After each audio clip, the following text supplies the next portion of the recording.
Welcome back, everybody, to Gaijin Hideout. I'm Jeff, and this is more FF14 Heavensward. We are continuing our crafting arc. The crafting arc continues, but it is now fully intersected with FF14 Heavensward activities. After grinding my, I guess we'll do like maybe a quick recap here, but after grinding my crafting classes up from ARR and gathering classes, we're comfortably, I then grinded them up using Heavensward to like level 60. Still working on the Disciples of the Land to get them up to level 60. But we were able to unlock the Moogle Beast Tribe, which was the end goal. So that this month I can progress towards the Heavensward Intersocietal quest. I started this crafting journey as a means to an end. I ended up enjoying the means a lot. I ended up enjoying the actual crafting a lot, but the end was Intersocietal quests, which include the crafting tribes in each expansion and the base game. And ARR's Intersocietal quest, I think we did a week ago or 2 weeks ago, was so cool. Now I definitely want to do the Heavensward one.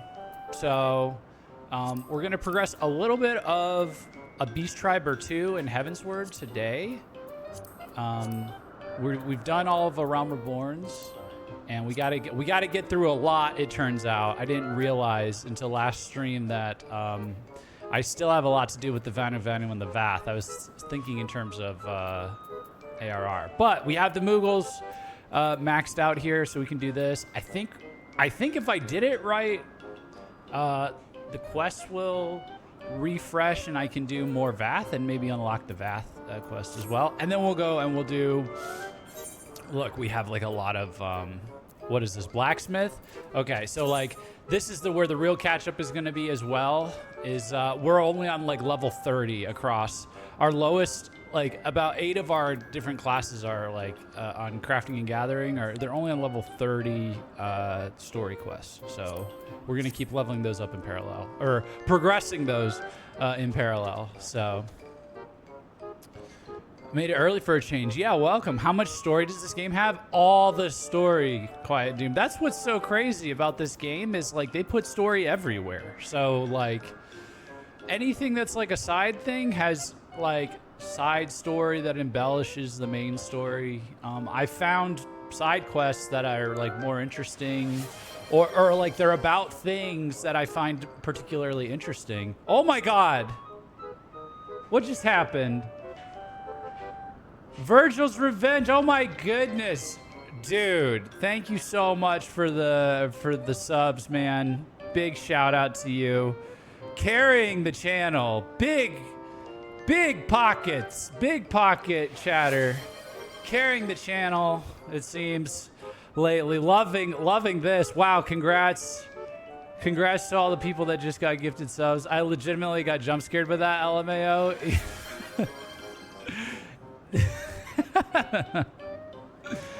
All right, thank you so much, Virgil's Revenge. We appreciate you. Patron of the show.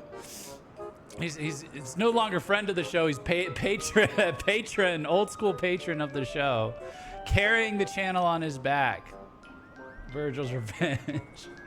You're very welcome, my friend. You're very welcome, friend. Dude, I love rich people, man. I love people with money. Dude, I don't know what that is. Something about them, they're just like good people, you know? Like people who give me money. Like, it's not that they're all good people, but the ones that give me money, they're like really good people, I feel like. That's all I'm saying. I just feel like when I receive a lot of money from someone, it's never been in a bad way, really. And I think maybe that's because I put out a barrier to keep the toxic money away, and it's only positive vibes money that comes this way. I'm definitely not rich, but I'm okay off. Just go with it, man. Just go with it, man. It's the perk, you know. Whoa, this guy, big spender. No, I'm just kidding. Yeah, you like us people with money. Yeah, Kiekma chiming in. Yeah. Oh man. Oh my goodness, that's so funny. Oh, but yeah, no, thank you again. I really appreciate it. So yeah, we're going to start. We're gonna progress the Moogle quest right now. I saved this one for you guys. Actually, oh dude, I'll tell a story real quick. I just like barely got this in. Part of the reason I'm late, it actually didn't affect the FF streams that much, which I'm pretty glad about. It kind of affected the Power World streams. We're going to Thornton's Rain Mine. Yes. Well, we got probably a whole month more of Heavensward based on how these crafting classes and my I'm not leaving Heavensward till I get this intersocietal quest, you know, so it's gonna take a few weeks at least. So yeah, we'll have time to mine the extremes. I'm still thinking on that. I burned a chunk on a subathon a while ago for another streamer, so I can't make fun of anyone. Don't ever make fun of people for there's no making fun. Oh my goodness, I can't believe I can like throw money away on a streamer. Like that's a flex. That's a flex, dude. It's a flex, and it's more productive than a strip club, okay? Listen, like there's people out there that they throw that much money at a stripper, okay? I'm like a more productive version of a stripper. You know, I'm not gonna do all this like gross stuff for you or whatever. But I'm gonna make more productive use of it, okay? It's not going to cocaine. I'm like stone sober, okay? It's going to like, I'm gonna buy more food for my dog and, you know, maybe pay rent one day, if there's enough, you know? But I appreciate your content. I finished Heavensward video. Now I'm just focusing on getting my my Dawn Trail quest done. Oh, cool. Nice. I'm a more productive version of a stripper. Someone hang that quote up somewhere. It is. Okay, it's still like, look, that's what, dude.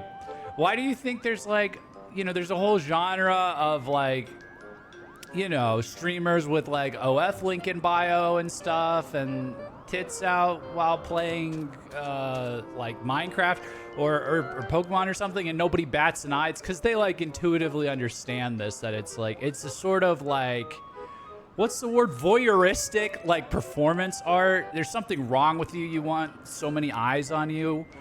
Or, you know, maybe not something wrong with you, but like it's a different thing. You want a bunch of eyes on you and you want money for it and stuff, you know, but again, like the money's going to something more productive, which is like more gaming content. So, and not like a second house for a girl who's gonna be dead of a drug overdose in 10 years. Oh, that's a little mean. That's a little dark. Sorry, that went a little dark, but it's not going to drug money. It's not going to 20 hamburgers at 3 a.m. or something. Okay. So I'm always down to support a stream once in a while. Maybe you should do a subathon soon too. I've never done a subathon, so that's interesting. Maybe I should. Second house, was that a ratting reference? It's actually, you know where my brain went with that was what's that finance movie? Do you remember Rat King reference? Oh no. Does Rat King doesn't have a second house. He only has the one house, right? No, it was, what's the famous one where they're like, the memes like, sir, or the guy's like, we've got a bubble. There's a bubble. Oh, why am I forgetting this? I watch it. The Big Short. I was thinking of The Big Short. Do you remember in The Big Short when they're like investigating if there's like a bubble and there's like a scam going on with the economy and there's a bubble that's about to pop, and they go to a strip club and they interview a stripper who's been getting signed up by these like scummy predatory lenders for like loans to finance like 3 different houses or whatever. That's what I was thinking of. I was like thinking of that scene where they're like, he's like, wait, they just gave you these loans with like 0 interest and like no like you didn't have to put up any collateral for your house? And she's like, no, I did it for like my 5th house. I've done this like 5 times. I have 5 houses. You know, that's what I was thinking of. It's a little out there. We'll have to think. We'll have to think about. Subathon. I guess now that I'm comparing myself to a stripper, that I'm not so insecure about taking money online for this that I can't just come out and do a subathon. You know, I guess we're there. I guess I'm there emotionally that we could do a subathon. But yeah, anyways. Oh, I was gonna say, so small update to the set. You may or may not notice. The wall stain is gone. Someone commented on the wall stain, but the reason for the lateness, you guys only got about 30-minute delay. The Pal World people got like a 3-hour delay on their stream, and YouTube and Dinner people got completely shafted, but I got surprise painted in my room, and pause. Hold on. I got a surprise painting of my rooms this week. I don't know. The lore, the Gaijin Hideout lore was that a pipe burst due to, you know, the amazing architectural advances of Central America.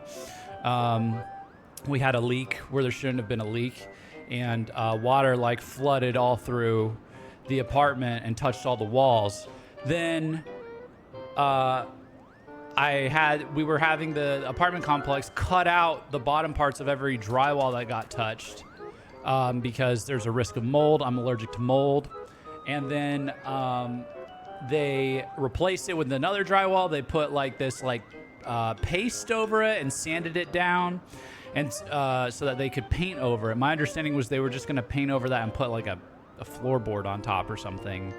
And what actually was going on was that they were using this as an opportunity to just fully dress up the apartment with new paint and stuff like that. Which is like, you know, on the one hand, they were like, we want to cut all this stuff out from our leak that we gave to you for free with our shitty piping. We want to make sure that you don't get affected by the mold since you have allergies. And also we're going to come in and paint everything with paint chemicals, which you also have allergies to.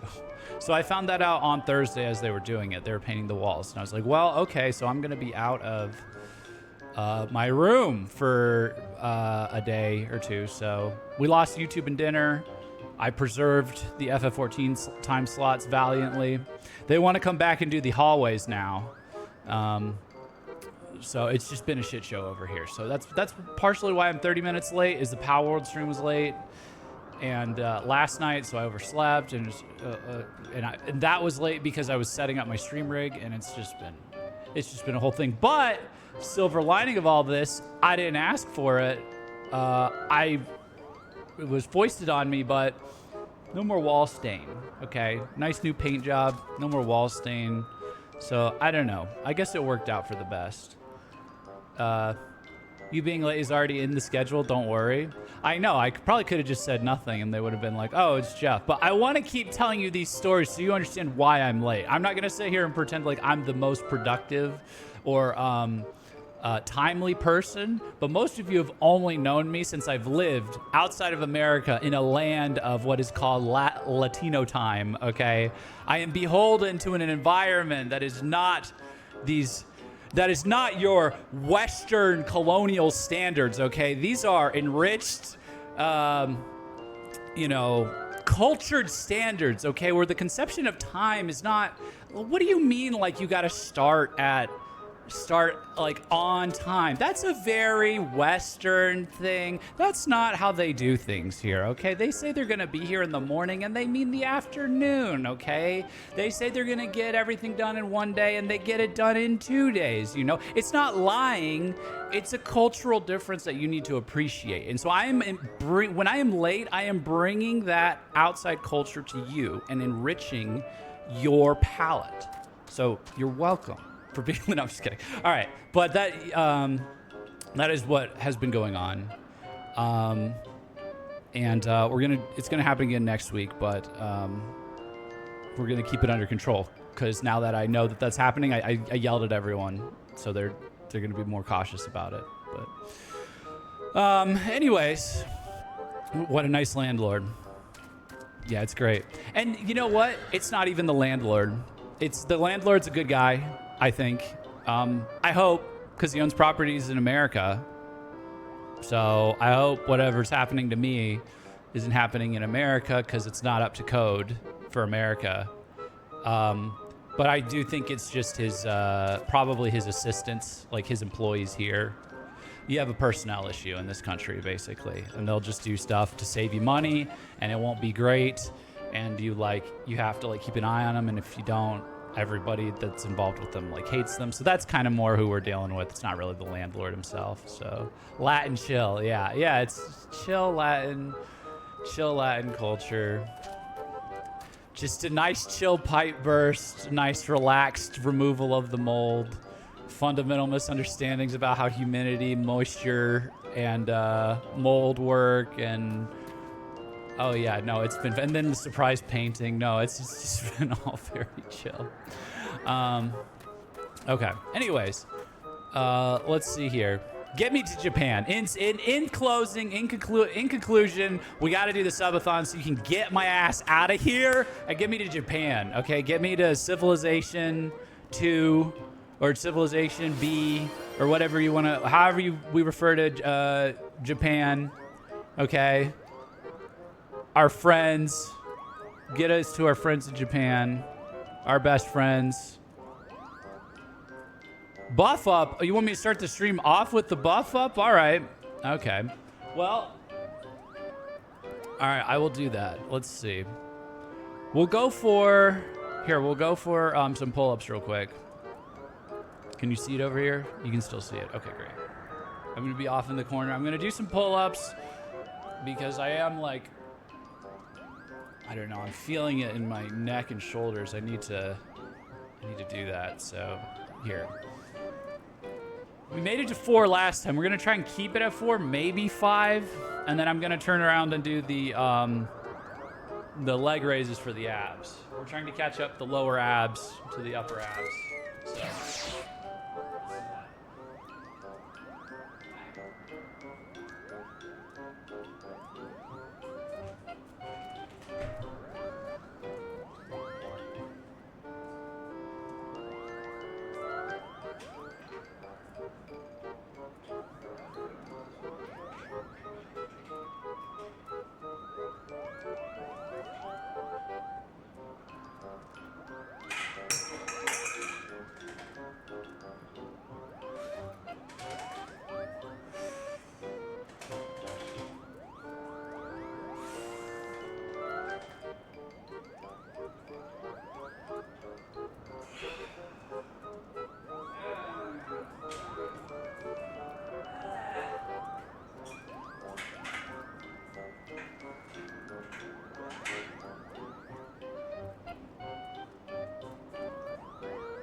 that was 4.75. I'm not going to give that one to me.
Okay.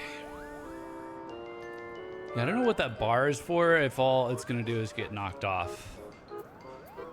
Uh-oh, what happened to the... What happened to the audio? Is the audio still here? Oh, I've got the wrong earbud in. Okay. Wow, okay, so the audio in this earbud is totally dead. I didn't realize that. I've got new earbuds coming in, but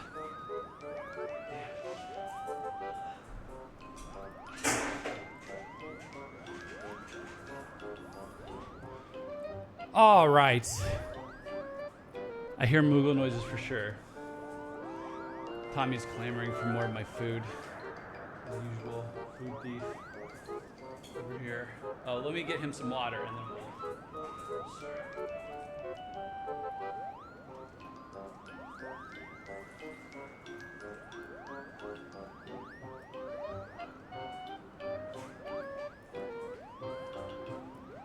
Okay.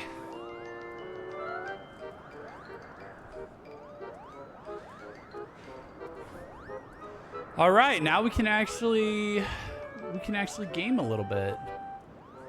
Let me get over to here. Well, now I'm really warmed up. All right. So, like I said, this is gonna unlock the trusted rank for Moogle, so that's what we're doing right now. Oh, okay. Master Moxon is fiddling with his hammer excitedly. Jeff, I thought that was you. Terracin has decided, or Jeff, I thought that was you. Terracin has decided where next to focus our efforts, Kupo. Oh yeah, for context, if you don't know, we're helping these guys rebuild this area. It's called Barley's. It was empty. It's still pretty empty here, but they built this like nice outer wall and stuff. It's the ruins of this big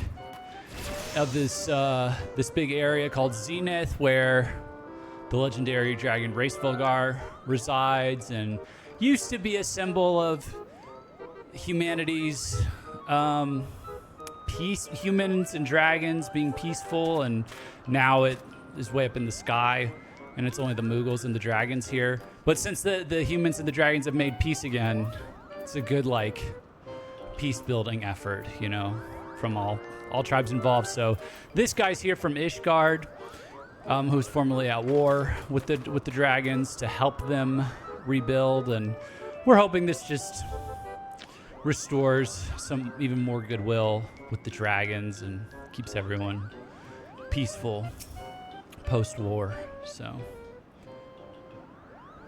actually like really good integration into the main story. So thanks to the efforts of way off, Barley's is now well fortified against any ne'er-do-wells who might wish to deface it. Well, that's what I would say if there was in it to deface. Yeah, we kind of just did the outer walls. I believe now is the most opportune time to start the core of our Mogson, Terracin, Jeff, Golenbursty. He has spoken and he is livid. Oh, this is our dragon friend. Oh, D, my friend, calm yourself. What matter do you speak of? Who is this Golenbursty? He's an ancient dragon, more ancient than most. In passing, he asked after the Mogmenders, and he became enraged when I told him of your work here. He demanded I tell you to cease at once. I thought he was only curious, I swear. Please don't be cross with me. Just when things were going so well. Still, I suppose we can count it as a blessing that he did not drive us away by force. Doubtless he is capable. Perhaps the fact he has not means there's yet hope for reconciliation. Let us parley with Golenbursty, for no other reason than to make it clear that we bear no ill will towards him. Jeff, Moxon, I would ask that you accompany me. Old D, pray deliver us to where this ancient dragon resides. Uh-oh, interesting. The pom-poms. Yeah, we got pom-poms. Pom-poms here, pom-poms here. I guess the dandelions are like, that they use are like super pom-poms. Oh, and they're lit up pink. Certainly. Hopefully Golenbursty will listen to reason.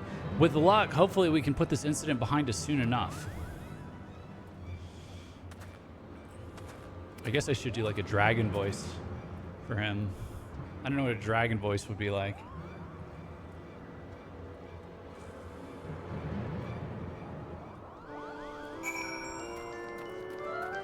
Okay, the other thing is I think these quests have changed in Heavensward to where, generally speaking, you're limited to 3 quests per day for each tribe. But I think the way, if you read the text, you get 3 bonus quests the round after you complete one of these missions. like after you progress the story. So we can do 6 today, and I have one from yesterday that I haven't turned in yet. So there may be, if I'm correct, there may be a Moogle society quest little a-thon we need to do right after this, because it's the only day I can do it. So 3 per tribe, 12 per day. You get 3 extra the day you increase your rank as long as you have enough daily use for them. Okay, well, I used my daily use from yesterday, so I'm wondering if it'll be smart enough to know that I have 3 remaining, but it's from yesterday's quest allowance, and I have 1 more quest from yesterday that I'm turning in. I don't know. I guess we'll find out the hard way. Oh, this is a mean-looking dragon.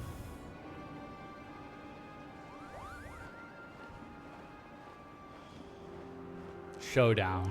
The parlay. So you are the children of man who seek to undo my efforts to keep Barley's forgotten. Ooh. Enough. Cease this affront and return from whence you came.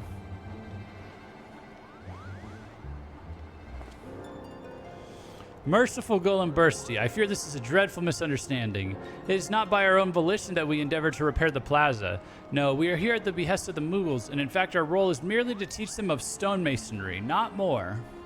That is true. I guess we are technically doing this to... yeah, we did this... The start of this was Ishgard sent me to, like, help establish relations with the Moogles. And the Moogles just want to restore this area, and maybe that helps the dragon-human relations secondarily. But as you are doubtless aware, the Moogles are bound by an ancient accord with Racevulgar to guard and maintain Zenith. As it happens, several of Racevulgar's own brood are even now lifting stones in a show of support. Forgive me my boldness, but do you mean to put a stop to such efforts? Bold indeed. You are right. I cannot oppose the will of Racevulgar, if there's truth in your words. It's true, Kupo. If you require proof, just visit the plaza yourself, and you only need to ask Racevulgar about the covenant we share. My dear Mogson, pray let me handle this matter. We must tread carefully. I would very much like to leave this parlay without any singed hairs. Mighty Golumbursty, I believe a dragon of your strength would have no difficulty driving us from the plaza and raising it to the ground. But I also believe you are wise, too wise to act rashly without knowledge of our intentions or our sincerity. Perhaps, if you would prove your worth, then so be it.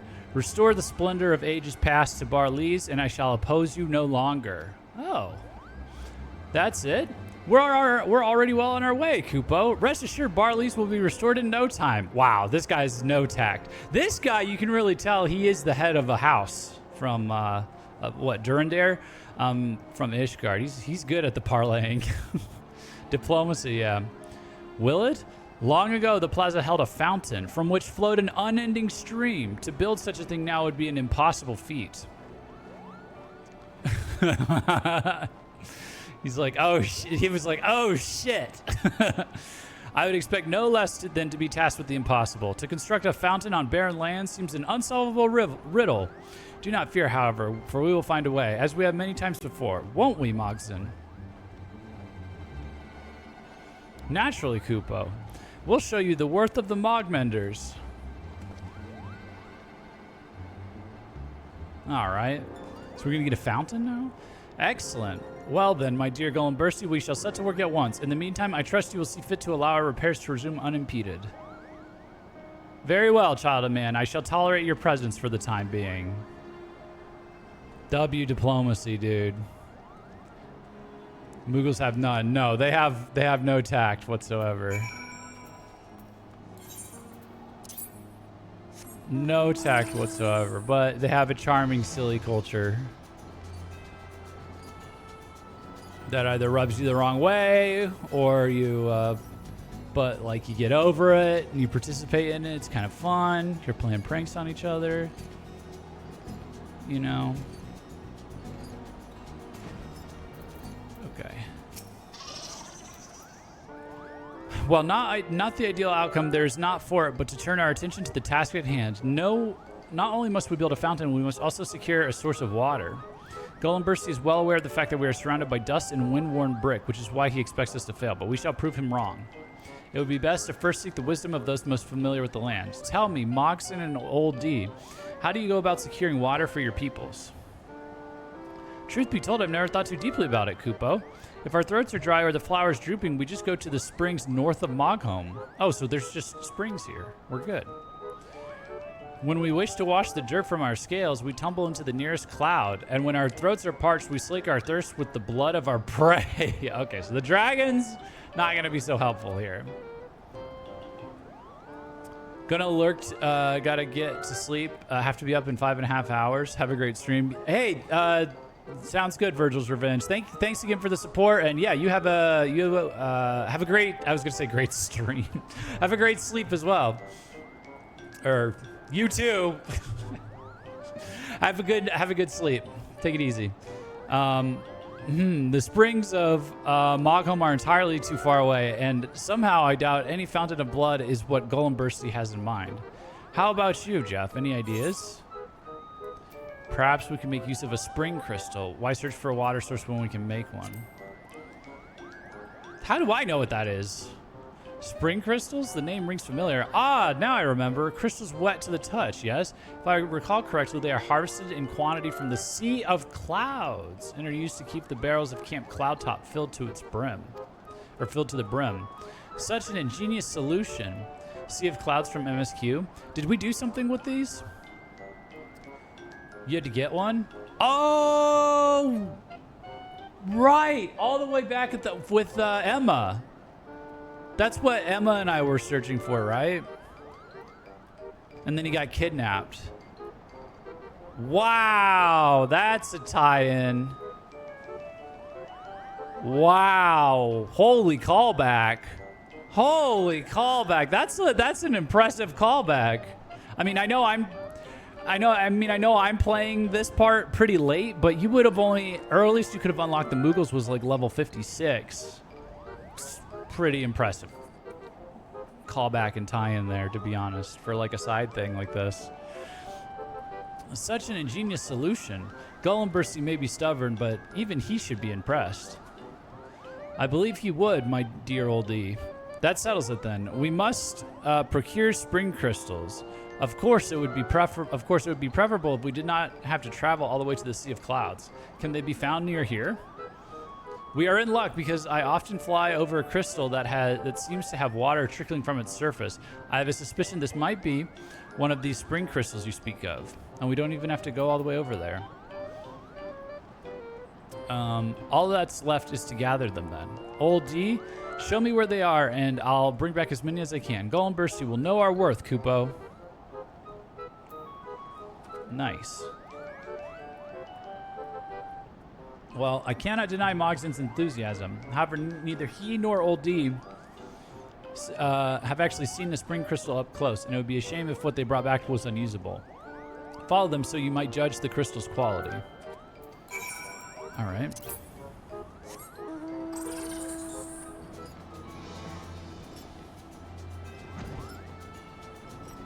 Where are we going?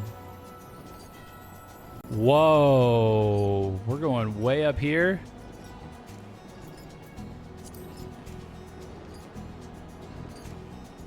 That's what they use this area for? Somewhere up here?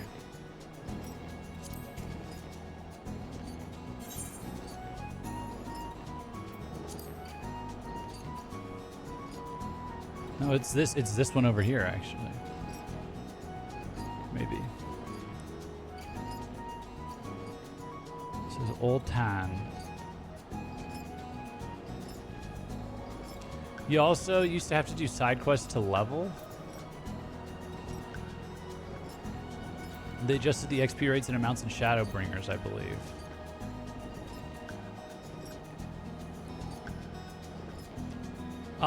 Is it to the point where you would have needed to do like the yellow quests?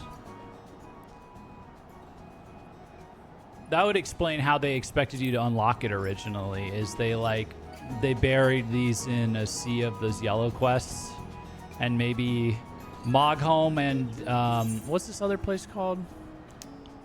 Right here. Asa, there was like 6 here, and there was like 5 in Mogholm, and then when you finished the first one here, it showed up in the other 5 here. Maybe by the time you got here, you would have been stuck in terms of progressing MSQ and had to do the yellow ones? Not just the subquests? Not just the blue subquests?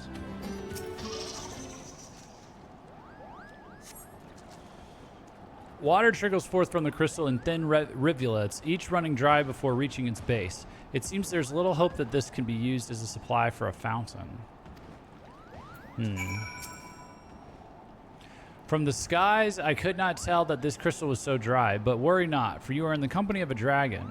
When I unleash my mighty roar, this crystal will awaken, and water will gush forth from it like a geyser.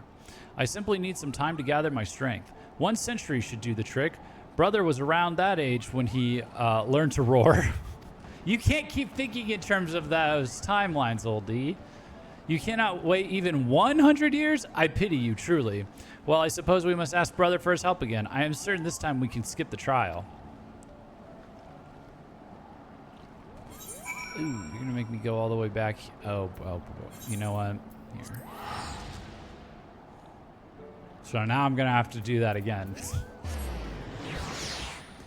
Oh boy, we're Sea of Clouds again. All right. Let's go here.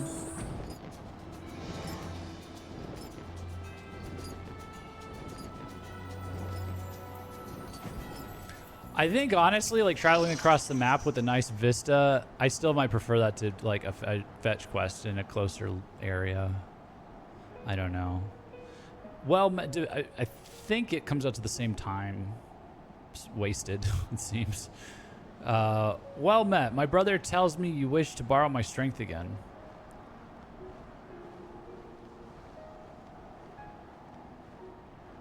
You mean to awaken a crystal? A simple matter. Very well, you have my wings. You'd originally get level locked at the end of ARR because there's no actual MSQ between 47 and 50. Yeah, but what about like mid Heavensward, like when you get to like this area?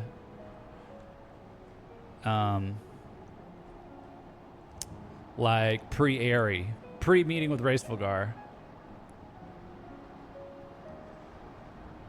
If you got locked in ARR, you'd get locked repeatedly in Heavensward. Okay, so there's like a high chance it would have happened. Climb atop my back and guide me to this crystal.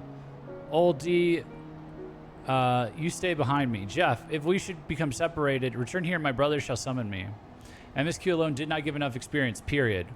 Well, yeah, I got that part, but, you know, there's people that just do the blue side quests, so I would assume that they would go do the blue ones until they leveled up. But are you saying that even the blue ones would not give enough experience for you to avoid being locked? Blue side quests didn't exist. Oh, they were all yellow. When did blue get added? Oh, we're getting to the bottom of why the Moogle tribe unlock was like this. When did blue get added? Climb atop my back and guide me to this crystal. Oh, I get to ride on him. Old D, you stay behind. Jeff, if we should become separated, return here. My brother shall summon me. Patch 3.3? And Moogles got added. When did the Moogle... The Moogles were already in. And they just didn't think to make that a blue side quest.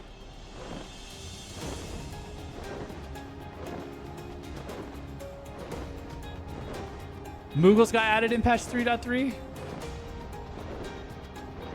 Oh yeah, you guys said that they got added later.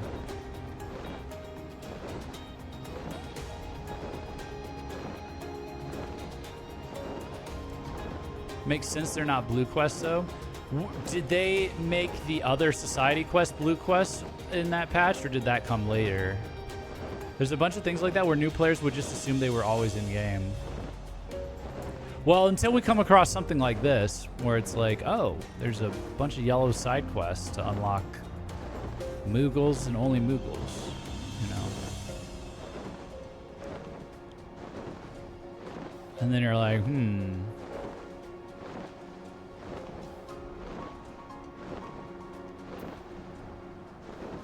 They technically aren't prerequisites for the tribe, so they're yellow because the unlock quest is a separate quest line. That's true.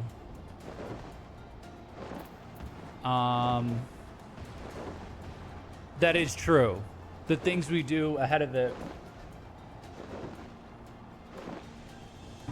are technically unrelated, but then they unlock that subquest, that blue quest. Do they normally do multiple blue quest chains unlocking other blue quest chains, though? I still think it would kind of fall under that category. I feel like I've seen that before where we do a blue side quest and then it's like, oh, go over here, and then it's just to get you over there and then it unlocks the next one. But that's also weird because the quest lines for the future societies are all blue. 2 quest lines per society, yeah. The adventure cards and profiles were added in Endwalker. Oh, wow.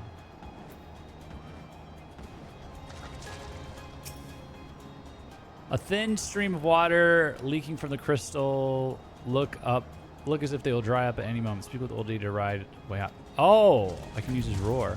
Do I get this guy's amount later? That'd be cool. Look, the water's spouting forth, Kupo. This crystal will make the perfect source for our fountain. Now we just need to break off a few shards.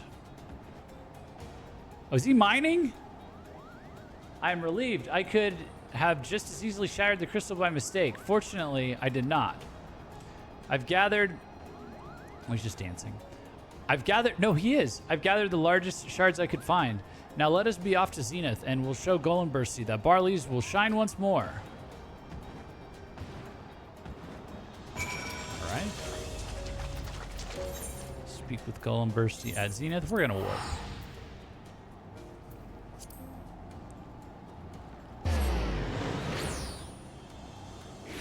Also, there used to be belts until Endwalker. They were visible in 1.0, and after 2.0, just stat blocks, and then removed with 6.0. Oh, interesting.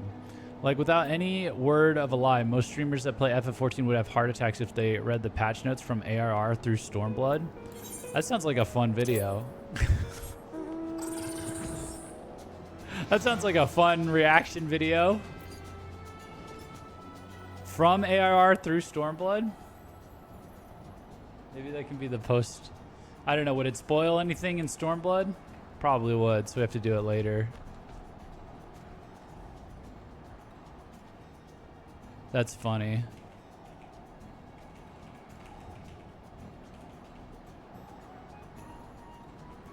I'm gonna write that down though. That sounds kind of funny.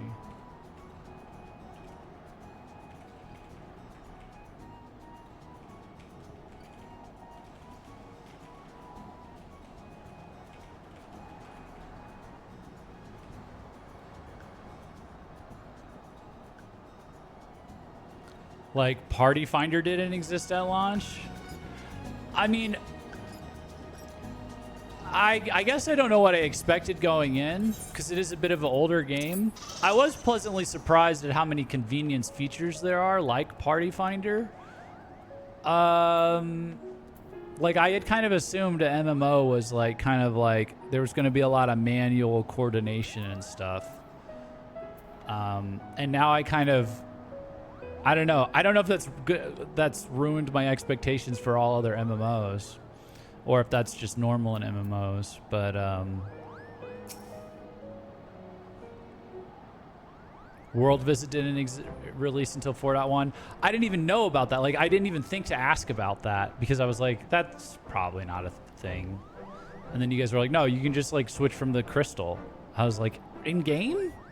So Duty Finder existed, but Party Finder did not. Manually grouping is still more of a major things for in-game content. Yeah, I assume so, yeah, because like you don't want to match with randoms.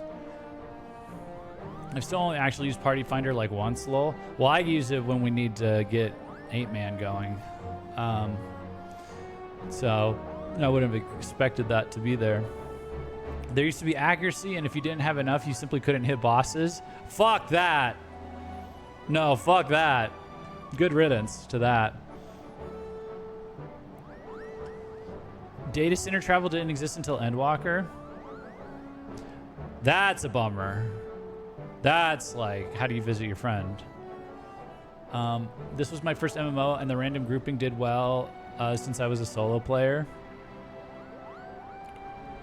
Yeah.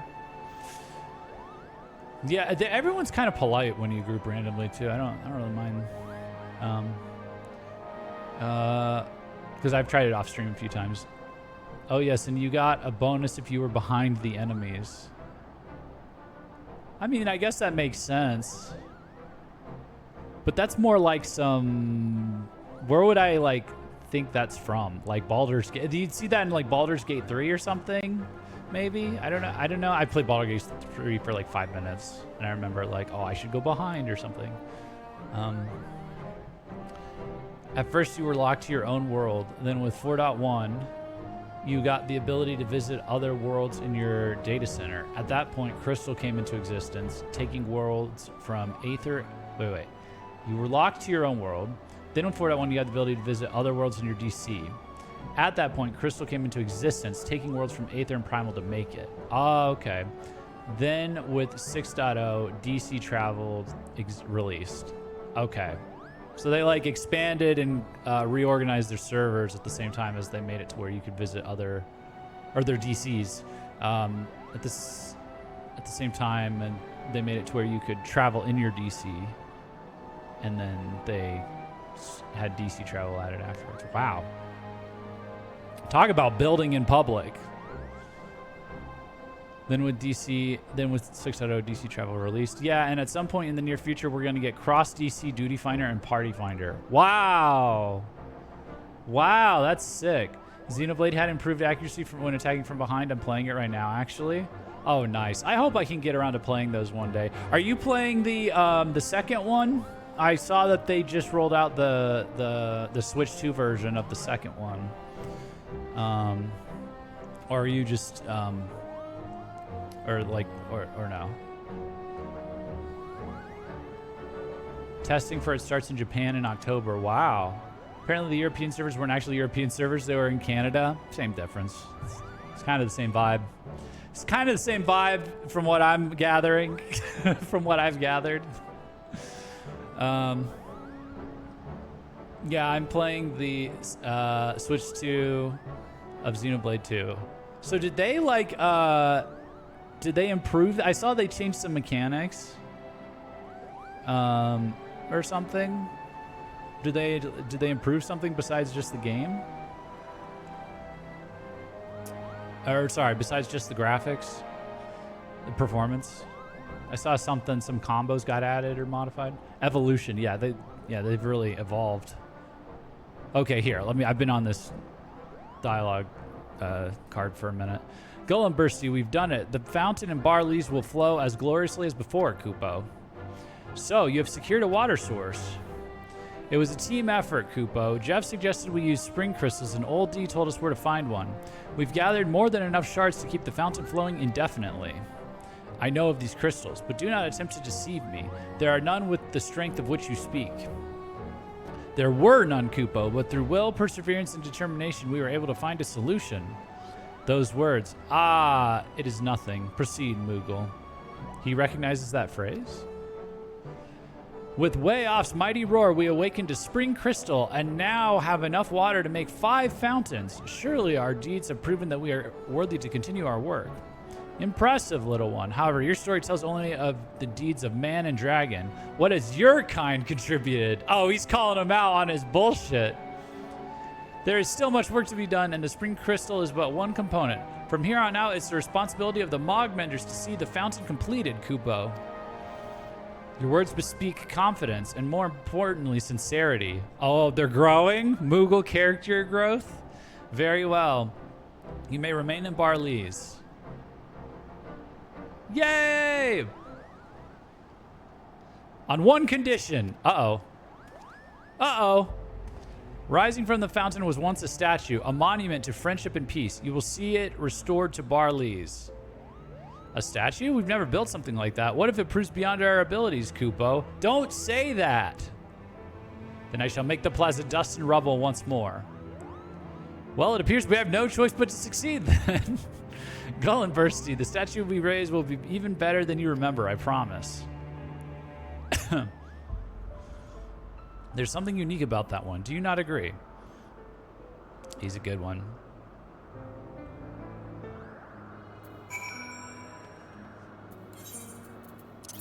Okay, so I guess the next mission will be getting the statue in there, huh? To friendship. Interesting.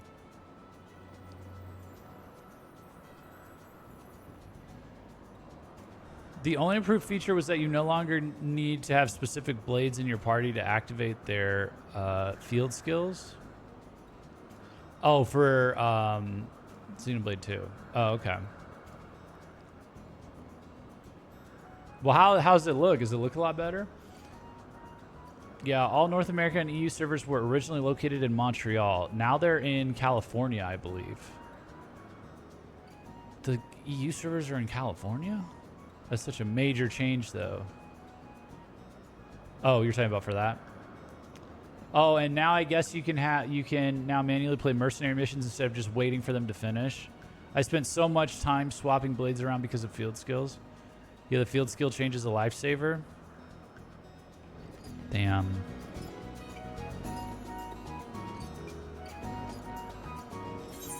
Have a lot of you guys played the Xenoblade series?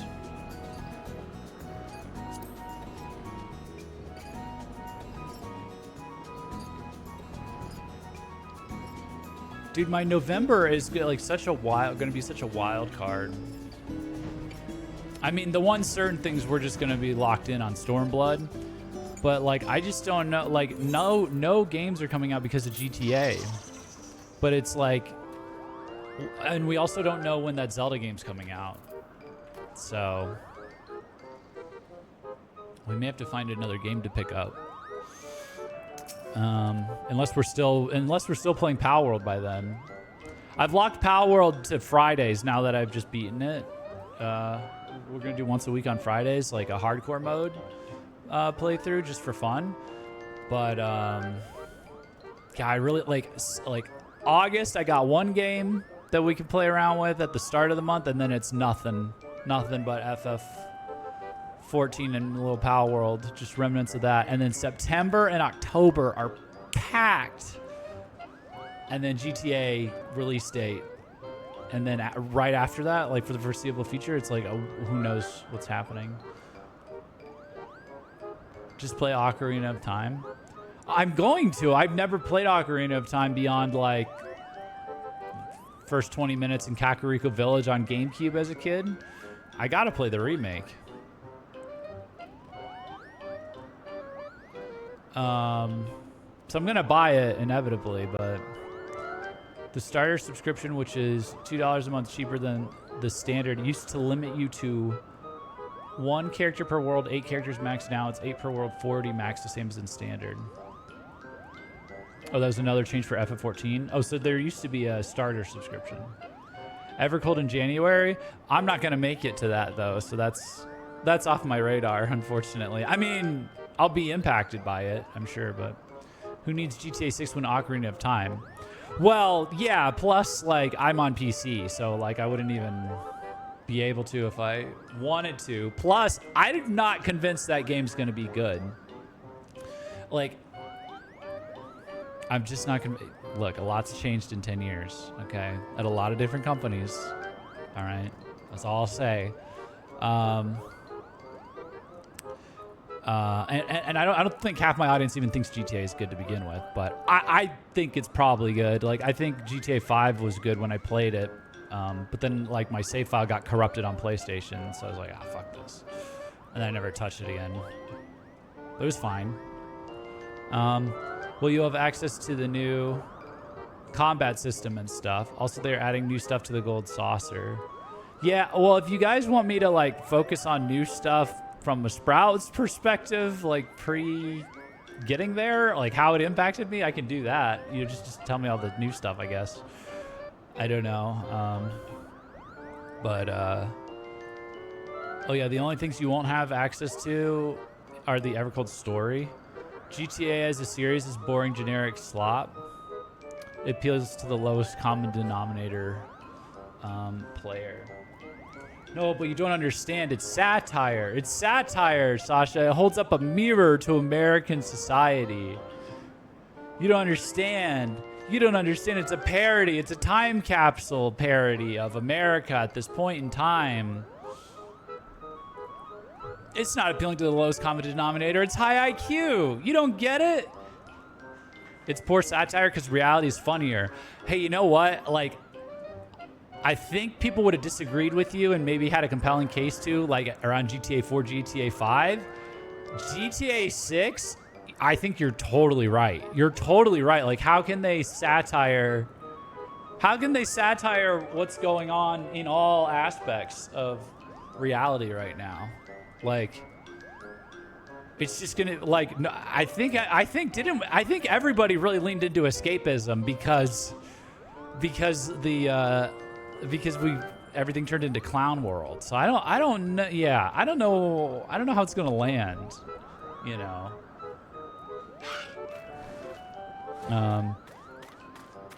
GTA 6 needs to have rainbow crosswalks we can do donuts on. Gekbar, aren't you literally gay? Was that you or was that someone else? Sorry. I'm sorry if I'm calling you gay unintentionally, but yeah. Yeah, okay. It's true. They need to do that for free speech. They need to have pride parades you can run your car into. I'm sorry. Otherwise it's not an American game. They can have MAGA people and KKK people or whatever that you can crash into, like Red Dead Redemption. You could lasso a feminist and a Klansman. It's not truly American if you can't do both sides. And the side that nobody's worried about GTA, about any video game making it to where you can kill racists in America. What we're worried about is, are they going to let you do it to the other side? That's where everybody's at, is like, are we through this yet? Are we through this yet to where you can all lighten up and we can kill everyone in the video game? Or is there going to be a group? Is there going to be, you know, because the Halo campaign just came out and you can't shoot the women. Not that I wanted to, but you can shoot all the men NPCs and the female NPCs are impervious. And it's like, all right. That's Halo. So where are we at with GTA? So, lol, I'm not one of the crazies. Oh, you're one of the good ones. You're one of the good. No, I'm just kidding. I never understood why other games wanted to make it everyone's business. I have some theories, but they might get me in trouble. I may need to have a gay friend on to talk about it for me on Twitch. It's GTA. They're going to make it an objective. We'll see. But regardless, my point was, if you're a gamer and you don't care about GTA, or you're a streamer and you're not focused on GTA, like, November is just a big question mark right now. You know, like, do we go back and do Souls content? Do I go find an RPG like Xenoblade? Do I get surprised by like a stealth drop of Ocarina of Time remake? Like, just what is going to happen? So, don't worry about offending me, at least. Shout out to you, big dog. I recently saw the current Canadian acronym.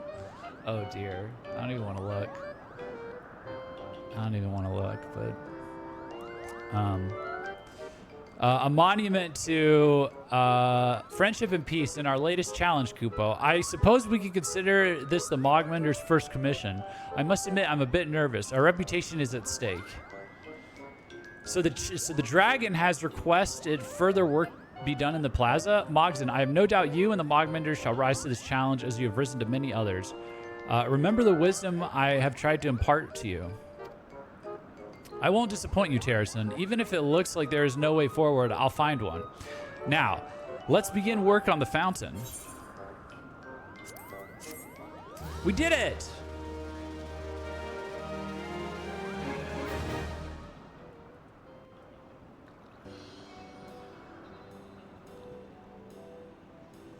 Oh, this is the fountain?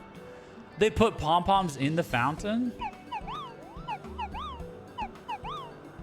Look at this. This is so much more like visually impressive or ambitious than the ARR crafting tribe.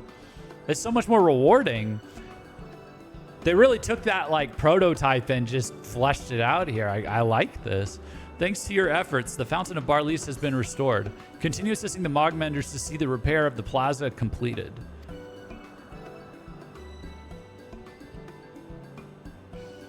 Apparently, it's currently MMIW G2SLGBTQQIA+. All right, we've achieved trusted reputation with the Mog Menders. Now, what does it say here? Black Mage, I'm not gonna lie. When I saw that at first, I thought it like my brain read that like the QAnon slogan that they always put, the QAnon schizo posters always push. That was WWG1 WGA, something like that. That's what I thought you posted for a second. I thought you posted that plus LGBTQ, like the where we go one we go all or whatever.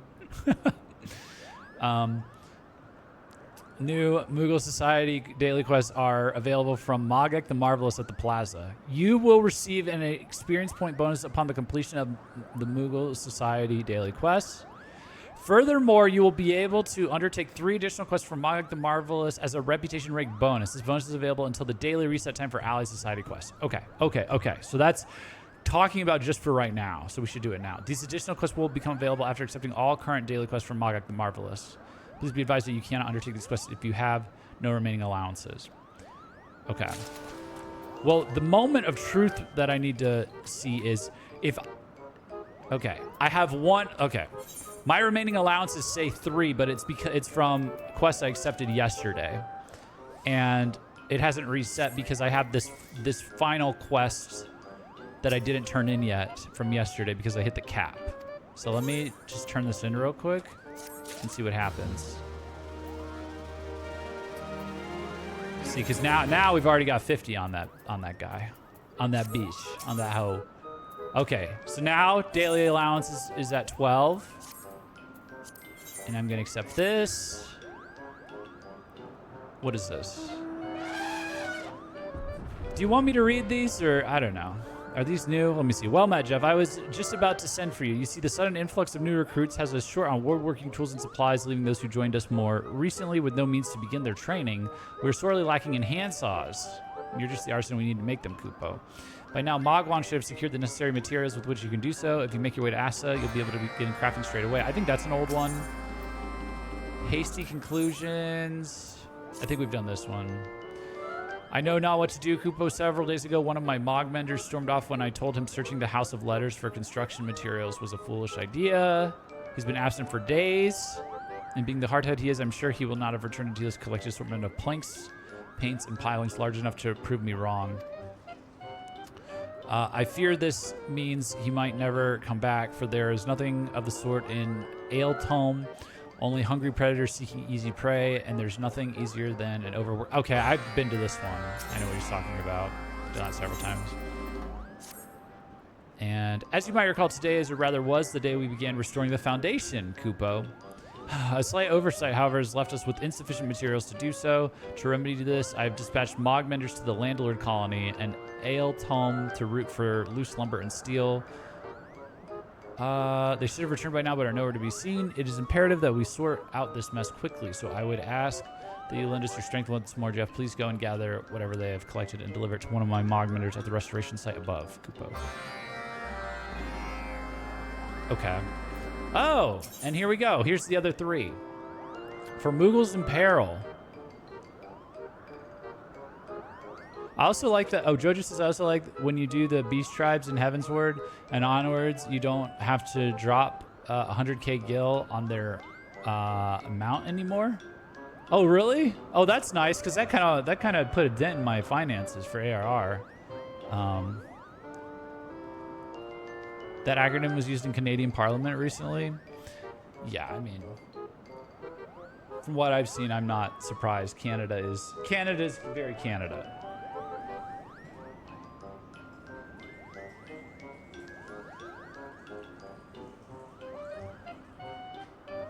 I used to associate that with like Canada and like Western Europe now.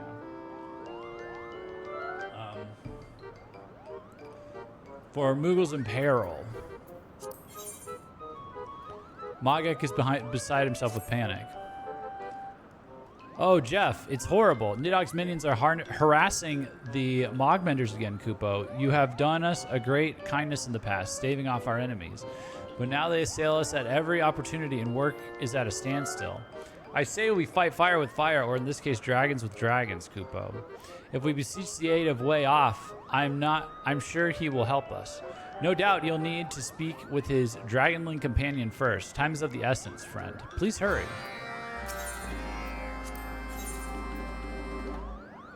Mogek has need of a man with a silver tongue. Jeff, perfect. We are sorely in need of one with your gift for negotiation.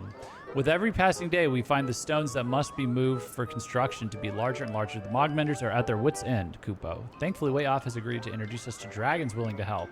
That is, of course, if we can agree on proper payment. There's little we can offer at present, and the Mogmenders are likely to be intimidated by the dragon's opposing presence. We need someone who can look them in the eye and strike a fair deal. That's new. No doubt they're at Zenith discussing terms even as we speak. Please hurry before we're up to our palms in debt, Kupo. What is this? Let there be light. Are these are all just bonus 50. Okay. Mogek has interesting news to share. Say, Jeff, you've spent a fair amount of time in the ruins dotting the churning mists, yes? Did you know they once used special conduits powered by the magics of dragons? As luck would have it, we recently found 3 at the monastery still intact, Koopa. What were they used for? That's what we mean to find out. The quickest way to do so would be to activate them myself, and that will require the aid of our good friend Way Off. I would go myself, but I'm much too busy. Yes, that's it. Busy. Uh-huh. Now then, off you go. All right, there's our big to-do list. One of these is like right next to us. Do we want to take a look real quick at this this fountain up close? The Heavensward Beast Tribe. Hey, Lucian, what's up? The Heavensward Beast Tribe mounts are still bought for Gil. Okay. Look at this nice little fountain we've made here. I see. So the fountain is like, does it like trickle out from under here, and it's also in the center, and then they've got, look, they're all just kind of like floating around, hanging out around it. Sorry, I'm trying to get a better view going. Look at that. Look at this. Oh, and they did all the tile. There's no more dirt. It's looking good. It's looking pretty good. We're making progress. Very visual progress being made on this this crafting tribe. I like it.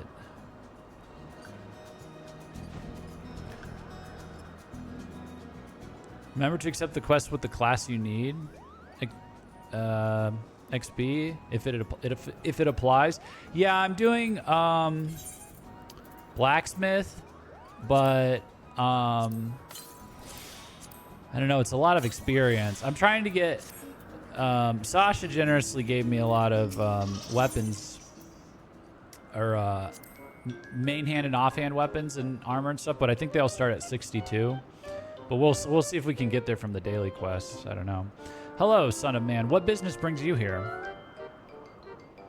Statues powered by dragons? Yes, I have heard stories. If the Moogles wish to reawaken them, far be it from us to refuse. Is that what we're doing? We're statues powered by dragons? Allow me to call Way Off. Oh, it's a mounted quest. Oh God, it's all the way over here. It's the next iteration of the mounted quest, because we just used it Way Off in the Am I going to be able to buy 2 mounts from here?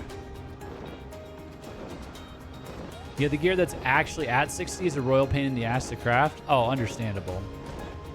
Well, it's inevitable I'll get there, one way or another.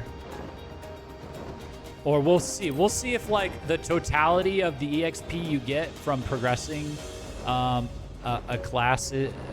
job class's quest line from 30 to 60 is including what you have to craft, is like over what, 2.5 million, which is what it looks like it takes to go from level 60 to level 62. We'll see. We're gonna learn some quick maths. Learn what the math is on that. But if not, I can just get there. You know, we got to go back to the firmament, if for no other reason than to finish off that quest line with the woman and her dragonified husband. Oh, the magic's in the stone air stir, awakened by Wayoff's roar. It is done. I am surprised after all these years they still respond to the dragon's call. The landlords were more clever than I thought. Come, let us find the others. Interesting. Oh god. Oh god. I'm dragging something I shouldn't be dragging. My mouse went off screen and clicked into OBS. Shit. Hold on. Hold on. Oh.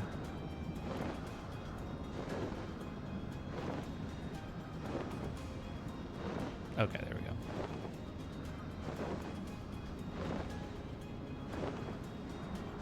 What the fuck happened? Did you hit the wrong button, Jeff? We're on the starting screen. Sorry. What did I do? What did you miss?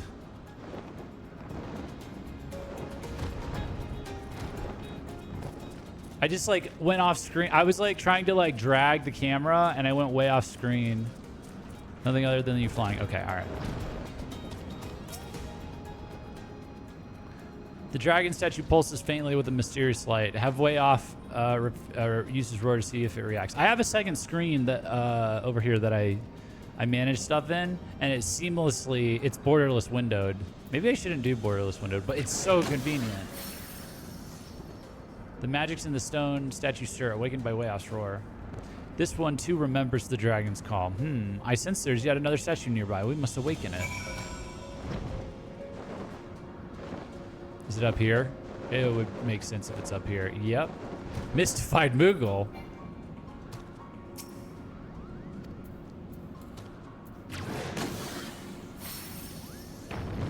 The magic's in the stone statue stir, awakened by Wayoff's roar.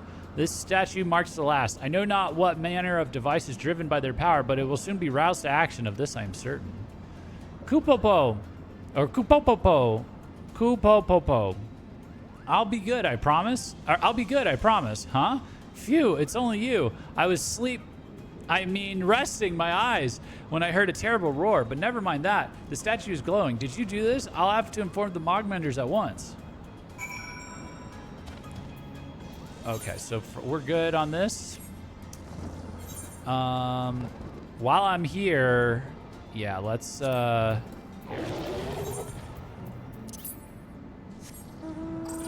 fly south and do these. And then are there any at Moghome this time? Doesn't look like it, actually. The other ones are over here.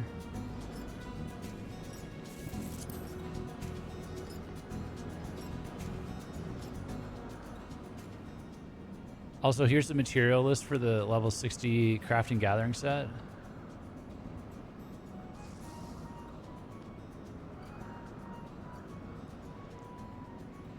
Ugh. Native gold. Gold ore. Ferberite, crystallized sap, meteorite. Oh, God.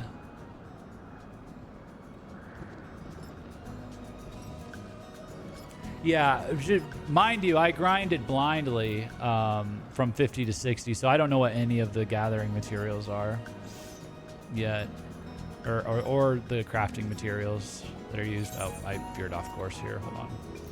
Hold on. Oh, it's here. Yeah, it's this guy, cowering in fear over here. Let's see if we can get to him without getting got.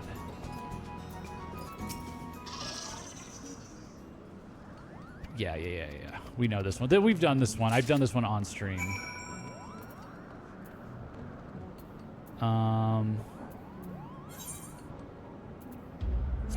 This one doesn't even need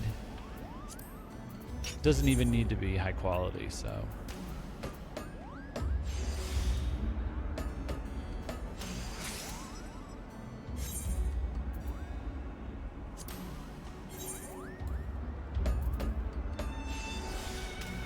If you obtain everything in the dungeons / drops or GC section, it's over 300k GC seals. That top section is just the unspoiled nodes as well. Oh, so you have to... So you need the books to get them. All the books that you showed me. Okay, so that was all... That's why I don't recognize them, especially. So those books unlock the unspoiled nodes. So that's all the end game. Oh, so you just got me like the starting gear for Stormblood, basically. Some of the initial gear in Stormblood, because it's slightly higher level and way less of a pain in the ass to do, because it wasn't the end game of Heavensward. The end game crafting. That's kind of funny. That's kind of funny. So like the end of every expansion is just a massive pain in the ass, and then the start of the next one, they're like, nope, now it's really easy to get a little stronger. I guess that's what you got to do if you got to make it last a couple of years.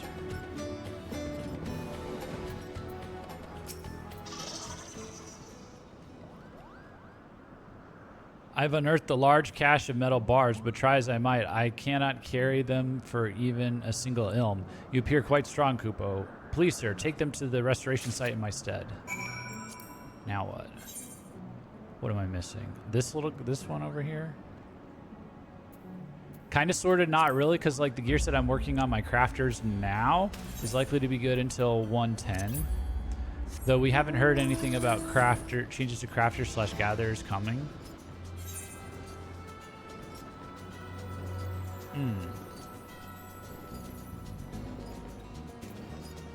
Okay, so maybe they changed it in later expansions to where you can like plan for the future. Because some of it kind of seems like a primitive way of handling an RPG. Like in these earlier expansions, you know, it's like, oh, the story, you don't really level up until you advance the story in the MSQ. Like that was a big part of ARR, wasn't it? But that was only retroactively put in.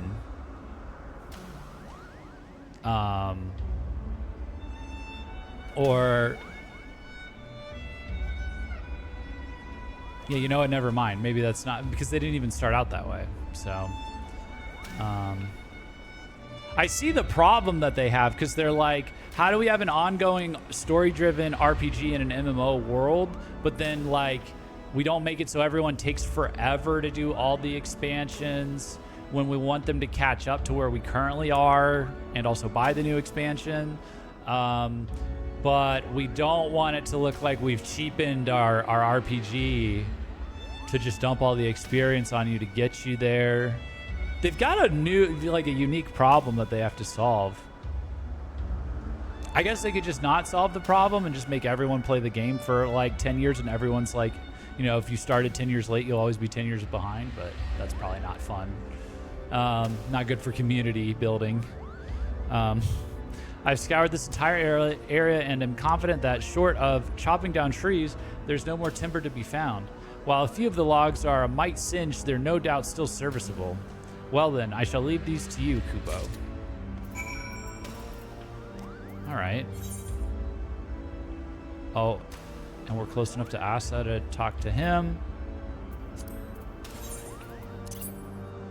I've got the right track figured out for corralling the quests in this one.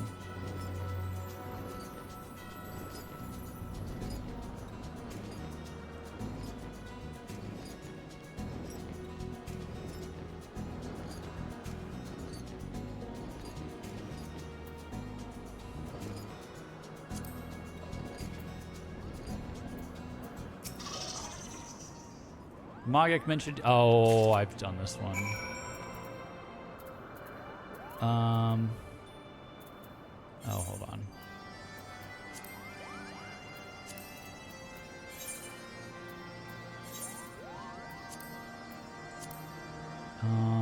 What is this?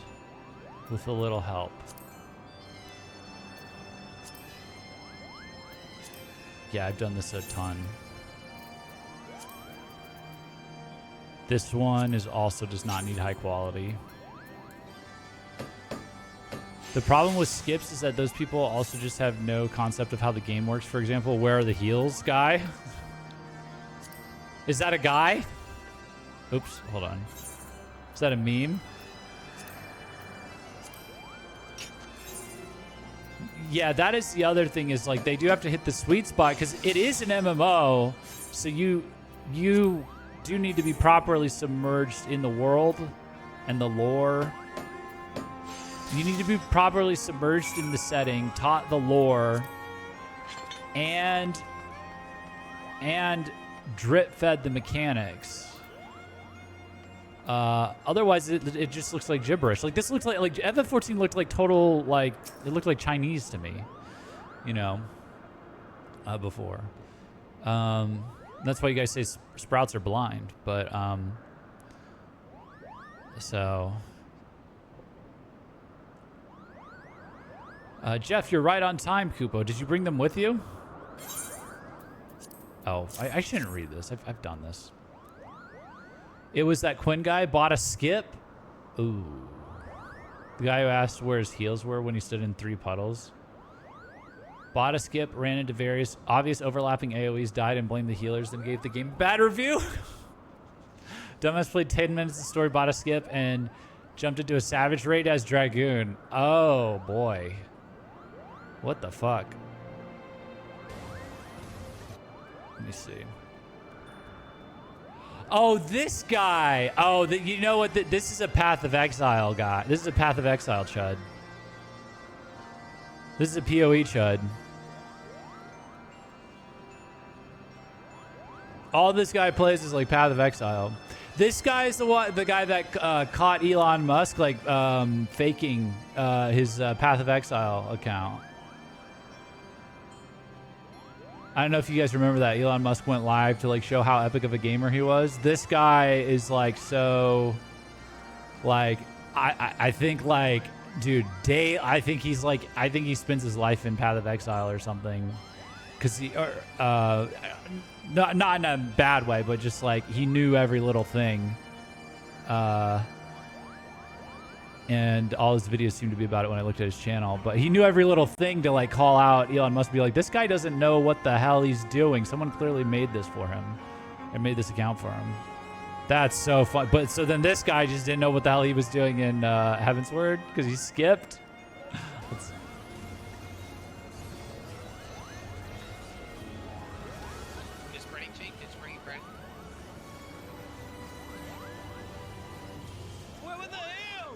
Where were the heels? Hold on. Oh, dude. Oh, dude. No, no. Oh, no. Where were the heels? Where were the heels? Where were the heels as my health bar instantly goes to 0? As my health bar instantly goes to 0 from being hit by 3 things at the same time. That's funny. Oh, there's an actual guy we were talking about. Is he on PoE now? Must have abandoned WoW. Yeah, Quinn. Yeah, I saw him on an Asmongold. Asmongold farmed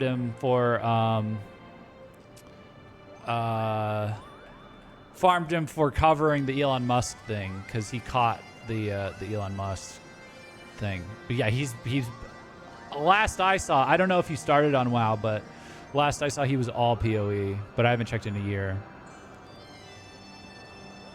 Do you wonder what those massive fireballs could be? 2 of the attacks that hit him deal more than his max AP. Where were the heals? Tier 3 White Mage.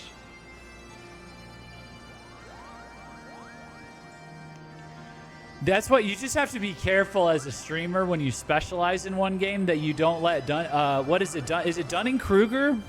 Is that the right Dunning-Kruger? I don't know if it's the particular. Yeah, cognitive bias, where people with low ability, skill, or knowledge in a specific domain greatly overestimate their own expertise. I guess it's technically Dunning-Kruger. You can have high experience in one domain and have Dunning-Kruger effect. in another domain. So like if you're really good at Path of Exile or WoW, and then you just think you're good at video games in general, that's Dunning-Kruger, I guess. I guess that counts as Dunning-Kruger. You gotta make sure that Dunning-Kruger doesn't happen when you like pick up a new game. You're like, I got this. I'm really good in the other video game. I'll be good in this video game. I'll just skip ahead. I was telling my party I can't heal stupid. Oh, they're perfect. So perfect. In fact, it makes me okay. We've already done this. Now I gotta deliver it. This is one of the fetchier quests of this. I literally did this like this morning, I think, before the stream. I made a thing. They needed things. I made things for them.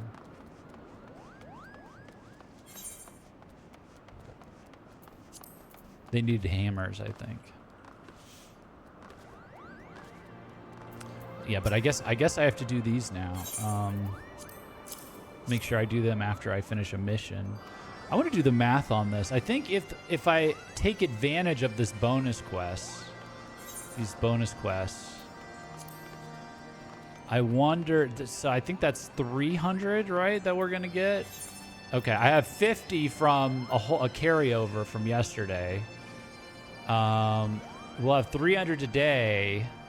So 350, and then that'll be 350.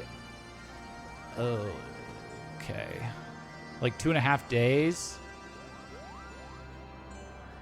3 days of Moogle quests. Assuming they keep giving me 50, and I'm locked at 3 a day. That's 450. Sunday, Monday, Tuesday. Okay, I might be able. We might be able to progress this on Tuesday then. What's brought you out all this way, sir? I joined for the free Kupo nuts, but now that I'm here, I might as well go the full mom. There isn't any point in starting something unless you're going to be the best. Blah, blah, blah. If you get 150 per day, it takes 5 days to hit 750. Yeah, but I think we're getting... Yeah, right. But we're getting 300 of it done right now. And I had 50 stacked. I already have 50 on it from yesterday. Yesterday's carried over to today. Because I didn't turn in. I hit the limit for... How much was this previous one? Like 400, 420, something like that? I hit that before I could turn in my last quest. So I just left it unturned in. You might have a solid chance. I might have it for Tuesday. We might be good. What the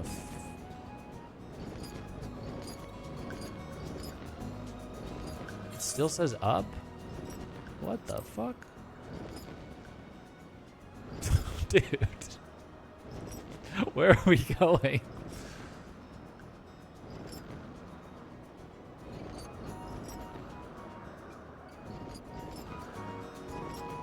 Hello? It still says... Okay, now it says down. Oh, geez. They are meeting up here. Oh, these are the ones that we're negotiating. This is a new one. Was this the negotiator? Unable to perform... Oops. Unable to perform the heavy lifting required to proceed with construction, the Mogminders now turn to dragons for aid. Mogak, however, is concerned their representatives may make promises they cannot keep. He implores you to meet with them at Zenith before any rash decisions are made. Well, he specifically said, like, someone who can look them in the eye, but I guess they're worried about the Moogles getting bullied into a bad deal. Oh, I wasn't expecting Mogak to send anyone. No need to worry, though. A pact has been made, and the dragons will soon be ready to work, Kupo. Except, well, they have no interest in what we had to offer. Instead, they asked for metal covers fitted for their claws, Kupo. They say their claws are chipped and must be kept safe until they regrow. I fear none of us have the skill to produce goods suitable to their high standards. I know this is sudden, but we could really use your help, Kupo. When you've crafted the offerings, take them to my assistant. Okay, these need to be high quality. All right. Austere offering. Okay, so we're gonna go. Oh, you know what? Let me get this nice and organized here. Okay, so we're gonna go final appraisal. And then we're gonna go muscle memory. And then we're gonna go waste not 2. And I'm just gonna do synthesis again. Yeah, there we go. All right, and now we're gonna go, we're just gonna touch. We're gonna touch. Oh, well, this was easy. Didn't even have to break all that out. Oh, hold on, let me finish. And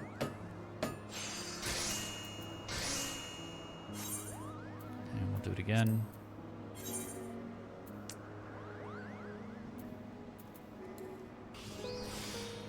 I guess I don't have to do that. But.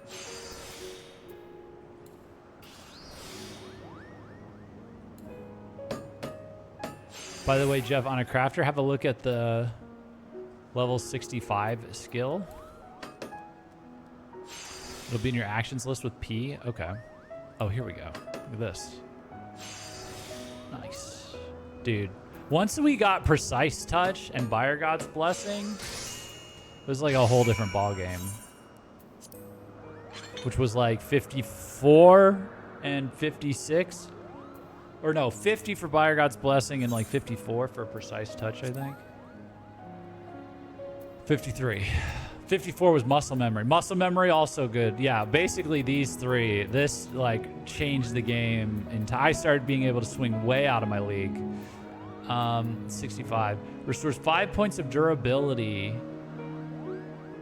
after each step for the next 8 steps. 5 points of durability. 5? 5 of the rectangle? 5 of the squares? That's gonna get crazy. So then I don't have to spend like so much crafting points on this waste not. Manipulation and waste not 2 stack. Oh shit. So this is for like, oh, these both cost crafting points, but I can afford them now back to back. Well, I've got the touch. The touch costs CP. Behold Reflect, level 70. I mean 69 here. Increases quality. Efficiency 300%. Increases inner quiet stack by 1. Nice. Have a look at Groundwork, the level 72 ability, or Preparatory Touch, this level 71 ability. Increases quality at greater cost to durability. Oh, I see where this is going. So there, you're gonna have like a really high quality bar you gotta fill up, and then you're like activating manipulation and going at it with Preparatory Touch maybe. And then Groundwork is what? Increases progress at greater cost. Oh, same concept, okay. Interesting. You missed the last line of Reflect. Only available on the first step. Oh, shit. So you have to choose. Oh, it's muscle memory, but for quality. Oh.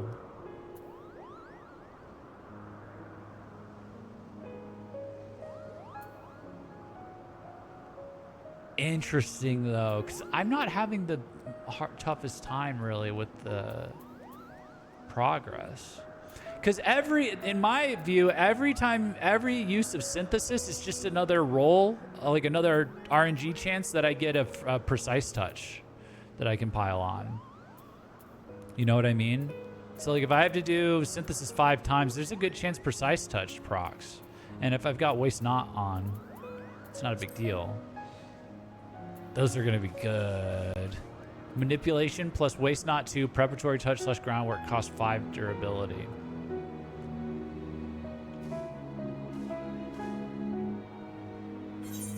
Damn. So that's gonna it's gonna start yo-yoing your durability. Oh, thank goodness. A real craftsman. That's me. The day may yet be saved, Kufo.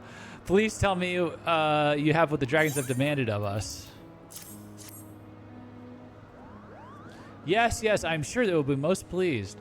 Oh, mighty dragons, I humbly offer this as payment for your services. I hope it meets with your expectations. Well done. Perhaps there's merit in working with you Moogles after all. You have honored the pact, and so we shall do the same. Our strength is yours. Wow, W.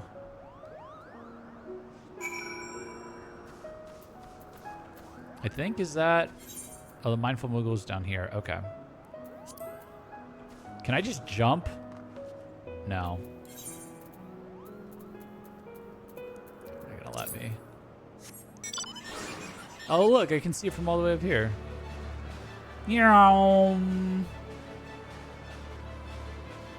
The level 80 skill is also quite handy. Yeah, the crafting minigame is fun. I don't know what the... Oh, look, they're hanging out around here now. I didn't... Is that a new thing? Can I talk to you? No, not yet.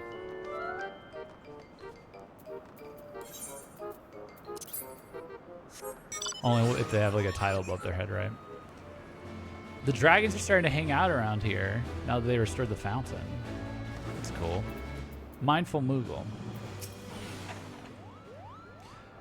Yes, yes, indeed, Kupo. Not moments ago, I received word from Master Magic that you would be along with more construction materials.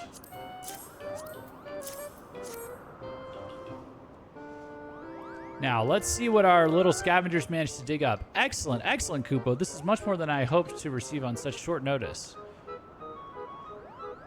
Ho ho, would you take a look at this, Jeff? These metal bars are of unparalleled quality. They could be used to make exceptional pilings.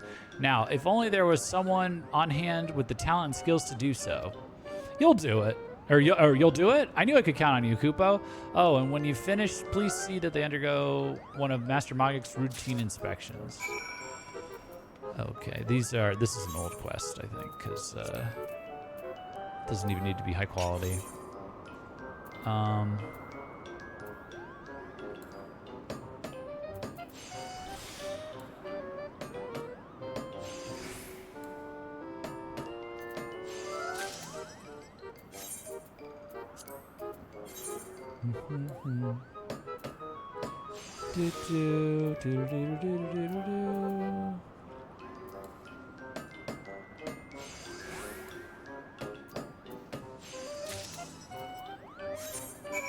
Okay, what's this? Speak with the dexterous dragon net.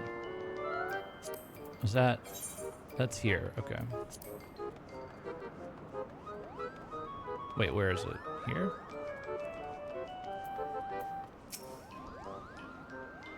Welcome, son of man. What business brings you here? Did I skip this one entirely? The Mogmenders are under attack? Then I shall summon Way Off immediately. Oh, shit. Another one? Uh-oh. Okay, hold on. Let's go do this real quick and we'll warp back. Almost. Almost had it figured out. I almost had it in one perfect loop. That's okay. That's not too far away.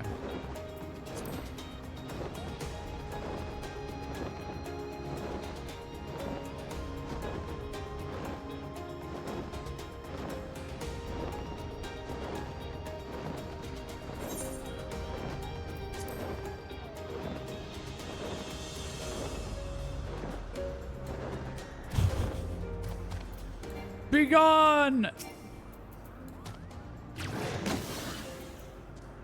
The enemies flee in terror before the might of Way Off. Phew, for a moment there, I thought my pom-pom was popped, Kupo. Thank you. Our work here is finished. Come, let us search for others who may be in danger. Oh, no. Oh, they're close by.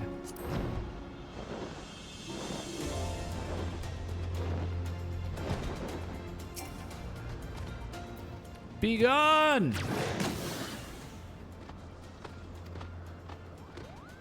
I'm alive? I'm alive, Kupo! Now to make sure I stay that way. It is most fortunate he was unharmed, but I sense there are yet Moogles to be saved.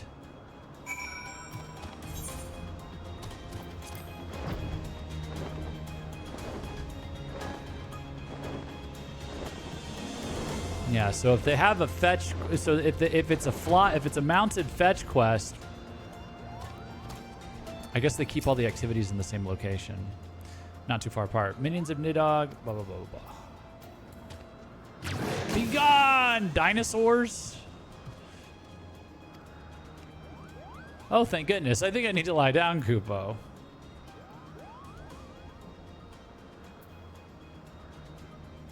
I no longer sense minions of the brood in the vicinity. Let us return to Barley's. There we go. There we go. There we go.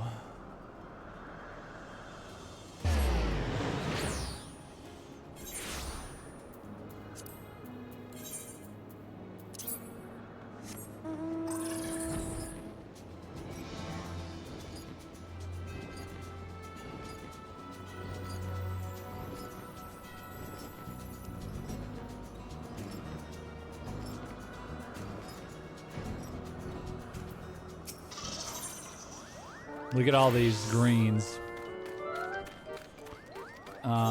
Here, let's just turn them in. Just turn them all in consecutively here. Is this a new one? No, this is not a new one. I'll read the new ones, I guess.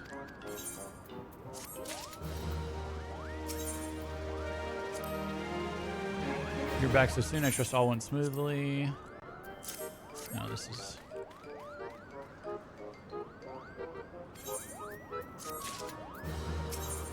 I love that the currency's Kupo nuts, by the way.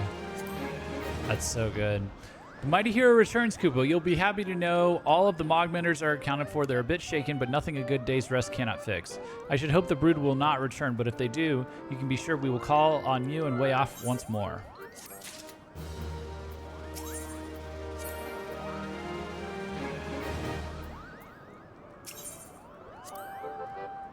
The Mogmenders tell me a certain someone's help was vital in negotiating with the dragons. Naturally, I assumed they meant yours truly. Imagine my embarrassment when I remember I'd sent you to do that errand. Well done, Kupo. I really cannot thank you enough. Do you have any idea how many Moogles it would take to carry even one of those boulders?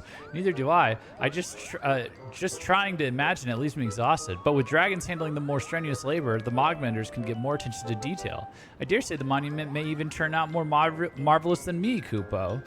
Oh, so these are, okay, so some of these dailies, they're in pursuit of, like, what the society quests are headed for, which is they're going to build the monument next. So they're preparing to build the monument with this. That's cool. Everything seems more, like, headed in the same direction now.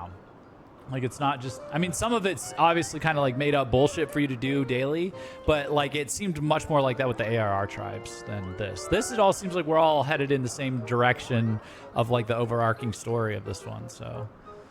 I enjoyed the Moogles dailies. Yeah, I mean, the writing's good. This is all really good. Like, if it gets better... Does it get better from here? Like, it only gets better, right? Like, this is already pretty good from where it started.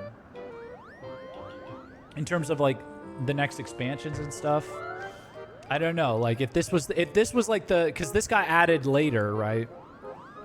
The other ones are somewhere between, like, the Vanu and the Vath are somewhere between, like, ARR and these Moogles and Moogle tribe quests in terms of, like, how well put together it is. And then this one, it's like they really thought about how to stitch it together well. You've returned and in one piece, Kupo. We've tried to accompany Way Off on trips such as this in the past, but the magic in his roar is so powerful, it's enough to pop one's palm. I confess that even my magnificent palm could not bear the might of his bellowing cry. I was in bed for at least a week. It has continuity? Well, I meant, like, do they, oh, yeah, it has continuity. Yeah, that's a good way of putting it. I hope they just kept improving on this, like with Stormblood, like this becomes the new norm and stuff like that. Thankfully, we have you to assist with dragon duties now. Such a lucky one you are. If only I had a palm as durable as you. Wait, I'd nearly forgotten you don't have a palm. I suppose you're not so lucky after all, Kupo.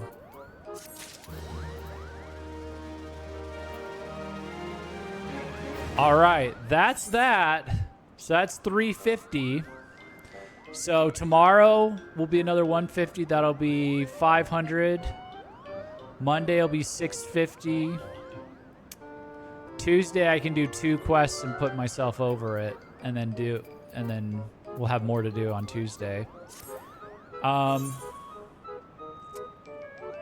I have 6 quests remaining. Let's go to the Vath real quick. How long did this all take to do? An hour and 50? That's not too bad.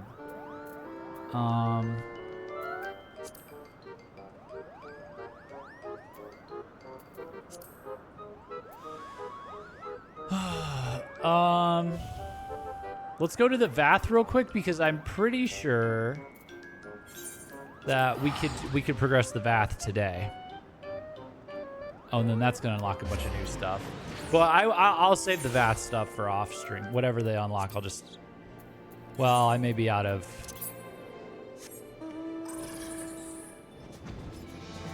And Vath we wouldn't have ready until next Saturday, regardless, I think. Oh, they have continuity from now on, but I think you might dislike the Stormblood Crafters. You get no more information until you get there. I mean, if it's like different, it's fine. It's not like a big deal. But I don't know. The boringness of the ARR is that's just the thing that was killing me, is like it's kind of unremarkable menial tasks that you're doing without a purpose. That's like the weakest part of these loops, but the characters, when the characters got interesting, like Sahagin was interesting, and Sylphs were interesting. Who were the other ones? Amalja were okay. It was just the story was kind of whatever. You'll get no more information until you get there. You'll see. Yeah, it was relatively quick. Okay. The foodstuff of champions. Yeah, these look like okay. It looks like we have enough to. I guess how would we do this? Let me see. I basically need 2. So let me... Are they all 70 at this point? I think they're all 70 at this point.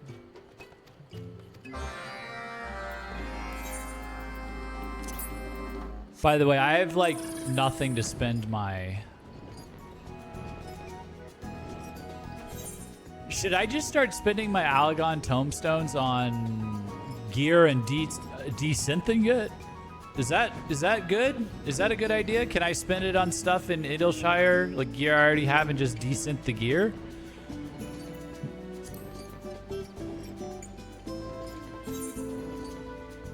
Is that an option? Or maybe my desynth level isn't even high enough to desynth that gear.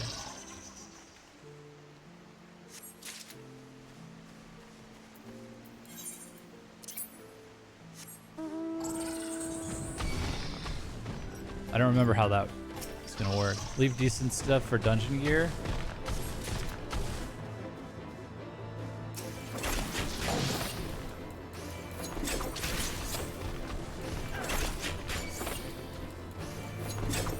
What do you mean you're invulnerable? Alright, whatever. Whatever, man.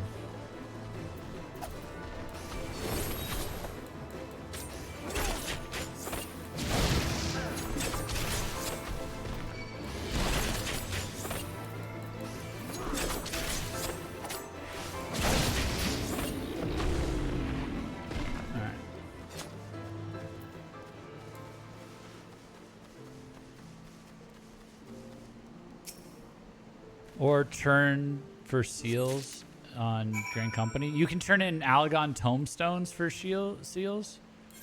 Oh, you mean like... Wait. So my issue is my tomestones are maxed out. So I don't know what else to spend it on.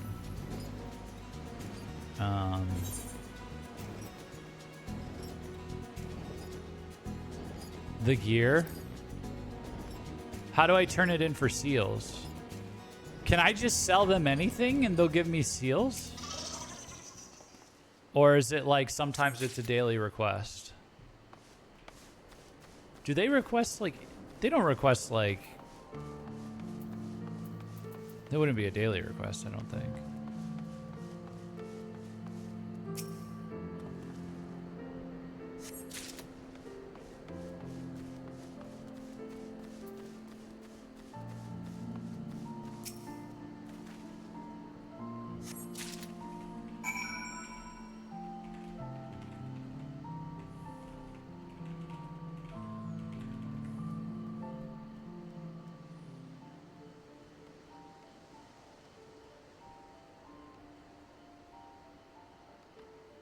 Expert delivery opens up in the second tier of ranks, so you have to promote a few more times. Is it that?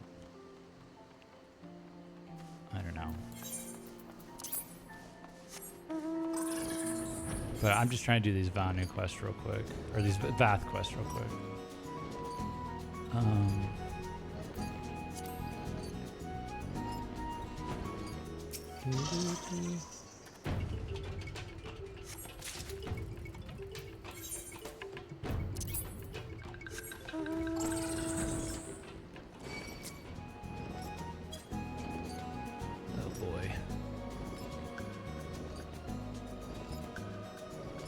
You turn in blue gear for seals. Do I have that unlocked? Is that expert delivery? Or we can go look at it real quick. Oh shit. Oh shit. Oh shit. Where are you? Oh, there you are.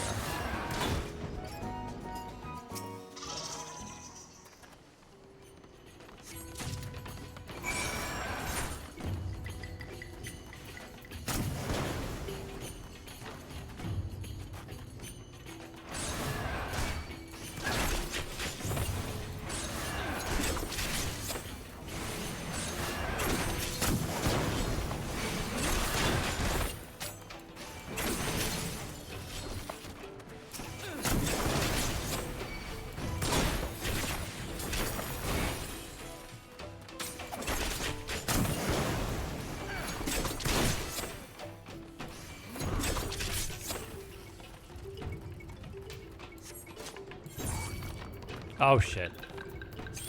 Just aggroed more on me.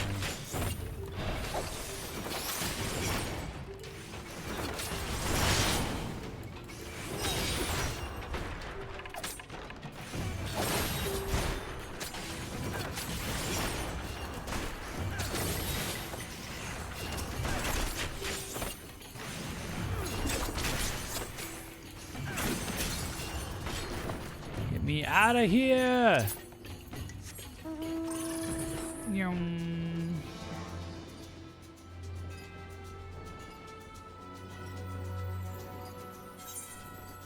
Okay, there's one more over here. A long shot.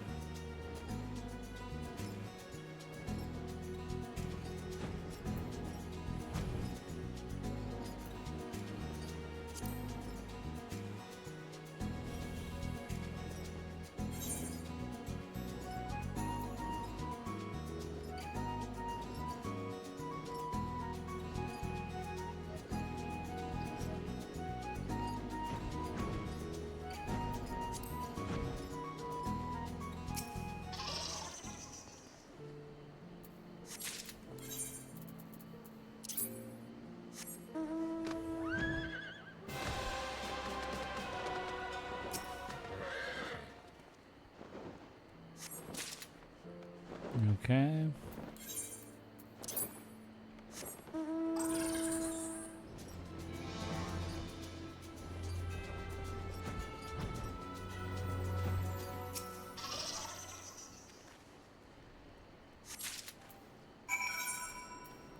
Okay.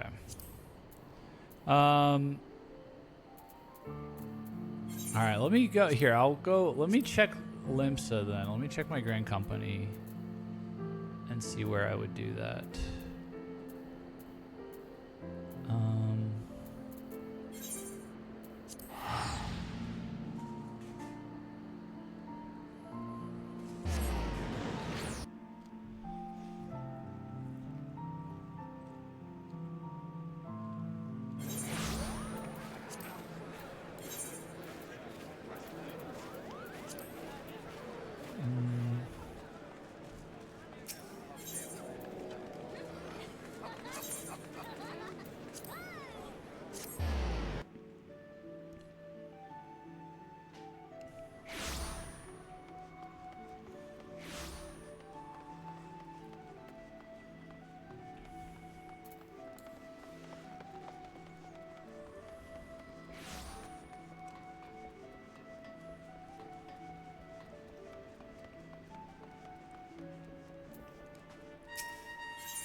Well, there's company leaves as well.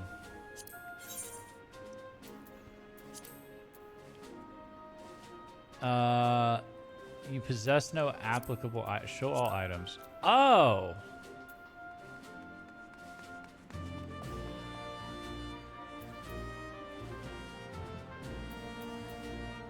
Oh wait, hold on.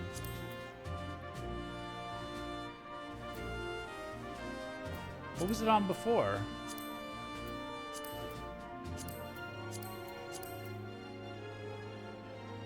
Oh. Really?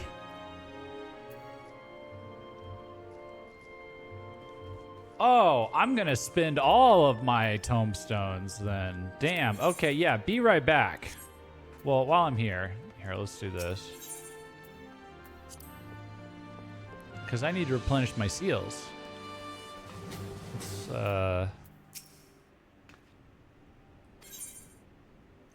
No, the mission failed.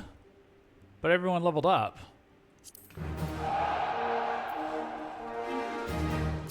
I guess it's not really a failure then, is it?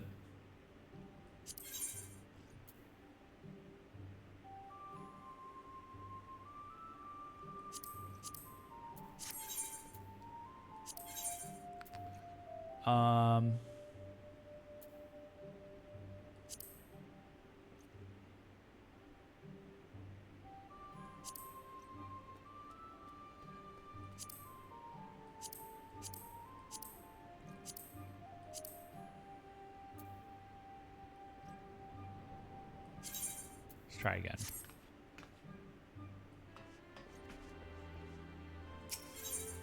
Hide the ones in a set. Oh, on here.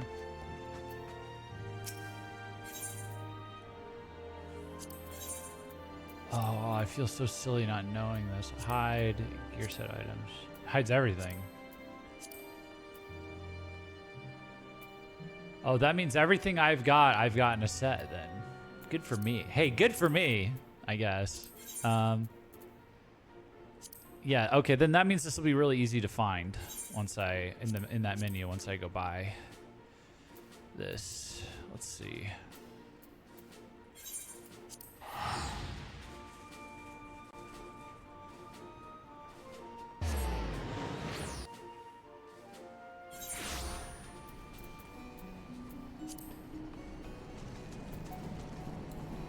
I wish I knew this. I guess I haven't been doing combat tribe quest for very long though, so it's fine. Nothing too much wasted. Oh,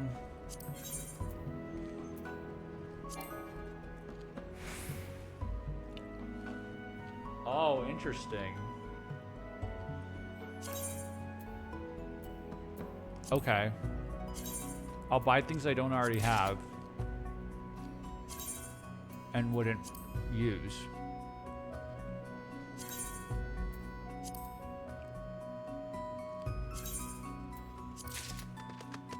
Yeah, I think I never bought the halberd because I already found something better than the halberd for my dragoon.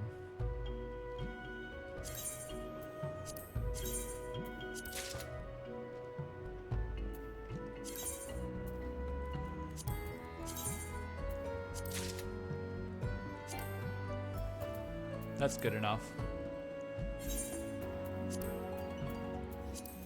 We're just trying to clear it out for now.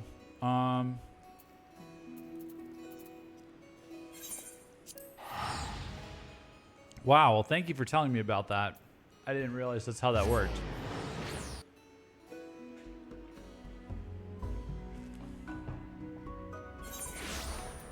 And I was worried about that. Let's see. Let's go here.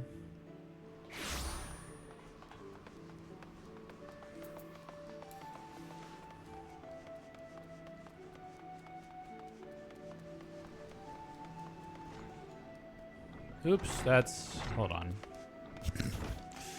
Wrong place. That's for fishing.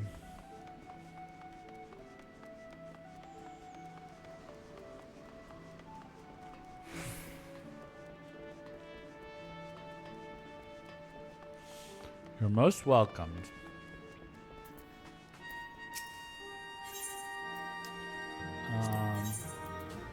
Expert. Ah, look. Ooh, nice.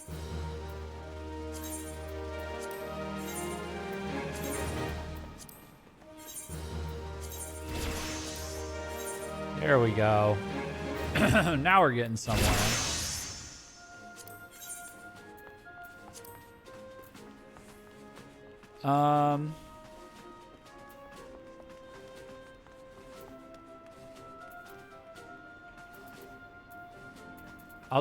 I'm just gonna keep stocking up on that. Okay, so now let's go back to Annex Shrine. Because now I got to turn in these. So the Vanu and the Vath quest, they still give me those tombstones. So we can just keep repeating that.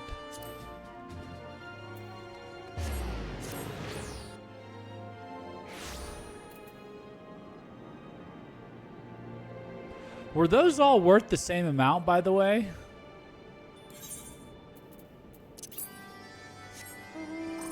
Hold on.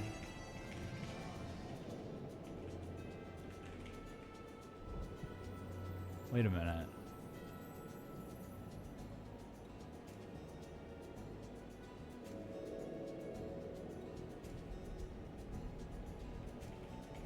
Can we rewind the VOD? Let me look at the VOD.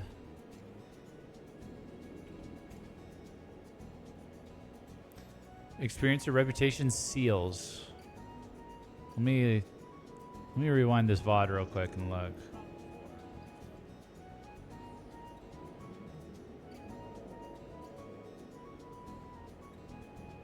Seals depend on item level.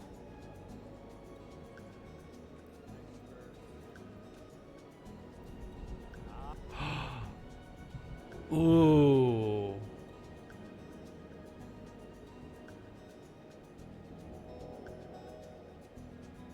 Okay. So I can only buy one of them at a time. But the augmented Shire shield went for the same number of seals as the augmented Shire everything else. But the shield only cost 170 tomestones. Ooh. Alexander Gear gets you around like 1.2k. Yeah, well this gets me 1290, like 1,290. Yeah, because the sword costs like 530. Yeah, but the shield on its own went for 1,290 seals. The same as the Cesti, the same as the halberd, which the halberd costs 600 tomestones.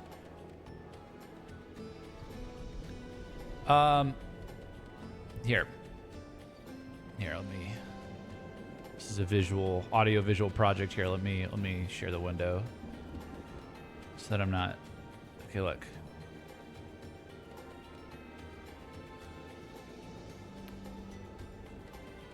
This is what I was looking at. These all went for the same price in terms of seals for the Grand Company. But this shield, or wait, you can't see my, hold on. These all went for the same price in terms of this seals for the Grand Company. But this shield only cost 170 Alagon tomestones. Problem is you can only buy one at a time. Right, but I do daily Beast Tribe quests in increments of about 170 tomestones, right? Or periodically I'll reach 170. Let's see how many I get from turning these in. Let's see how many I get for turning these in.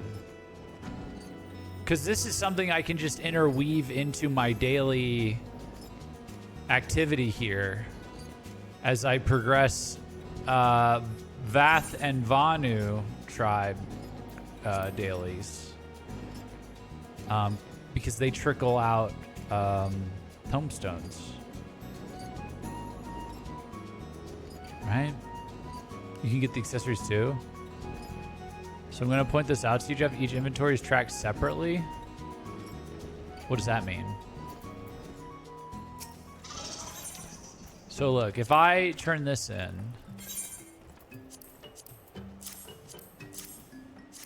so So you could theoretically have one in your inventory, one in your chocobo saddle, and one in your armory chest. Ooh, that's good.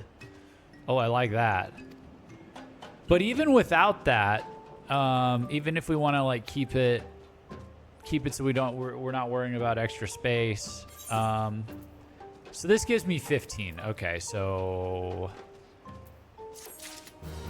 after 10 of these, well, I'm probably doing like, no, I don't know if we'll be doing 10 a day. We'll be doing 6 a day from the 2 combat tribes on an off day, right? On like a day where you don't get bonuses. I've got Vath and Vanu, and the max is 3 from each. So that's 16. Or sorry, that's 6. I'm getting 15 from each. So 15, 30, 45, 60, 75, 90. So like every 2 days, I could go buy a shield and get 12 and then turn it in and get 1290.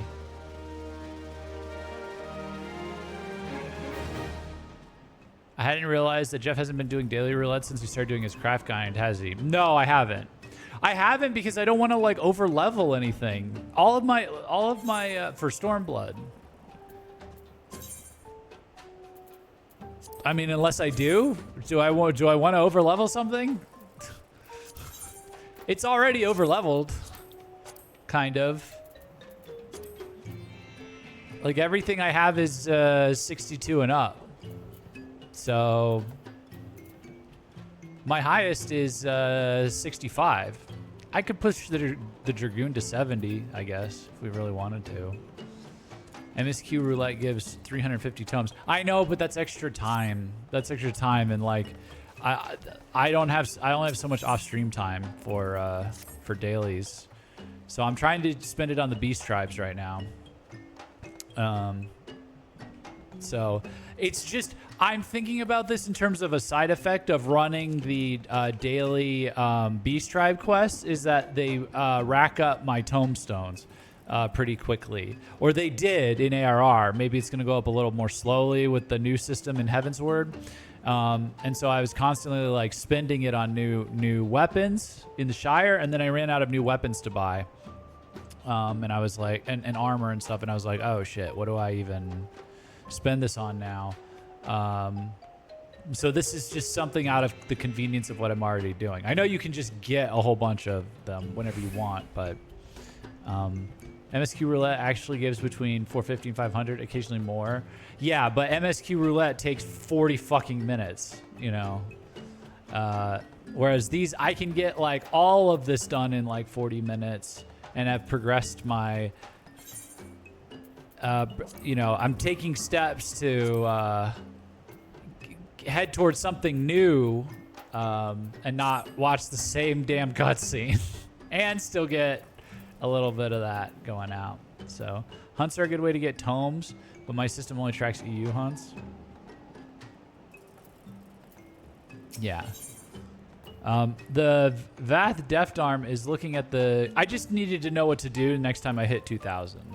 More, really. Like, I don't have a huge urgent need for scripts, and I don't have a urgent need for tombstones, but...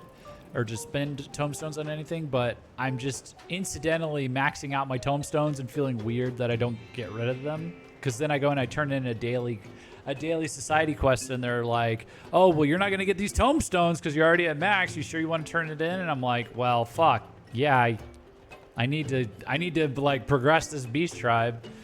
So now I know I can just spend it into tomes, basically. So... that's all I wanted, was just to let the air out of the tome limit. Just keep it around 1,500. Yeah, I might just do that. I might just let them pile up and then keep it around 1,500. The Vath Deft Arm is looking at the colony's store of muskets, shaking his head. Difficult. Okay, so this is... So the reason I was doing this right now is we now have enough to progress the Vath quest line. Which the last one we did, we got them integrated into the Ishgardian economy, basically. They're trading with those dragon slayers over in Western Kurthus. So, let's see what they're up to now. Click, click. Well met, Master. Look at how the Adventurers Guild has grown. Yeah, they're trying to make their own Adventurers Guild, or they have made it. Our roster is filled with eager Vath, and our clients demand much more of us. Your contribution has been most welcome indeed.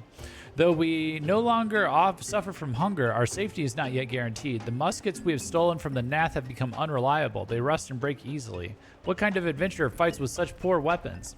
Our hive is young. We lack the proper metalworks to forge better muskets. The Vath with such a purpose have been hard at work securing proper resources, but it will take a long time. Too long. In the meantime, we must make do in other ways. I thought to ask Jantelo. I think that's the guy in the Dragon Hunter. But he admitted he is not well versed in musket making.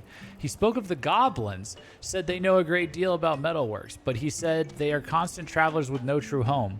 It is difficult to discern when they will pass through the Forelands. You mean in Idleshire? Those guys? I know where they live. Click, click. Idleshire, a goblin settlement in the hinterlands? How fortunate that you would know of such a place. Master, surely you could introduce me? What excitement I feel, knowing I can travel on another journey. I am itching at the chance. I will prepare right now. Polish my musket, clean my mandibles. Meet me... Oh yeah, they all use guns, don't they? Meet me at the border in the west, guarded by the stone door, beyond the domain of the dragons. Oh, so we're going to go introduce them to... We're going to go establish relations with Idleshire now. See, this is so productive. And then the Vanu are just, they're just out here trying not to get whacked by their more hostile, what is it? The Vundu? They're just out here trying not to get whacked by the Vundu.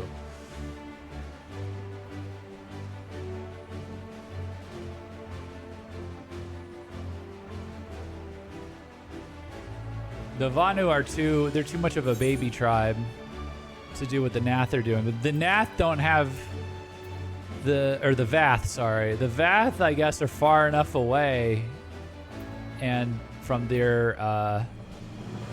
bad ones, the Nath, and are able to kind of keep themselves defended and hidden so they can build up a whole ass adventurers guild.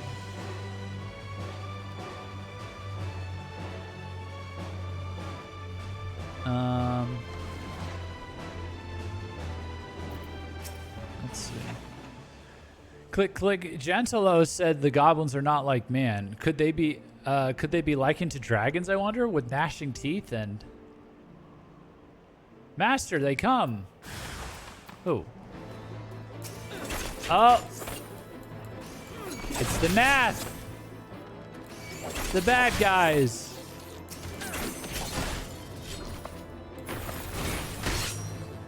I'm gonna cha-cha you into the ground, dude. Olay!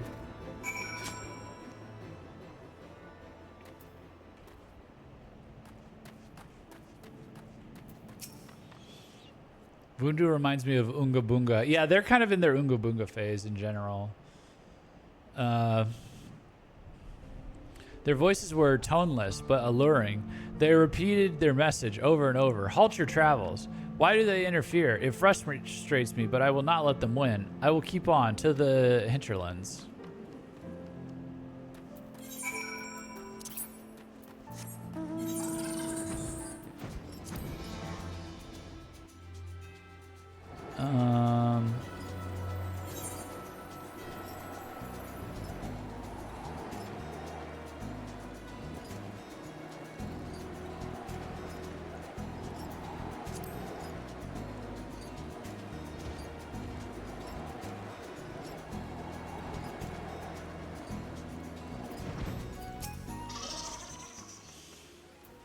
Click, click. Master, allow me to explain. He came out of nowhere and attacked with a knife. I had no choice but to shoot.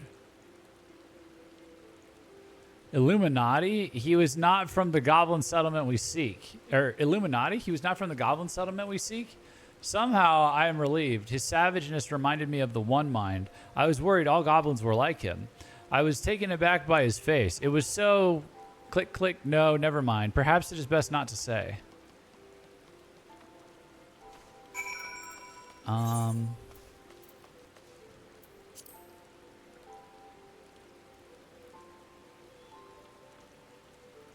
Oh, he killed he killed one of the Illuminati. Okay.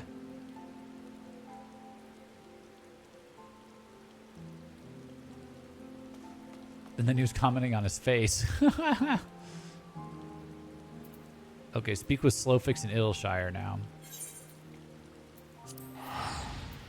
That's funny. Yeah, well, fuck the Illuminati. You can kill as many of them as you want. Or need to.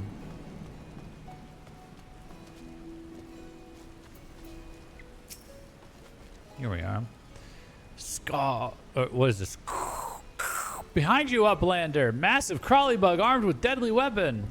No, he's my friend. Not crawly bug, but walkie bug seeks gobby metalworkings. Happy to oblige we are, but Slowfix is not the gobby with whom Uplander should trade tongue flaps. Seek dry docks. Dry docks? What purpose does one have with a name like that? We're experiencing a bit of culture clash here, it seems.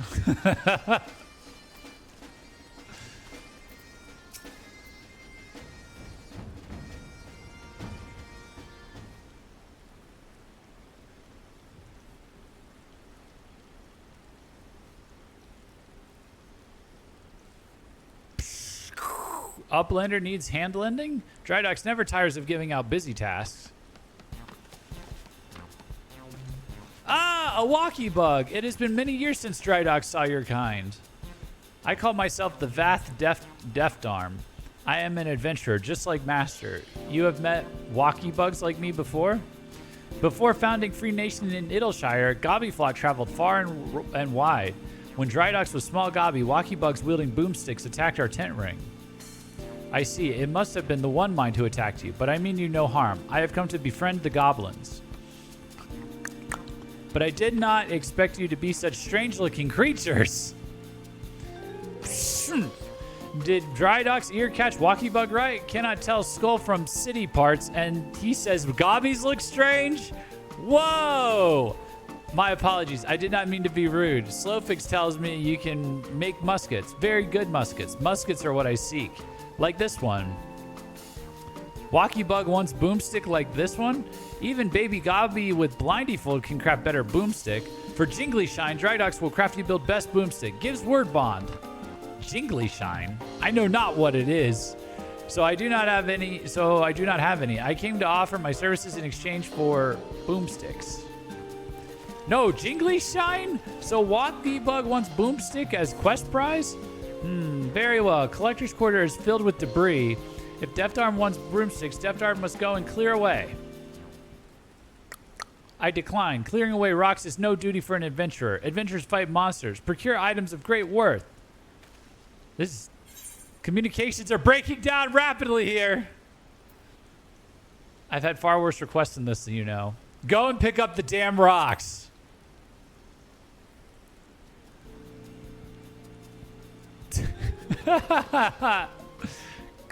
Is adventuring not supposed to be glorious? I thought it was supposed to be glorious. But you are right, Master. I am fortunate to have been given a task to perform. Clearing rocks is a worthwhile duty. Dude, that's funny. Mega culture clash. Uplander, can Drydox trust you with check work? Make certain that Walkie Bug clears Collector's Quarter with fastness.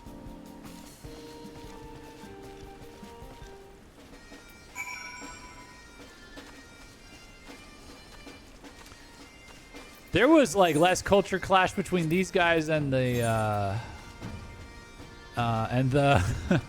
between him and the I still got the Hildebrand over there, don't I? There was less friction between him and the Ish Guardians. Ish Guardians are they all here? They're all here, right? They're all humans.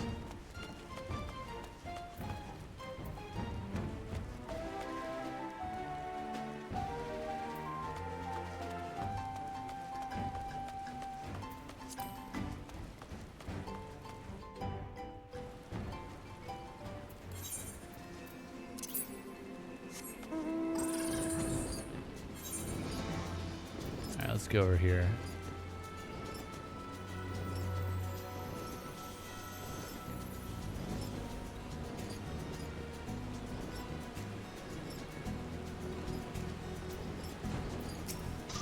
Vath the Deft Arm. If Master has done simple tasks like these on his own, I can do it too.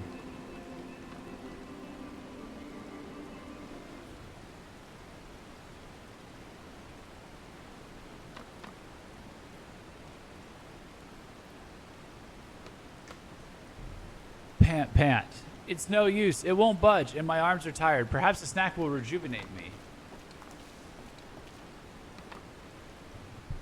Psh, Drydox grows impatient and comes to check work.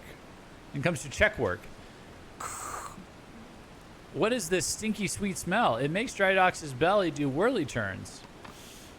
Slurp, slurp. These are... I'm not making slurping noises. These are Nanka eggs. Succulent and juicy they are. Would you like one? Yes, but first Drydox must remove masks. No sneaky peekers. Oh, they're insecure about how they look. Slurp, slurp, gulp. What is this? Tasty fresh, like party in mouth with all gobby flock invited. More stink eggs. Perhaps we can alter the deal. If you craft boomsticks and metalworks for the Vath, I shall bring you more Nanka eggs. Mountains of Nanka eggs.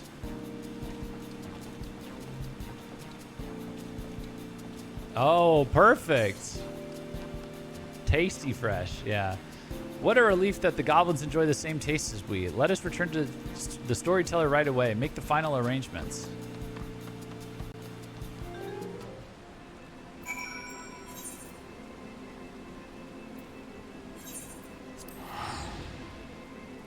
Come on, where's the immersion? I can't afford to be clipped.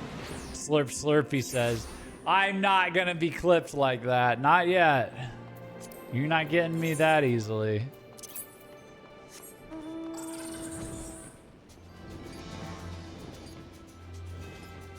Next time I see those sound effects, I'm gonna narrate them. The gobby slurps and gulps.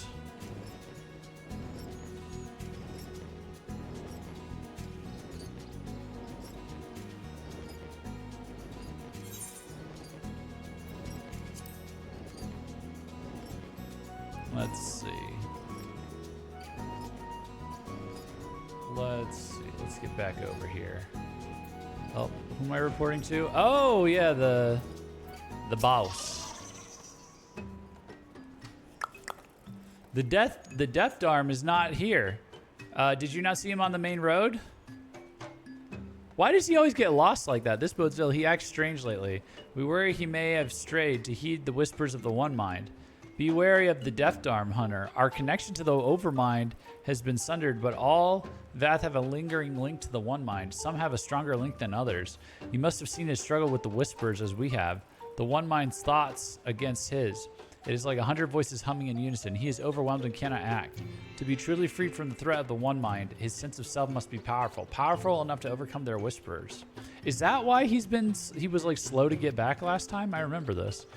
If he doubts his purpose, the link may grow stronger. He will forget himself and return to Lotha's Nath. But we cannot let that happen. He is their brother. He is Vath. The One Mind must be beckoning him towards their hive. He cannot have gone far. Great Hunter, you must bring him back to his senses.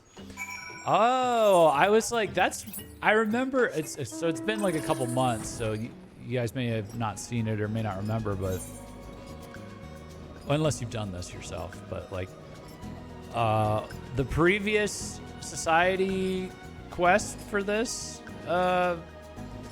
we went to, where did we go? We went to Western Kurthus and established relations with the dragon hunters there with him. And then when he came back, he was like we went to the storyteller and he's like, oh, he's not here. Maybe check the road. And then he was like, oh yeah, sorry, got a little lost. And then returned back and there was nothing to it. It was a little weird. He's just randomly in there. So they were doing that on purpose. Get an AI to say it. I should make a soundboard, yeah.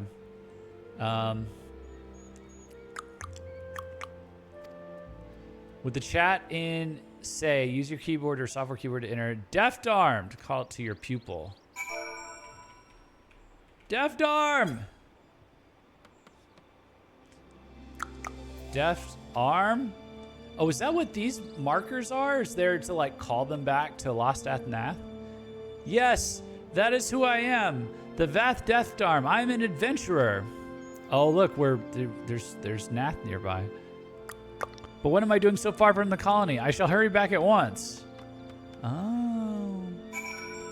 Maybe you should do the Vath's Yellow side quest too, lol. Also, I see a B rank. What do you mean a B rank? The level 60 Nath is a hunt? Oh, wait, it is.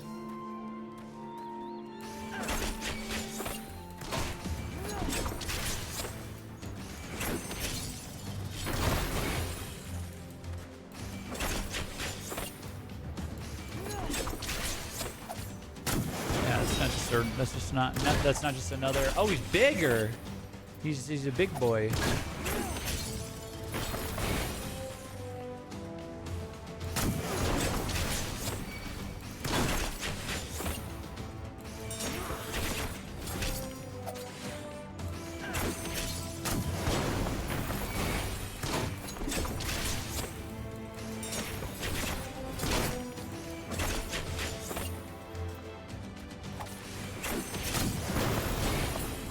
Get hunted, bitch.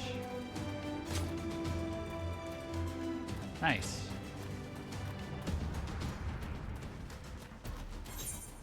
Yeah, you only really get things from bees if you have a weekly hunt bill for them. I guess I had one then. But I don't think I've had a weekly one. Well, there's achievement progress, but rewards are for A and... You'll get nothing for it because it's a B rank? Oh. If you haven't actively picked it up, you don't? Oh, but it still shows you the icon? Oh. And it's respawns now? Oh. I kind of don't care about the hunts, which is a crazy thing to say as a monster hunter. But they're just not... I don't know. There's so much other stuff to do in this game. I care about hunting Rathalos. It's just to tell you if it's aggressive or passive. Oh. Okay, so you guys just pointed that out to me. And I saw... so that blue thing tells you if it's aggressive or passive? Oh, yeah, the ones that I have a bill for are... They have like some kind of like squid icon next to it or something. All enemies have a red or blue marker there. Hunts and elites just get a fancier one. Okay. Funny enough, they eventually get mechanics. What, the hunts? Are hunts in every expansion? Like, is there a place for hunts in Stormblood and stuff like that? Yeah, the A ranks and S ranks all have mechanics. You pick hunts from Grand Company and Ishgard. Okay. There's A, B, and S ranks and daily hunts in every expansion. Okay. Maybe we'll look into it in Stormblood or something. I spoke with the storyteller. He explained what is happening to me, about why I lose my way, about why I struggle to fight the One Mind. I am sorry for staying silent, Master. I thought I could overcome this on my own. I thought if I declared my purpose, the voices of the One Mind would vanish. Instead, they have grown louder. Oh, my mind, it is full of questions, heavy questions. I fear many things, but I fear losing myself the most. I know, perhaps the One Mind still calls me because my purpose is not strong enough. I must do whatever it takes to become a capable adventurer, accept more tasks on my own, reap more rewards, then the One Mind will whisper no longer. Oh, poor guy. All right.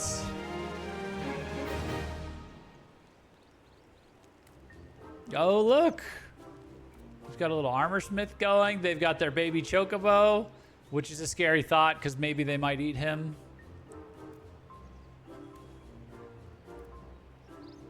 Oh, this is for like the goblins of Idyllshire are now clients of the Adventurers Guild. Oh, they sent them those arms and stuff. The non-mind, reputation up. Respected. 3 additional quests. Okay, let me see.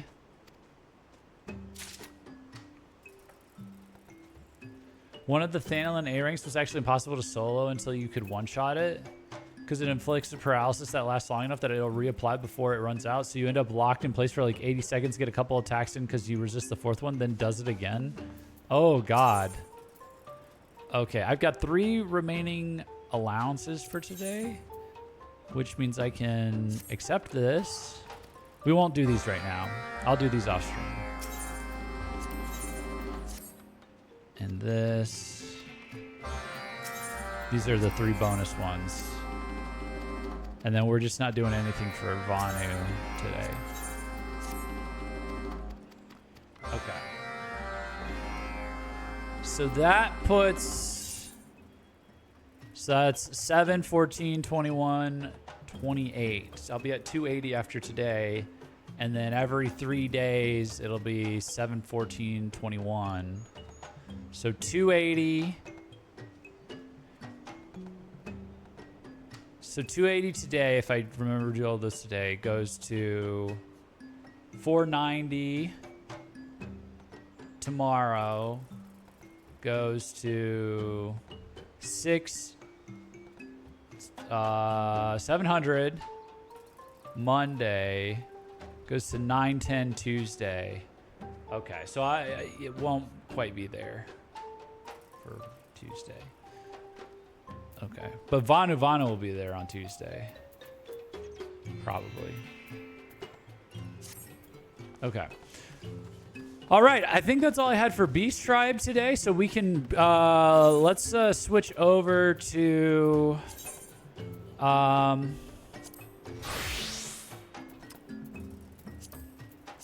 crafting and gathering.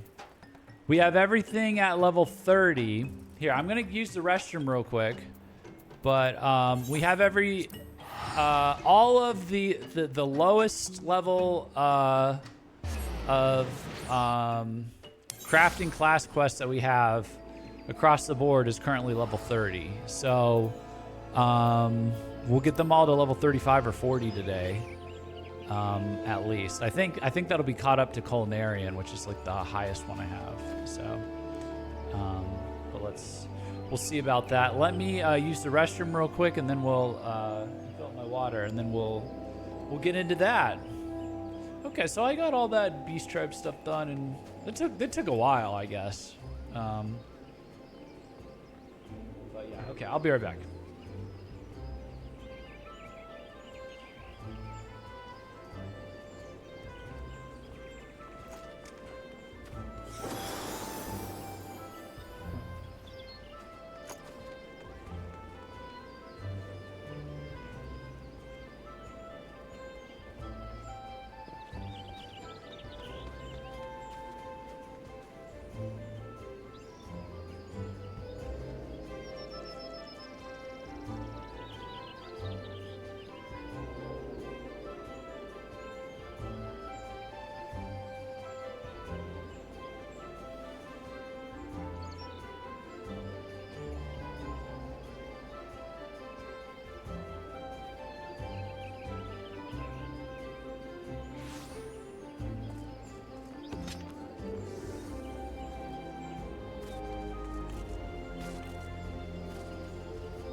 All right.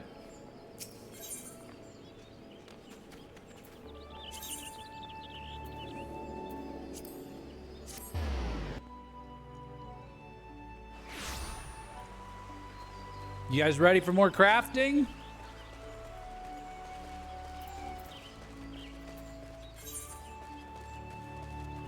It's crafting. I guess it's gathering technically. Crafting and gathering time. Let's go. All right. Fufucha appears to be in some distress. I fear we have a situation on our hands, Jeff. The guild's crop of alligator pears has been ravaged by vermin, and scarcely a day before the fruit was due to be picked. It is disheartening to see our labors come to naught, but such is the way of nature. Alas, our woes do not end there. In a fine example of ill timing, no sooner had disaster come to light than we received an unusually large order for, yes, alligator pears from the Carline canopy. Yet all hope is not lost, for the fruit also grows in the wild. We need but find enough to fulfill the order, 15 to be precise. Our man Sol Yu is charged with keeping track of such produce as may be harvested in the Twelveswood. He spends most of his days around Bent Branch Meadows at this time of year. If there are alligator pears out there, he will know where to find them. Pray seek him out, Jeff, and do as he directs. Perfect.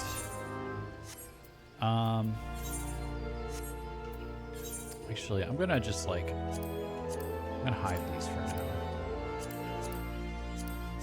Just to keep this more organized. Oh, that's 35 though, so we're coming up on that one.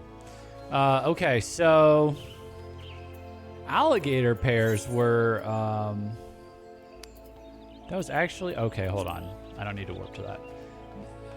That was actually, I'm familiar with that. I bought that on the market board a few times for some culinarian recipes. So, let's see here.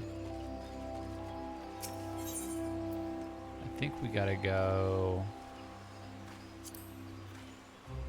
This is good.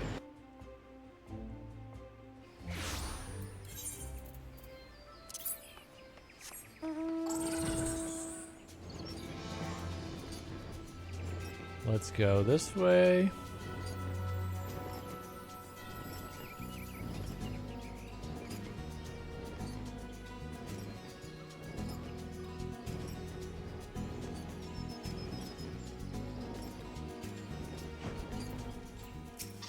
Sold you.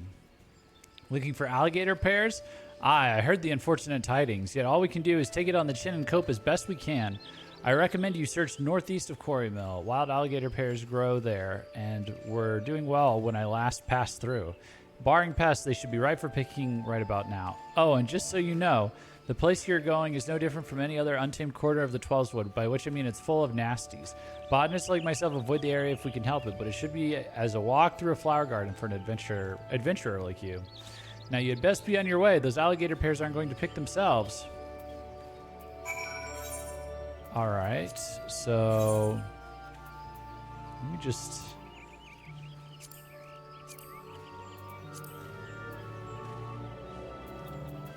find these. Alligator pears, Silent Arbor, Quarry Mill. It's no problem for someone that's got stealth on all the time.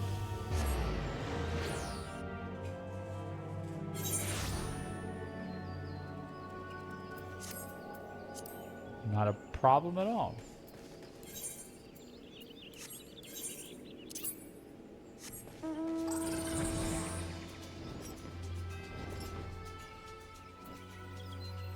Oh, right here.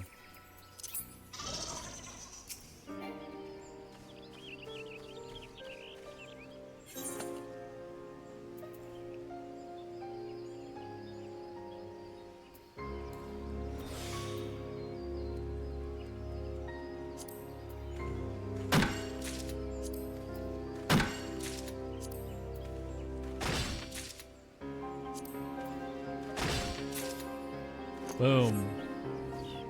Just need one more.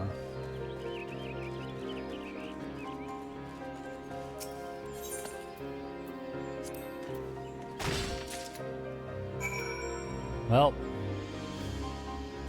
I guess we're gonna own some of these now.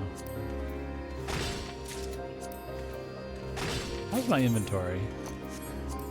Ooh, it's getting up there. Deliver the pears to Fufucha.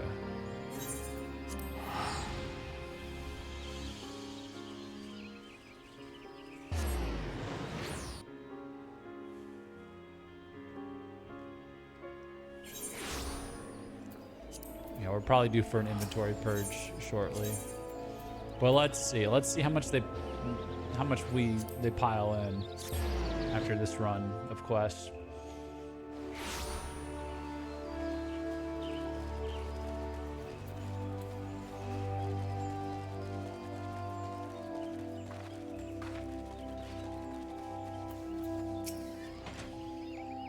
I trust you now know where alligator pears are found in nature. Please hurry, Jeff. It would not do to keep our client waiting.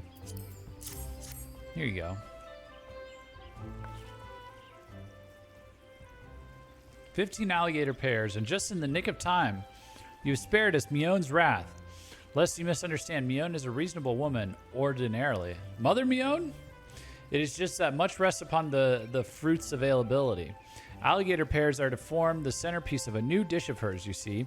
A hearty salad which she has been promoting feverishly to adventurers far and wide. Wow. Mion would not have been pleased had her plans gone awry. But owing to your efforts, she can keep her promise, and we are good reputation. My profoundest thanks, Jeff.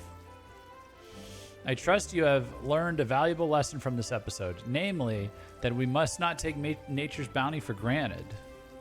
As I taught you when you first came to us, nature is an unsentimental creature. She may provide for our every need today, only to take it all away on the morrow. Those who would walk the path of botany must come to terms with this fact, and the sooner the better. For should your labors prove fruitless, and they frequently shall, no amount of brooding will avail you. At such times, one must remember that for all her seeming cruelty, nature is not our enemy. She simply is. If you would become intimate with her and partake of her bounty, you must learn to accept her unconditionally. All right.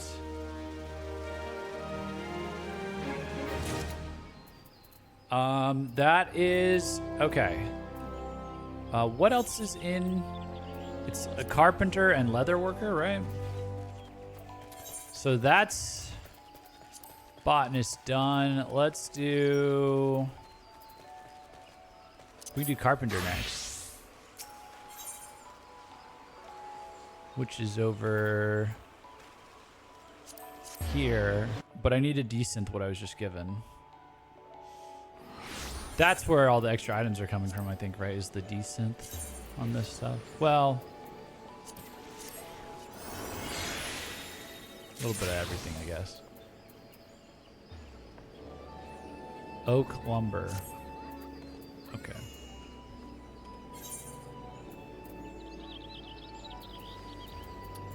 Also, let's put this over here. Let's put this over here. Sort.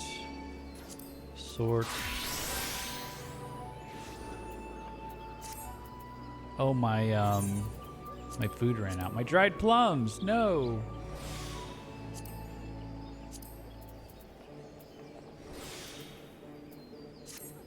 Okay, carpenter. He's over here. She's gonna make some guac. Mother Mion's Primo Guac. Welcome to Mother Mion's Primo Guacamole. Hello, Beaton. It is good you have come, Jeff. Your talents are needed for a commission. The client asked for you by name, in fact. It would seem that the adventurer turned carpenter has earned himself a reputation. You are to craft a walnut cane of unparalleled quality. When it is ready, bring it to me. I will not permit you to deliver anything less than perfection. Uh-oh, walnut. I have walnut lumber. Oh, shit. Growth formula, beta. Uh-oh. We're just gonna go buy that.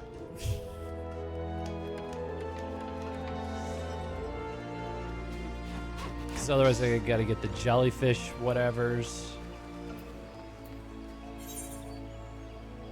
Let me see. And the rocks. Yeah, I'm good. I'm good. I'm good. We'll see if it's a scam on the market board. I've made that enough times. I just don't have it in my inventory.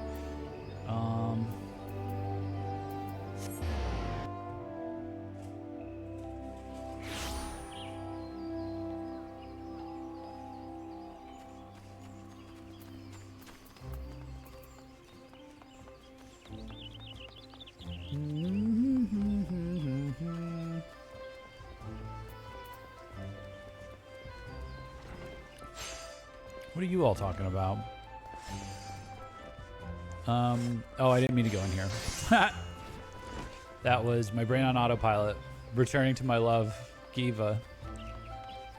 My yandere girlfriend, Gava.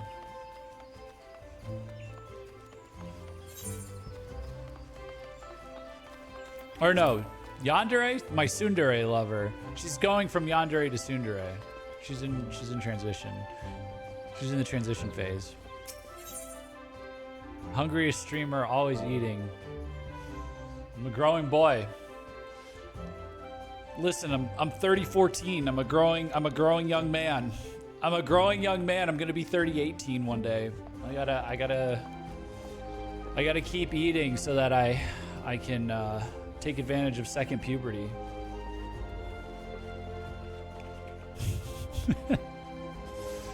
What was I looking for? Growth, formula, beta.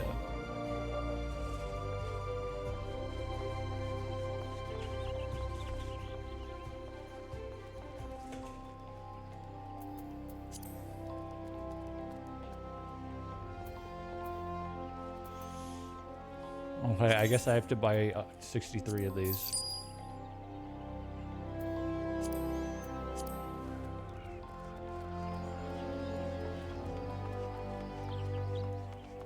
Well, I'm almost 30 and that's going to feel like switching into ancient era.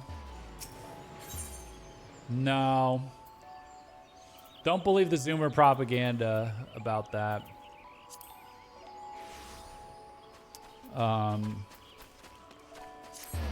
I still think the best description of your 30s is like, it's like being in your 20s, but now you have money. And that's kind of what ended up happening was, I don't know, I'm playing a lot of video games like I was in college. But I have way more money for video games. I have money to invest in doing streaming so I can like play video games in a different way.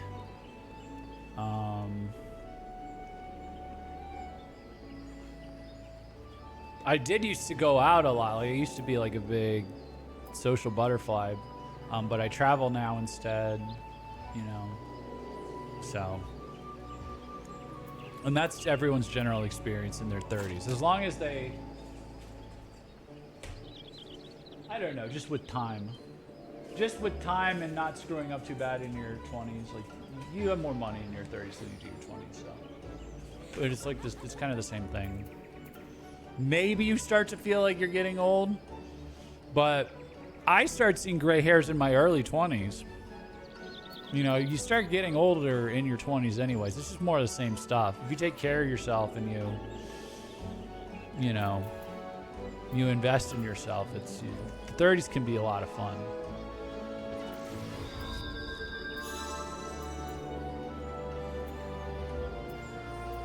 Let me see here.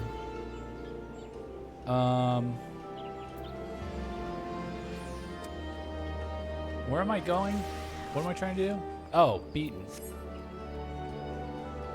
Master beaten.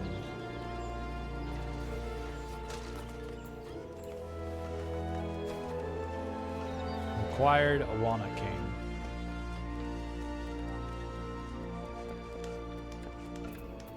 Of the highest quality.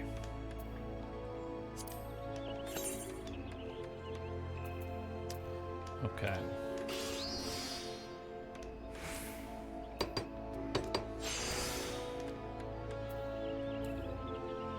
Ooh, got an excellent. Wow. Nailed it. Oh, this is easy. This is easy stuff.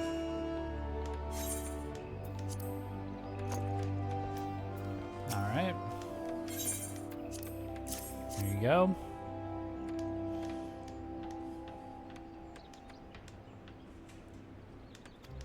You've done well, Jeff.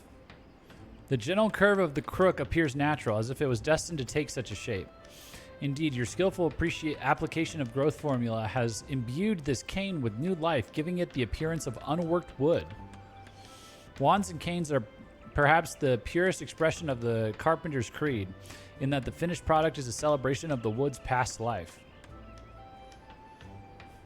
Excuse me. Conjurers are, of course, highly attuned to the natural world. Hence, it is no small coup to craft a cane that satisfies. But your cane should meet with the client's approval. You may go and deliver it to him at the Adder's Nest. Okay. Oh, they're just right across the way.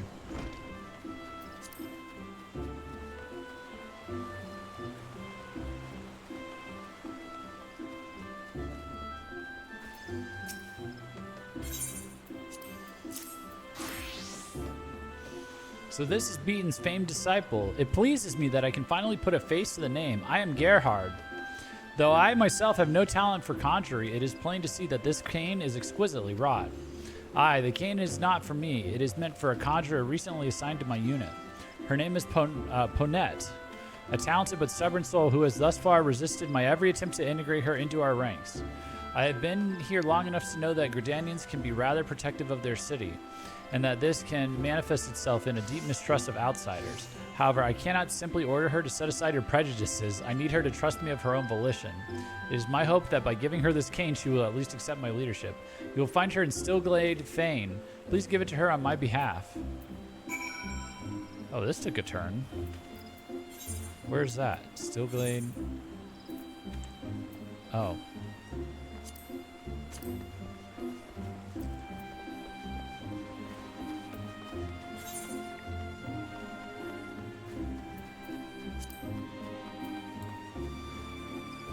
Over here?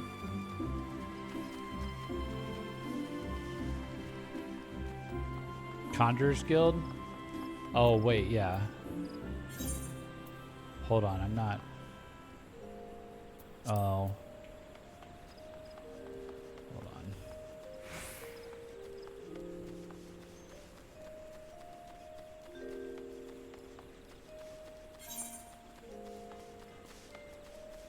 Well, let me just go to here.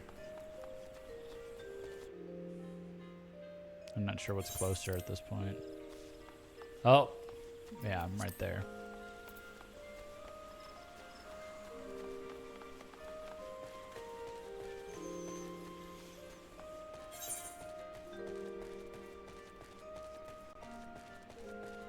What is this? One more night in Amdapur? When did this unlock?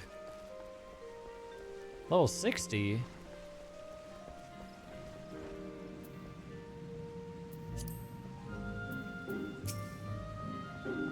How long does the campaign intend to keep me waiting? Does he have any idea how much little time a conjurer has to spare? A gift? That Alamegan kept me waiting this long for some trinket he did not even see fit to deliver himself? Typical. These foreigners truly don't have the first idea about... Gods, it can't be. A walnut cane? A walnut cane? And one so finely wrought that I scarce believe it man-made. To conjurers, our canes are the physical representation of our connection with the living world. They provide a focus for us to channel the forces of nature and weave spells. To possess a cane made of walnut is a dream most conjurers share, and I am no different. I see the beauty of this cane in the heart of the man who made it. That an outsider could craft this flawless cane.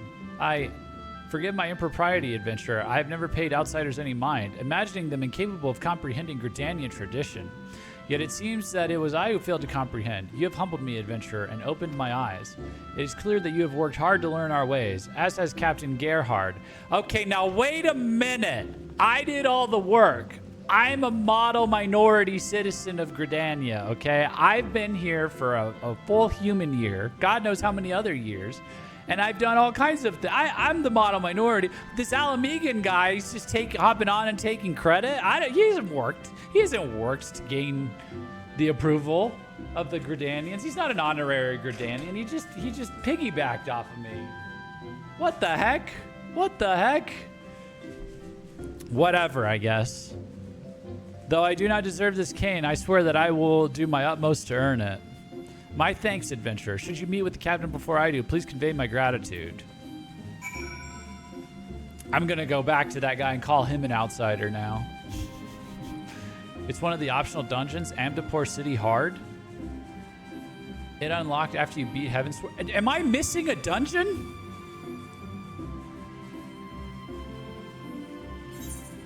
What the fuck? Holy shit. It must not be a very good one because none of you told me about it.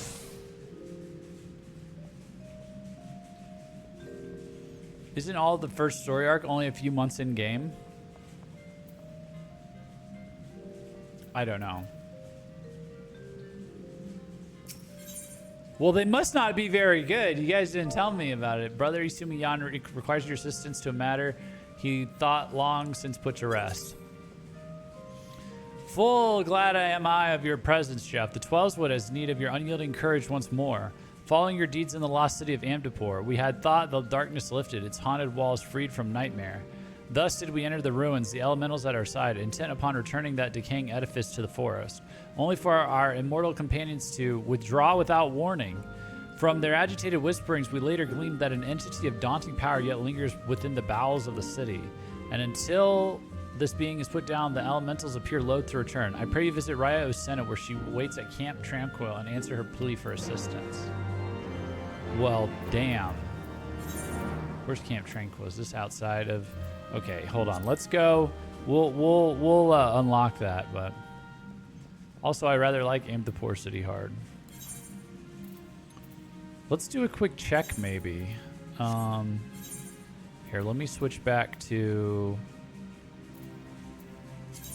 Oh, I don't know why I'm doing it here when I have this open. Let me switch back to Carpenter. Report to Gerhard.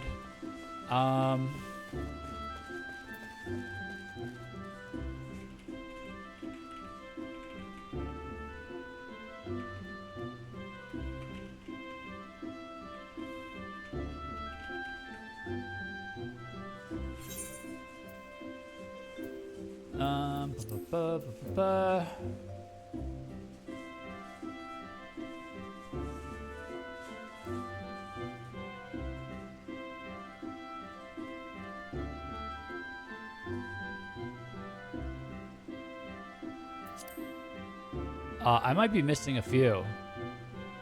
Uh-oh, I might be missing a few, actually. Let me see. Nope, okay. A Therochemical Research Facility.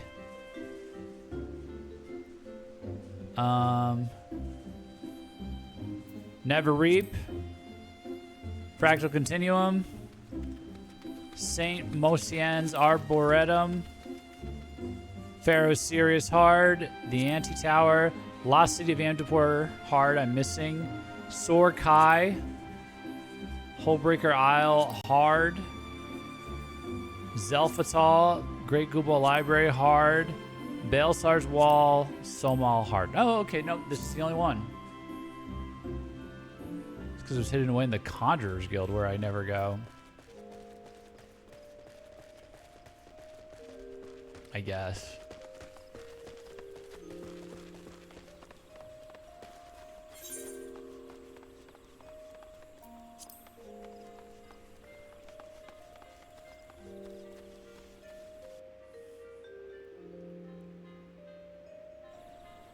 Get used to it. People are selfish. Get used to what?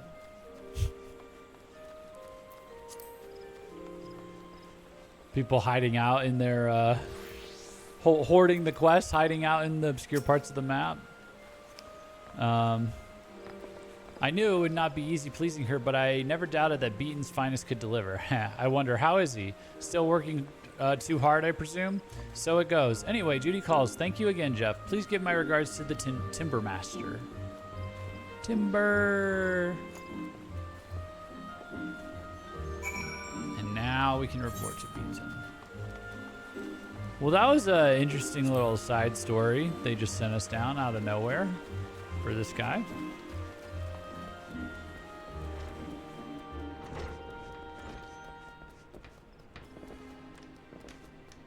I guess it makes sense. You do make stuff for the Conjurers Guild. Welcome back, Jeff. Was the client satisfied? Interesting. So the client was not a conjurer himself. In any case, I'm glad to hear that the intended recipient was satisfied. I must know, Jeff, who was the client? I only received their messenger, and I cannot fathom why they would not come in person. Gerhard? You are certain? I thought him far from Gridania on campaign. When did he return, and why would he not greet me in person? We've known each other for so many years. Well, I can only assume that his duties leave him no time for such niceties. I'm glad to hear he is home and well. Thank you for attending to his request, Jeff. I look forward to our next meeting. All right. Let's descent this. No recognition. Oh, yeah. Well, I am just a humble adventurer. A humble adventurer helping other people have all the credit. That's true. All right, now let's do the Carpenter's Guild, and then we'll go deal with this missing dungeon. We can do this dungeon sometime. Some other time.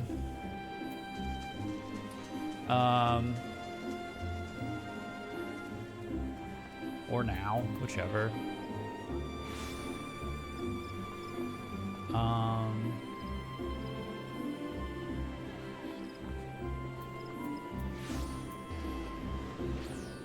Leatherworker Guild.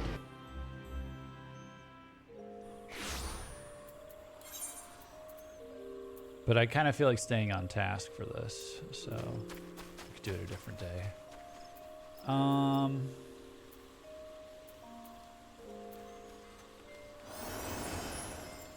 Carpenter, leatherworker.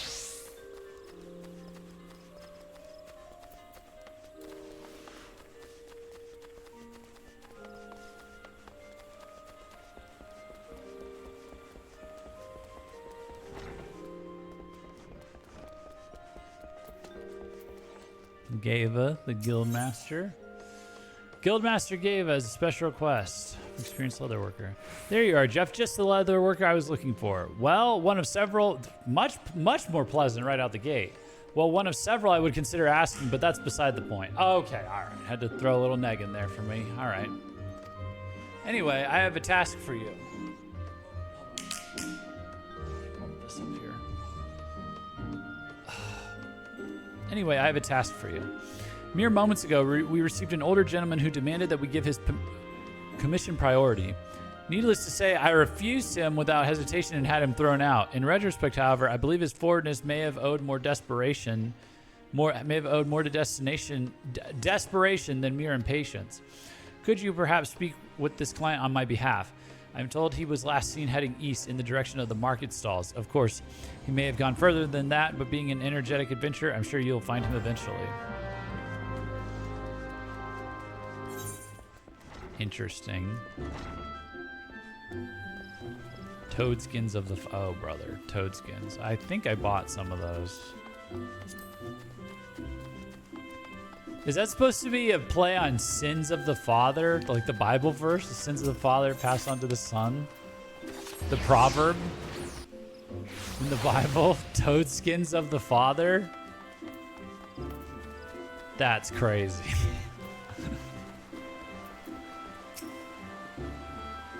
You are a leatherworker? Thank you for coming to see me. I know that my behavior at the guild was inexcusable. Permit me to start from the beginning. I heard tell of a new brand of leather goods that was cheaper than finial, but just as well made. Not being a wealthy man, I saw no reason to spend the extra gil and purchased some of the Angerbotha branded leather for my boy. only to be disappointed. To an untrained eye, it may seem fit for purpose, but I served as a wood whaler for many years and could tell at a glance that it was no match for Ixali weapons. They made it so fast and cheap as advertised. They made it fast and cheap as advertised, but had I known the quality would be so bloody awful, I would have found the extra gill and gone to Finial Fineries in the first place. I know what I ask is unreasonable, but my boy's about to enlist in the Whalers, and I wanted to give him something that would last a lifetime. Something that his son could wear when the time came. I swear, that anger bother stuff wouldn't keep him alive long enough to even have a son. Please, would you make me a toadskin jacket? Okay.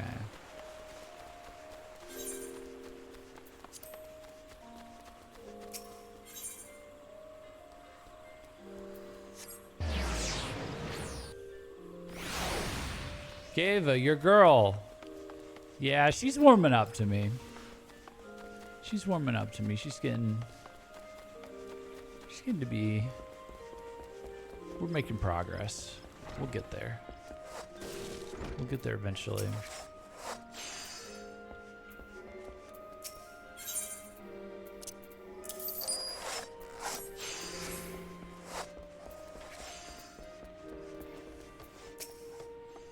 I see. A gift from father to son to be passed down through the ages. Only a well-crafted item could be expected to carry generations of memories and tradition. A toadskin jacket, was it? Well, after hearing such a tale, who could possibly refuse? Why are you looking at me like that? It was a rhetorical question, Jeff. I'm not a monster. You heard his words, so you know what's at stake better than anyone. I bid you make a toadskin jacket of the highest possible quality and present it to me for inspection. All right, here we go. Oh, we got it. Toad leather, odd goat leather, deer... Oh, yes. I knew there was a reason I left this stuff lingering around in my inventory. Oops, wrong thing.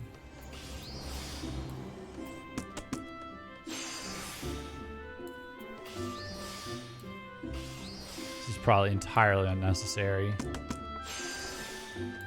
Oh, shit. I clicked the wrong thing. I should have clicked the... Well, whatever.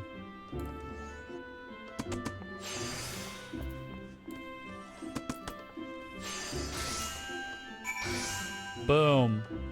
Whoa, crafting of a storm. I just got an achievement. Up for a challenge. Nice.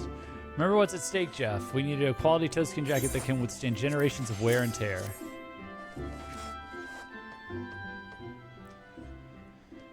I dare say this is your best work yet. The spalders and breast are made from the finest toadskin, and the goatskin backing alone would provide solid protection. It strikes the perfect balance between mobility and protection, and I can find no fault with it. Aye, it's a fitting gift for a young whaler to be. I expect the Camelane will agree. Take it to him, Jeff.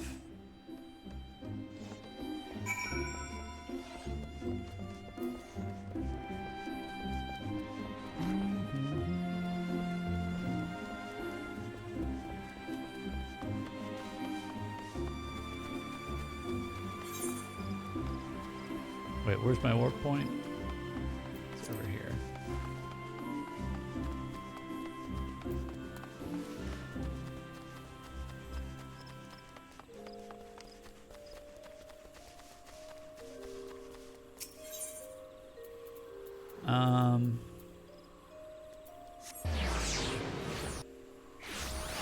Challenge log?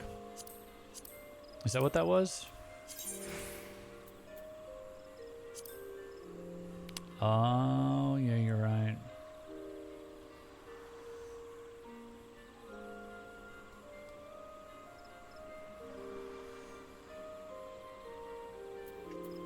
Okay.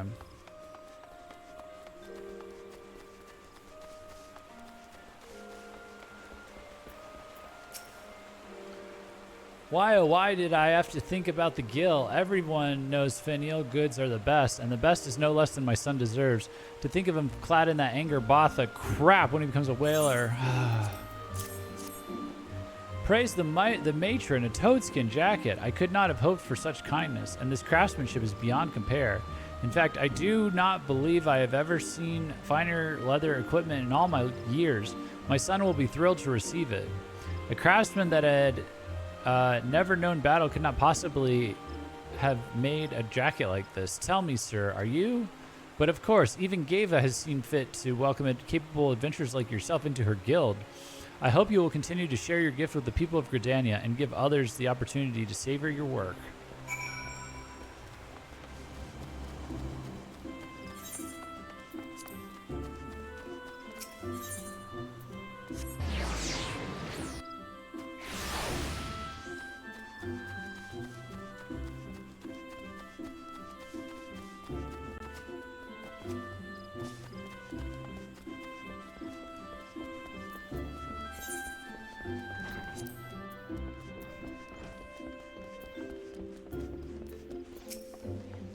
I take it from your grin that Camelane was satisfied? Glad to hear it. Gods, I'm getting fed up with this Angerbotha nonsense. First that old Don merchant and now this. Honestly, I don't know what idiotic plan they have in mind, but it's only a matter of time before word spreads. Quickly, cheaply produced goods may entice customers, but quality goods keep them. I wonder if they'll even consider participating in the exhibition. On the one hand, there is no better way to publicize your brand, while on the other, they must surely know that they're in no position to compete with real leather workers. But I do hope they try, Jeff. I would love nothing more than to see those Angerbotha frauds get their comeuppance, to look on as artisans and merchants from every corner of Eorzea cast judgment on their works and proclaim them a disgrace.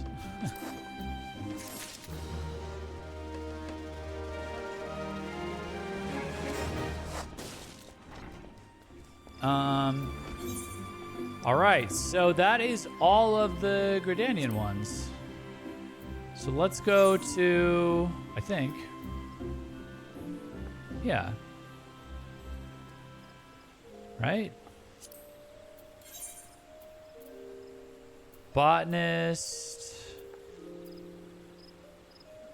leatherworker, carpenter. Yeah, so then in Limsa we have 4, right? We have, well, we're not going to do culinarian yet.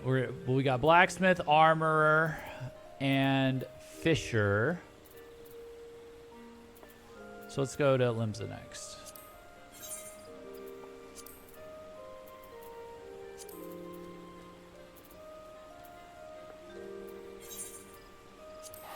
Let's go do the fishing one, since that's going to be the most out there one, right?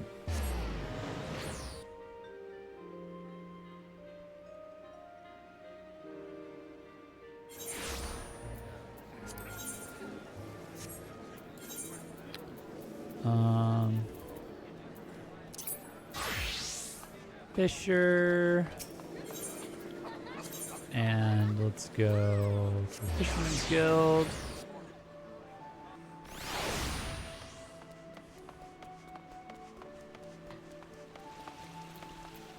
Sisyphus. Like fish passing in the night. Sisyphus would have you attend to another incomprehensible customer. The catfish you fetched for Linksath has raised quite a stir. He was so pleased with the quality and quickness of the delivery that he's been raving about you to anyone in earshot. And now the word swirling around Limsa of a fabled fisherman has reached the ears of your fellow guildmates. Though most of them have no idea who you are, it doesn't stop the lazy sunbathers from fabricating folk stories about you. Meanwhile, Chucharoon's done his part to add to your fame, singing your praises well beyond the walls of the guild. So well beyond the walls, in fact, that goblins have come to enlist your help. Toctix is a friend of Chucharoon, so we're somewhat obligated to hear him out. Though I don't expect him to be much more intelligible, loath though I am to admit it, we'll most likely need Wawalago again.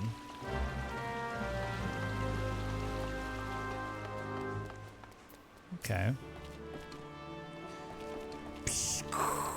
Chucharoon told many glory tales of mighty Fishbringer to Toctix. Toctix is friend, Chucharu is friend, Fishbringer is friendly friend, yes? Moon was shining on Easter seas of Lanosia when most lovely fish appeared. Easter seas of Lanosia. Toctix wonder if friendly Fishbringer can bring back lovely fish from Moonsea.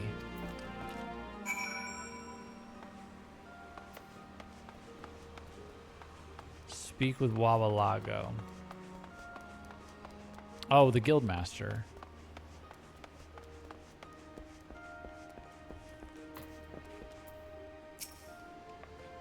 So a goblin gets a glimpse of some gills, and I'm to guess the game. Haha, naturally I know what you need to net. I'm only surprised you saw fit to solicit my support. The moment you mentioned the moon on the eastern seas of Lanusia, I figured out the frisky fish you're fixing to fetch. Full moon sardines. Schools of striplings migrate under moonlight through the Strait of Merlthor to return to their mothers or meet their makers.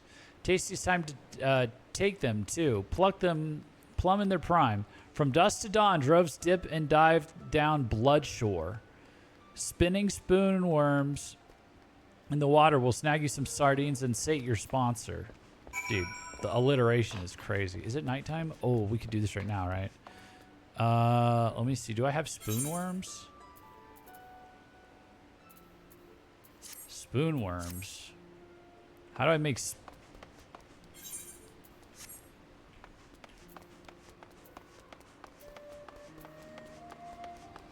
Let me see.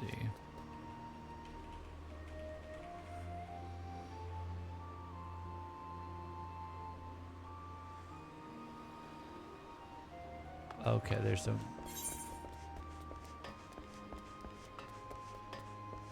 Here, let's go up here. I think it's up here. Or over here. Wait, where's my...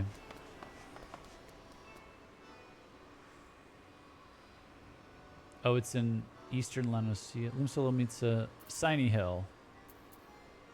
Where's Shiny Hill? Lower decks. What is it? 6.3. Oh, he's over here. Okay.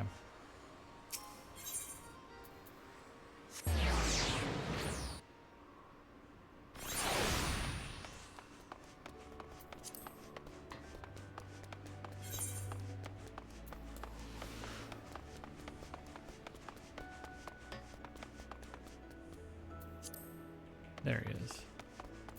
Shiny Hill. I need 10 full moon sardines.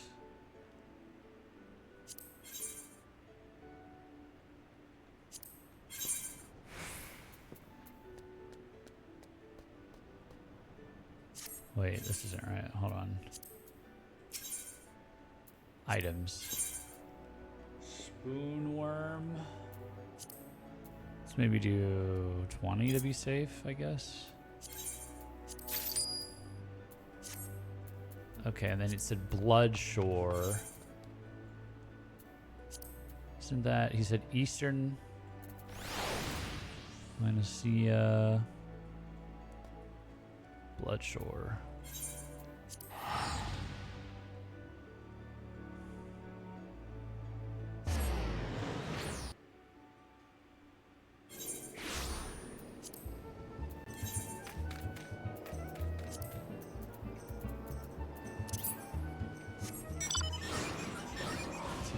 It.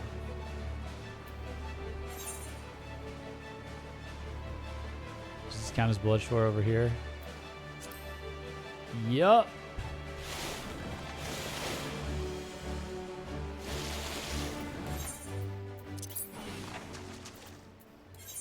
Okay, the bait is gonna be Spoonworm, and we're gonna cast.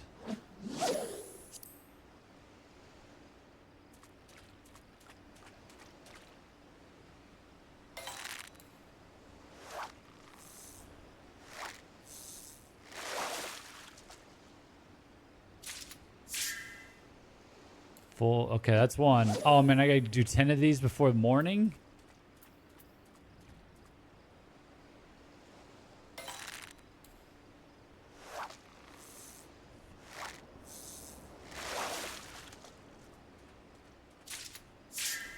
Okay, I think we can do it, maybe.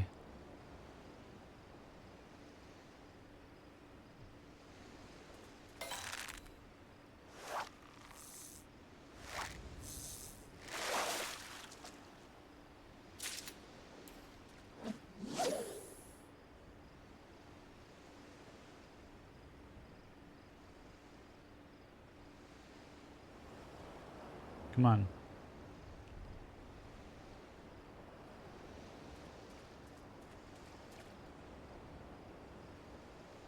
Come on. Could have taken a ferry from Fisherman's Guild to Bloodshore.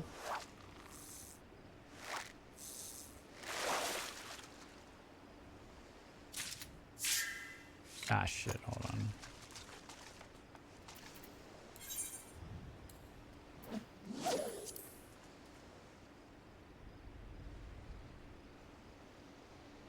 Or to Costa del Sol, I guess.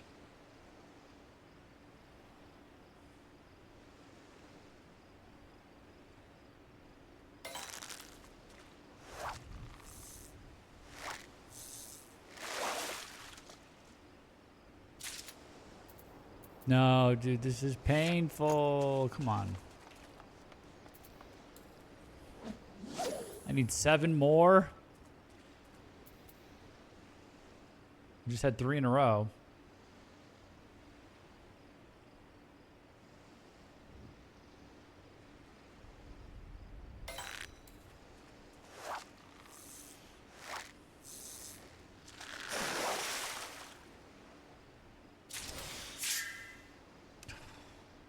God.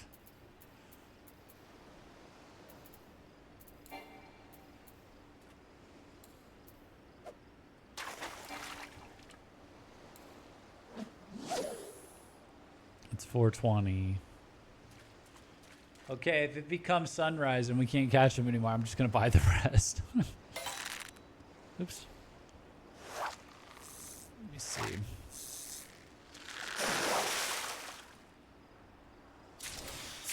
There we go. There we go. Oh, it's a large one.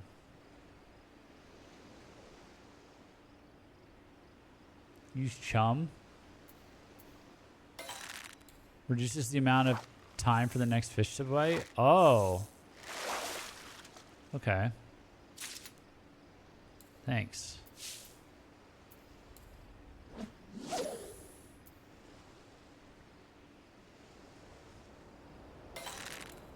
Oh, yeah, that's quick. That is quick. All right, here we are. Oh, God.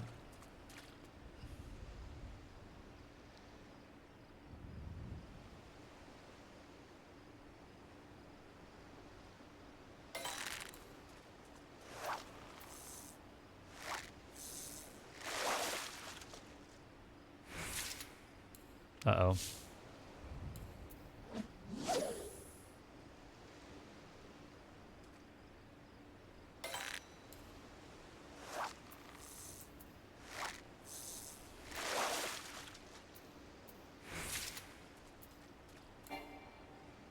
Oh, shit. Wrong thing.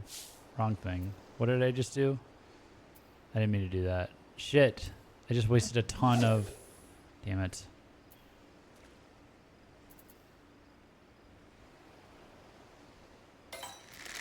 No, I fucked up. Hold on.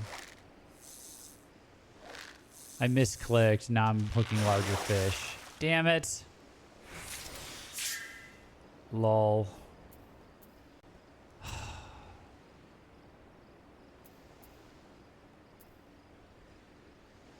Alright, well. Losing 20 seconds of this.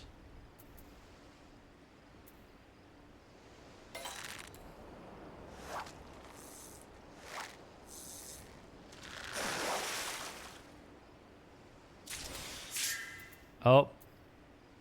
Chum. Oh, it's looking kind of like daytime. But it was after 5 when I caught that last one, so... No, you bitch!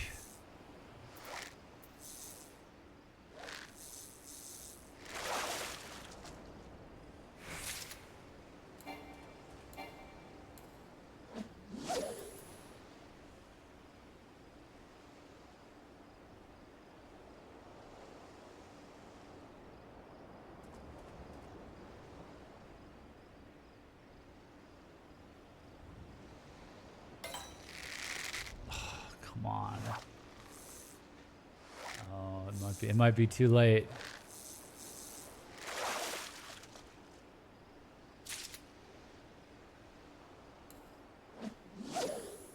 Up to 6 a.m.? Shit. Okay. Come on.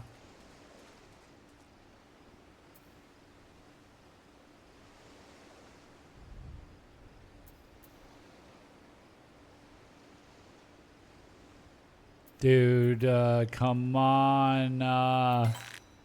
Oh.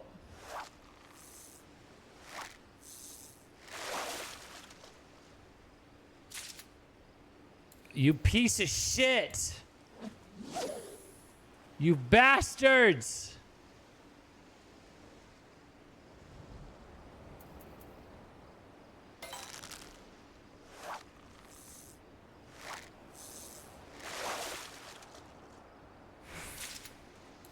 I'm gonna lose my mind here.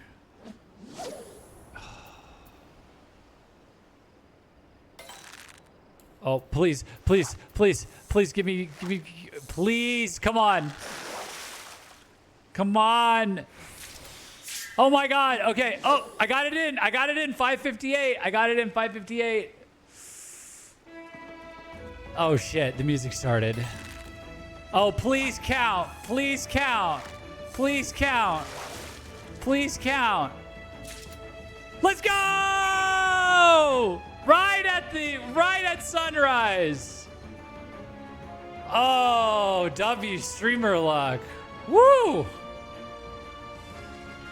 Let's go! We did it!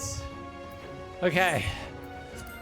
Okay, thank God. Wow, I didn't realize how relieved I would be to not have to go buy that on the market.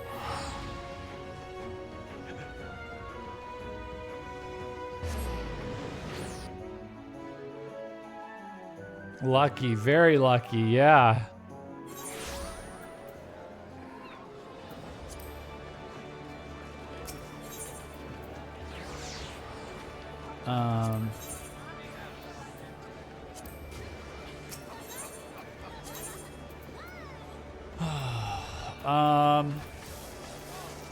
That's how you know the streamer gods have chosen me. I am a chosen streamer. I will succeed. With luck like that, that's written into the script, okay? I'm like the chosen streamer. I'm the warrior of light but for streamers. That's how you know. With plot like that, come on. What is this? A 10 fish of moonfuls for tactics?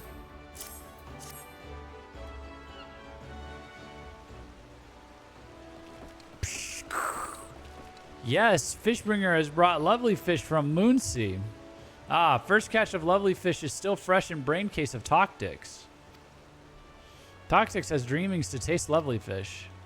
Friendly friend Fisherbringer has made true Toctix's big dreams. Glory tales of Chucharoon are still no silly babble. Fishbringer is Fishbringer of fairy legends. Toctix makes sure every gobby knows Fisherbringer fairy legend.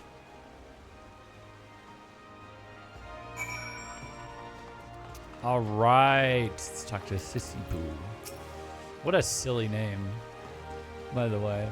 Congratulations, Fishbringer. Fame with fast trading goblins is liable to bring you fortune. Although you might want to find a less pungent title so as to not drive away other prospective patrons. But what's in a title? That which we call a Fishbringer by any other name would smell as sweet.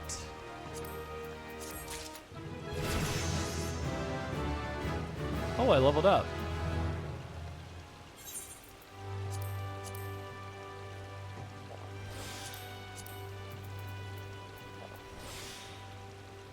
Now, what do I have equipped? I have level 37. This is level 29, so we can still... Okay, we have a bunch of things to descent here.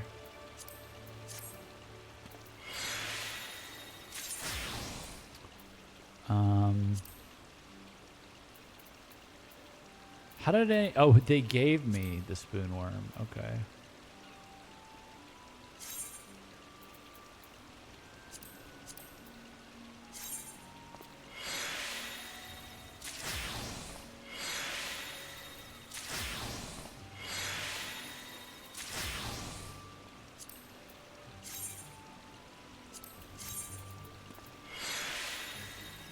Full moon makes a nice crit food.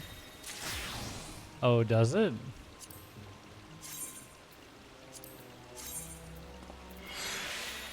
Interesting. Oh, we had this from the leather worker. We're gonna have a lot of fine sand for whatever. There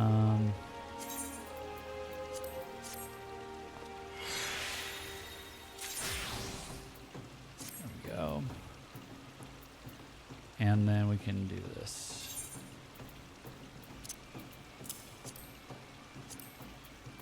All right, let's go. Let's go do blacksmith and armor, since they're right next to each other.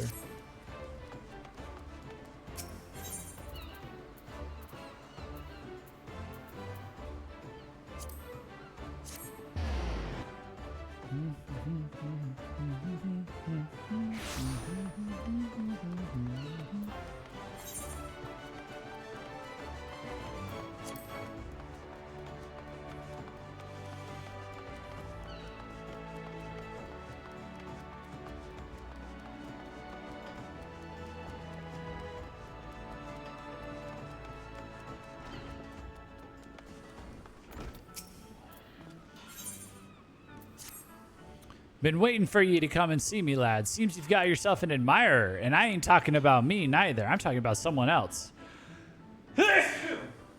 Excuse me. 'Twas only a matter of time before folks started asking questions about who was responsible for the guild's recent change in fortunes. You heard of Costa del Sol out in Bloodshore? 'Cause that's where your new admirer lives. In case you don't know the place, it's a favorite resort of Old Oz, rich and famous. Aye, that's right, I'm talking about one of them. Asked for you by name, they did. Said they wished to commission the great Jeff Gaijin and no other. Haha, this could be your chance, lad. It ain't every day you get invited to curry favor with such a wealthy bleeding client. At first, I thought it was just Buyer Guy who was watching over you, but I'm beginning to think... Whoa, hello, what are you doing over there? I'm beginning to think that that two-faced bugger Nadthal might have taken an interest in all. Anyway, you'll do it, won't you? Bah, of course you bloody will. You'd be a goddamn fool to refuse. You'll need to trouble that bastard Phasar for the details. Oh, and though it sticks in me throat to say it, I reckon you should probably thank the Chocobo's arse while you're at it. He's the one who made this happen. Oh, it's the rich guy that, Here, let me switch over to armor real quick. The rich guy from, what's it called? From Gridania, the merchant that does this, or that made this happen. Let's see the Hananza one. Nakedness distracted you? Yeah, I was like, is this happening in public right now? What are we doing? What are we doing? In a bid to quell mutinous murmurings within the guild. Oh yeah, Forge Master Hananza has decided to entrust you with a prestigious commission. Ah, Jeff, the man whose name is on everyone's lips. In case you didn't know, the entire guild seems to be holding its breath, waiting to see which side you'll come down on. The popular opinion is that you're ready to take up with Blandsteer. I have no such concerns, of course. Had you resolved to distance yourself from me, we would not be having this conversation. But that does not change the fact that your allegiance remains a subject of public debate, one which threatens the unity of the guild. I propose you dispel our colleagues' unfounded anxiety by demonstrating your affiliation in a manner that none may doubt or dispute. Specifically, I would have you accept the commission of a valued client on my behalf. That, I think, would serve as proof of both my faith in you and of your support for the guild's present course. Tell me, how would you like to try your hand at crafting a suit of steel chainmail? The order comes from a resident of Costa del Sol, an extremely wealthy and discerning gentleman who will accept nothing less than the finest quality armor. As you may imagine, his patronage is of great value to the guild. I need hardly add that I would not entrust this commission to an armorer in whom I had aught less than the utmost faith. The client's maidservant, Nordirweeb, will supply you with the finer details of the order. She should be here in the city conducting business at the Fisherman's Guild as we speak. Okay, we could go to Fisherman's Guild. And then if we need to go to Costa del Sol for her, or otherwise, we've got the ferry there, right?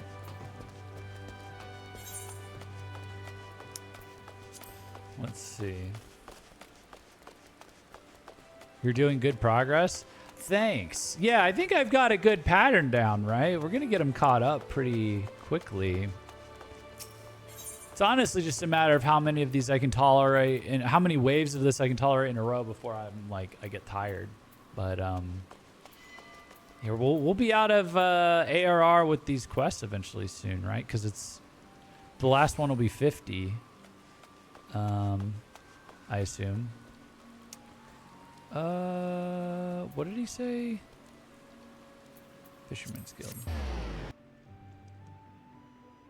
We'll end this run of it in Ul'dah, and then we can do a second run starting in Ul'dah.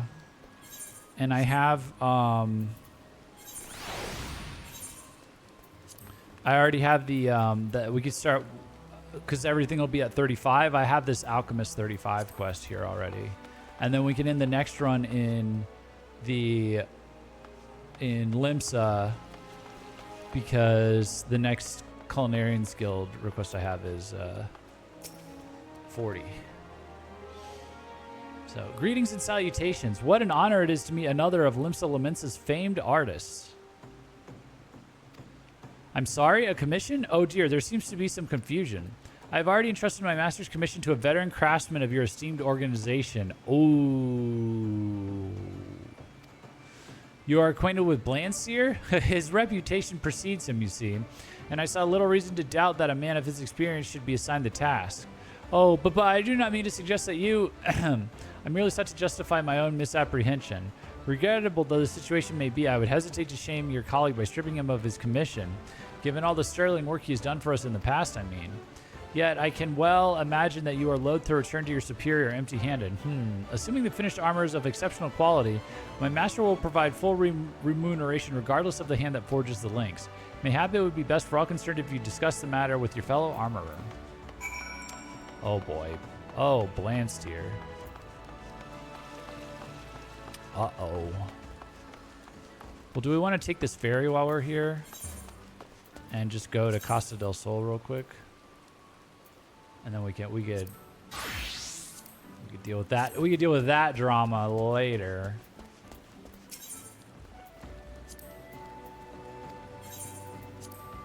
Yeah, let's do that.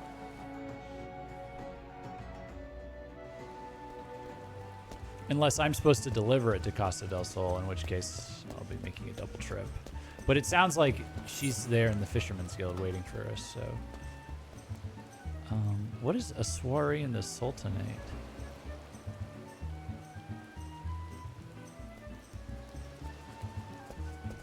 Oh shit. Damn it.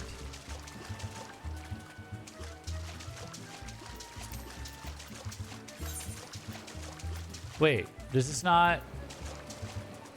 Oh, I'm not supposed to be here yet.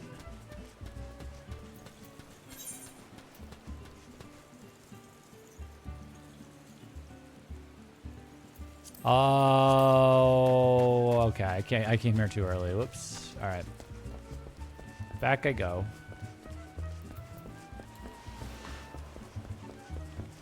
I thought it said go to Costa del Sol. It's to speak with Phasar first.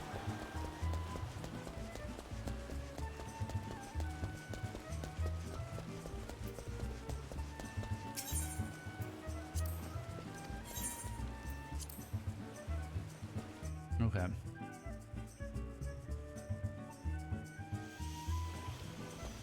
Nope. And Phasar is where? Oh, he's just in the guild. Weird. Oh, yeah, he does hang out at the guild. It's the merchant. It's that merchant, right? Okay. All right.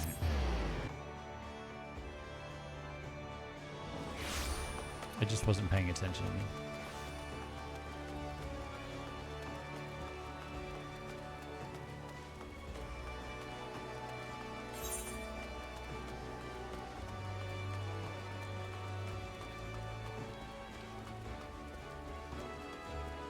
Well, let's handle this first since it's outside here.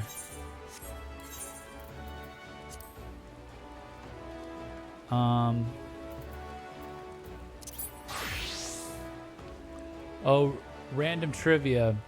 If you've done Tamtara Deepcroft Heart, a ghost can show up in Gridania during the rain. Really? Huh. Well, if it ain't Hinanza's lapdog. I heard about your little show of allegiance. Oops. I suppose Norderweeb told you I snatched that commission from right under her your nose, did she? Heh. Seems we've got ourselves a thorny little predicament, don't it? Well, I ain't about to hand the job back to you on a silver bleeding platter, but that don't mean I want you to give up neither. Don't you see? This is the perfect chance to find out who's the better armorer, to see which of us has walked the right and proper path. I'm talking about a contest of skill, boy. Whichever of us crafts the finer suit of chainmail gets the job. But remember, this bloke pays good coin for a reason. He wants the best, and he ain't about to settle for less. Now he'll have to, of course. Your armor would need to be bloody flawless to be better than mine. So our mate'll be getting his money's worth, whatever happens. Once you're ready, bring your armor back here, and we'll lay it out next to mine. We've got both our pride, so I reckon we can judge the results fairly for ourselves. Now bugger off. Steel chainmail. Do I have everything? Okay, steel rings. We need 3 steel rings. Oh, we have just enough, I think. Oh, wait, no, this takes... Wait, it crafts? Never mind. You just need 1 of you. We have more than just enough. All right.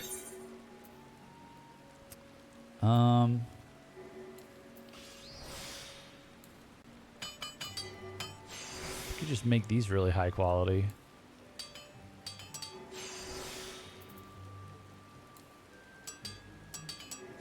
There's a 1% chance of the ghost spawning in the rain in any of the 3 base city-states. And if you see it, there's a rare chance of it... Wait, what failed? Oh, did I run out of time? Oh, I'm not paying attention. I guess. Hold on. And if you see it, there's a rare chance of it spawning again in your in-room in that area. Oh, interesting. Okay, I think I forgot to click Waste Not To. Oh, yeah, because this happened. And then I forgot. There we go.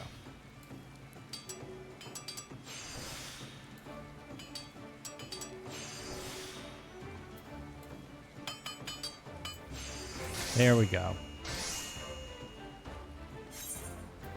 I'm just going to synthesize 3 of these high quality.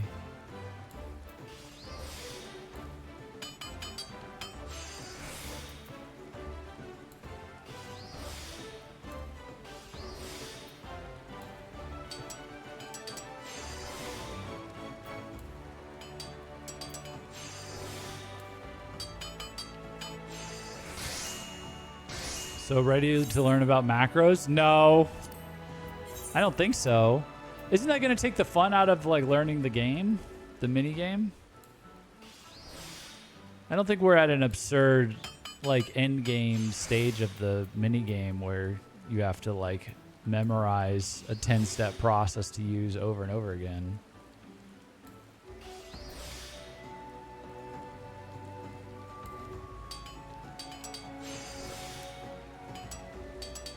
Not really, since you're doing a repetitive craft right now. It's just 3. It's just 3. I think if we get to the point where I need to repetitively craft high quality stuff just to have a chance at crafting a high quality version of what I'm crafting that stuff for, then we can talk. But this is honestly probably just overkill. I'm just doing it because I can. You mean like what you're doing right now? What I'm practicing right now, yeah, but it's not like essential. I'm just going through the motions, like practicing for when I get to that point. But when I get to that point, I don't want to have like macros ready. I want to be able to do it myself a few times. And then when it's like everything is like that, then yeah, we can turn on the macros. So I think that's a reasonable time to look at it.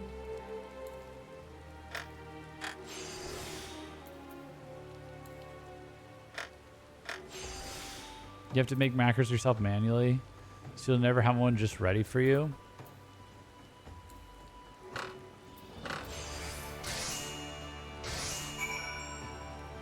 Yeah, you're not really selling me on the draw of the macros. It sounds like extra work for something I don't need right now.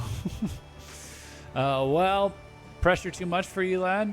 Or have you finally finished putting that chainmail together? Here you go.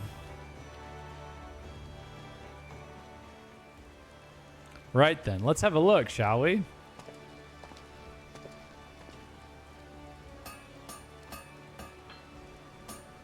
Gulp. By Byregot's beard, where'd you learn to forge links like that? It's bloody perfect. Rognar himself would struggle to stick a dagger through that steel. And look at that luster. Strength and beauty in equal God's damn measure. Hananza should be praising the builder for dropping a gift like yourself in her lap. You won fair and square, Jeff. I'll not bother to lecture you no more. I'll take your beauteous bloody chainmail to Norderwood myself and let her know who it was that has crafted it. There's an old tradition among us armorers, in case you didn't know. The loser of these contests gets the job of delivering the victor's goods. Oh, finally. Bah! Gloat while you can, lad. You just joined Hananza at the top of me list. This ain't over. Not by a long shot. Does that imply, like, Hananza's, like, better than him? Like a better crafter? And he just thinks she's a bad leader? That'd be funny. Let's do a little quick desynth on that guy.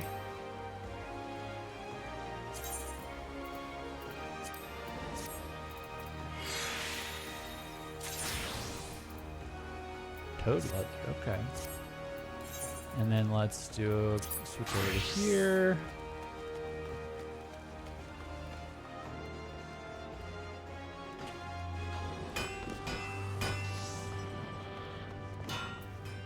Oh, I'm supposed to talk to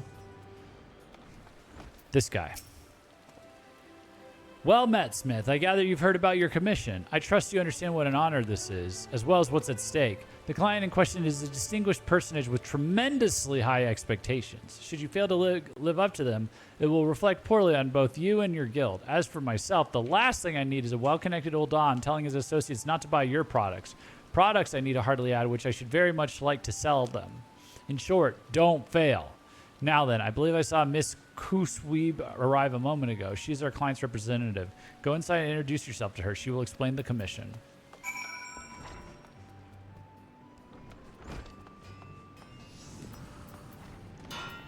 Kusweeb.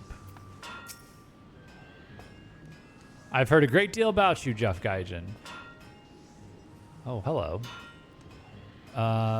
As you may have heard, my master was captivated by the tales of your exceptional craftsmanship, and I thought you the ideal candidate to undertake a commission of particular import to him. By way of an introduction, my master's estate boasts the most spectacular gardens in all of Costa del Sol. Its many botanical marvels owe much to the efforts of our chief groundsman, who has nurtured them since he was a lad. The dear old fellow has been with the family for generations now, and my master feels it is past time that his years of faithful service be recognized. And what better way to honor the tireless efforts of one's loyal servant than to present him with an exquisitely wrought example of the tool of his beloved trade? In short, Mr. Gaijin, my master would like you to commission a plumed iron hatchet of the first order. Know that anything less than perfection will be deemed unacceptable. We trust you will not disappoint us. Plumed iron hatchet. Look at that! We got everything for it. Yeah, doing them all, like keeping them all on the same level is working out really well.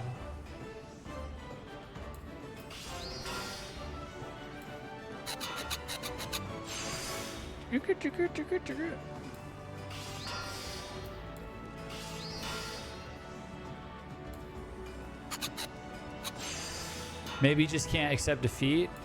Oh, the other guy? Yeah, it's probably just that. Good old competitive spirit, you know?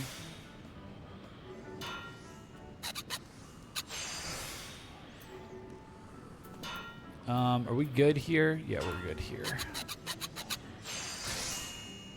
We're good here.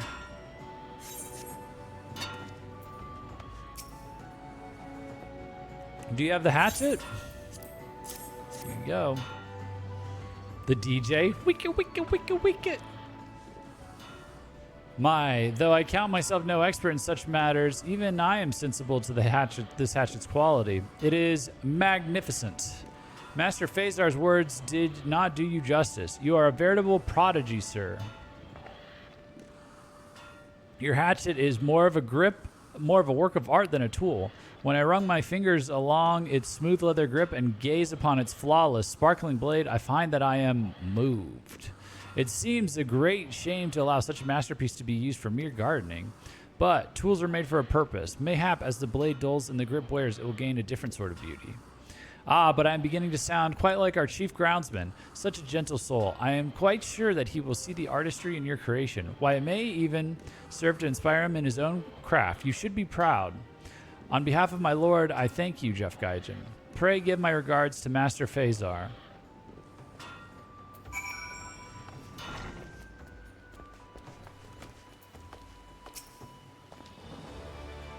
You certainly rose to the occasion. Expertly done, Smith. And it seems Miss Kusweeb has marked you out as a crafter of outstanding skill. If her master agrees with her assessment, this may well be the first of many such commissions. You have every right to be proud. I suppose your mentor will want to know what's transpired. I swear, your talents are truly wasted serving that fool. You may tell him I said so if you wish. You're a damn good smith, Jeff. You can do better. She liked your tool. Oh, I see what you did there.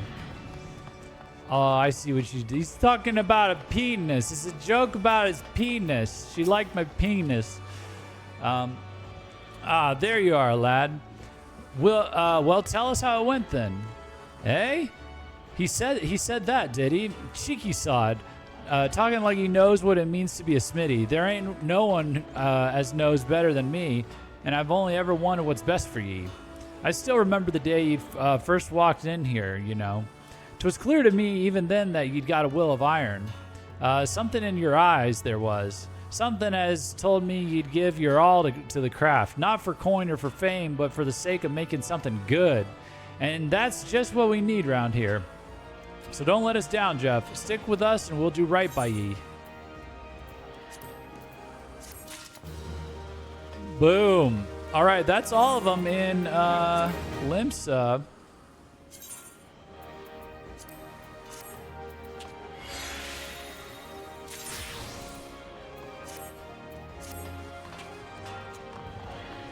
Okay, let me go and... Oh, here, where can I sell this? Here? Before I forget anymore, before we go to Ul'dah.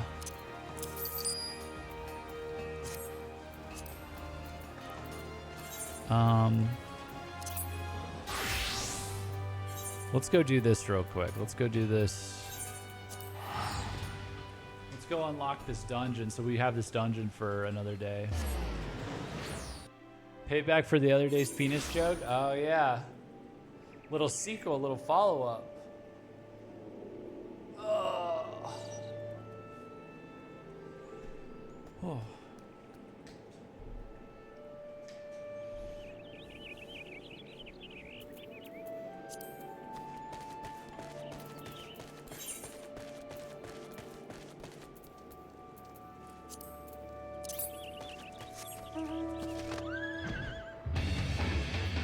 Let's see here.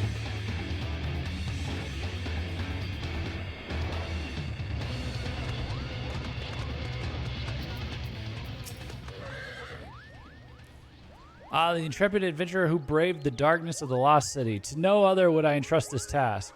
Lest you wonder, I do not doubt your success in expunging the darkness which took root in the ruins before. The heart of that evil was excised, without question.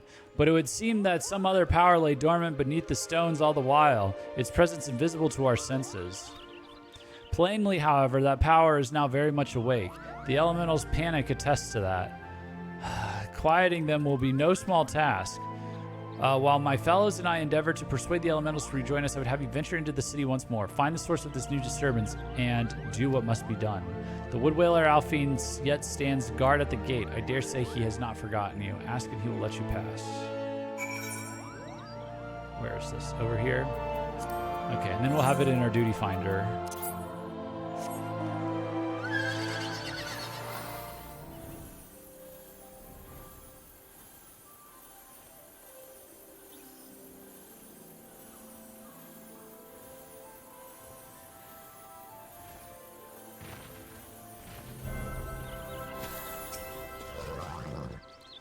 When I heard about this new trouble in the Lost City, I thought you might be back. Not one to leave a job half finished, eh? Wear your step in there. Ought fit to frighten an elemental is not to be taken lightly. Be you favored of the seed seers or not? Okay. Sweet. All right. So we'll get to that. I got to figure out. I guess I got to move to Primal Lamia because that was where everybody was able to comfortably get to join in parties and stuff.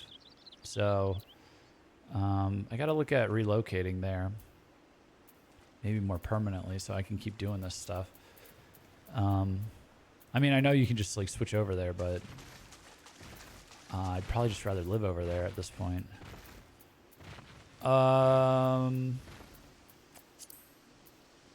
Okay, so next up we'll do mining. We got to go to Ul'dah and do the other Ul'dah stuff. And then we should have everybody, then we should have everybody caught up to 35, and then we could probably run another round of this, because it's only 6.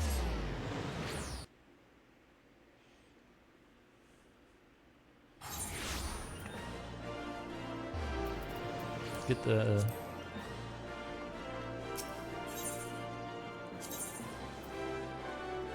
Let's see. I'm anticipating it's going to get a little trickier as we get towards 40. I'm not sure, though. 40 and 50. 40, 45, 50. So... But we'll see.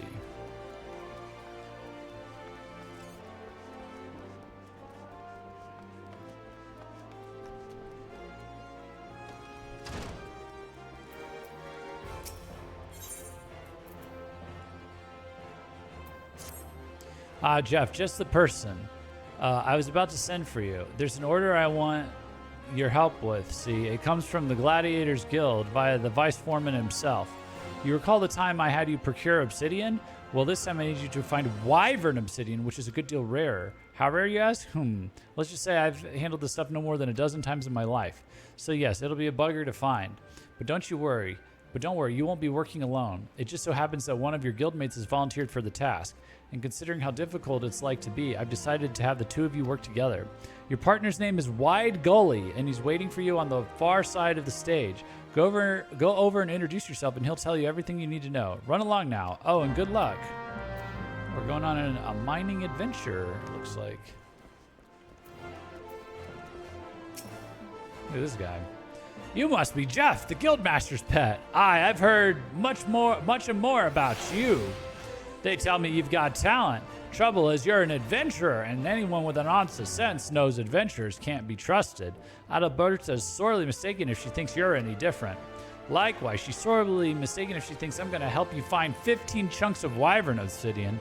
I'd sooner fall on my own pickaxe than see you take credit for my hard work.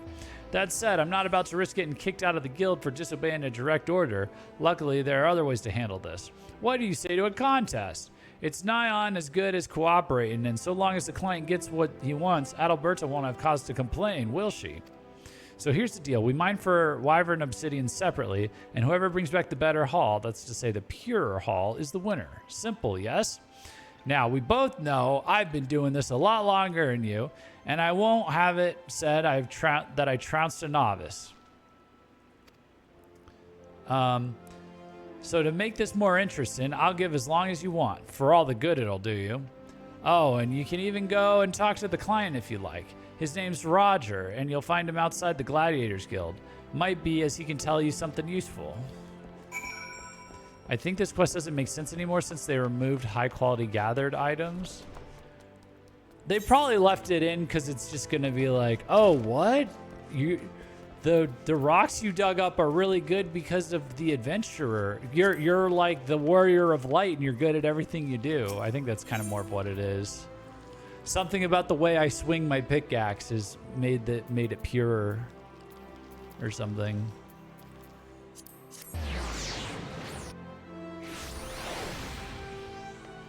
I think you just have to reinterpret what they.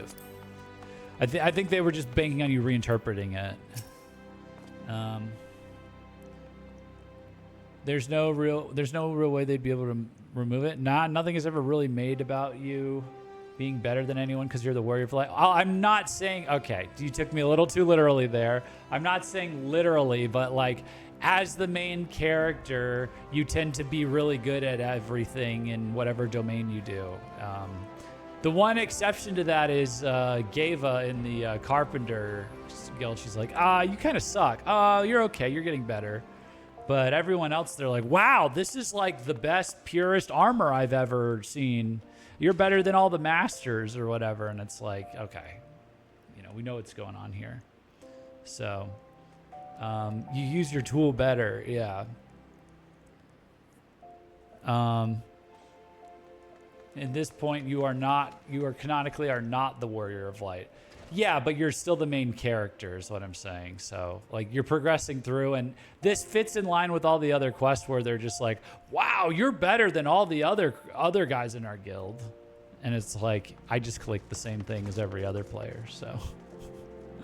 Hi, I'm Roger. What can I do for you? Got yourself into a contest with Wide Gully, you say? Oof, I don't envy you, mate. I don't know much about mining myself, but I do know that Wide Gully is good at his job. You can't be a Deep Canyon son without knowing a thing or two about being a miner. Anyway, I have no idea whose idea this contest of yours was. But if it means I get goods of better quality, I guess I'm not canonically the Warrior of Light. But I am the main character. So everyone pays me compliments for no reason. Random question without put things into context. What's more expensive to produce, Jeff? Plate mail or chain mail? I don't know. Anyway, I've got no idea whose idea this contest of yours was, but if it means I get goods of better quality, you won't hear any complaints from me. Oh, thank you for the follow. What is that? Spud Thumper. Welcome, Spud Thumper. That's a good name. Chainmail, because each of those little rings has to be manually forged and closed. I guess that makes sense, yeah. Anyway, I have no idea whose idea this contest of yours was, but if it means I get goods of better quality, you won't hear any complaints from me. Now, you wanted to ask me about Wyvern Obsidian, didn't you? Well, I'll tell you what little I know, but remember, I'm a gladiator, not a miner. Saying that, I haven't graced the bloodstands for a while. Took a nasty blow to the knee, you see. Rest assured, the fellow that dealt it got far worse. Anyway, I'm all mended and ready to make my return, and I want it to be glorious, something that will be sung by the bards. So I thought a shiny new sword was in order, and there's nothing like a plumed oak makuahitil to draw a crowd. Why? Because it doesn't have a single piece of metal in it. Makua Huime don't as a rule. Aye, not a speck of metal, but if you wield it right, the shards of Wyvern Obsidian embedded in the blade will cut armor like a hot knife through butter. But I'm rambling. You wanted to know where to find the stuff, not what I plan to do with it. I vaguely recall a conversation I had with a miner a while back. We were talking about the Makua Hime, or did I mention that's what you call it? Did I mention that's what you call more than one Makuahutil? Well, it is. Where was I? Yes, we were chatting about Makuahime. Dude, stop making me say this made-up word, dude. And the fellow said that he'd previously dug up Wyvern Obsidian around Thal's Respite in Eastern Thanalan, and that's all I know. Hope it helps. Also, I apparently already have 12 chunks of this.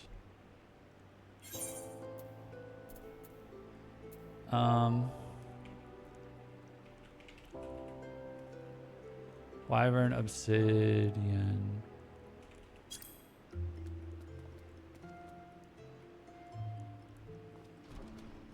Hey, coming from the VODs channel, watching the Monster Hunter VODs, and figured I should probs drop a follow. Oh, nice. Nice. Yeah, thank you for the follow. Welcome. Which Monster Hunter VODs are you watching? Yeah, we're in the off season, right? I mean, I'm sure you're aware, but we're in the off season for Monster Hunter. But as soon as we get some info on On the Wilds expansion, we'll be covering that, and I've been kind of trying to pepper in whatever Capcom releases, you know, come up as they come up. So we did RE9 Requiem, Pragmata. I'm gonna try and do Onimusha. I think, yeah, I can do Onimusha, and then we're really gonna do Dragon's Dogma 2. World at the moment. Ah, bugger ads. Oh, okay, we'll wait for him to come back.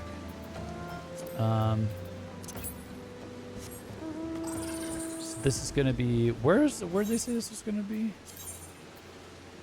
It's an actual IRL weapon that the Mayans used. It's not made up LMFAO, it's actual IRL weapon that the Mayans used. It's kind of made up in a sense then. Notice how you said use and not use present tense. It's kind of a mythological. It's kind of been put in mythology at this point. It's relegated to history, I guess. That's kind of cool that they put that in here, though.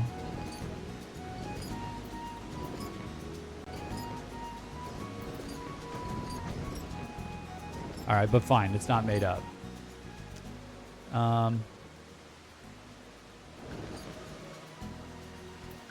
Wait, where did I... Hold on. Maker's Quarter. Did I not land where I wanted to land? Is there not a... Hold on. Oh, no, I'm looking at the wrong thing. That's why I'm stupid. Wyvern, Obsidian. Not really. We kind of lack the skill to make them because Obsidian is a pain to work with to get to that level of sharpness.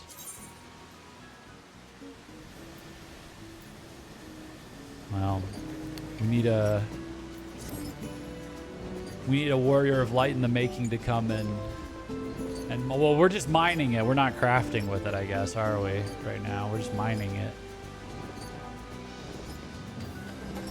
I'm back. Just watched the Leshen fight in which you were rightfully tilted. You know, I want to go through all those VODs and, like, I don't know if I need to make it on a separate channel or something, but I need to really, like, cut all those up into individual videos and make a series. But I don't have the time. But I will one day. That's very funny, though. But yeah, so I can just grab this. So what I was saying was, yeah, we're in the off season right now for Monster Hunter, as I'm sure you know, and but we've been doing every other Capcom game we can find since Capcom's been on its generational run. So we did Stories 3, which was amazing when it came out. We did Pragmata, which was incredible. We did RE9. That was my first horror game that kicked off a bunch of Resident Evil streams that I think I have some of those VODs up.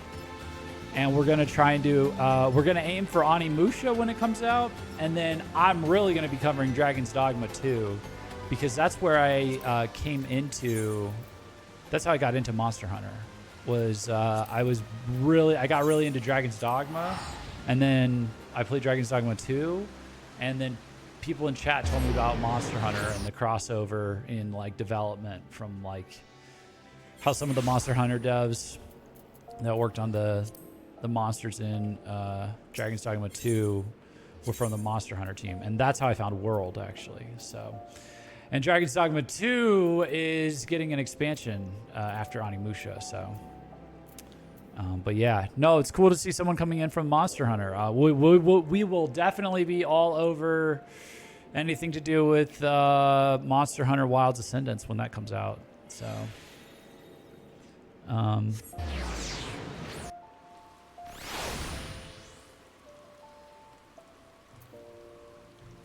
but yeah, welcome in. We're playing FF14.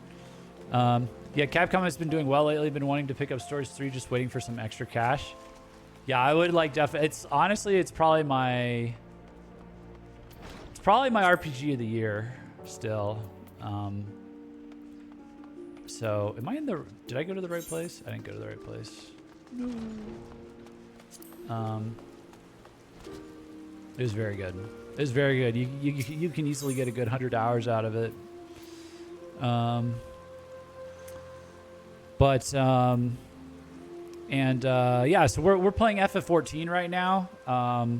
Since I got into Final Fantasy XIV because of the crossovers in Monster Hunter. So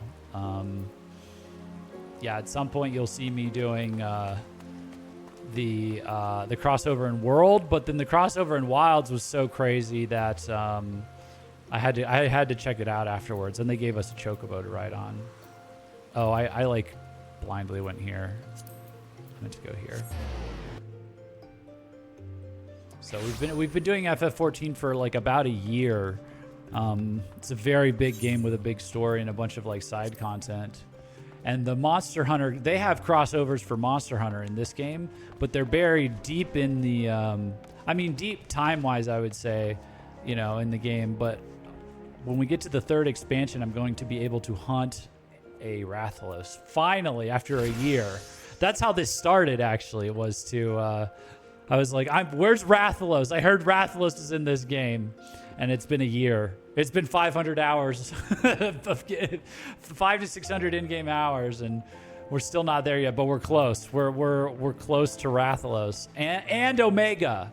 Omega and Rathalos are going to be together, it seems. So, what's the matter? Don't tell me you're having trouble finding a paltry 15 chunks of wyvern obsidian.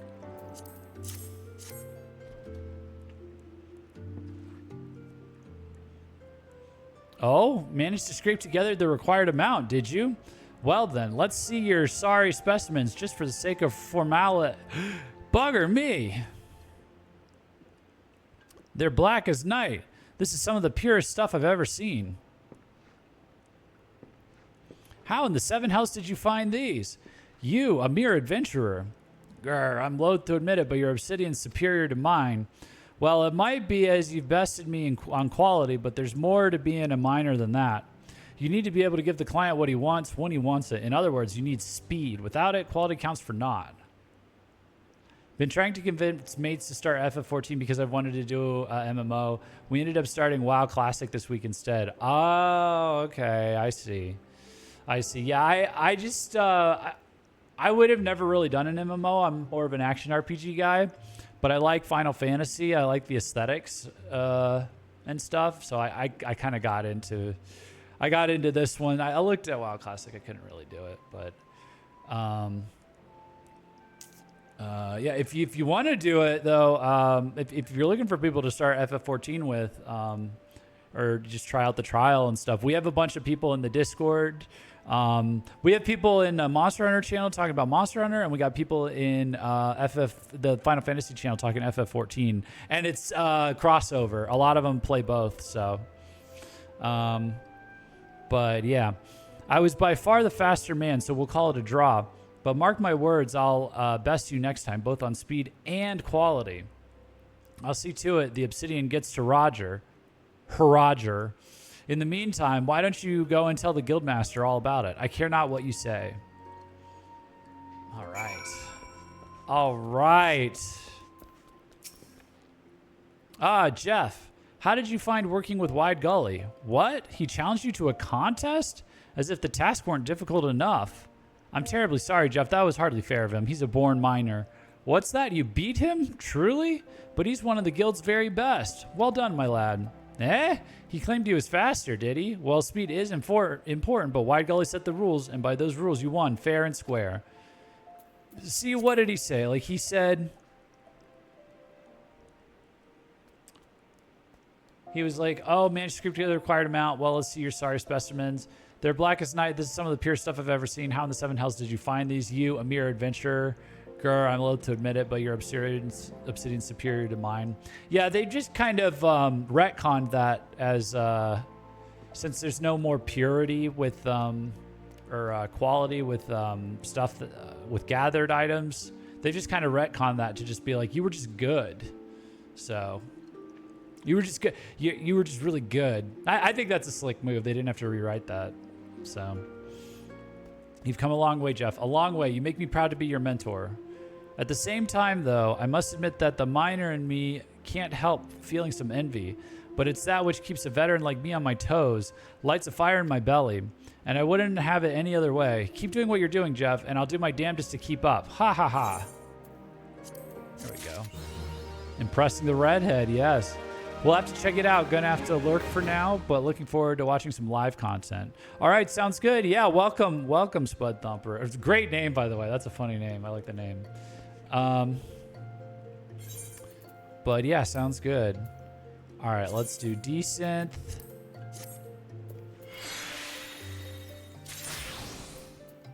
Close.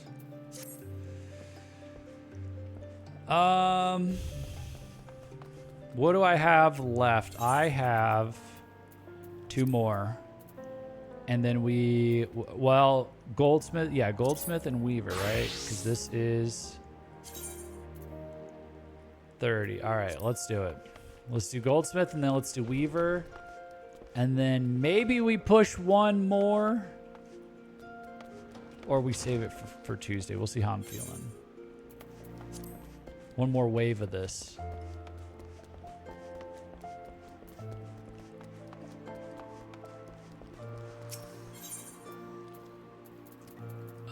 Goldsmith's Guild.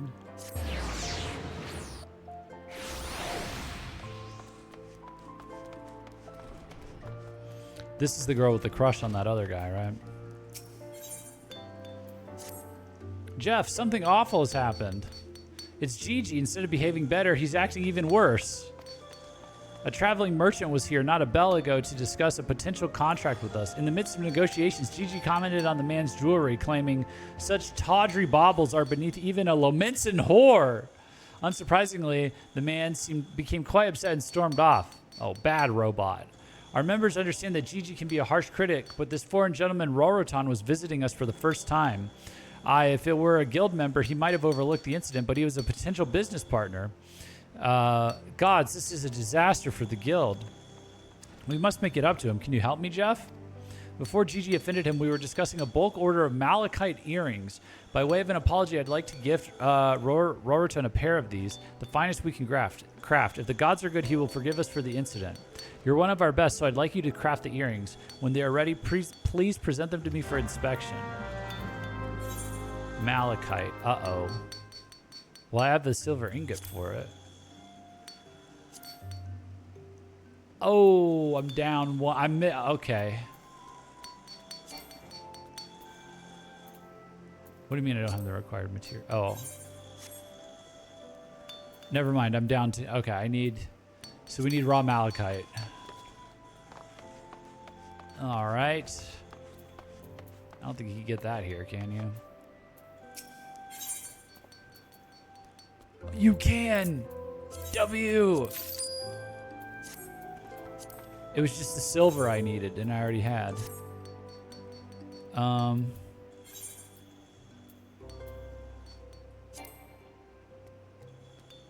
Wait, what? Oh.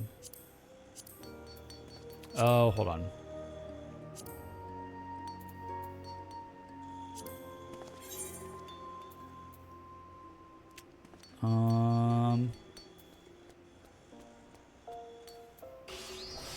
Oh, this is not. Oh, this is like nothing.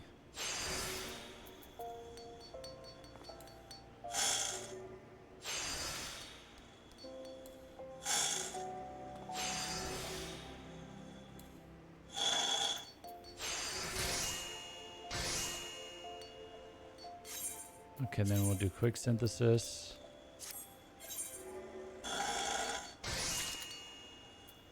All right.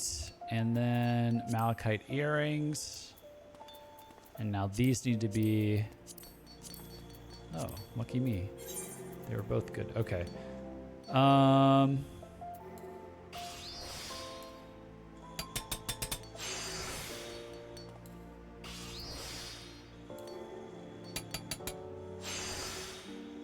Oh, we're good. We're there. We got the excellent. Look at that. Look at that. Boom. Easy peasy.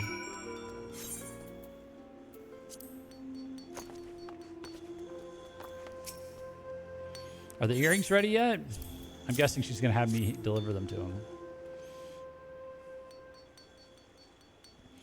Such rich, vibrant greens. Even I couldn't have done a better job of cutting the stones. Despite being relatively commonplace, malachite is quite sought after, owing to its supposed power to ward off evil.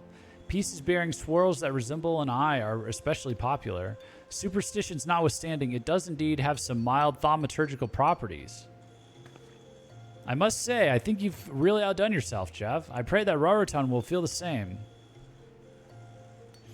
Much as I would like to apologize in person, I'm not sure he would be willing to hear me out, so I would like you to deliver the earrings.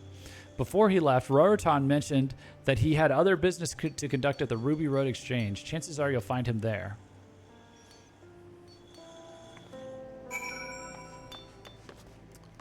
The Ruby Road Exchange. Ventures Guild or just the main one?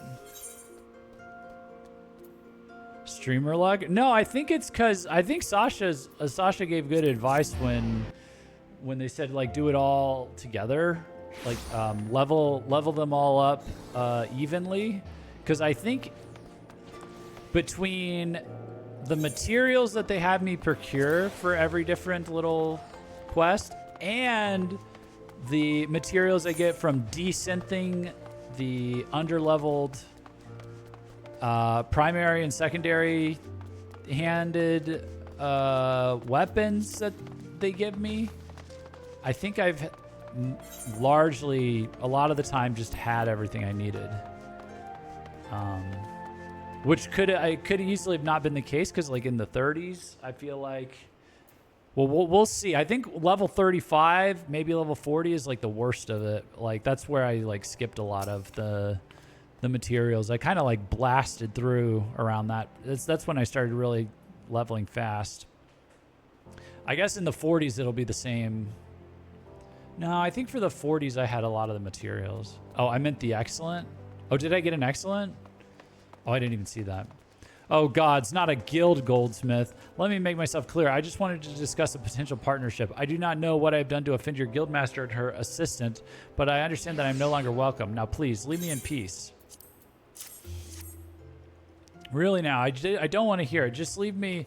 By the 12, I've never seen such fine craftsmanship. From Mr. Serendipity, I'm speechless. I never imagined the guildmaster would go so far as to personally craft. Wait, you were the one who crafted these, not the fair guildmaster? The gods do indeed work in mysterious ways. I don't believe I have properly introduced myself. I am Roroton, a traveling entrepreneur. I go wherever opportunity beckons, buying for a gill and selling for two. Long I have wandered the realm in search of fine accessories, as well as the talented goldsmiths who craft them. And you are precisely the sort of artisan I endeavor to meet. I would be honored if you allowed me to purchase more of your fine merchandise. Permit me to sell you your wares, and we will both be wealthy in no time. Ah, but forgive my impetuousness. You are a guild goldsmith, and I must go through the proper channels. Very well, I will meet with Mr. Serendipity once more. Please give my card to your guildmaster and inform her that I shall contact her again soon to resume contract negotiations. We did it. We saved the business. Hey, Waddle, what's up? Welcome in.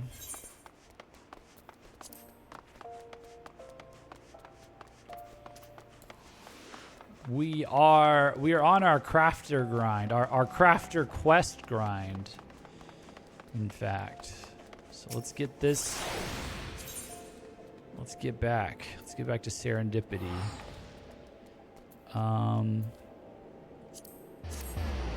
Goldsmith's Guild.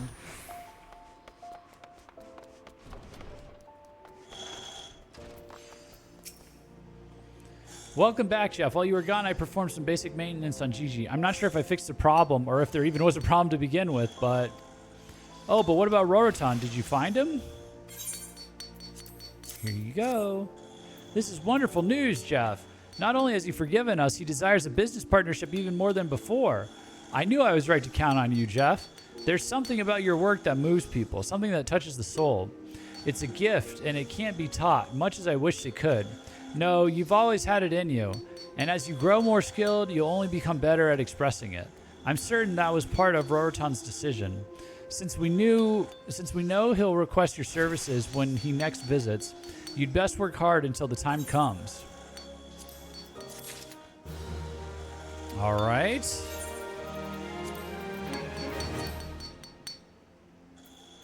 Let's desynthesize this.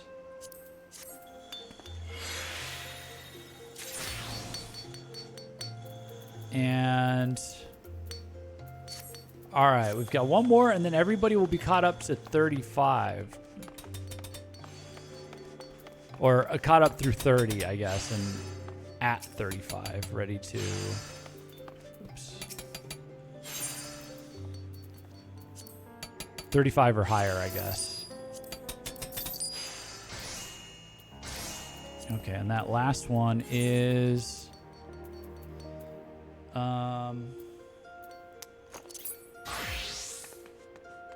oops. Weaver.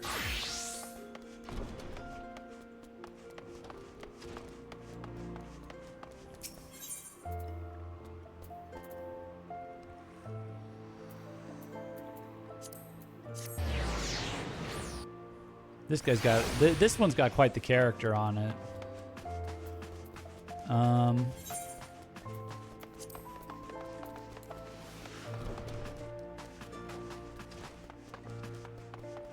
Let's see. Rendell and Rose. Ah, there you are, Jeff. I have a job that's absolutely perfect for you. You remember Wawaruka, the Miners Guild quartermaster? Of course you do. Well, you will be delighted to hear that he has finally come to appreciate the benefits of finer garments. Oh, yeah, the guy that was like, oh, I like these. These are fun. And because he was impressed by the scarf and slops you wove for him, he has personally requested your services. I told him I would send you at the earliest opportunity. Well, what are you waiting for? This is the earliest opportunity. All right, let's go talk to Wawaruka. Where is he? He's over at the Miners Guild. Because he's the quartermaster. You touch people with your craft. Yes, I use the touch skill.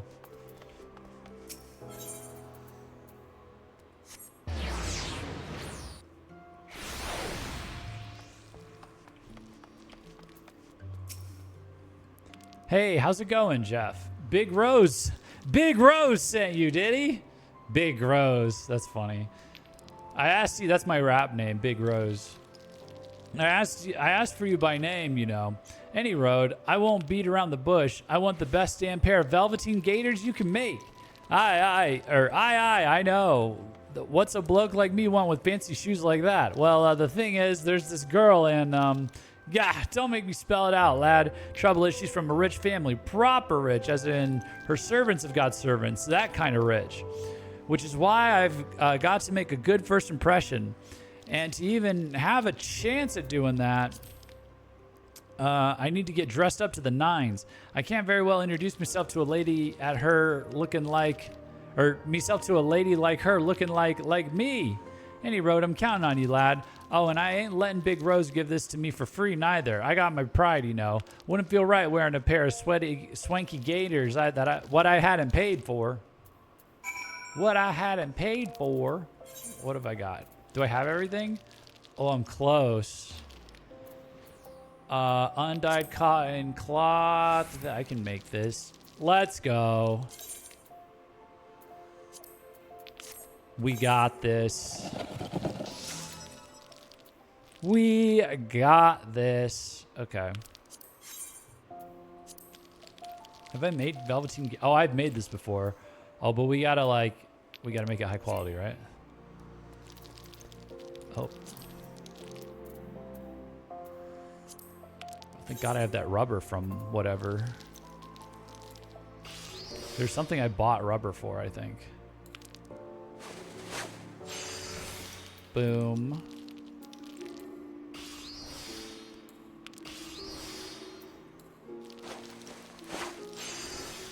Oh my God, easy peasy.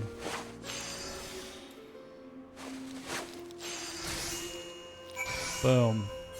Boom.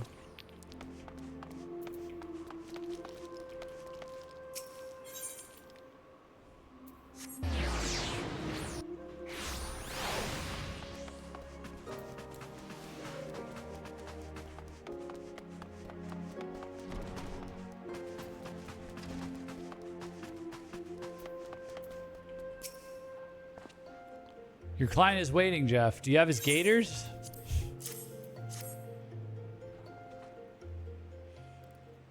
Sir, your gators are ready. I like when they get to try them on and it's not just on a mannequin. Nice. They look good. They feel good. Hells, they make me feel like I look good and I bloody do and all. Sir, what is that? What are you wearing? Ha, like me trousers, do ya? Me pa, God's rest his soul, wore 'em when he was first courting me ma. Never failed, these don't. Cor, look at me. I feel alive. I feel ready. There's no stopping me now. But sir, I say, sir. Confound it all. Bro's showing up to his date as a pirate. Job well done, Jeff. You may take solace in knowing that you did what you could. Perhaps I worry unduly. The girl may well be stirred by his earnest efforts. And even if she is not, she may yet overlook his bizarre appearance, gaze deep into his eyes, and see the warm-hearted man within. Or she might see him and run screaming for the nearest brass blade. That's funny. That's funny.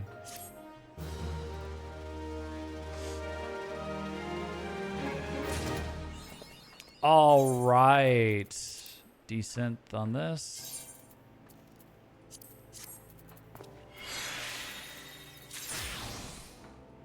And we'll sell these pieces we got real quick.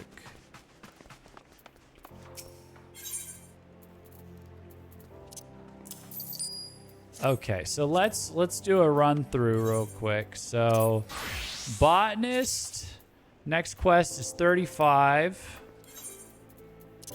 Fisher, next quest is 35. Miner. Next quest is 35.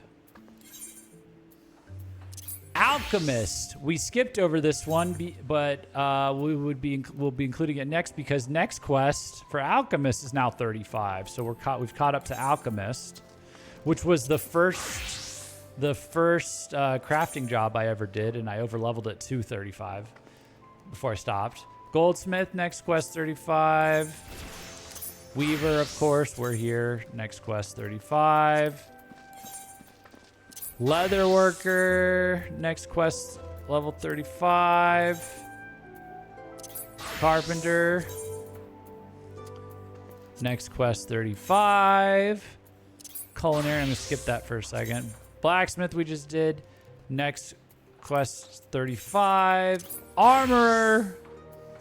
Next quest, 35. And then Culinarian is the last one that we have to catch up to. This is the one that I went way out ahead on because I just ended up with so many materials. It's at 40. So what we can do, it's Saturday. We can keep going. I'm going to do one more run of this. And it's going to be slightly longer because it will be with the Alchemist this time. But we're going to run through one more round of this to catch everything up to Culinarian so that on Tuesday, everything will be at level 40. So we'll finally be caught up and we can, this week, if we can't get it all done on Tuesday, we can get it done by next Saturday, I think. We'll be done with at least the ARR story quests. I don't know how much harder it's going to get as we get towards the 40s and 50s to get some of these done. Or if it's going to take longer per stream. There's 11 of them. So, but here, I'll switch back to Weaver. So give me 1 second. We'll pick this. We'll just go back in order. We'll end in Limsa, and and then we can start with the Culinarian the next time we do a segment of this, which will be on Tuesday after we progress the other society quest. So give me 1 second. Let me get a drink. Let me use the restroom, and then we'll progress the stories on each of these one more time.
Okay.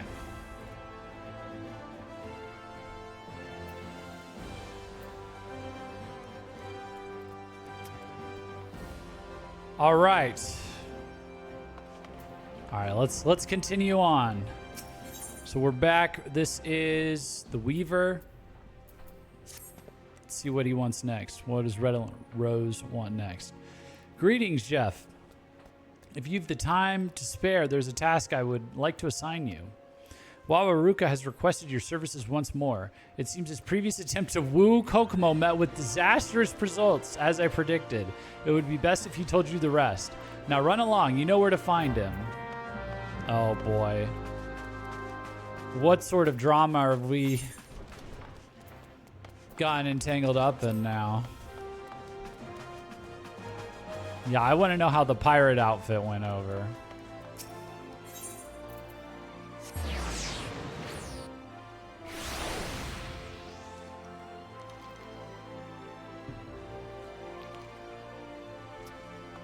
Let's see. Hey there, Jeff. So what Big Rose tell you? That the brass blades chased me all over town?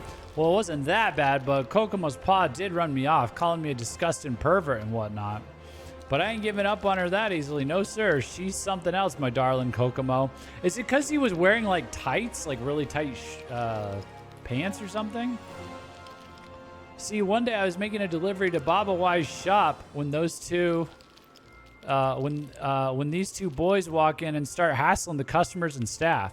So I confront the young'uns and it gets a little heated. Long story short, I have to make them leave. I'm a little roughed up at this point, as you might expect. Then here comes Kokomo, all grace and splendor, thanking me for what I'd done. And when our eyes met me, I suddenly realized that I can't hear a word she's saying because my heart's pounding harder and fiercer than the hammers. Till then, she was a nice young girl helping her father, but then she had to go and look at me like that, and I wanted to say something, but my words left me that day. But I can do it, Jeff. I just need to do it properly, like a gentleman. After talking with me mates in the bar, I'm thinking a more conservative approach is in order. If I wore, say, a quality linen shirt, it would show that I'm a responsible, respectable man. I'll meet you at the guild for the fitting as usual, all right? Man. He'll be lucky if he can have that. If he gets a second chance. Damn. Oh, look at this. We've got crafting method, undyed linen.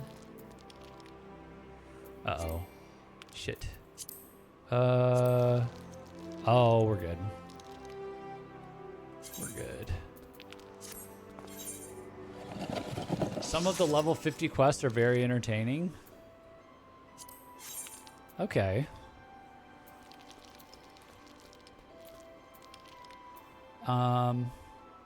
Maybe we'll try and do 40 and 45 on Tuesday, and then we can do the 50s next Saturday.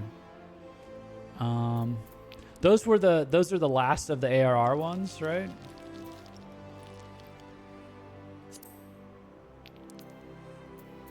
Undyed linen.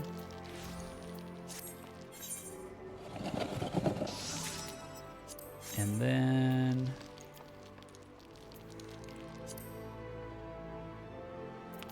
linen shirt.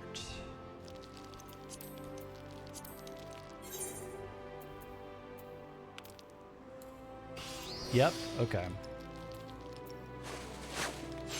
So then, does that mean for Heavensward, how does the, how did the crafter, is it just 2 for Heavensward? Let me see. Heavensward crafter quests.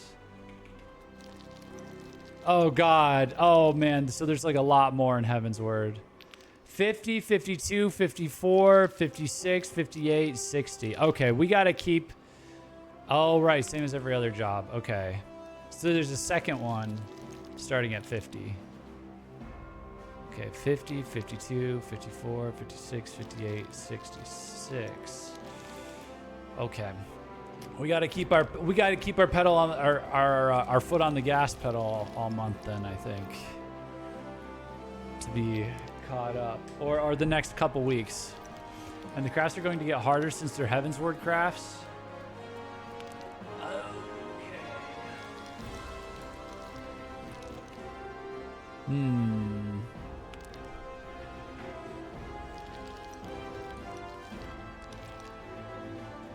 All right. We'll just see how it goes.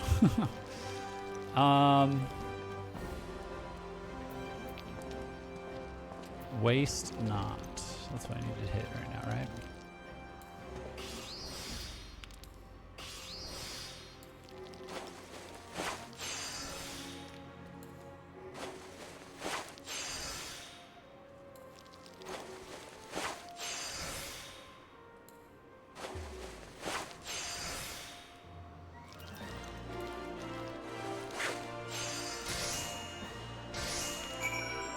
Boom.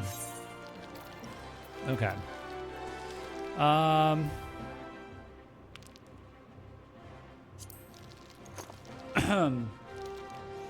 You'll most likely need at least a level 55 crafter set for most of the Heavensward crafts. Oh, hey, CT Damon. What's up? You'll most likely need at least a level 55 crafter set for most of the Heavensward crafts. I think we'll be okay. I think I've got 50. So we'll need 55 for some others. Well, no, wait. Sasha crafted me a ton of stuff. That is in the 60s, I think, actually. No, but that was just weapons, right?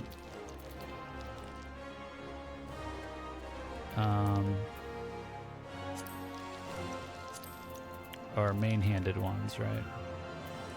Yeah. Well, we'll get it covered. There's full sets. Unless you sold them without thinking.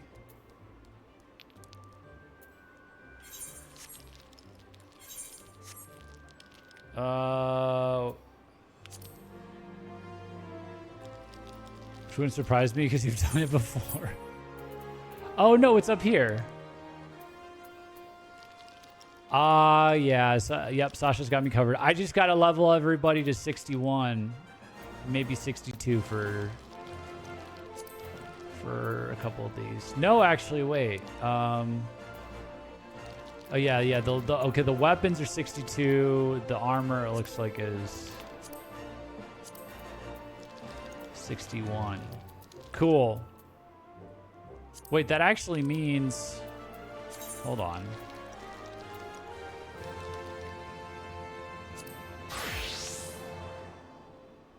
Oh, Blacksmith hasn't hit 61 yet. Okay, I thought it did.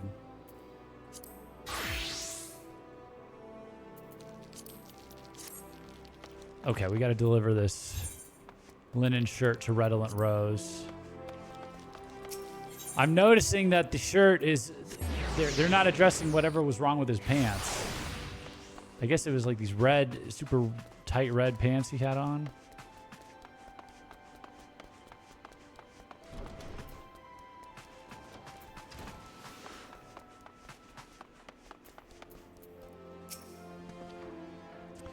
Have you made your client's shirt yet? He seems quite eager to try it on.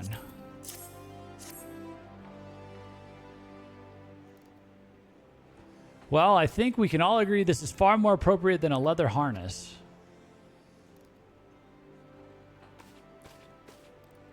Core, this is... Oh, it was the harness that he was wearing that sucked. Okay. This is perfect. I never knew fancy clothes could be so comfortable. Sir, could you please explain how you chose those other garments? Oh, yeah, look, he's got the yellow spiked gloves. And, oh my gosh. Well, the hat belongs to a goldsmith I know. Says it makes me look smarter and whatnot. What the fuck? The subligar is courtesy of another miner. He reckons that us men what work the mines ought to flaunt our chiseled bodies like this, and that trousers are overrated. What the fuck, dude? The gauntlets and boots are the best-selling wares at my armor friend's shop. Big gaudy if you ask me, but if everyone else thinks I'm fashionable, who am I to tell them different? Impressive, ain't it? You don't have to tell me. I can see you think the same. Oh, this poor girl. This poor girl he's going on a date with. Oh, no. Gods, I've been such a fool. I should have asked me mates for advice from the start. But, sir, I say, sir, How can he be so blind? It's absolutely, totally, and in all other ways inconceivable. He's hopeless, utterly hopeless. This is worse. It got worse. It got worse than last time. Beg your pardon. I don't know what came over me. If you'll excuse me. Oh my gosh. That's so fun. Okay. It's getting interesting. Things are getting interesting.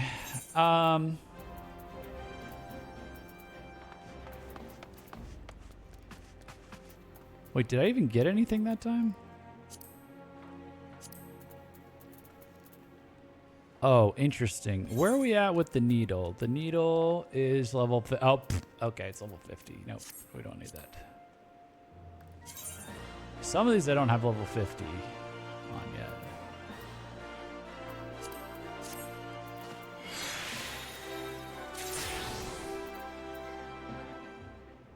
Sandworm Fang. Interesting.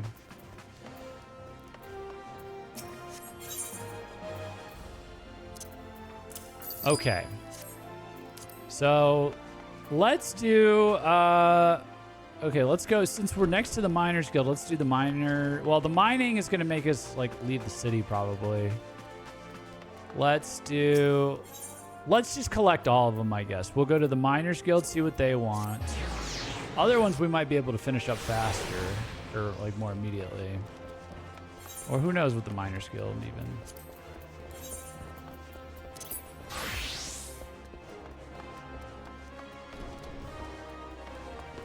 All right, Adalberta, what do you got for me? Adalberta has an order she would like you to handle. Good to see you again, Jeff. You'll be pleased to know that, this is Roger. That Roger was deeply impressed with the obsidian you got for him. More so than that, he was impressed that you bested Wide Gully in the contest. 'Tis no ordinary miner who can outdo the vice foreman's own son.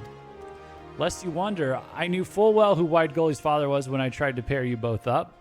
I also know for a fact that he has his sights on my position. There are some who whisper in my ear that I should expel him from the guild, but I can't help but think that's short-sighted. After all, it's hardly a crime to want to be guildmaster. What's more, Wide Gully is a tremendously gifted miner, and I'm not in the business of punishing excellence. To be sure, I'm still better overall, but I'm not above admitting there are certain areas in which he's more knowledgeable. I tell you this because you'll need to speak with him again for your next task. We've received an order for 20 raw amethysts, you see, and none among us know more about the stones than he does. Now, I realize you didn't exactly get off on the right foot with Wide Gully, but the two of you are guildmates, and guildmates help each other no matter their differences. It's just him. He's just kind of doesn't like me. Strolling on over, bold as you please, after humiliating me the other day. You've got some gall, adventurer. I know why you're here. I heard about the order for raw amethysts too. So no doubt you're wondering where to find them, and you're after my hard-earned knowledge. Well, I'll gladly share it with you. Why so obliging, you ask? Because the knowledge ain't going to be worth a damn to you. That's why. You'll find all the raw amethysts you can carry near about. Sorry, all the raw amethysts you can carry near about Hopeseed Pond over in the Central Shroud. The problem has to do with the beasties inhabiting the place more than aught else. Lindworms, stropers, sprites. I hear tell even Jaded Jody's made her home there. Jaded Jody? Even Robon would have trouble taking a stroll through that neck of the woods, let alone a common adventurer playing at miner.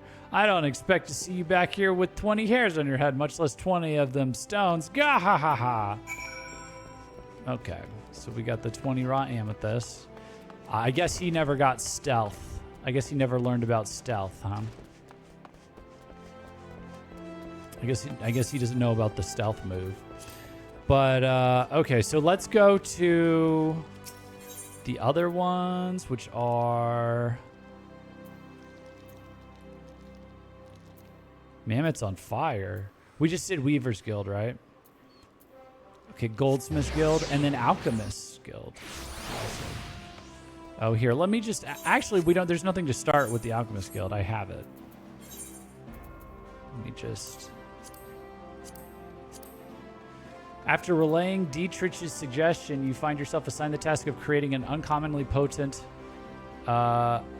Vial of high ether. Deliver the completed concoction to Severian. And I don't, yeah. We might just go buy it. But let's see what we need for this.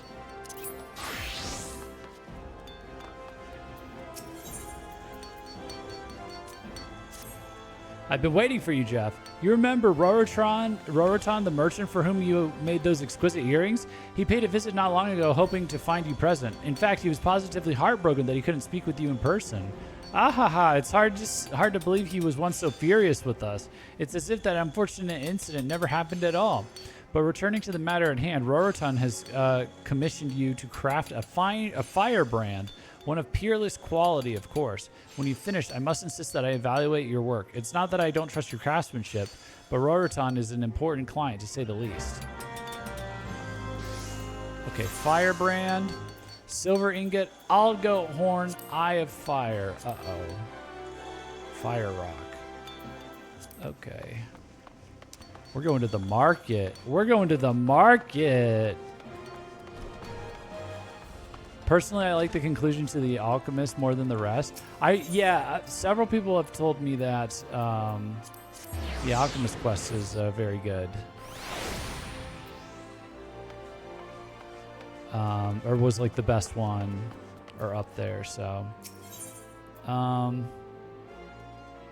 We got a few things we got to look at, right? So, what was this? This needs to be high quality, right? Olive goat horn.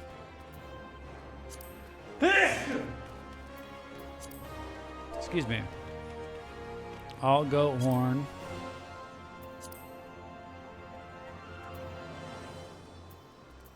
Okay, all right. Hold on a second.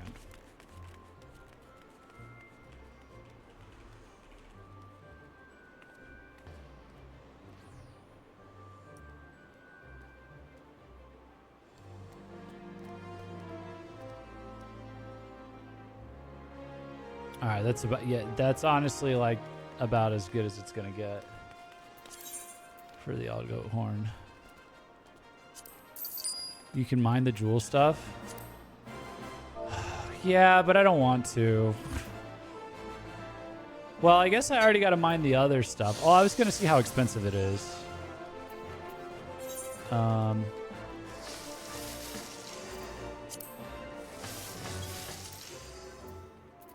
Just need a fire rock.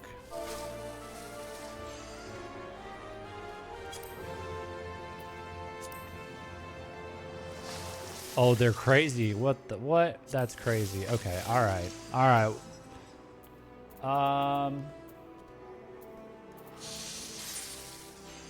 What if I just bought a high quality high ether? High ether.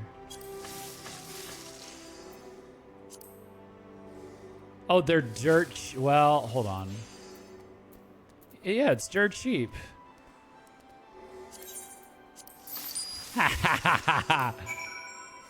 Okay.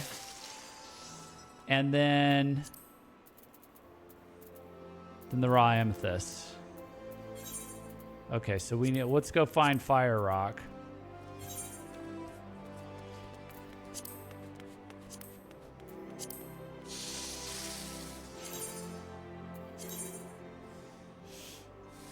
Oakwood? Okay.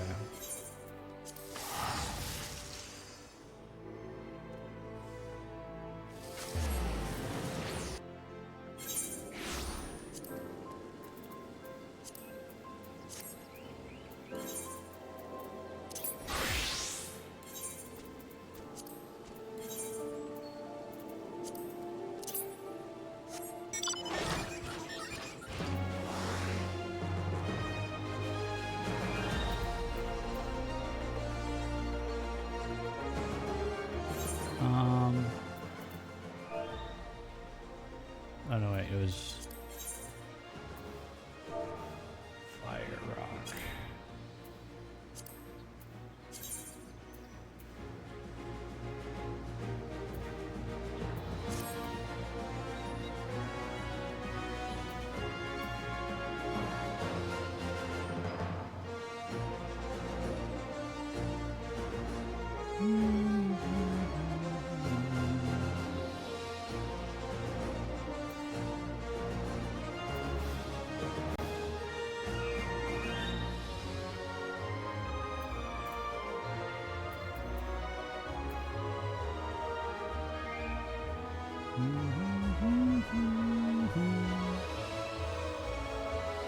Oh, my Star Fox mech armor, or my, what would this be? Pragmata mech armor. All right.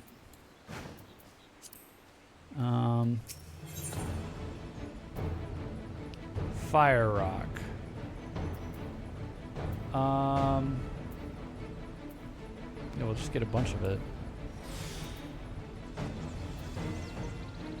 Fire rock. Water rock, which apparently I never got. Lightning rock. Fire rock. Okay, let's see here.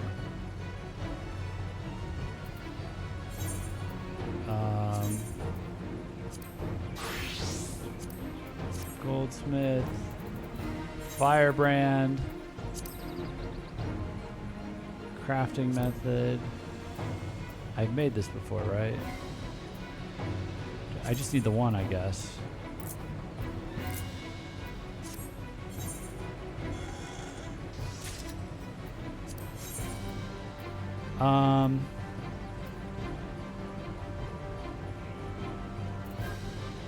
Fire, brand. There we go. Synthesize.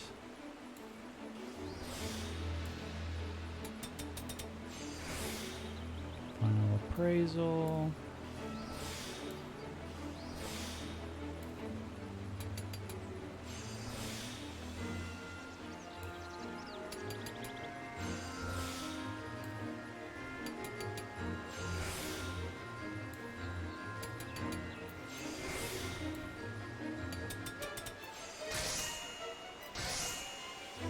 Okay, now let's look for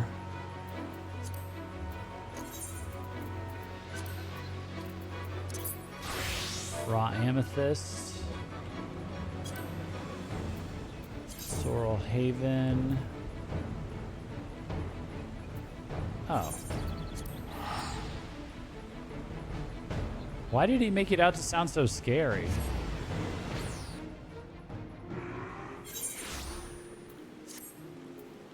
Oh, also I should be...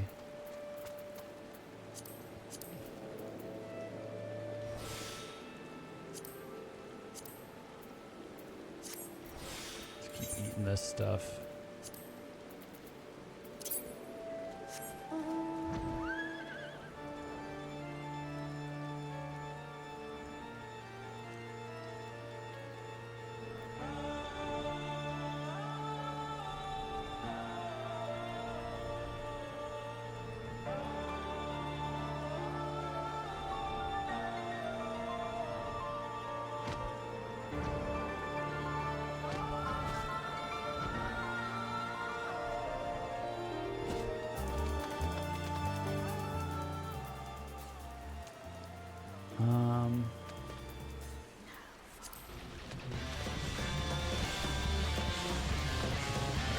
Here.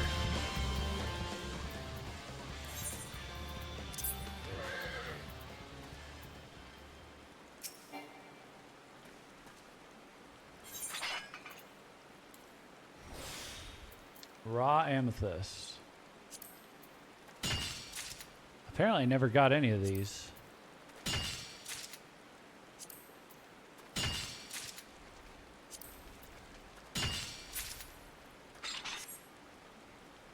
Have you heard the spoken intro to this track? Is it not just spoken intro? Is it not now fall, like in that part? Or is there something else? It's from the astral to umbral version of this song. No, what is what's up with that?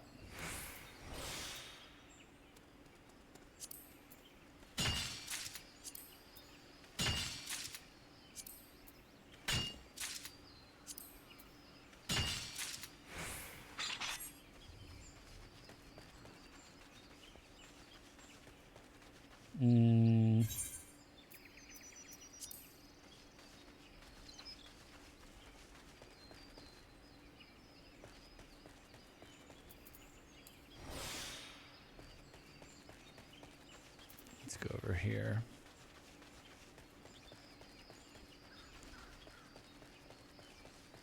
If you haven't. Okay, I'll check it out later. I just don't want... I'm getting, like, fake claims on some of my VODs, so I don't want to play music that's not from right in the game. Just to be safe. Let me see. But I'll check it out. I'll check it out after I stop recording later. 2014 From Astral to Umbral is a 2014 music arrangement CD. Is it like they made their own versions and stuff?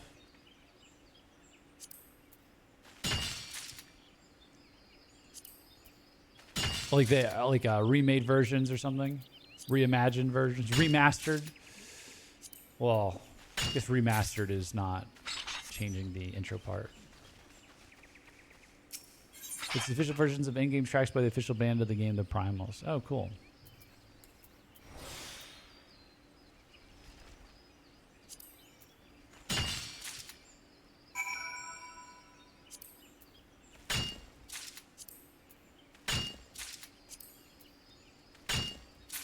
Okay, we got that. We got that. We got that. We're done. Yep, we're done. All right.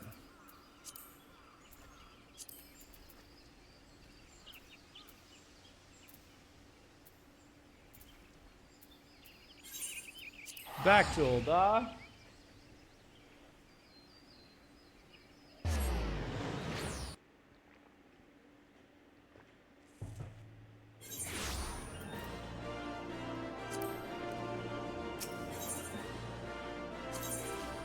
Aethernet, Miners Guild.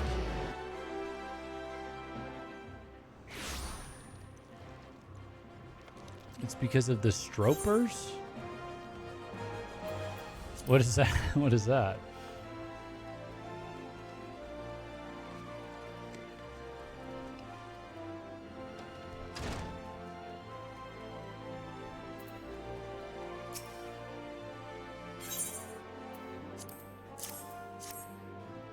Nasty enemies. Gasp. Or bugger me, you mined these amethysts? I can't believe you made it past all them nasty creatures. The Stropers? Though might be as it's time I stopped being so surprised. You God's damned adventurers come through more often than I care to admit. Any road, it's one thing to find the amethyst, but do you even know aught about them? Their properties? What they represent? Thought not. Well, here's a free lesson. Amethysts are lightning aspected gemstones, prized as embodiments of calmness, decisiveness, and intuition. In coming back with such a large haul of them, it would seem you've got all these things. I might have been hasty to pass judgment. The more I see you work, the more I see why the Guildmaster's so fond of you. I never imagined an adventurer would give me my toughest competition, and I was learned better than that, to take every adversary earnestly. Learned better. Oh boy, I was learned better. Seems I'll have to redouble my efforts if I'm to secure my place as the best in the business. Don't you worry about the precious amethysts you brought. I'll see them safe to the guild stores. I look forward to our next contest, adventurer. That's when I'll drive the pickaxe home that I am the better miner. Yeah. They were close by. Oh, the Stroper enemies. Gotcha.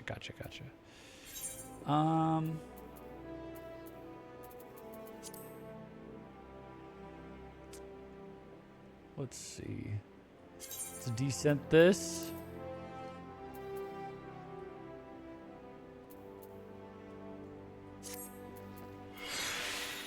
And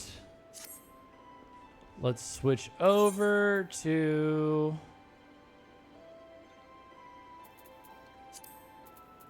I guess Goldsmith.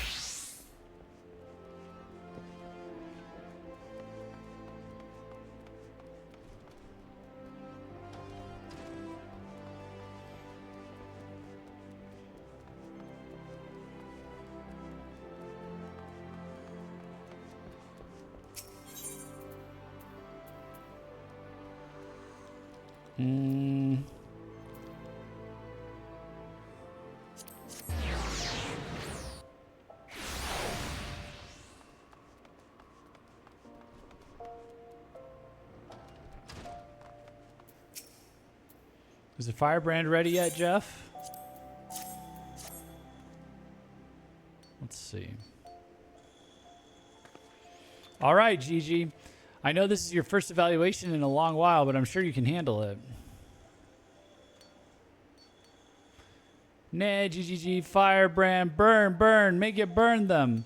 Gigi is the one true lord of the inferno. Mwahahaha.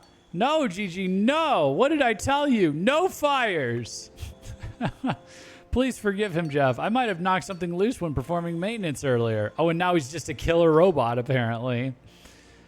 Oh, but I'm certain it's nothing important. Really, other than the occasional outbursts, he's been relatively stable. Well, for Gigi, anyway.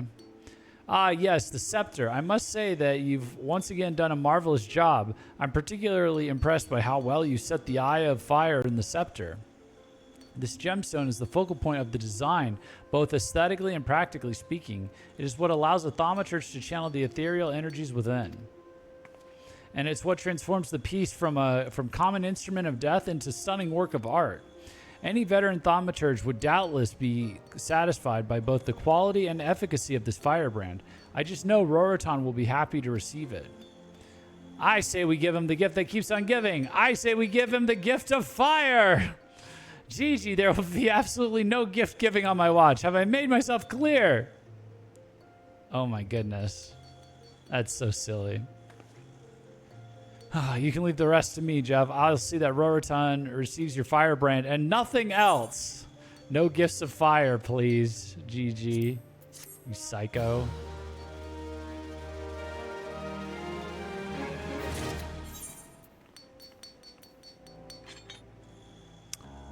Okay, now see, this is level 34. Okay, no. Oh, well, wait. It's in my inventory, right? Oh, this is the high quality version of the same one that I have. Ooh, interesting. So any of these ones that I didn't spend scripts on to get the level 50 version of the weapon, I might be needing to hold on to these. So desynthesis. Going forward.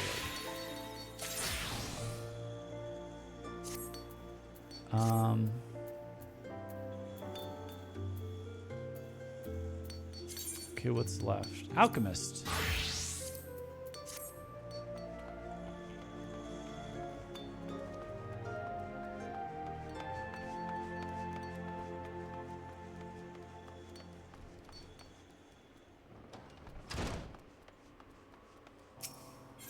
So we did miner, weaver, goldsmith, and now alchemist.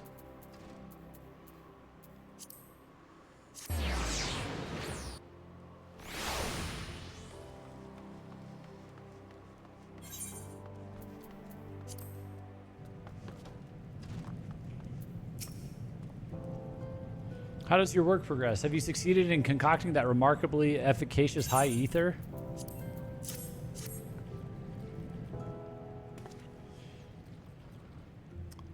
Yes, rejoice, my impressively adept assistant, for you have forged the key to our freedom. Who could not be moved by such a masterful example of mana-restoring splendor? Mayhap your post-assistant career lies in the manufacture of this wonderful substance. He's got the coolest look.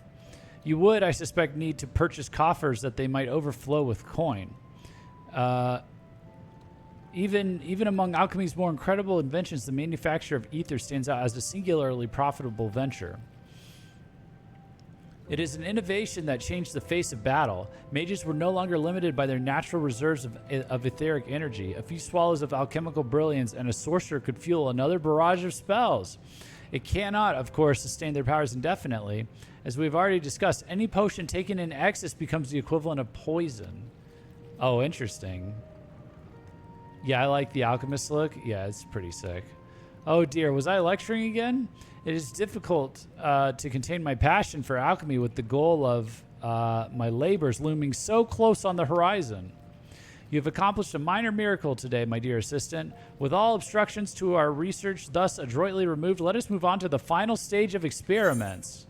Okay, we're getting somewhere. We're going to be getting somewhere with him.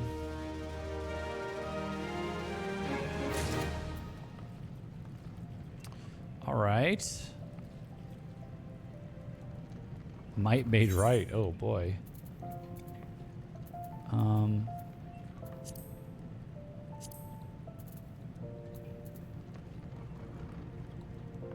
I bought the... Oh, no, okay. Synth.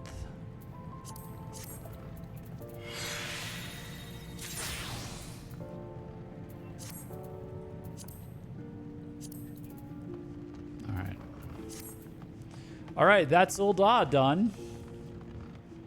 Now we can do Gridania, and then we'll end in Limsa. All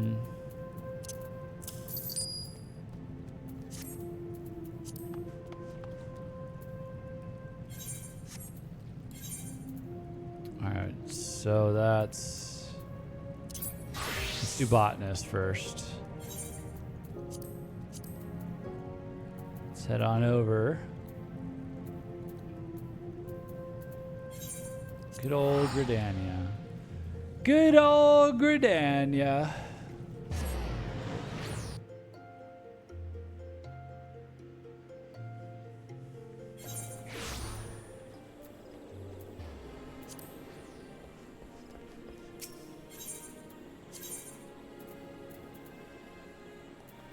Ethernet.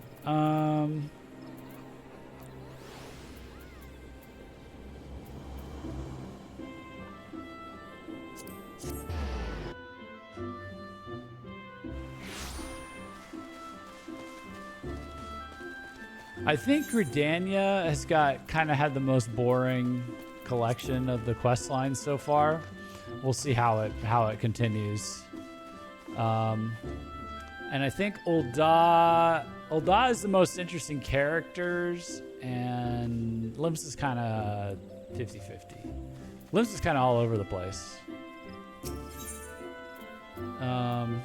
Fufucha's in need of an adventurer's helping hand.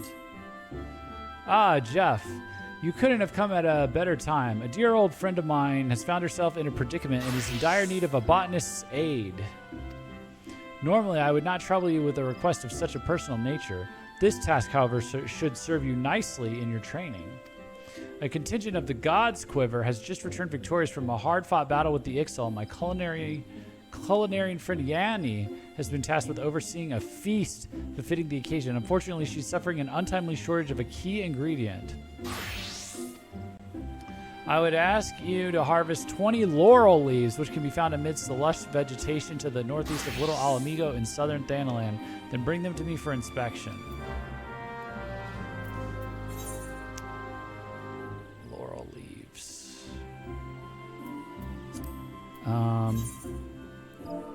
A few of the crafter quests have similar issues, IMO.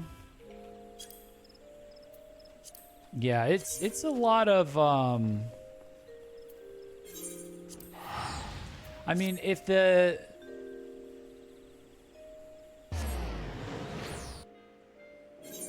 I don't know. I think if it's only about crafting or gathering, but particularly like, hey, craft this, it's not so bad. And then they like kind of keep a quick, punchy story going. Like Alchemist is pretty good about that.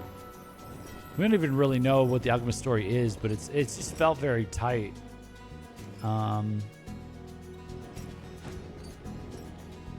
But I don't know. Some of them, the story's not so tight, I would say. Oh, look at all these things I never got. What am I getting? Laurel?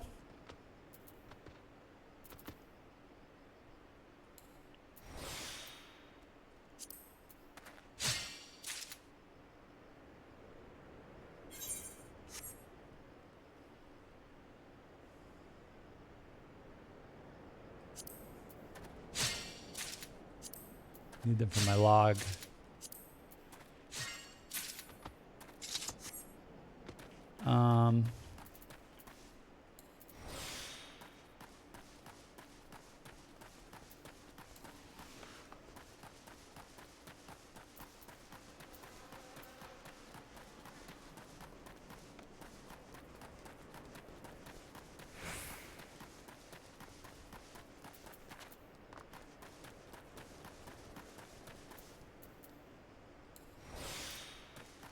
Dude, what?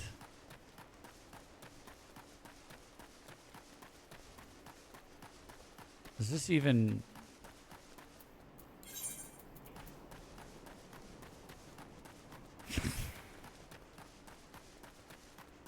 Is he even gonna give me the same stuff? Okay, hold on a second. Laurel. Now let's go back and look more. Hold on a second.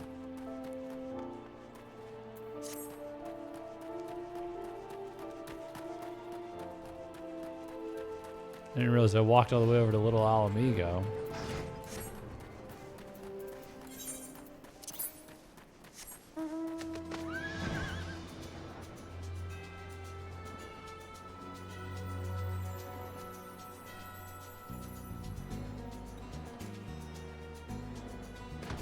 Yep, I walked right past some stuff. It's because this is the highest level thing, right?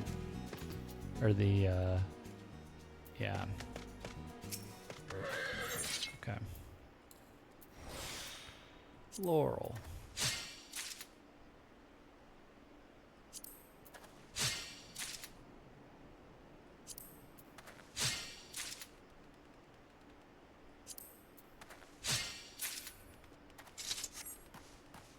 You're searching for a level 50 item?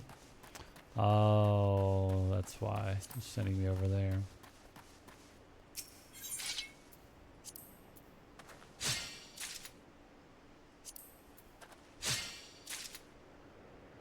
Okay, there we go.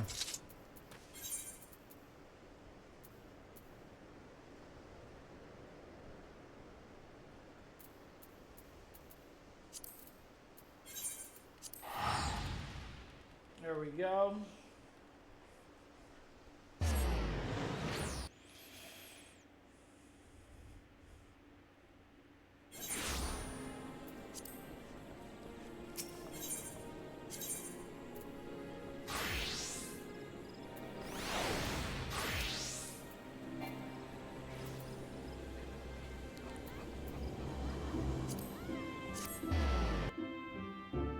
You were, I meant. Yeah. Yeah, I get it. Yeah, they were... It had locked onto a level 50 item. Okay. I would ask you to harvest 20... Blah, blah, blah. Okay.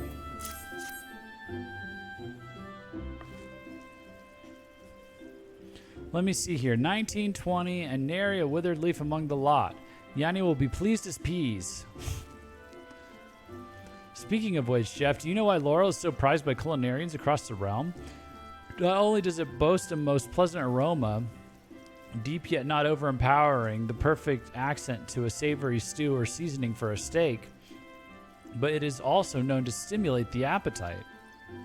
The brave men and women of the God's Quiver feast now, but it is only a matter of time before they are summoned back to the field of battle. Deliver the laurel to Yanni, that she might prepare a feast that will warm the hearts as well, their hearts as well as sate their stomachs.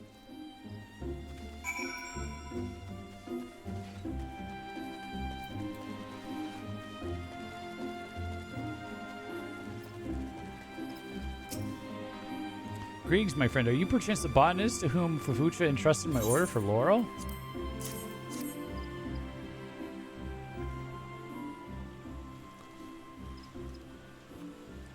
Well, I can see why Fufucha is always singing your praises. These will be among the crispest, most aromatic laurel leaves ever to grace my spice rack. Ixali raiding parties grow more relentless with each passing day. I fear that the day will soon come when we can no longer afford to feast our men as heartily as we do today. Still, Gridania's finest require sustenance as much as they need their lances and bows. I am but a simple culinarian, but I would do what I can to support my countrymen, and yet there is only so much I can accomplish on my own. In any event, I am grateful for your aid. Pass along my thanks to Fufucha and let her know that I shall be calling upon your services again. Yeah, like this one is just kind of like the botanist overall, compared to some of these other ones, has been a bit of a. bit of a snooze fest, you know. Little, you know, it's just kind of. It's like the most basic one, I think. I hear Yanni was overjoyed with your delivery. Thanks to you, she'll be able to prepare a feast benefiting the triumphant occasion. And yet, truth be told, I take no pleasure in martial victories. Every day that we continue to water the soil with blood, I fear we lose something of what we once were. There was a time when Gridanian and Ixal alike lived in harmony with nature and with each other. Is there no other way to resolve our differences than with lance and arrow? Forgive me, Jeff. I do not mean to burden you with my troubles. Yeah, whatever. Yeah, basically, it's kind of a whatever situation. This guy. Okay. Yeah, we got to remember to not. We might be needing these.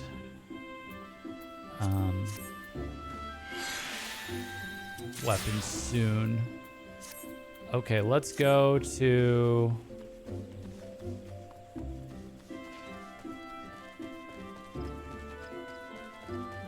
Carpenter.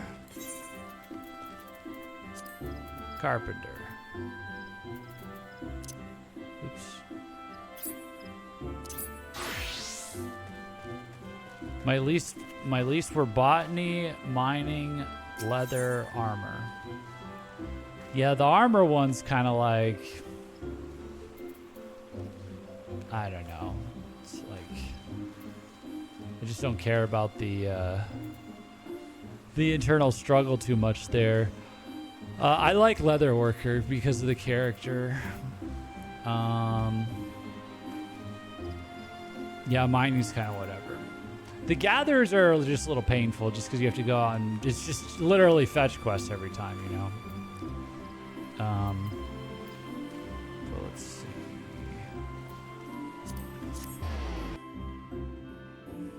Carpenter's kind of all over the place. It's kind of like hard to predict. Like this, I guess. Like this last one, like they just sent me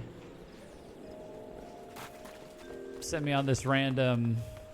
They had me craft something and then deliver it to people, and I talked to a bunch of people, and I don't know. It's just like less plot. Yeah, plus the level 50 gather needs you to get timed items. Oh, that fucking sucks, dude. Okay. I might but Sasha has been having me gather those, I think. I don't know if you need to just get one of them. But Sasha's been making sure I get those. Timbermaster Beaton seems to be smirking in your general direction. Oh boy. I think 10. You need 3 of them for the quest, but there's only 1 node for each.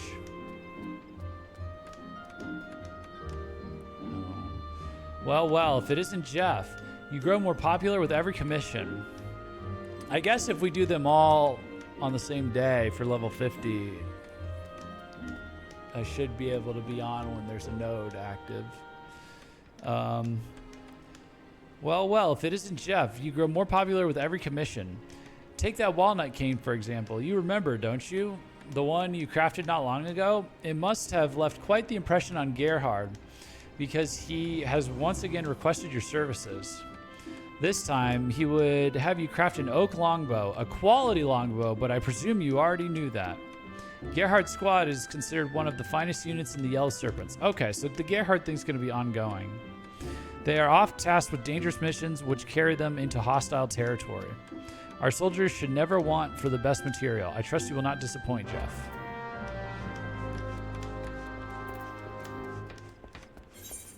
Present an oak longbow. Oh, shit. Hold on. So I can craft this.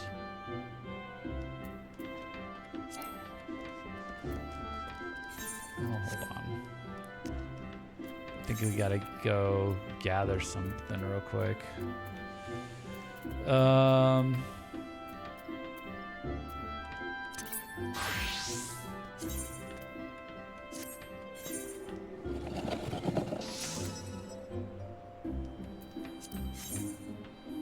I think the ongoing quests are better. Well, yeah, I mean, this is still ARR. We just got to get everything out of ARR. Everything got better, it gets better out once you leave ARR. I'm convinced of that now. Now that I've seen the societies, now that I've seen, you know, the firmament for crafting, it's like, just got to get out of ARR, man.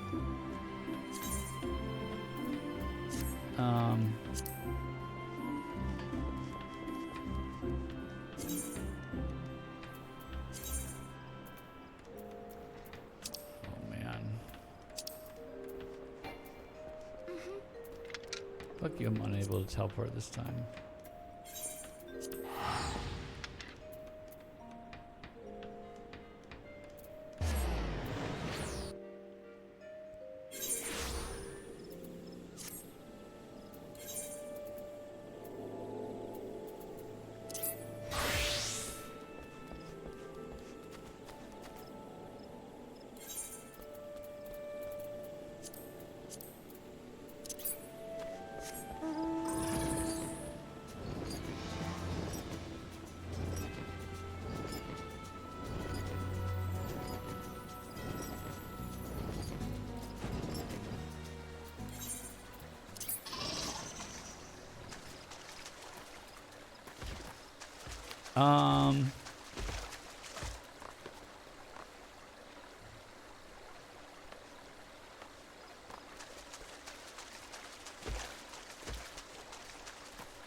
Wait, what was I getting? Hold on. Ash branch. I just need... I need 2 ash branches, right?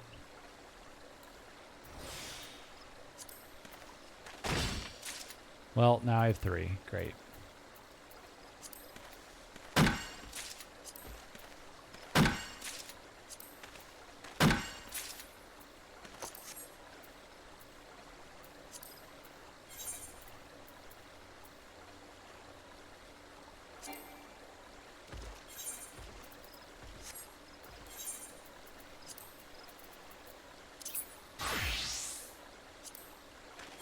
Okay, let's synthesize. Give me a final appraisal. Give me a... Alright. We got a precise touch. Give me a waste not. Give me an innovation. Oh, we got another precise touch. We're so good at this. So good at the game.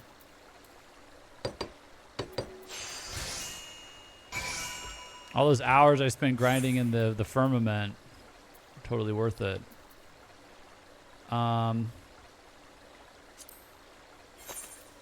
get this other bullshit out of here. Okay, present an oak longbow to Beaton.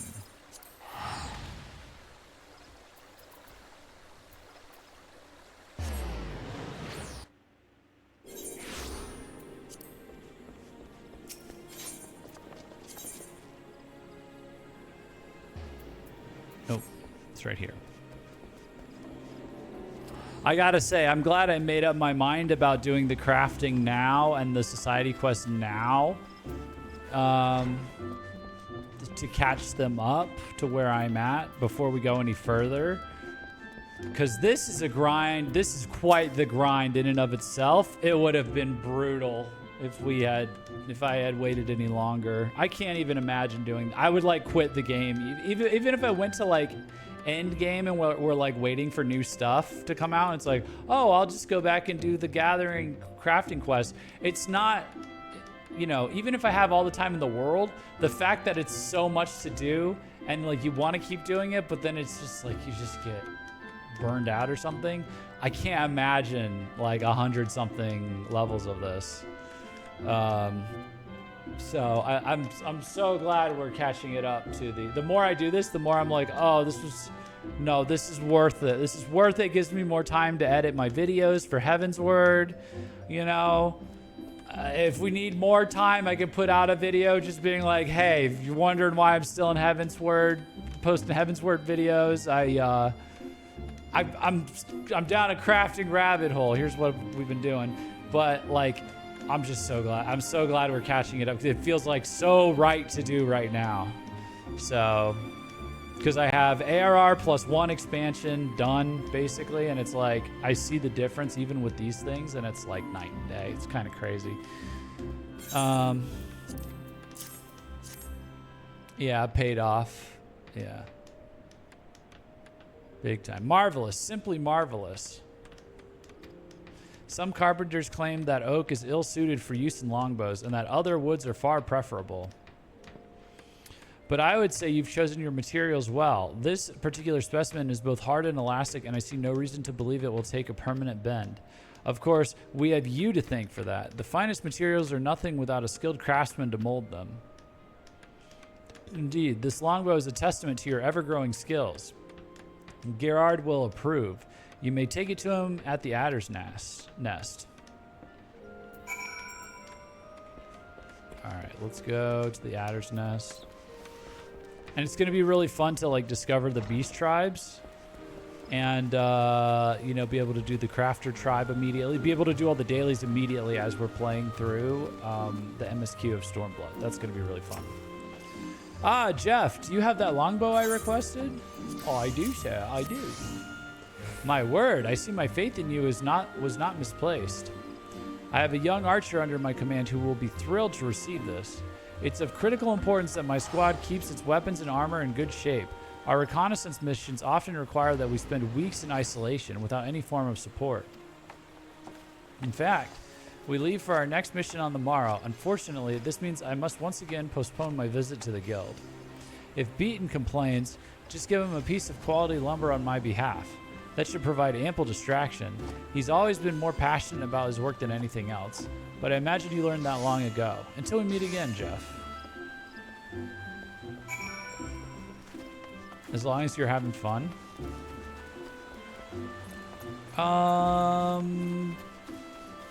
Yeah, I mean, crafting is fun.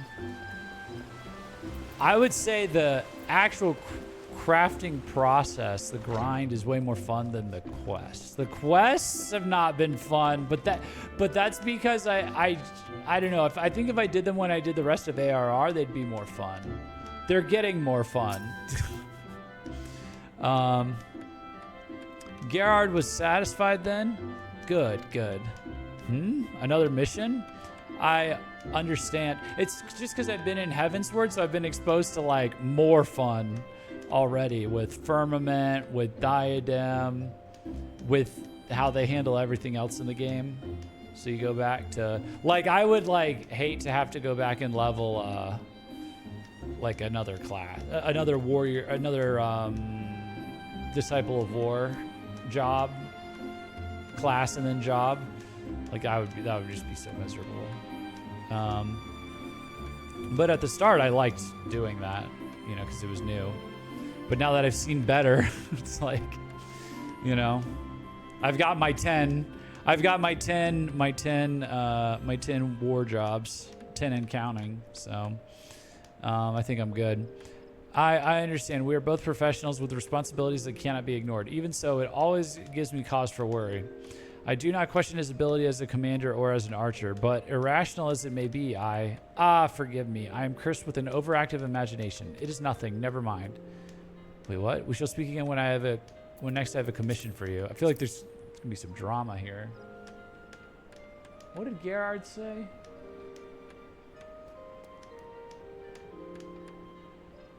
I have a young archer under my command who will be thrilled to receive this. It's of critical importance that my squad keeps its weapons and armor in good shape. Our reconnaissance missions often require that we spend weeks in isolation without any form of support. In fact, we leave for our next mission on the morrow. Unfortunately, this means I must once again postpone my visit to the guild. If Beaton complains, just give him a piece of quality lumber on my behalf. That should provide ample distraction. He's always been more passionate about his work than anything else, but I imagine you learned that long ago. Another mission. I understand. We are both professionals with responsibilities that cannot be ignored. Even so, it always gives me cause for worry. I do not question his ability as a commander or as an archer, but rational as it be. He's like suspicious of his friend avoiding him or something. Okay, we shall speak again when I next have a commission for you.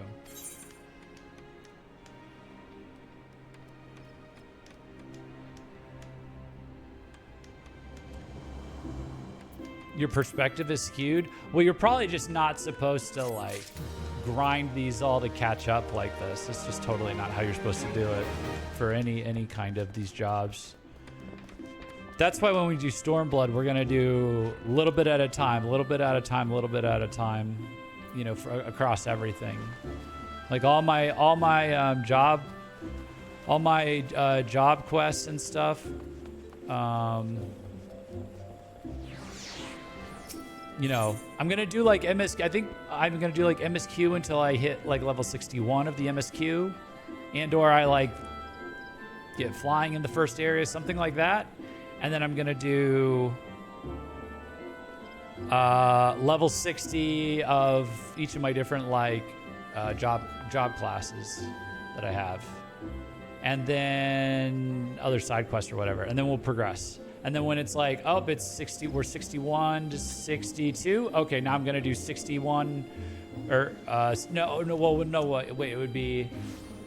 I would go, then I would progress to like 62, and when I get to 60, from 61 to 63, and when I see 63, then I'll go, okay, so now I'll do 62 for Dark Knight, Dragoon, all these ones, you know, and like just keep progressing it that way, I think.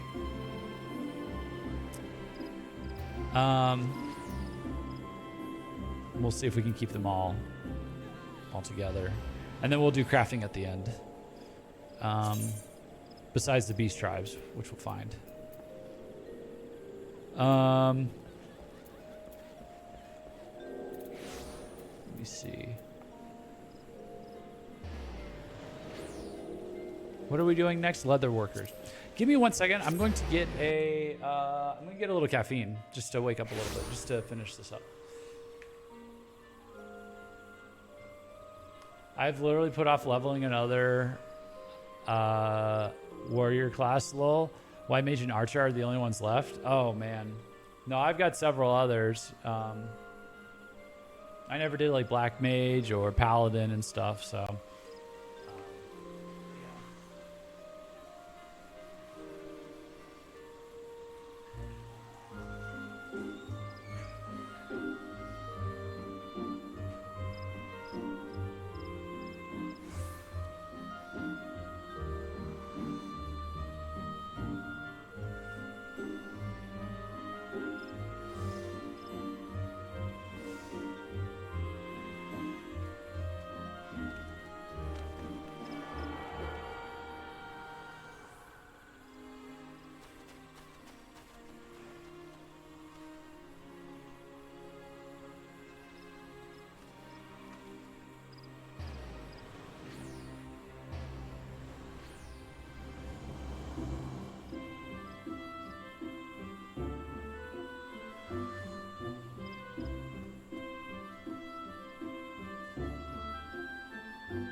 I'd honestly leave them to Evercold and hope they get good low level reworks. Yeah.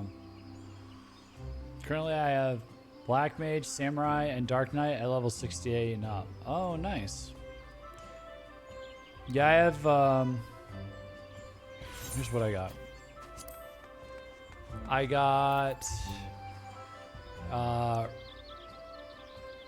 I've got Red Mage, Samurai, Dancer, Machinist, Gunbreaker, and Dark Knight all at 62.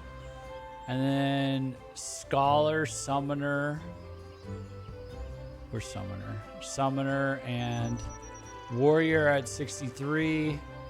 And Dragoon is at 65.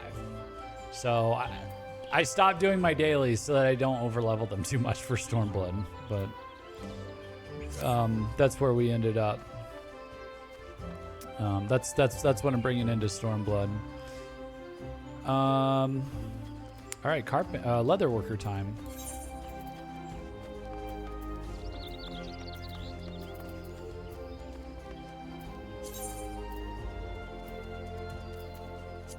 Oh, hold on. Ooh, Memento Mori. It's kind of interesting.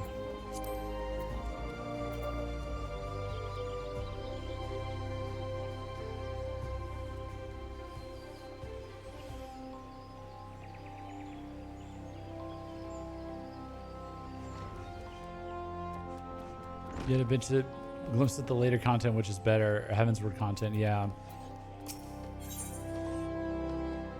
Guildmaster Geva has a task she believes appropriate for a leatherworker of your burgeoning abilities. I started Samurai after starting Stormblood, and it's the first at 70. Nice. Sluggards and slouches, the lot of them. Jeff, don't tell me you haven't noticed as well.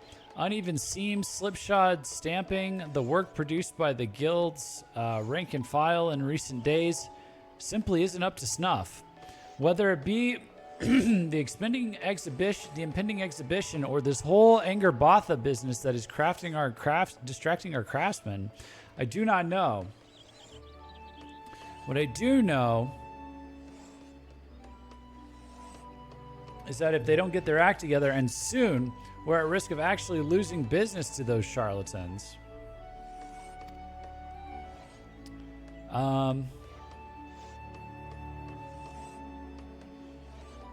Oh, so our guild is making bad stuff? I will not stand idly by as a lack of discipline undoes the reputation that our guild has worked so long to achieve.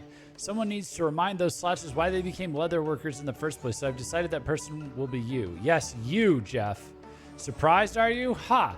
I may question your skills, but not your dedication to our craft. Bring me the finest pair of boarskin ring bands you can craft, and show me that my trust hasn't been misplaced. It would be only the slightest of exaggerations to say that the future of this guild, not to mention your future, hangs in the balance. Oh gosh, it's just really dragging me into all this. Now get to it and show your good-for-nothing guildmates how it's done. Damn. Damn. Boom. Boom. Look at that. Thank you, Decent.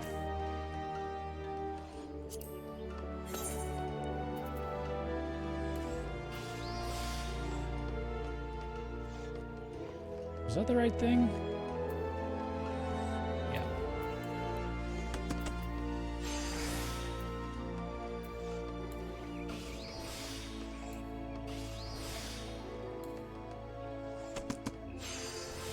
Had just enough, man. I love when it's exactly, you have exactly what you need in the inventory to craft the thing that comes up in the quest. So not only are you able to do the quest immediately, but you're also able to take one or more things out of your inventory. It's beautiful. It's like poetic. Oh, I forgot to descent this.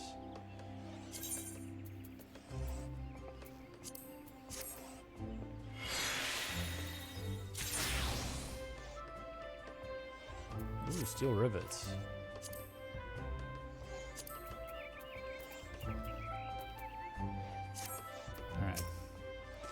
Well, Jeff, have you crafted for me the finest boarskin ring bands this guild has ever seen? No pressure, of course.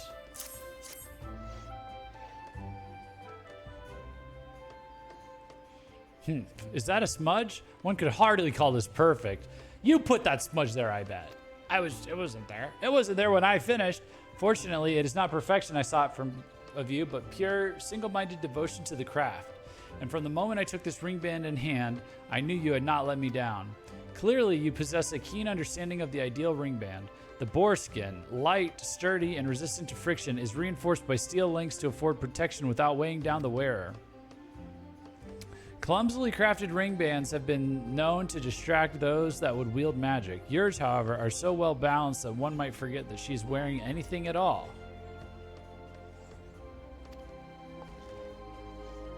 This is a true accomplishment of leatherworking and will serve as a clarion wake-up call to any loafer content with, dude, streamer brain read content as content. That's rough. As a clarion wake-up call to any loafer content with churning out substandard work. I will be honest with you, Jeff. When you first came stumbling through our doors, I reckoned I'd have an easier time making you into a saddle than a respectable leather worker. How pleased am I to have been proven wrong. You have risen to the challenge and become a model to the entire guild, which reminds me, I have spoken to you of the Gridanian exhibition, yes? The day of opening draws near, and I must devote myself fully to producing our new line of leather fashions. As this will afford me little time to devote to everyday affairs, I require someone to handle the more demanding commissions until the exhibition has come and gone. I have decided that you are the man for the job. That's right, your next task will be to serve as my personal assistant. Don't even think about neglecting your training. Is that clear? Wow, I'm gonna be your personal assistant?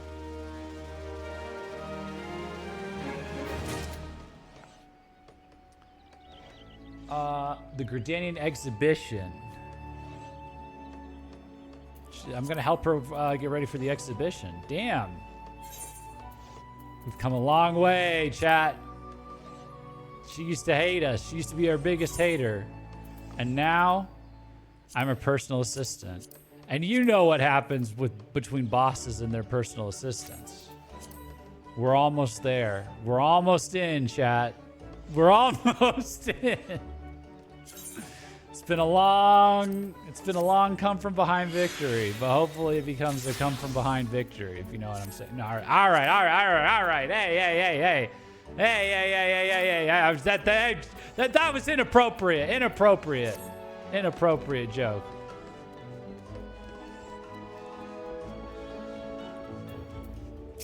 Who said that? No one said that. We didn't say that. Just kidding. All right. Boy toy, yeah. All right.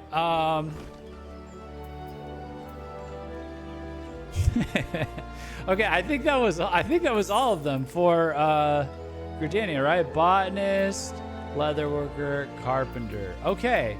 Yeah, and then we did miner, alchemist, goldsmith, and weaver. So that leaves fisher, blacksmith, and armorer. All right, onwards to Limsa.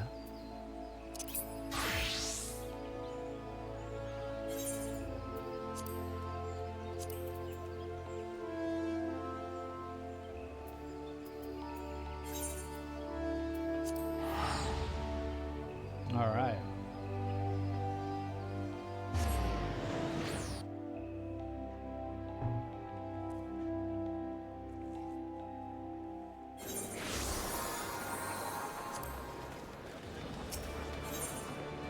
Airship. I forgot. I'm sorry. I'm zonked out. It's been, oh my God, it's been 6 hours. Good grief.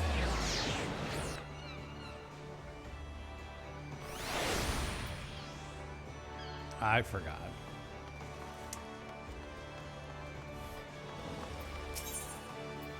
Fish out of water.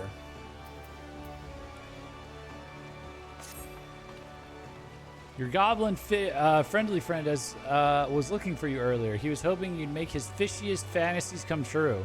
He recalled a dish that tickled his fancy some years ago and now needs you to procure the necessary fish for him. This desert catfish, as it is apparently called, is indigenous to and is the truly this is the truly mind-boggling part. The desert of all places. Oh, I think I had this for like a request, a provisioning request at some point, and I couldn't figure it out. Togtrick spoke of a trapper named Ugoromuli who'd fished out. I mean, I figured out how to do it, but I just gave up and bought it. Named Ugoromuli, who'd fished one out of the forgotten springs in the southern reaches of Thanalan. If you want that catfish, you'd best go and speak with her. Speak with Ugoromuli at this. Okay, so they're gonna show me how to do it. I never used the airship either. I'm a modern gamer. I don't know what to say. I see the fast travel point and I click on it. You know, I'm a victim of modern gamer's disease. You've been spending gil like a rich dude. I know, it's not good.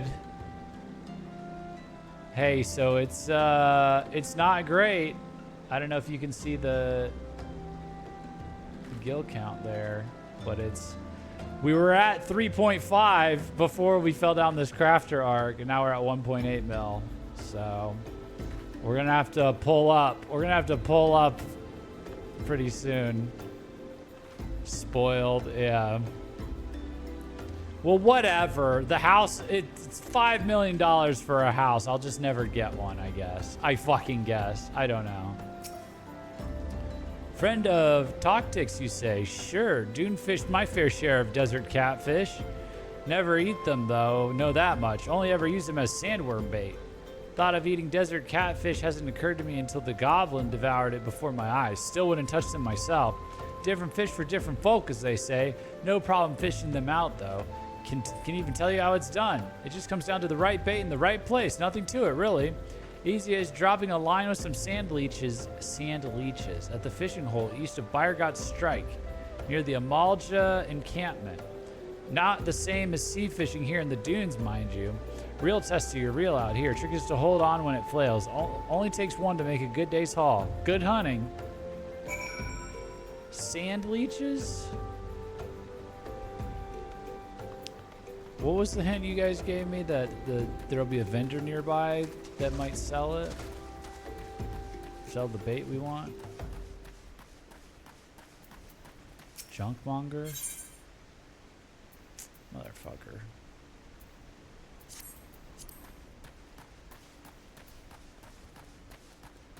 I gotta go back. That guy sells every kind of thing.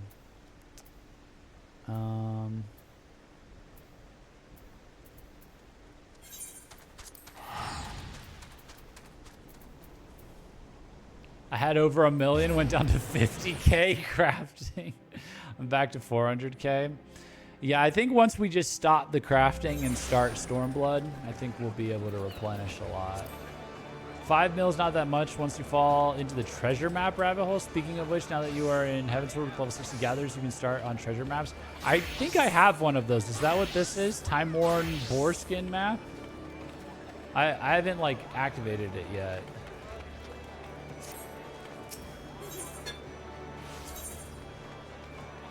Yeah, put it up for sale. You don't want me to use it?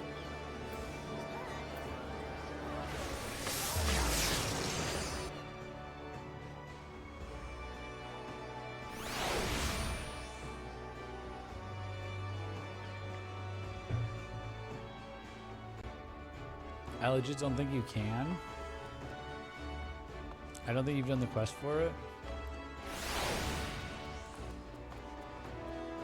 That one just drops a chest.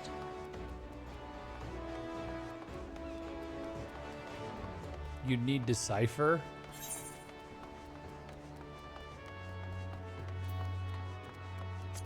I mean, okay, I'll put it up for sale.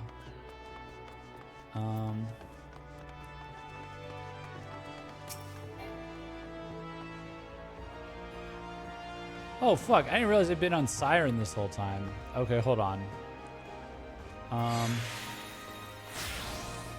That's scary. What were they called? Seed? What were they called? Something?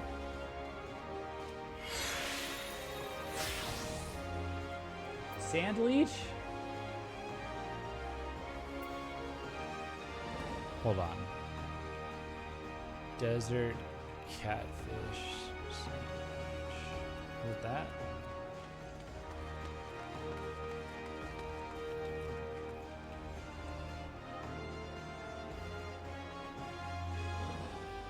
Yeah, sand leech. Okay.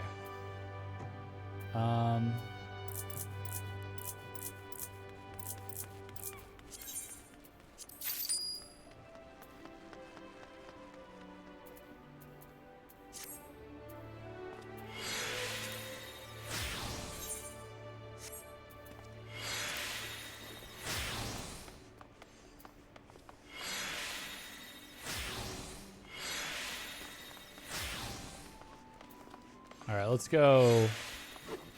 Let's go get this catfish, and then I'll change worlds back later.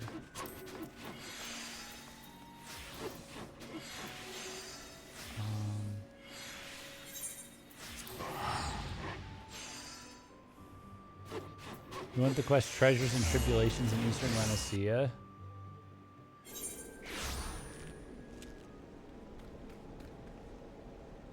So, unironically, it was introduced as part of the ARR relic. Jesus Christ, the fuck, that specter haunts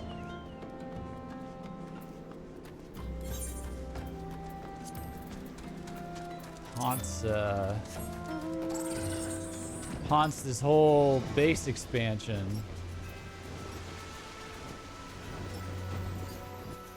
You know, the quest Treasures and Tribulations in Eastern Lanicea.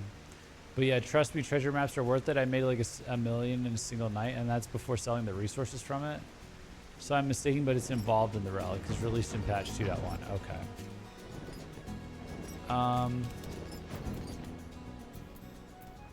Okay. Where do I... Hold on. Logs. Fishing log.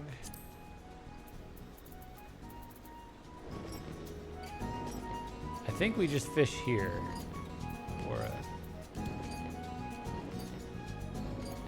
yeah, I see. I have fish here because I fished here one time trying to get it. I think I just used the lure, the generic lure, and I did not use the sand leech.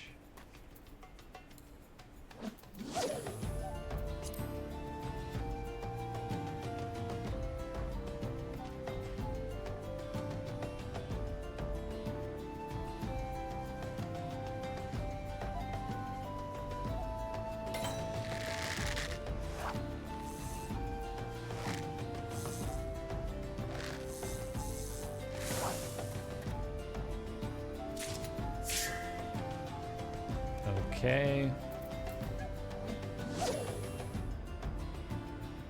That boarskin map is 65k on Gilgamesh? Damn.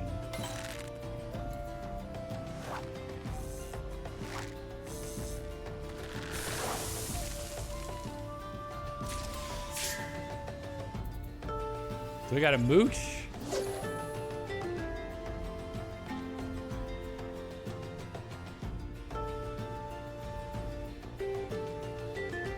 Hey, CT Damon, thank you for the Prime sub.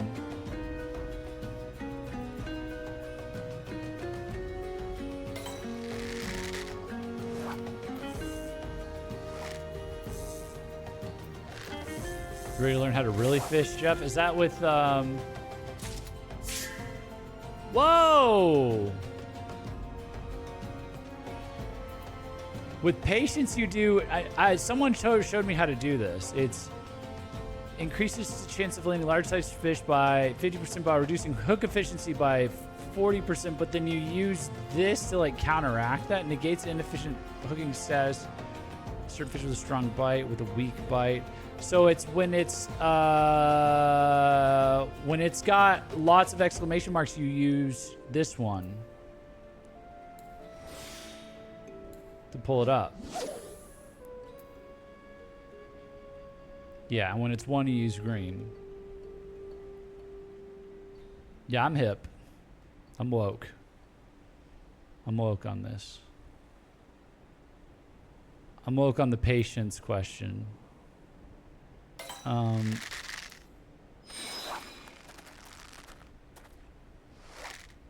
Bitch. Get up here.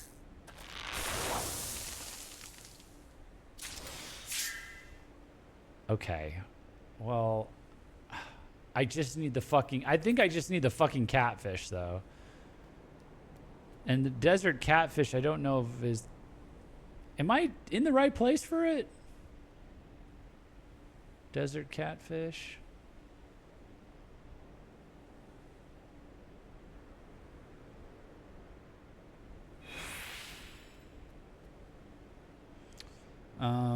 I've never like successfully found this bastard.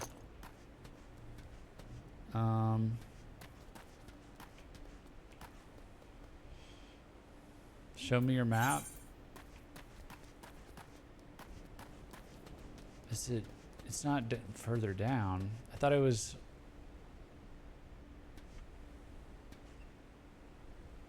You're not other side?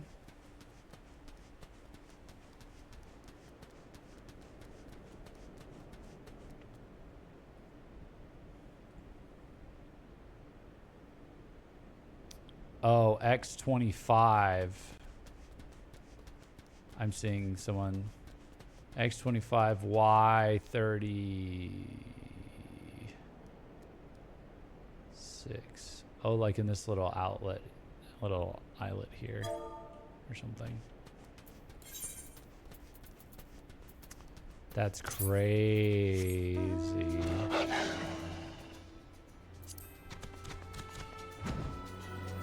The part that hooks under the fate. Yeah.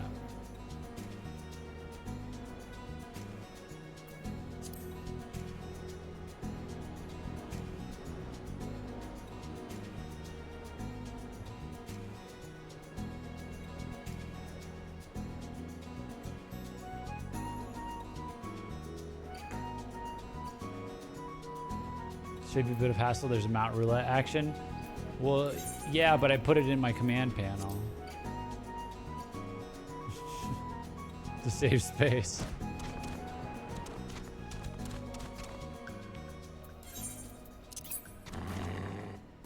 Oh, you can either type /AC mount roulette or get the action out of your general selection. Like it's single icon. Yeah, this one, right?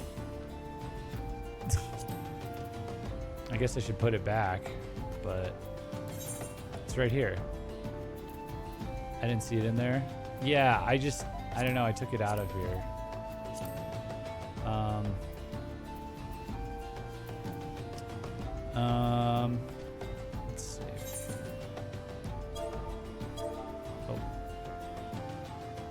Hey.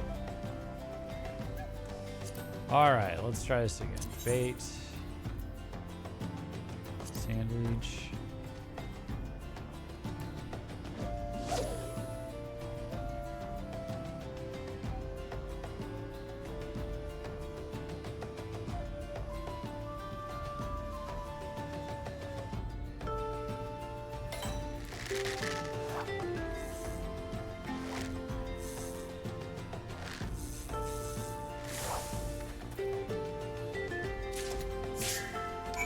Boom.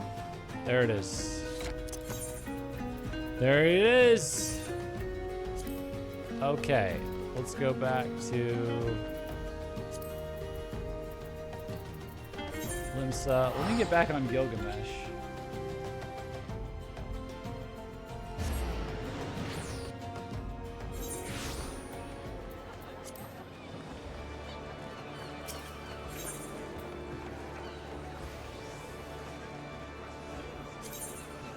Oop.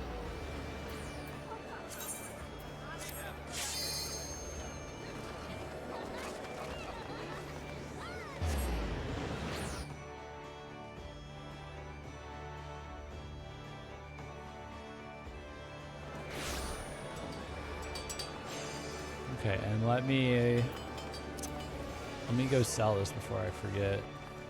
Oops. Look how packed Gilgamesh is, man.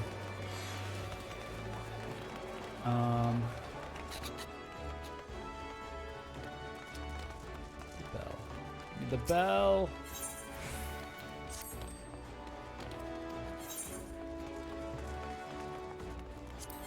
We got some.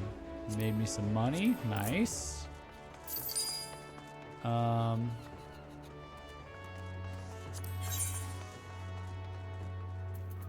Okay.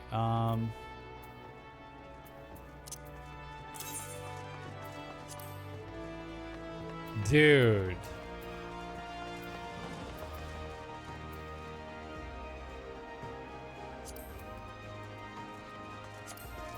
I'll just get his cool 60. I'll undercut them.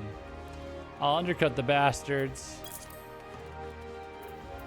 What about like some of these fish that I caught? Like this is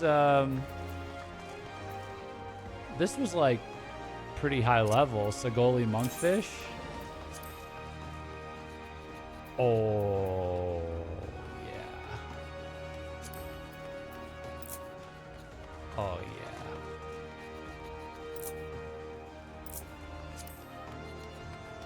Maybe like 9,000. Or actually, you know, to be honest, I feel like I'm going to like... Maybe I should hold on to these for like deliveries.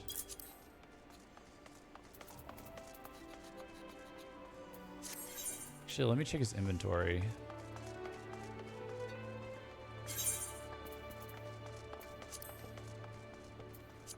That's why he has these and all my other food. Yeah, I think maybe I'm gonna like... I'm just gonna start putting fish... Like, I have enough fine sand. Okay.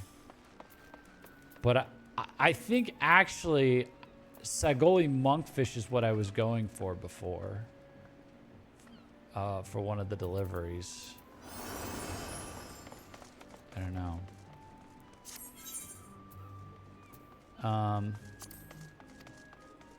We'll see. Is Limsa your home? No, but I'm in the Maelstrom. Gridania's my home.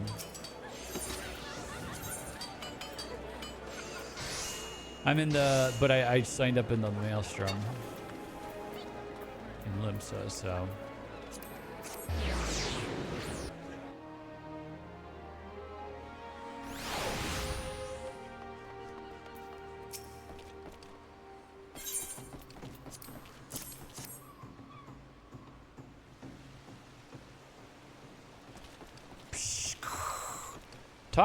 Toctics is Thanksgiving to Fishbringer for lip-smacking Fishcat. Fishcat nose strings make for strengthful satchel strands. I can't wait to go back to crafting once the SW2 version is live. What is the SW2 version? Toctics trades tongue flaps with Linksath for fancy cooking of Fishcat in Bismarck. Linksath only fancy cooks after Shoplock because of strengthful Fishcat odor. Fishbringer makes Toctics one happy gobby. I can't even like parse what he's saying, man. All right. Oh, Switch 2 version? Oh, you know what I figured out so that I could keep my dailies going? I figured out how to fucking run FF14 on my Steam Deck. So I could do a couple daily society quests while I was, while I moved all of my stuff out of my rooms and disconnected my PC so they could get painted. And I don't know, how many of you guys play on controller? How many of you, do any of you guys play on controller versus mouse and keyboard? It took me a while to figure out the launcher. The launcher I kind of got figured out eventually, but then I realized the control schemes, they were all controller based, and I never played on controller before. And that's a bit much. That feels barbaric. I'm gonna be honest. Like playing on controller feels like barbaric to me. So I'm still getting used to that. Like that is like Monster Hunter menu compression, but like or menu consolidation, button menu consolidation, but like 10 times worse. Oh my goodness! Like an LT and an RT and an LB and an RB and directional buttons and face buttons, and I'm like, oh my god. I think the silver lining is on the Steam Deck. We have these like touch pads and a lot of the mappings that are available. They'll give you like controller settings, and then they'll also just map a mouse to that, so you can do that if you're like losing your mind or something. It's kind of impressive how they handled it, not gonna lie. Yeah, it's just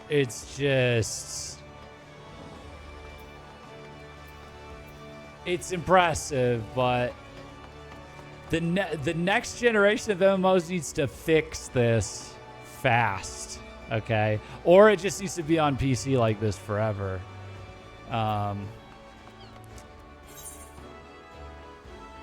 Although I guess they did. I guess the next generation of MMOs did fix this, and they're called gacha games, but I don't know if those are truly like massively multiplayer.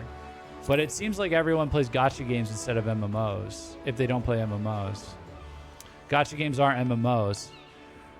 Well, they're what people are playing daily instead of MMOs. So back in the day, and nobody's making new MMOs. Back in the day, I played Age of Empires 2 on the PS2. It was as horrible as you imagine it.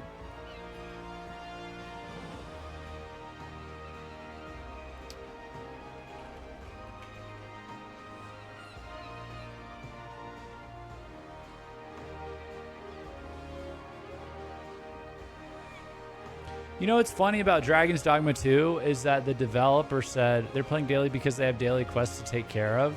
Yeah, like in an MMO. And there's some social aspects, but they're not all together at the same time, I guess, right? I don't know. I've never played a gacha game, but not really, no.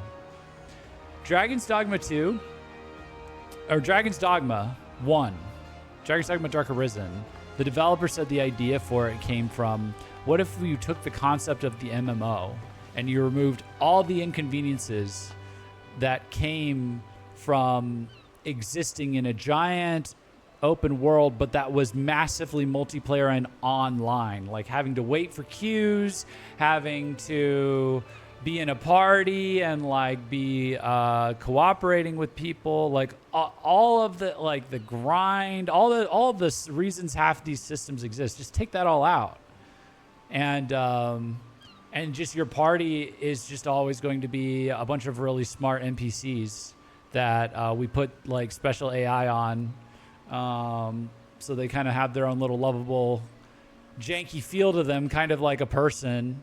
And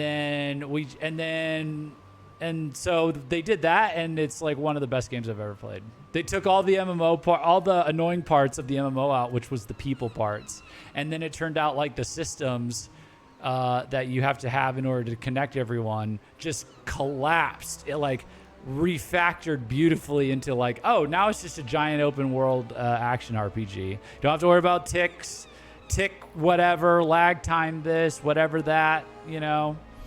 I was just like, oh, it was just an amazing action RPG.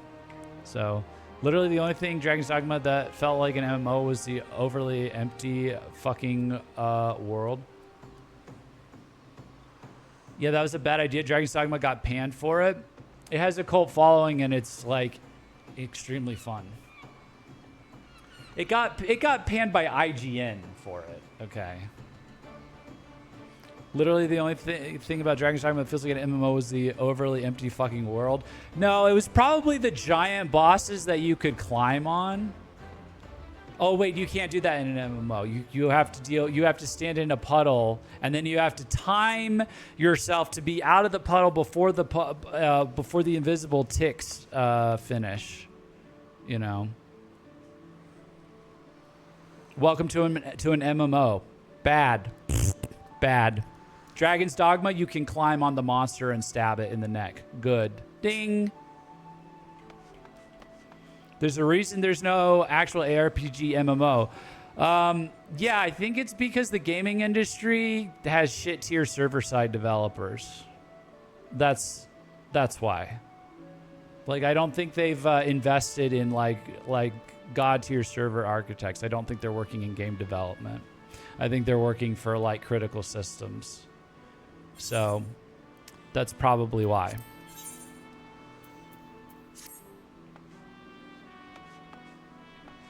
Having things happen too quickly in real time does not work with an MMO. Skill issue. Skill issue. Skill issue. Tech issue. It's one of those two. Either the tech doesn't exist or it's a skill issue. But not a skill issue, it's a systems issue. Yeah, skill issue for the system architects that are on these games. Truly. Truly, that's kind of how I feel.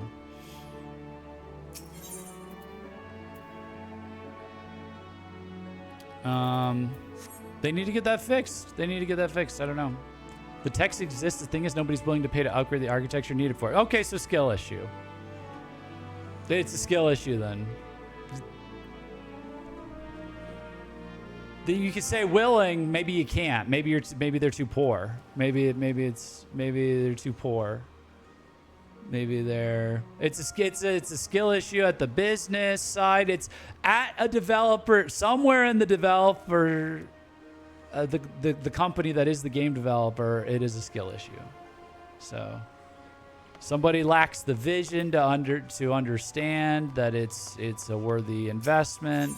Can you imagine what would happen if you were to successfully be? Can you imagine what would happen if Square Enix was the first company to like release Final Fantasy XVIII and it's the first action MMO RPG and it doesn't suck ass and it gets to be them with their like ability to like have visually beautiful character models, designs, locales, combat, like what, like can you imagine like they would like secure their legacy for like a century if they pulled that off, you know. But somebody in leadership probably lacks that vision, you know.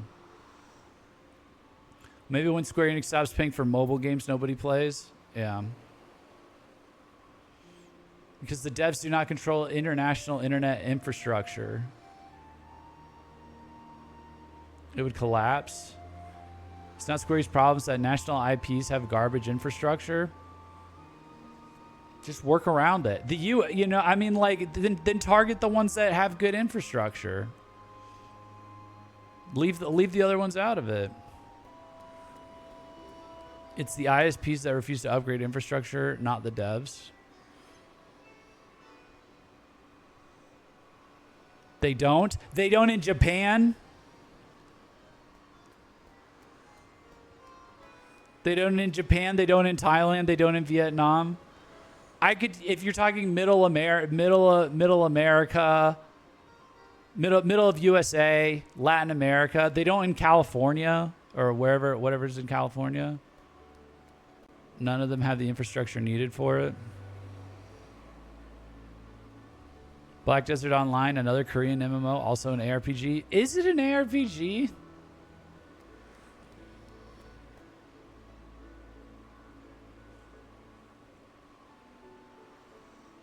It is. Korea is the only country that's managed it. Knows microtransaction hell. Well, that's beside the point.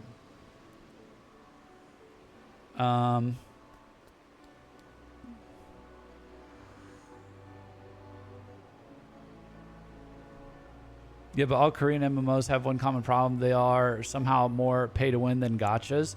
Well, probably that's the... they probably think they can afford to do that because they have the only infrastructure then.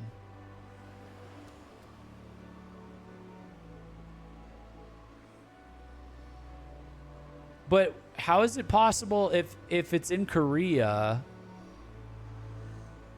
So it's what, the ISP that hosts, that the developer works with directly to host the...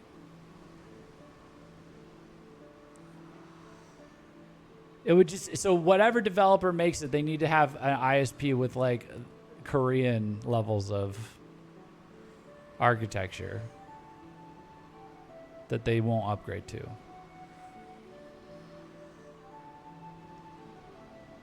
You think they pay an ISP to host anything?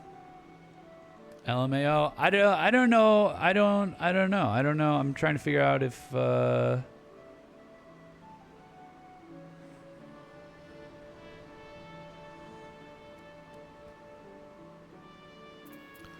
I mean, like, look, you want to get a bunch of people to sign up for your subscription-based service.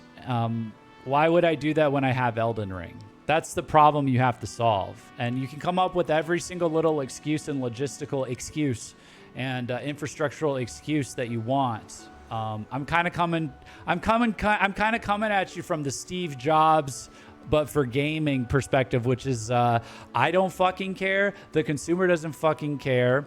There's a bunch of people that like MMOs as they are, and they will put up with them, but they are dwarfed by the rest of gamers who also don't fucking care. And you will never get an MMO that is like an Elden Ring until you make it so that they can play Elden Ring online. So make it happen, you know. Put all the newspaper in the world on this glass screen and let me scroll it with my finger, and don't come out of this and don't come out of your development room until you do. That's the iPhone. Okay, so I'm doing that. That's what needs to be done, and that's what's not being done. Is go and make it so that Elden Ring or Dragon's Dogma or whatever your favorite combo system is, you know, works as an MMO, and don't come out until you're done, you know. So that's the skill issue. There's someone with that vision and willingness to execute on that is lacking with that, because an engineer will give you 8 billion excuses until his boss threatens to fire him, and then you know, if he's well paid enough and they all get locked in the room, they figure it out. Or it's a startup and they're all locked in and they're like, listen, this if we don't figure this out, we lose. You know, it may need to be a new company, I don't know. But I don't want to hear, oh, it's this, it's that, the other thing. Like, you know, if you have shit internet and ARPG MMO, it won't work because of network lag. That's a different problem. Offline mode. Just give them an offline mode then. Give them an offline mode for solo play. But you as a company are going for the like ability to... you're like going for the ability to like say that you can have like a you know, in the right conditions, like a fully functioning like action MMO. Then it's not an MMO. It's a single player game with an online mode. No. Not if you make the side content offline mode.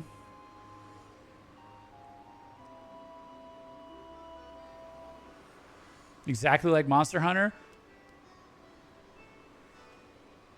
No, Monster Hunter is a multiplayer game pretending to be a single player game, but none of it's massive multiplayer.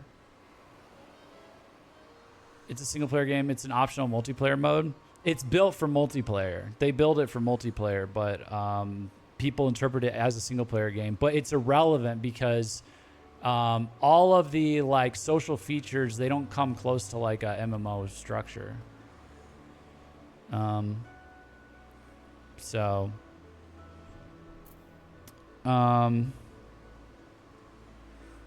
But you're telling me like if I couldn't connect, like the idea that like you can't do like the equivalent of like Beast Tribe quests or explore or like a dungeon or like exploring an area just to grind stupid guys or whatever, like the idea that can't be offline because of internet issues or whatever, like certain parts of it, and then it's not an MMO, like that kind of seems ridiculous. Single player game with an online mode. Are we talking about No Man's Sky?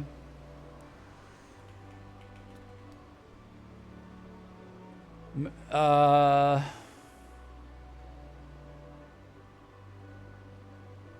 massively multiplayer online game, sometimes referred to as an MMOG. I'm going to the root genre. Is an online video game with a large number of players to interact in the same online world. MMOs usually feature a huge persistent open world, although there are games that differ.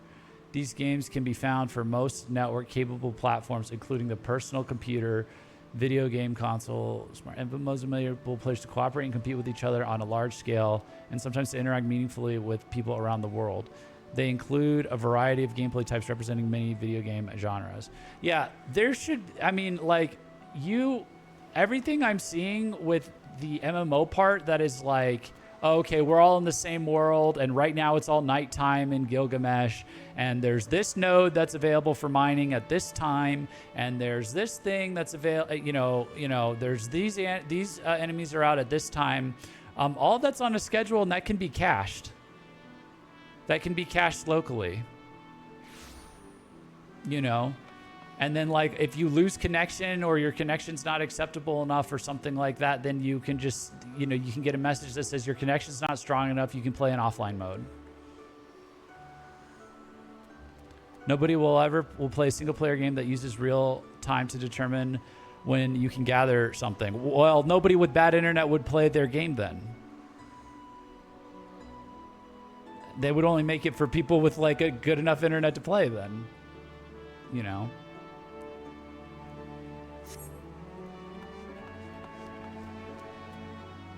You don't have good enough internet for that, LMAO. Fine, but neither does 90% of the planet. I have good enough internet for that. I totally have good enough internet for that. Are you kidding me? You don't have 2G plus internet? Are you fucking kidding me? Bro doesn't know what he's talking about. Wait, 2G? Hold on, let me see. I might. Bitch, I might be.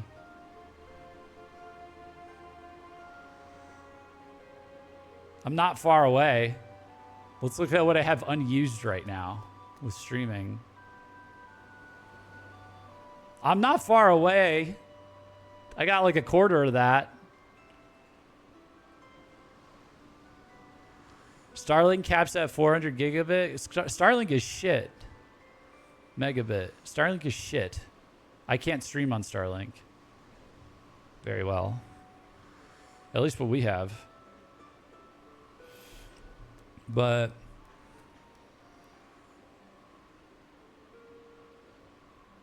yeah, because Starlink's upload speed is shit.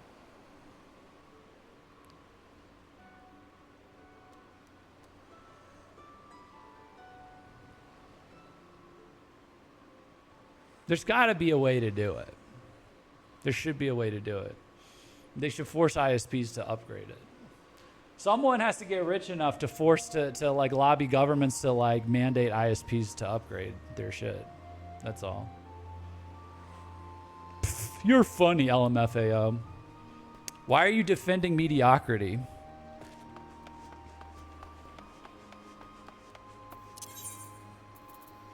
Or justifying it? I'm not. I'm looking at reality. So am I. But you're giving me excuses. You're giving me excuses. Also, I mean, I just feel like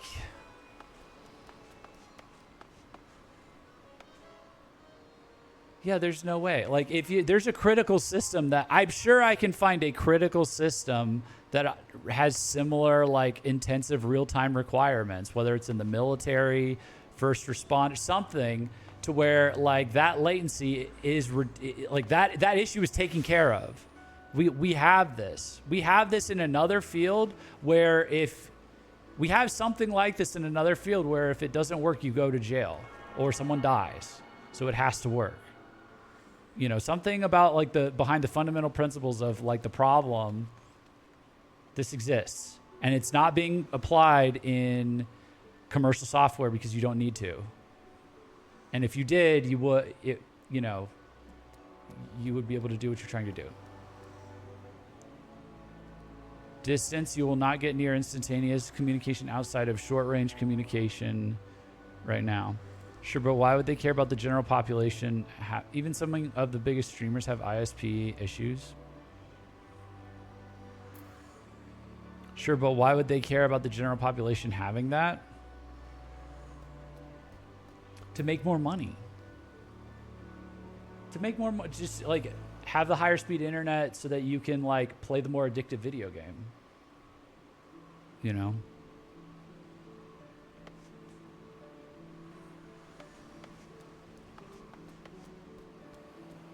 I'm not, you know, I don't think anything I've said is like, it's not like a community service thing. It's the first company that figures this out is like, okay, look, like everything that you're, I don't know. I guess it's more infrastructural than legal, right?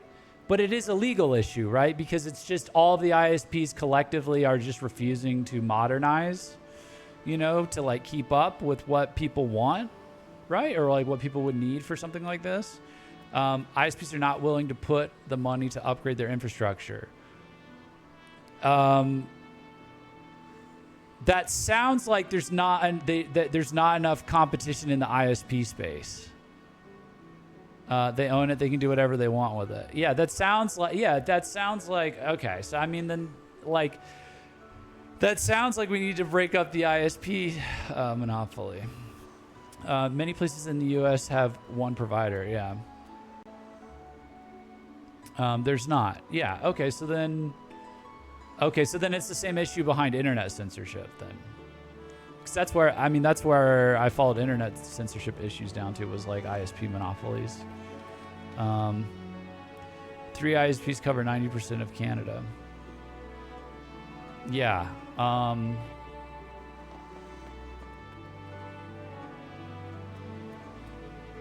Yeah, you have to like break that up. I don't know.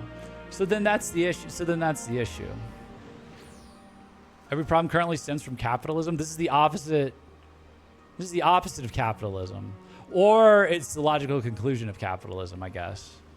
If in the past there was like 20 ISPs and then 3 of them got really big and then paid the government to strangle the competition with regulation and stuff, then yes, this is the logical conclusion of capitalism. But I don't know the history of the ISP space. It's so new. I'm not even sure there was ever like a free and open market for that.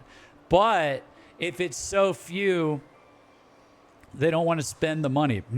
Have your government make them spend the money. Because tell your government if they don't spend money on this, then they're racist. Okay? It's Canada. They love to say shit like that. If you don't spend your money to upgrade this infrastructure, you're harming black and brown bodies. Okay? Like tell them that, and then they will do it. Okay?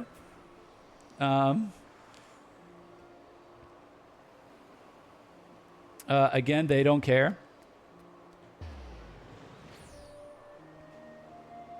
Capitalism leads to what we have now with Walmart, Amazon, or Verizon, etc. Okay, then nationalize them. I don't fucking care. Solve the problem. It's a stupid problem. Then nationalize them. Okay, these are too big, and this is now a government infrastructure issue.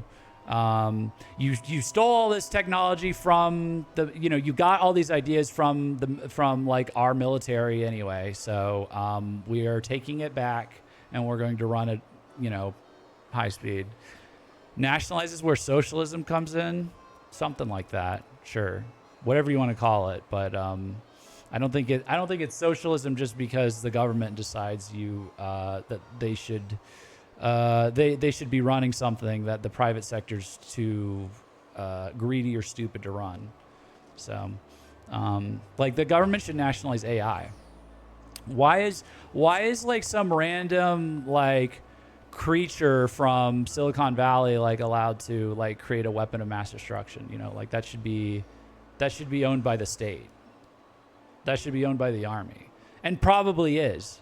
Like like they probably, to be honest, like at least in America, the way it works, our military is like always like light years ahead of what's in the private sector. And the people that come up with the new stuff that's like, oh, I just invented this disruptive technology, they had connections to the military and they got it like when, they got access as soon as it got declassified. Like Jeff Bezos' dad was in DARPA.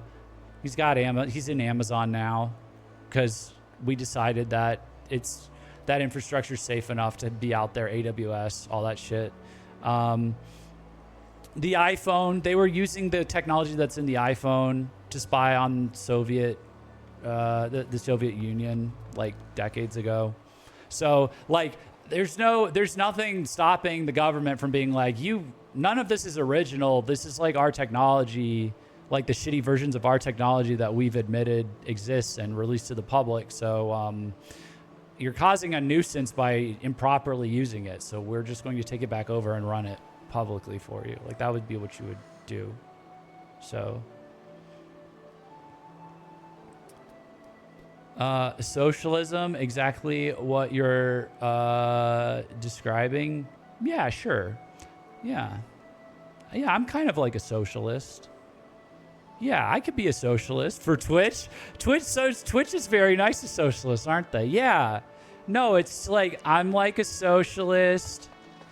Yeah. Yeah, and then but like, you know, who was the socialist that was like really against immigration too? Wasn't that like a guy like with one of the berets? Yeah, I'm like against that. You know, like that. And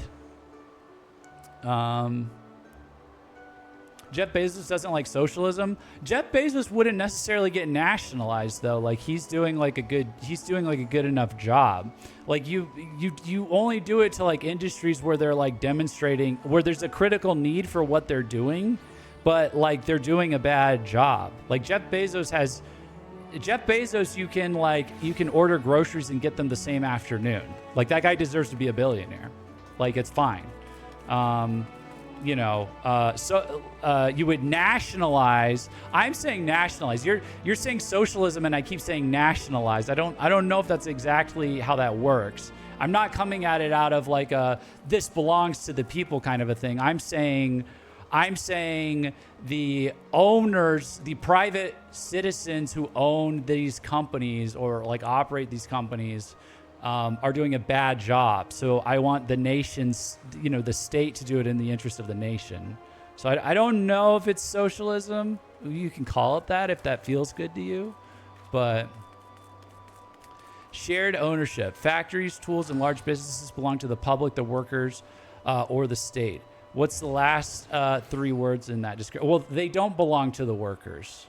I don't want them belonging to... If they belong to the workers, they'll be worse. They would be as bad. CEOs are workers. CEOs are shitty workers. Oh, okay, the engineer's going to do it. And then like, okay, so like what other workers they're going to be? The CEO is an employee. The COO is an employee. The HR lady is a worker. They suck. Okay, in this situation, they suck because the product is coming from the private sector. So the state is... That's the fucking definition of socialism, Jeff. Or implies one or the other. All right, yeah, I can be, yeah, okay, yeah, no, okay, sure, yeah. No, it's all socialism. We're going to need this cover. Going in. I'm fine with this. Okay, the state. Okay, let's do socialism. We're going to go in and we're going to confiscate all of the ISP providers, and we're socialists now. We're socialists, so you can't say I'm wrong because we're socialists. And we're going to make the ISPs, we're going to give it back to the military. We're going to give it back to the U.S. military, and we're going to put their top specialists on it and optimize it in a way to where we can have MMO action RPGs. So go ask your AI, Jeff, see what it tells you. It's trained on the same it's trained on the same left-leaning bias as Wikipedia is, so I know what it's going to tell me.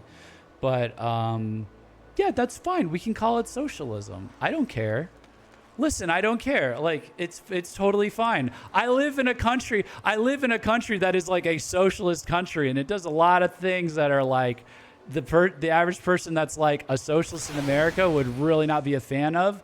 That I'm like low key like, yeah, it's pretty good that they do that. So Yeah, socialism. Yeah, socialism. Okay. What reason does the military have to improve your home internet? It's not calling it, it's what it is. Yeah, America's socialist. Yeah, I'm like an American socialist. Yeah, guys, that's it. I'm a socialist. Yeah. Listen, when we listen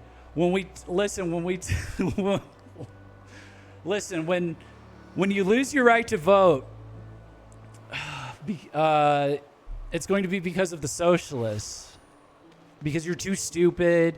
And it's like, you know, when we start taking away the right to vote because people are too stupid and we don't want, it's the socialists, okay? When we decide, like, listen, you can't just let any willy-nilly idiot go start a company and, like, you know, end up in charge of the ISPs. You know, we can't, like, let any silly-nilly, like, person, like, just go and, like, vote or whatever.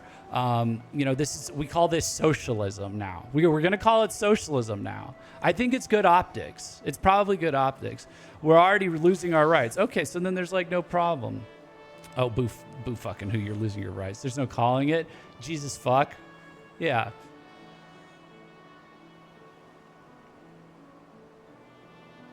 There's no calling it. Yeah, okay.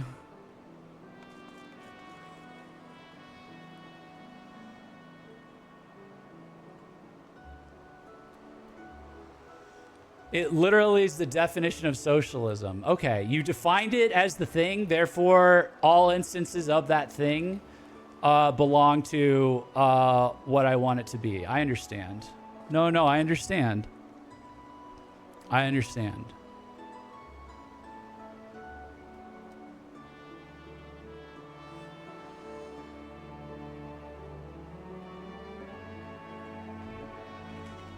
Let's pull up socialism.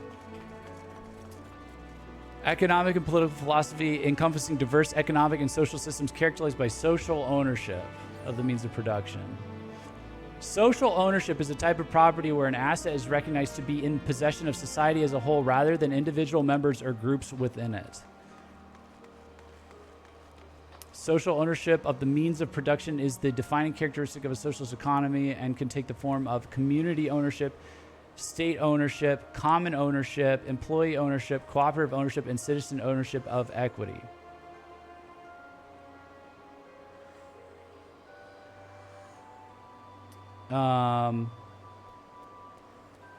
So like if America like stayed exactly the same as it is right now, but Donald Trump went and took over, declared a state of emergency and had the state take over ownership of all U.S. ISPs. You would now accept Donald Trump as a socialist president. That's how you would define him. Is that what you're saying? Like you would characterize his presidency as socialist at that point. That is a socialist action. Yeah. Okay, so he would be socialist for doing that.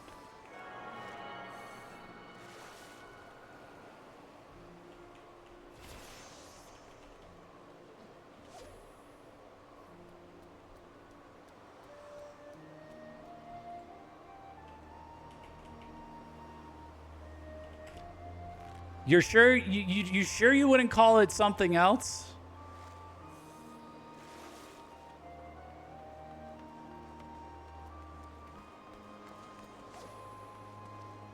Okay. All right. Socialism.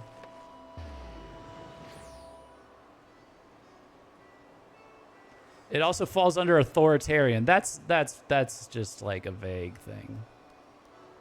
That's like a vague thing.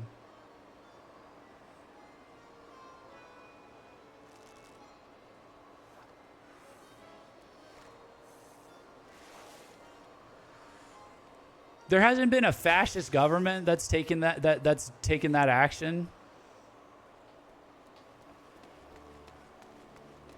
Let me see. Did fascist these are all like so outdated terms, by the way. Like, dude. Did fascist governments nationalize industries? They did not. They partnered with private businesses, promoted heavy privatization, and controlled the economy through strict state regulations, cartels, and political interference. When fascist regimes did take over certain assets, it was selective. It was selective rather than a socialist-style total public ownership, according to Wikipedia.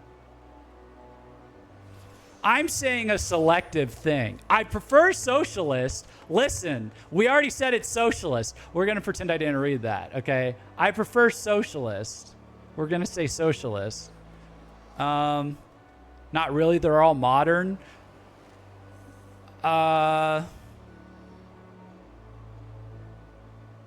Socialism says communism will never not be modern. Yeah, okay. Yeah, okay. Where's like a socialist? Which one is it, by the way? Is it just socialism as a step to communism? Because communism is like an outdated ideology. There's never been a real where's a communist country? You were mistaken, accept it, and move on.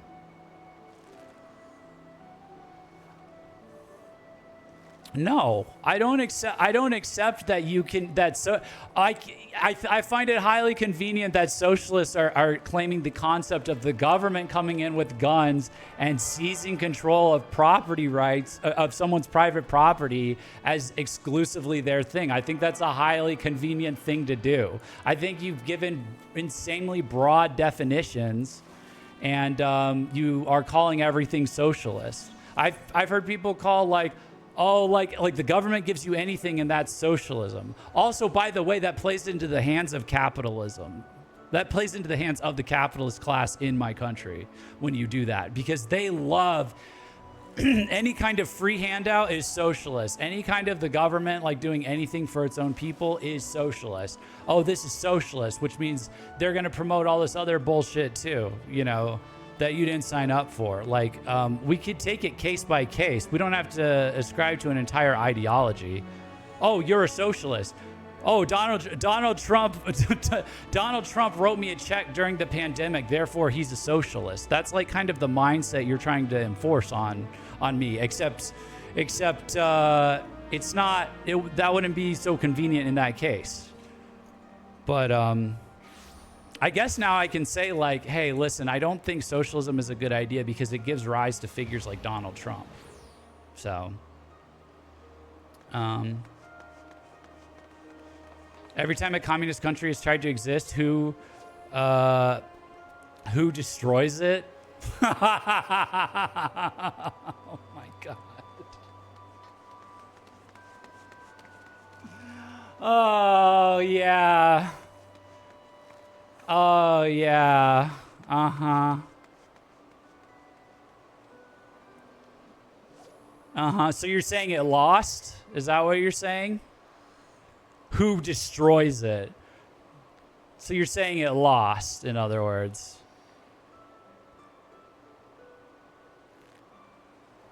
Oh, we were just trying to exist in the world where large powers are constantly battling it out, and large ideologies, tied up in those powers are constantly battling for domination. We was just trying to exist all wholesome chungus-like, and then the CIA went and ruined everything we were doing. No. There was a clash of civilizations. There was a clash of ideologies. There were winners and there were losers. And social and communists lost to liberals. That is what happened. Is that liberalism fucked up socialism at every single pass. And the neoliberal just buried its boot in every socialist neck, put them back in their chains, and locked them in this prism that they have never been able to escape from. And they will never be able to escape from.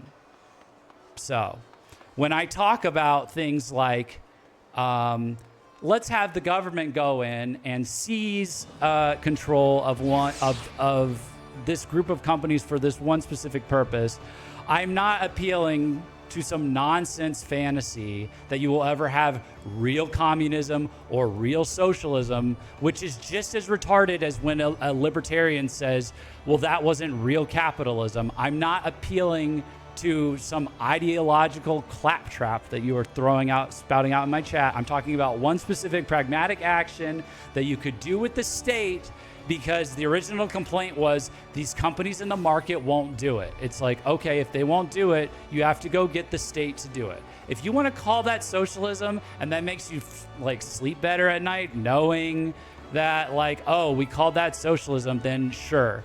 We'll call up Donald Trump, top Marxist ideologue Donald Trump, and be like, Donald Trump, please make these ISPs claim that, make these ISPs upgrade their infrastructure. You know what? We'll call up Elon Musk, top socialist Elon Musk, and have him call Donald Trump. That's like a realistic thing that could have happened. Doge could have if it wasn't a scam to sneak Palantir in the government, Doge could have been like, hey, all of the ISPs need to be like taken over by the government, and we need to upgrade their infrastructure. Amazing socialist move could have happened from Donald Trump and Elon Musk. And if you want to claim that as socialism for whatever desperate reason that you have, because you have lost so badly to liberalism, go for it. But either way, it's a singular targeted move that I'm talking about. So dispense with the trappings and the actuallys and the definitions and the conscription efforts. I'm talking about using the state for one targeted purpose. And ultimately, what I'm talking about is where there's a will, there's a way. Okay. You should be able to, by hook or by crook, whether it's through the public, the public sector or the private sector, you get enough money or you get enough guns. If there's I promise you, there would be a massive demand for a real-time action RPG MMO. Obviously there would be Elden Ring, but it's like you live in the Elden Ring world. So if there's enough of a will for that, if someone has the vision to imagine that the second that product exists and functions, it would create explosive demand for it and they would make a ton of money or whatever, then they'll do whatever they need to do it. Whether it's like, oh, it's locked away by these legal things, or oh, it's locked away by these other things. I don't know. I just see the potential for it is clearly there.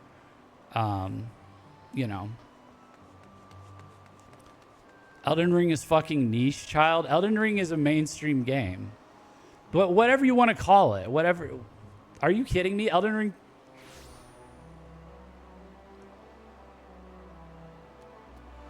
Fortnite gets more than that for players in a week.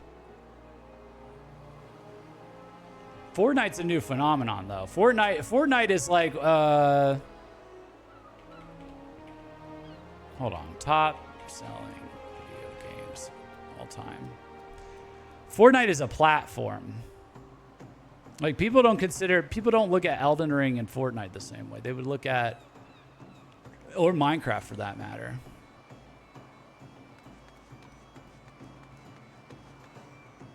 Top selling games are Tetris, Minecraft, GTA 5, Red Dead Redemption 2, Wii Sports. Okay, number 8 is Skyrim. Number 8 and 9 roughly are Skyrim and The Witcher 3. Oh, thank you for the subs. Anonymous gifter, thank you so much. I appreciate you.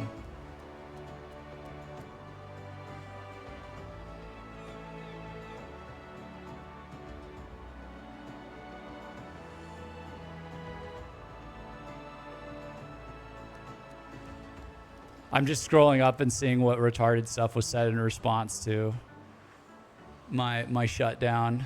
Yeah. Yeah, it's amazing. Every person you keep mentioning are fascists. Words have meanings. Yeah, they're fascists. Yeah. Yeah, I wish, man. I wish any person I mentioned was a fascist. It'd be better than what they actually are, which is just a shittier liberal than the one we had before. So, good way to grow, insulting your audience. We're filtering. It prevents audience capture. You can say or you can go, but it's you can handle it. You can handle a little banter. You can handle a little banter. It's fine. You'll be fine. I don't know. I just got 3 anonymous subs immediately after talking all that shit. I don't know. It worked out okay for me. But anyways, where were we at? Where were we at? All this because you don't want to have hope. That's your issue, Sasha. You're getting into all this because you don't want to have hope that it could happen.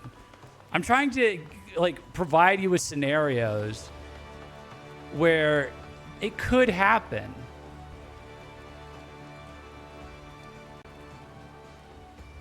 Well, you literally said Musk, who was using Nazi salutes.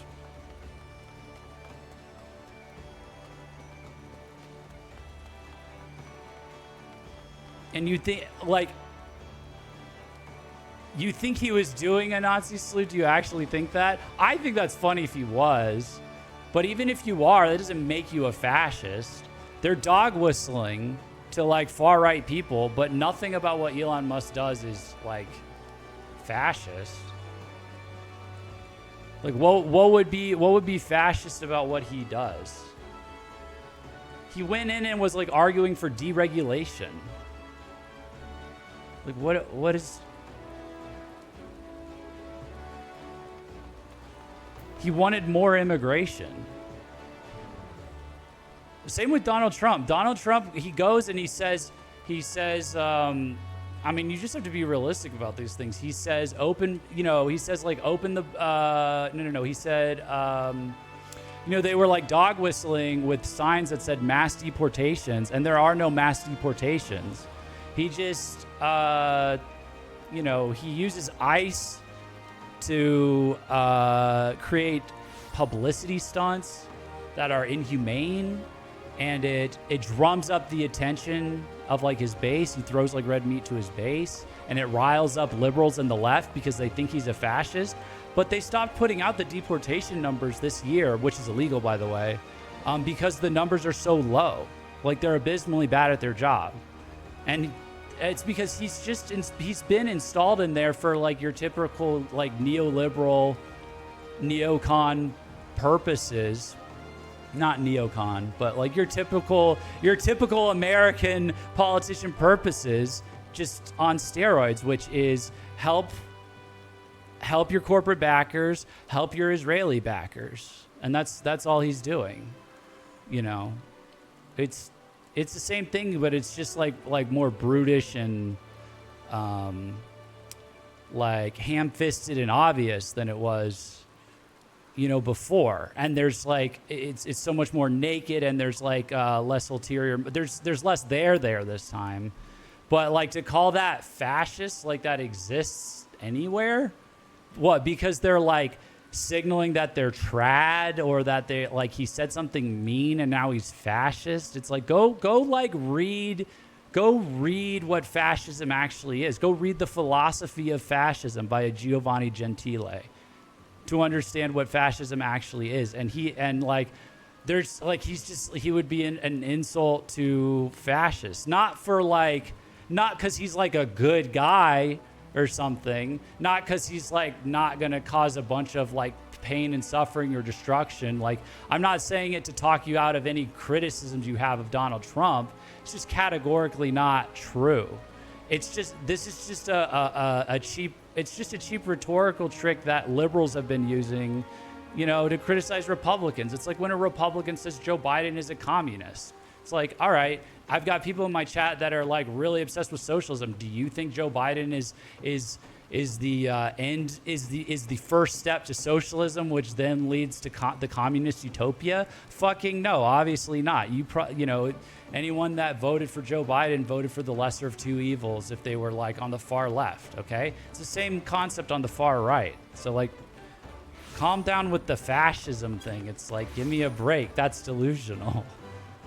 And the reason why I said these are old ideologies is because it's easiest to point to fascism because the optics on fascism are so in the trash, and like all this other stuff. Like fascism is like largely like a dead ideology. You haven't had a fascist government since World War II. You really haven't had like a communist government. Like, you know, I don't think you can. Is Cuba communist? Like, would any communist defend Cuba? Like, you talk to communists and they're like, that's not real communism. That's not real communism. You know, like, you know. So like, and there's so few of them that are still LARPing as that.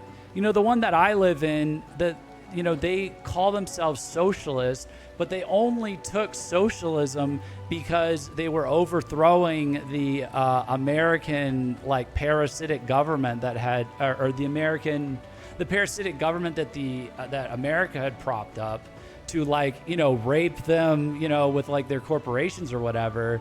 They just picked it as like, okay, well, they're capitalists, we're going to say we're socialists, but it was a group of people just like taking their country back, you know, and like within a generation, all the true believers in the government were gone. Now it's just a bunch of guys being dudes running a state that is like really,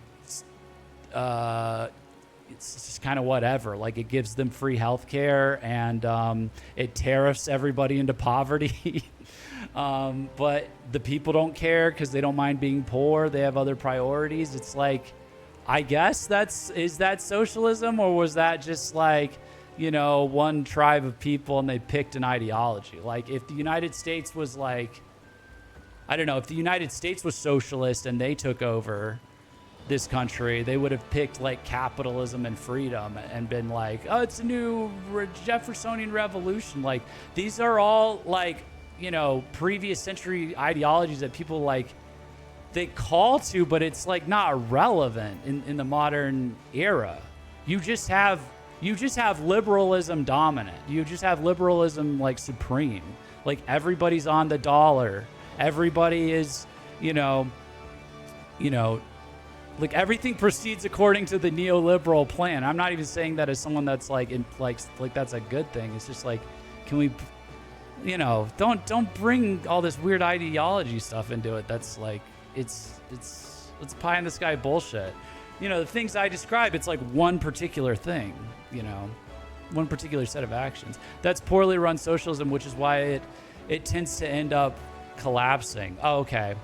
Just like every capitalist society, right? Oh, that's just the capitalist. No, that wasn't a real free market because of like, they regulated it. Oh, you know, like that one got too big and they bought out the government, they regulated it, but that means for some reason it wasn't a real free market society. So, oh, that wasn't a socialist society because they didn't run it right. If they ran it right, then it would have collapsed. It's like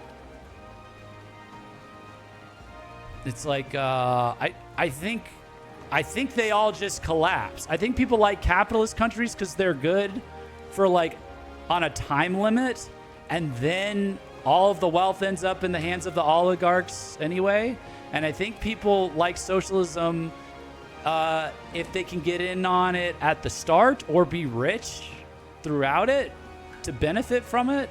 But as a whole, they tend to collapse. You know, oh, but it was like the CIA. It's like, okay, and why didn't the CIA like? Why is it so easy for the CIA to make them collapse? We can't do shit to Iran. Iran is an authoritarian, like, you know, religious, like, I don't even know, like a theocracy, and we can't do shit to Iran. So why is it so easy for us to destabilize socialist countries? You know, and why didn't anybody destabilize like Sweden? Isn't Sweden like a socialist country? You know, so I mean, it's kind of like, is Sweden a socialist country? So like, you know, it failed for the same it's the same ideology, and it fails in one country and it works in another country, or are these just really broadly applied terms that you're using? You know what I mean? Like, Iran is surviving specifically because they're a theocracy. Yeah, I agree.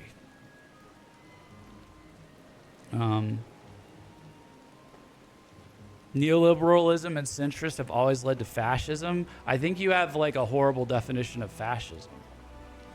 Like, I don't think fascism exists. That's like a leftist cope to just call everybody fascist to like get them to do what they want.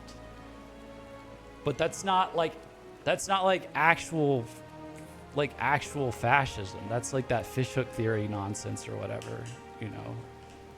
Like, I just don't think you have like, I think they tried fascism, and fascism like came out of Italy in a specific time period. And then there were other ideologies that they started referring to as fascism, but they were all tied to identity, the identity of the country, the identity of the people, the identity of the period. So then you're like, oh, like fascism's coming back. I'm like, what? We're going to 1940s Italy? Oh, the Nazis are back. Oh, okay, like 1940s Germany. It's like, that's also why it's stupid to be a fascist or a Nazi, like to call yourself a Nazi, you know, because you're LARPing.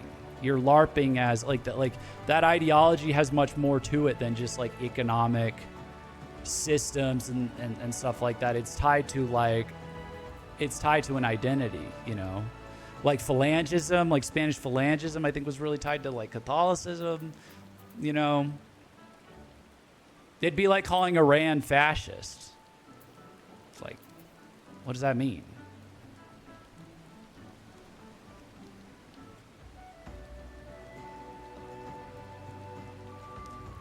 Fascism is a far-right, authoritarian, and ultranationalist political ideology defined by a powerful dictator, total state control, and the violent suppression of any opposition. That's a leftist definition or a liberal definition.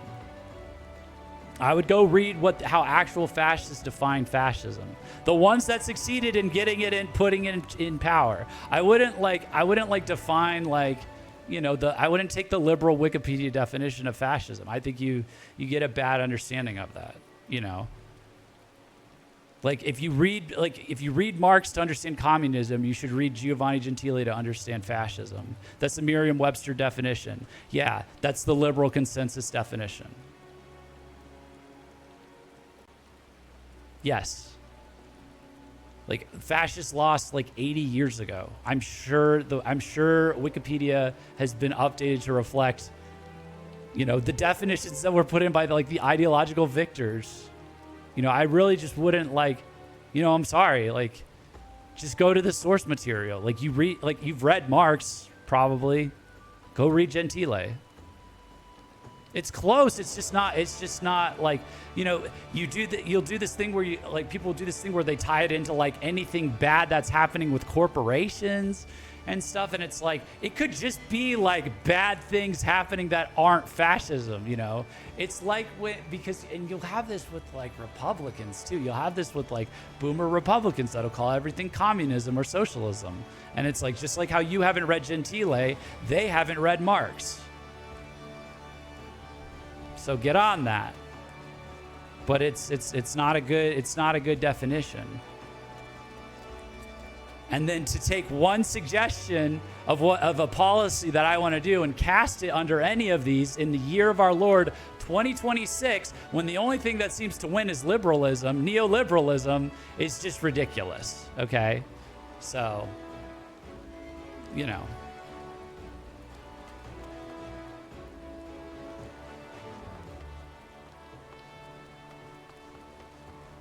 Fascists did not lose. They were literally added to our government. That's like are you talking about like Project Paperclip? Because that's like the definition of losing. They couldn't beat liberal America, so they joined liberal America. Are you talking about like the current administration? The current administration is liberal. I don't know what to tell you. They like gay people. They're pro-choice. They're not as pro-choice as you want. They're not as like adoring of gay people as you want. But they are liberal on those issues. They will not do anything. They will not do anything to upset, you know, the woman voter base. They have not altered the state in any way except ways that benefit corporations and foreign special interests. Like, that is the opposite of ultranationalism. Ultranationalism is they would be looking for any Jewish influence and putting them in doing things that I probably shouldn't say. And they're doing the opposite. They're operating on behalf of, a foreign state. They're getting leftist protesters deported for anti-Semitism from universities. What about this is fascist?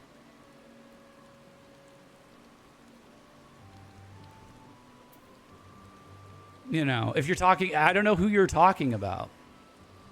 Ultranationalism has nothing to do with Jews. I'm bringing it up because of Donald Trump. Like, if you're talking about Donald Trump as a fascist, I don't know who you're talking about when you say when they said fascists did not lose, they were literally added to our government. Because the current person that everyone calls a fascist is the most Zionist, like the most pro-Zionist, anti-Semitic administration in history, and that's a foreign government. Like, for Israel, that's like a foreign government. That's not an intense preference for your country if you have an intense preference for the interests of another country. It would be like if I don't know how true this was, but Biden supposedly had an intense preference for China, so he couldn't be a nationalist. I don't think he did. I think Biden was probably more nationalist than Trump was at this point. I think he had more of a preference for America than Trump did.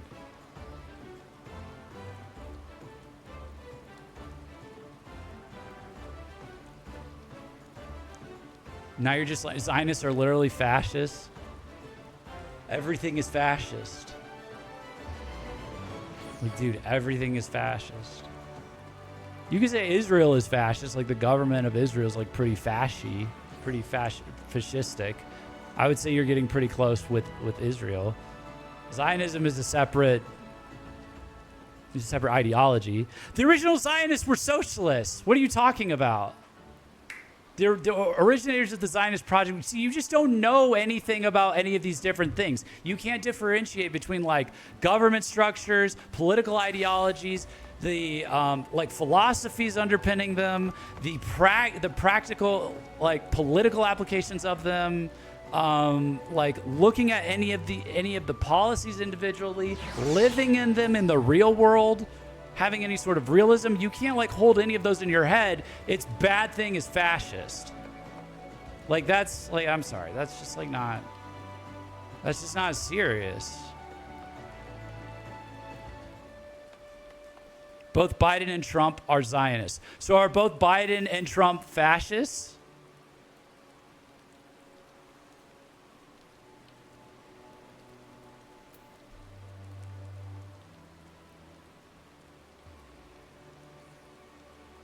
I gotta start pulling up people individually because now your guys' things are splitting. One is not necessary for the other. Okay, because someone said Zionists are literally fascists, and I'm like, are we?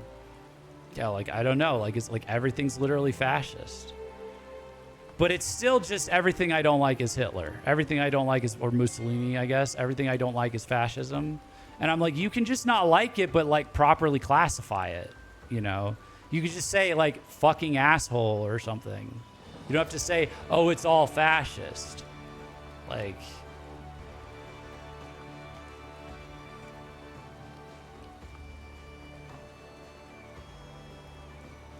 Or because then on the flip side of it, you're going to be like, oh, everything that's a good thing or something like that, I'm going to attribute that to the thing I like, which is socialist. So it's I go oh, nationalize these governments or nationalize these companies if they're not doing something. And then you're like, oh, that's socialist. That's good. Yeah, that's a socialist thing. I like that.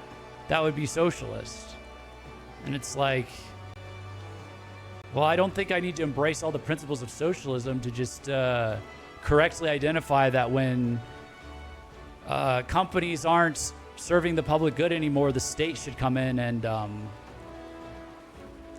do their job for them. or punish them severely. Take some sort of drastic action to fix that. I don't, you know, it doesn't really matter to me. It doesn't really matter to me, like, it's just whichever one works. But I don't think that you don't have to like turn that into socialism or claim that for socialism every time.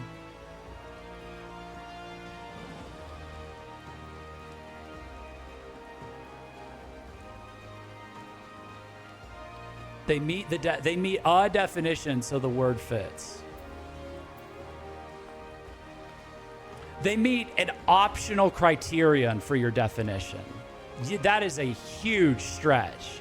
They meet an optional definition for your criteria, or an optional criteria for your definition, or it can be this, or it can be this. It's like, I don't think so. I don't think what I'm proposing is going to like serve the socialist good. You know, I don't. You know, like if the Trump administration can do it, I don't know if that's serving socialism. Or like if a real fascist got in power and they did that because they were sick of having slow internet, I don't think that would be like serving socialism. I think that would be serving the current administration. I think that'd be serving the current society. It's like a policy action. We have a military. We're gonna like point the guns at them and tell them to fix the problem. Like, I don't think that's always serving socialism. The government can take an action from a different ideology and do it without changing their ideology.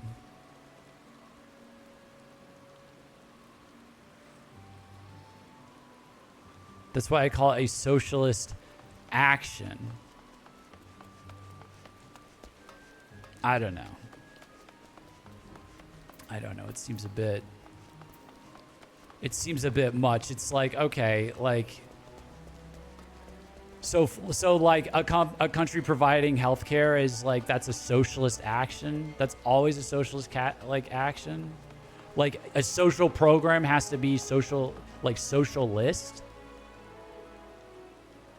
Like you're just like setting yourself up to get smeared. You know, as a socialist, you're setting people up to be smeared as socialists, which is what I don't like. Because people don't like socialism in large parts of a lot of countries. You know, so they could just get even some of these things like income inequality, like, you know, to separate it from this, like, you know.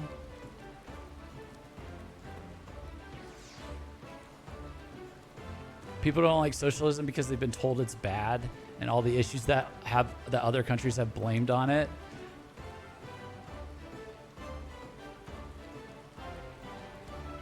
Yeah. Yeah, I guess, man.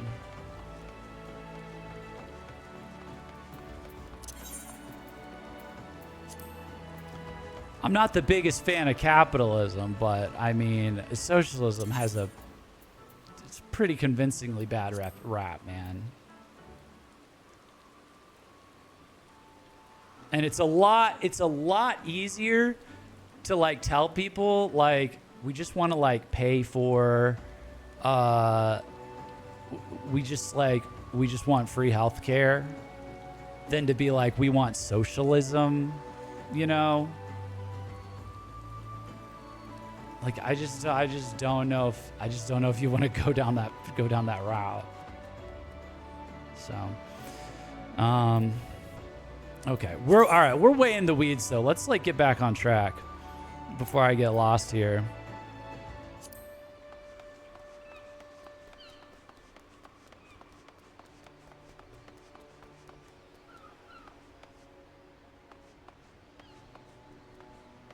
The vast majority of people will not take the time to check the meanings of words. Yeah, except like then you're going to come back and tell me that words change over time when I find an inconvenient definition. You know, so like it's not about I cited the definition and now it's correct. It's kind of about the spirit and the intent of the idea, not really like, I cited my source and now that's absolute. You know, it's like, I'm sorry, when I imagine when I imagine the government barging in to like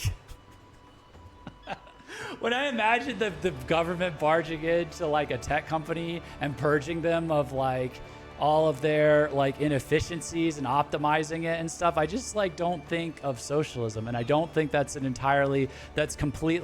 I don't think that observation is discounted by Merriam-Webster. Yeah, I'm sorry. I just that's not how my brain is wired. That's not how I'm rationalizing this. So.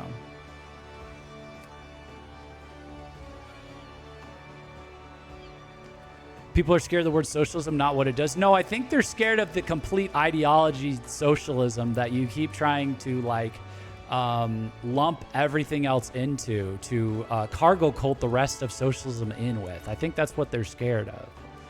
You know, like, I think that's it. Like,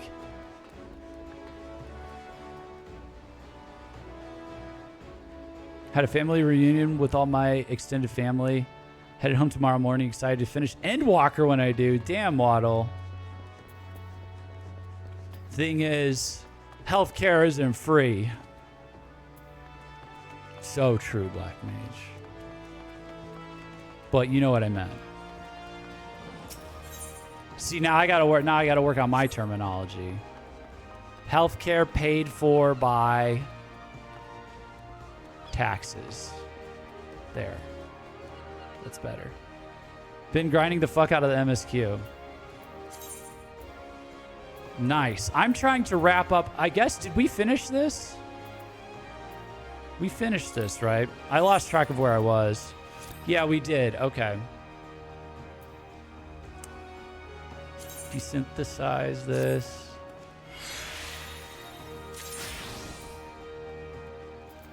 It's mostly because they have no understanding of socialism, Jeff. They hear it and think of communism where there's no government. But hasn't most of left-wing political theory been about how socialism is the on-ramp to communism, to establish the communist utopia? Isn't that a little disingenuous? Isn't that I'm pretty sure I can find like communist writers that's like, first it's socialism. It starts with late-stage capitalism. We accelerate to socialism, and then and then we expand to communism, and then the government dissolves, and I don't know what the updated version is, you know, but isn't it literally a intentional slippery slope to communism?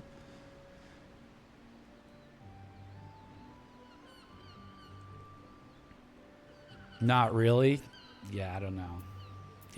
I just don't think it's like a real thing. I don't think it's a real thing, just like I don't think fascism is a real thing. Like we're dealing with like more, you know, it's 2026, okay? We're dealing with like modern issues, okay? Like I need modern ideas. I need new ideas. If they're old ideas, they need to be like overhauled and pointing to the future, maybe with like that core idea still intact, but you know, nothing says that they have to even be a socialist government, as Canada can show you. Are you saying Canada is a socialist government? Or you're just saying they're taking socialist actions?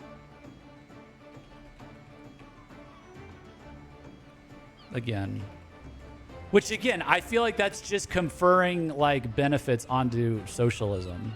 Like I feel like that's a rhetorical tactic to confer benefit. Like that's like oh, that's a socialist action. It's like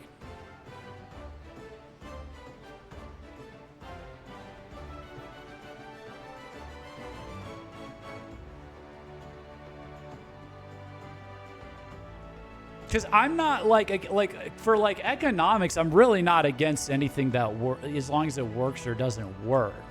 But I know in my country, Republicans will demonize things as socialist actions, and that's to discourage. That's like to discourage like engaging in it. But when people say something is a socialist action in like a positive way, or when people take something that is viewed as positive, or that someone thinks is positive and says, "Oh, that's socialist," that is a rhetorical tactic to like restore the reputation of socialism.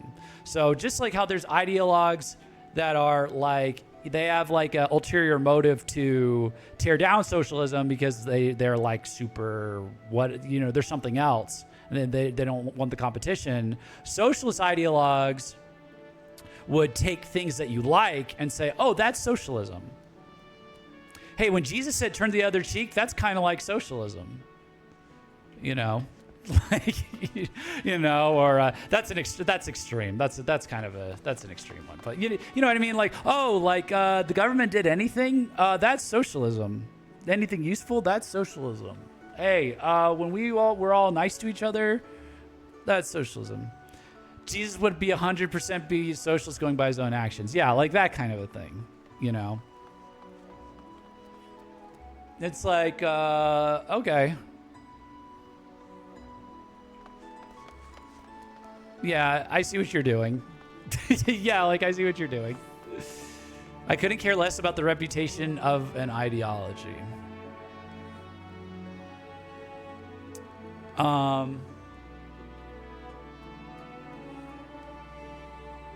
don't know. I think you care a lot about the reputation of socialism. Socialist governments take control of private businesses with no regard for what the business owners want. That would be a socialist action. Is there any scenario where another government takes control and it's also not called a socialist action? What about like a monarchy takes control of what about with the Iranian national, what are they called? The IRGC takes control of a company. Is that a socialist action? Not really. I care about precision and accuracy in wording. Well, then if that's true, then I would just say I'm hesitant to accept the definitions that you're laying out, because I'm worried that it is just kind of loaded up to like overly classify things as socialist, that it's like I could see plenty of other governments doing that. So why would it be like as a more central part of their platform? I don't know.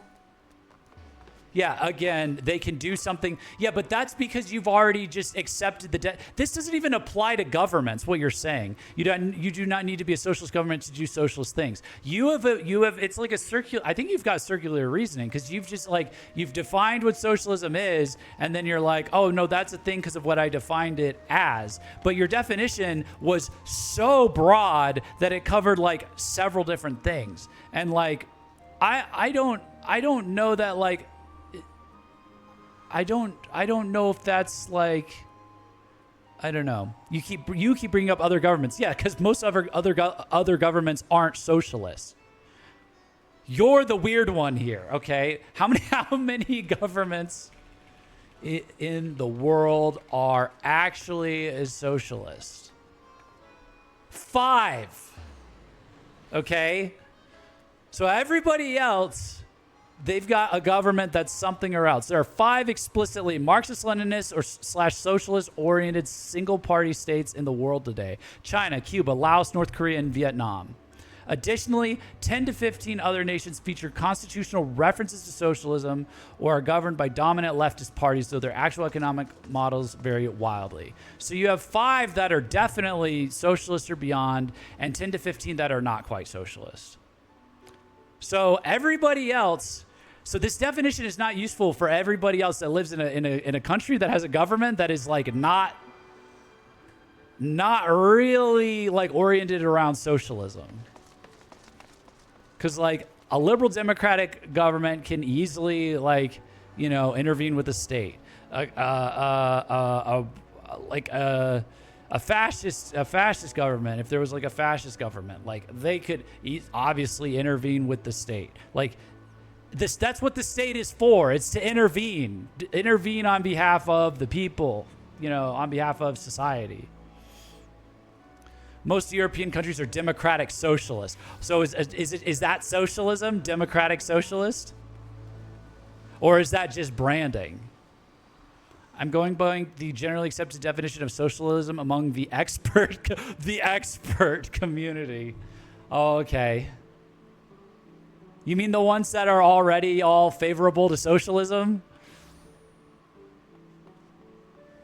The expert community that has an overwhelming left-leaning bias, just objectively, like, I guess, yeah, I guess the experts say it's like, no, it's democratic socialist.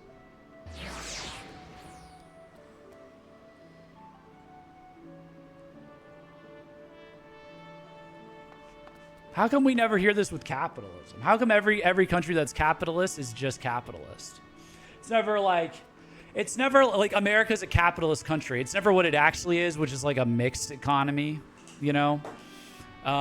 It's a capitalist country. Oh, but this is democratic socialist. Well, this is this kind of socialism, that kind of socialism, this kind of socialism, that kind of socialism. It's like clearly there's some rhetorical language, like, you know, being deployed here, possibly at the definitional level, probably at the expert level. If they're being like, oh, well, this is all socialism, varying shades of socialism, and you know, we're claiming this is socialism, we're claiming that is socialism, we're claiming this is socialism, but this is capitalism. You see this country that's got this really fucked up like healthcare system? That's capitalism at work. It's not a mixed economy, it's capitalism.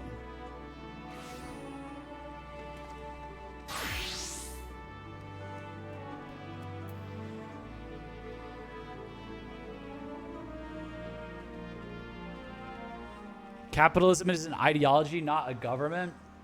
It's an economic system, but so is socialism. We were contrasting socialism and capitalism. Or I was just now. That's another weird thing. Why is the economic system, I guess because it involves the government? Like, but when I talk about the government intervening, why does that get tied to an economic system?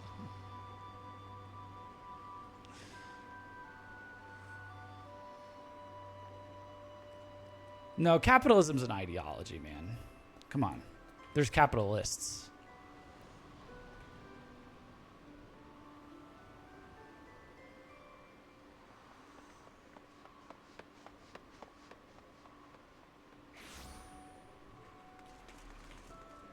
People are ideologically capitalistic.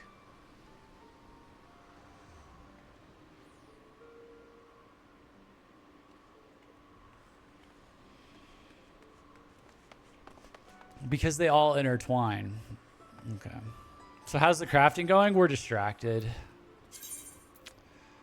We're distracted because I said the government should come in and, or I said that they should, I said that Square Enix it would be amazing if Square Enix made an MMORPG that was an action RPG, and they were the first ones to figure that out, like how good that would be for them. And then people in chat were giving me excuses for why that couldn't happen, because of the ISPs, because of this, because of that. And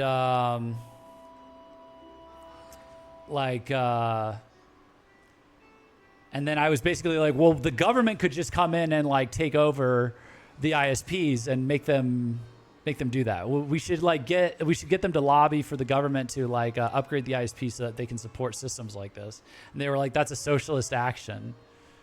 And I was like, I don't think that's a socialist action. I think that could be many things, I guess. But I wouldn't have expected you to say socialist action. And now they're running cover for socialism in my chat. Or not. Or they genuinely think those definitions that they read are the real definitions, and like this is what socialism is, and all these things can be socialist actions. And I just like fundamentally disagree with that, because like there's 5 to 15 socialist countries, so why are you defining so much of what the state does in all of these other countries where there's that are not socialist in terms of socialism? Like, that seems suspicious, you know. That seems like out of place. At the very minimum, that seems unnecessary. So that's where we ended up. But really, like, I was trying to get back to I think I've got most of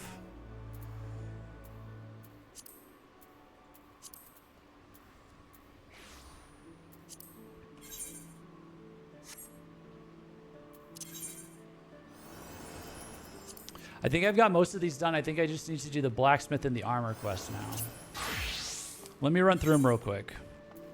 Because we did, okay. Yeah, we were trying to catch everything up to be where Culinarian was. Yeah, so this is 40. The Fisher was the other one. 40.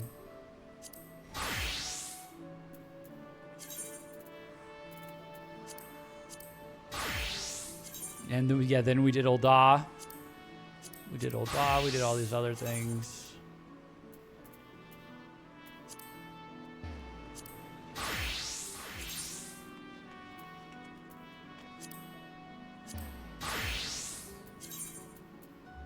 Yeah, but then it just evolved into, well, this is socialist and this is fascist, and I'm just like, these are not words that are being like defined well or accurately.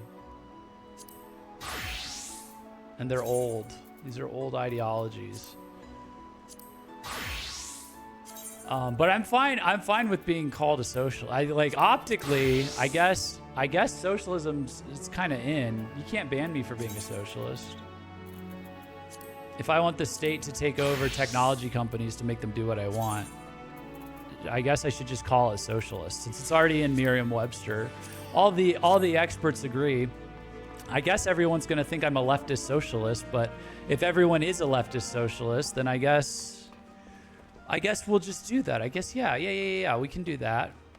You know, I just also think, I also adhere with like Che Guevara's like original socialist policies of strict immigration control, border policy, mass deportations, all of that, you know, all of his hostile rhetoric towards immigrants.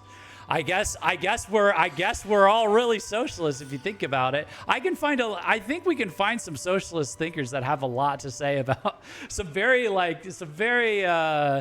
you know, there's a lot of things that are going to get bundled up with socialism, I guess. If socialism really means everything, like if the state can intervene and take a bunch of people and put them in jail, and that's like a socialist policy, there's a bunch of people committing crimes right now. There's a bunch of people, and like, we don't like that. So we're going to take the state, we're socialists, we're going to take the state, we're going to round them up, and we're going to publicly execute them in their local communities so that other people see that and they stop doing that. And we're going to keep doing that until the future generations, they stop committing crimes in those communities. That's socialism, because the government was used to intervene for the public good. I see. This is socialism that we're doing. Guevara was a communist. Yeah, I know. I guess I'm a socialist. Wait, now that I think, Black Mage says, wait, now that I think of did the socialism derail the work of an artisan just now?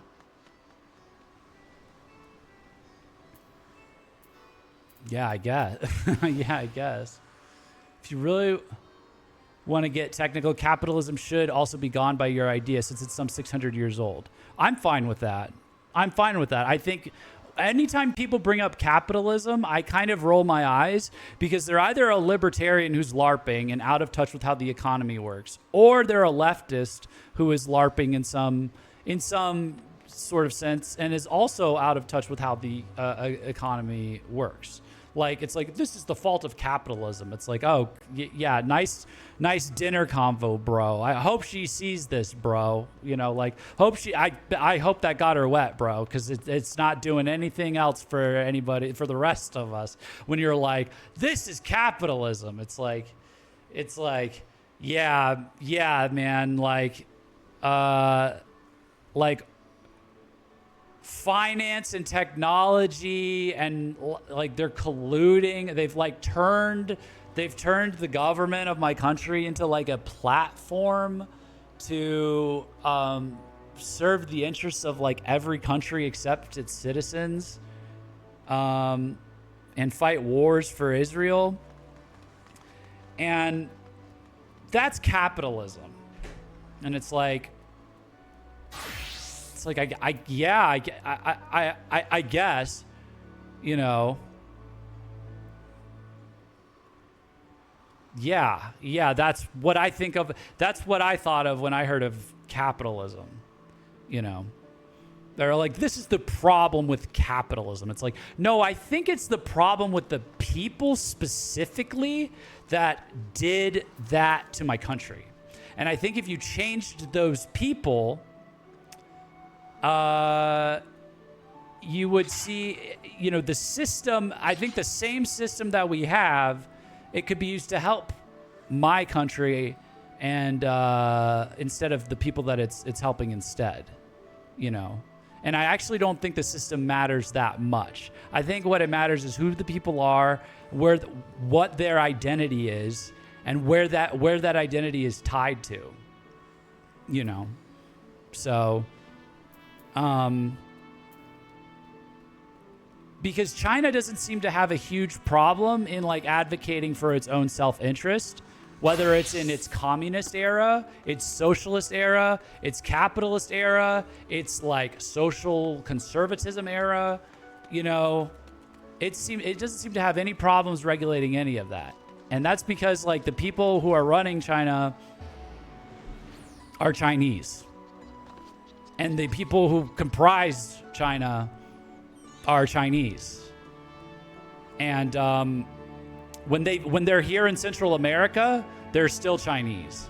When they're in America, they're still Chinese. You know, maybe they integrate. Some of them, you know, I don't want to. I've got Chinese American friends that's converted, but like that's. I think it's much more like politics is fundamentally about people, and so when you lose yourself in the definitions of systems and stuff like that, and you stop looking at the people, and you're like, oh, this is a socialist action. When I say something like the government should do a good thing for us, what I'm implying is that you put good people in the government, they do anything that's good. It doesn't really matter what it is. I'm assuming there's a good person that's in the government, which has not been the case my whole life, and they're doing a good thing. That's what's more important. That's what's more important than all the definitions, all the systems, all the political science. Okay, that's what's more relevant. So, I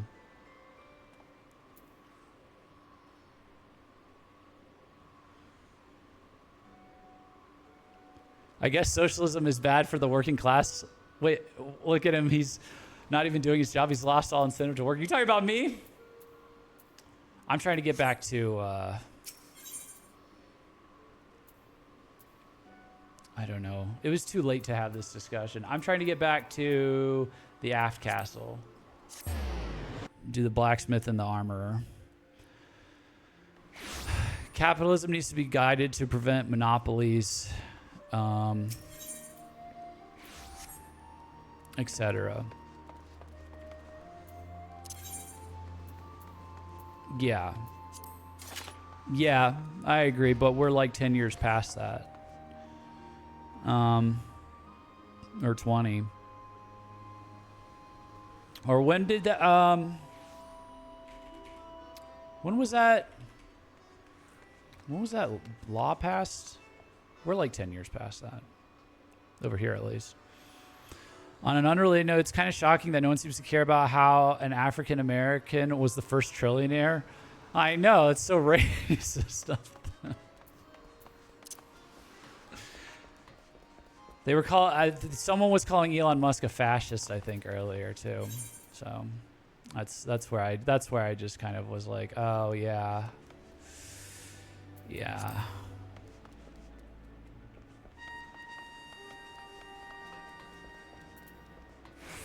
He would be so much cool. Listen, I'm not going to say anything that's going to get me banned on Twitch, but I think we can all agree that he would be way cooler aesthetically as a fascist than what he is now, which is a Reddit capitalist. Okay, and it's just you collab with the government if you're a capitalist now. Okay, but he's like he's a Redditor. Okay, he's not.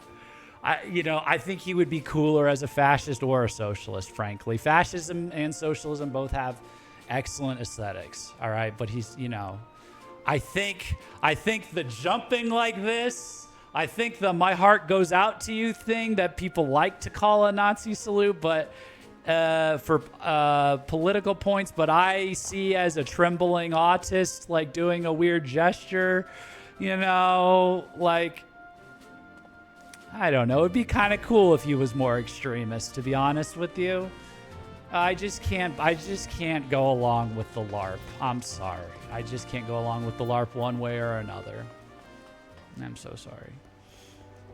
An illegal immigrant to boot. Imagine if you bought Twitch. I don't know. I've kind of grown accustomed to how Twitch is run.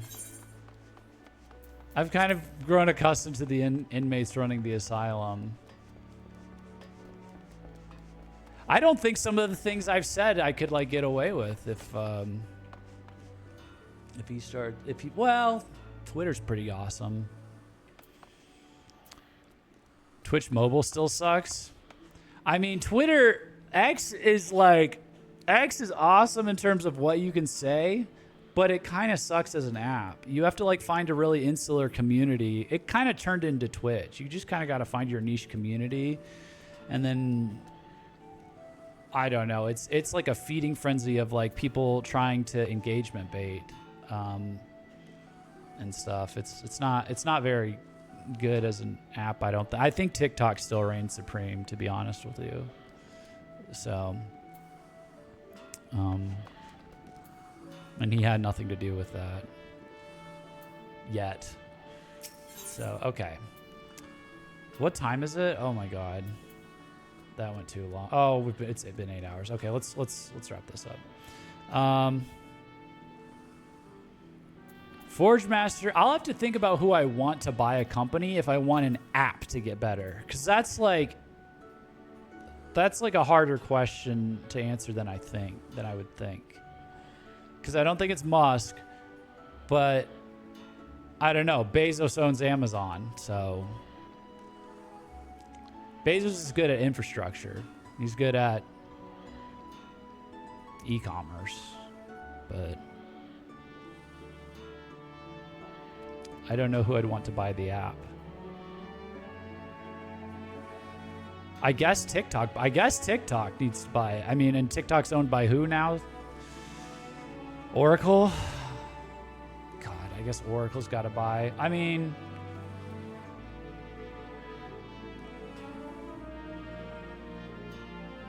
Bezos is pretty shit at Tolkien, apparently. Bezos is shit at saying no to women who work for him. That's what that was. So, I don't think he's involved. I don't know if he's involved with the Amazon videos. Only TikTok in the West, right? The Chinese part is still Chinese owned. Yeah, it's just the people that own American TikTok now are not good people. It's not good. The app is still good, but I wouldn't want them owning anything else. Even if that means Twitch has to stay owned by who it is, like, you don't want those people in charge of this. I think because I think TikTok, I don't know, it did stabilize though. I go back and forth on this because like it destabilized at the start of the year, and I guess it's stabilized. There's so many more ads though, and a bunch of stuff about geopolitical affairs is gone now. That was there. Like I think all the Palestine coverage gets shadow banned. A lot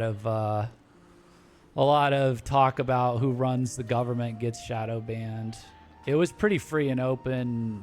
I don't know. It had really wild liberal censorship in its own way, but like it was like things were breaking through like crazy before. like regardless. On all sides. Like, it had a terms of service and it would get enforced eventually, but people on all sides were breaking through, going mega viral with, like, you know, anything from like what would you call it, like activist reporting to like just really like offensive, crazy, edgy things in all directions. They were breaking through. Now I don't know if they're breaking through like that. I think it's getting the Instagram or the Facebook treatment. But they opened up Instagram. They now, like, Instagram's like gotten crazy. Yeah, I don't know. It's hard to keep up. I don't know who would run a good app for Twitch. I don't know who we would want for that. I think I don't know. Maybe Tinder. Maybe Tinder can buy Twitch Mobile. I don't know how it would work. I don't know. I think they need to bring on app development. I don't think they need to transfer ownership. I think they just need to bring some outside consultants, and maybe me. Maybe they can hire me. I'll fix the Twitch app. Forge Master Brithael has had to take on more smithing than he can anvil.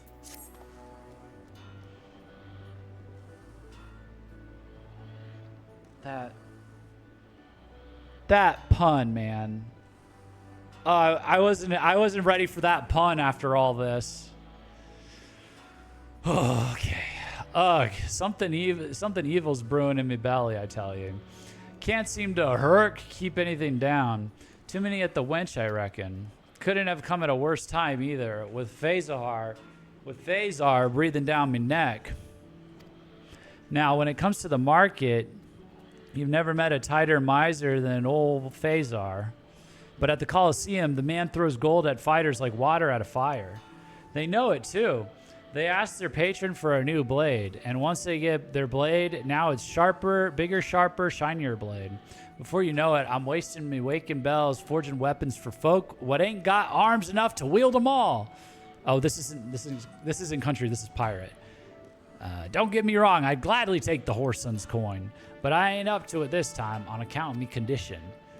Which is why I need you to make whatever needs making in me stead. Have a word with Phasar and see what he wants. Okay, Phasar, merchant guy from Gridania, or who works with Gridania. Let Soken take over Twitch. We need some Lahivity. What is Soken? So, Brithael sends you to meet me yet again. I am flattered he holds me in such esteem. As you may have heard, I have an eye for able warriors, yet without the proper arms and armaments, ability is for naught. Forge me one steel budge of equal parts splendor and might, and you and Brithael shall know the bounty of my generosity. How the fuck are you to Stormblood and don't know who Soken is? Hey, watch your tone. Watch your tone, okay? Let's watch the tone a little bit, all right? I forgot. Which one's Soken? Oh, the music composer? God, he's not a character.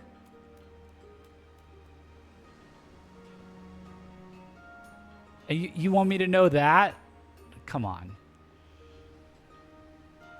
I thought I'd missed a character name for a second. Oh, it's the guy that made it? Okay. It's the guy that made the music? Yeah, sorry. Soken is a fucking legend. Okay, yeah, I believe it. Do you know who Yoshi P is? Like barely. Like barely. Soken is a madman in the best way. Forge me one steel bouge of equal parts splendor and might, and you and Brithael shall know the bounty of my generosity.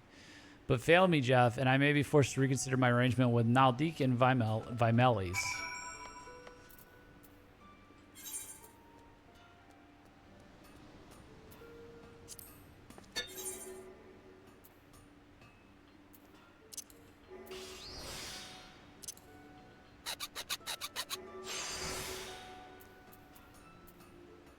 Oh. Excellent. Oh, look at that. Damn.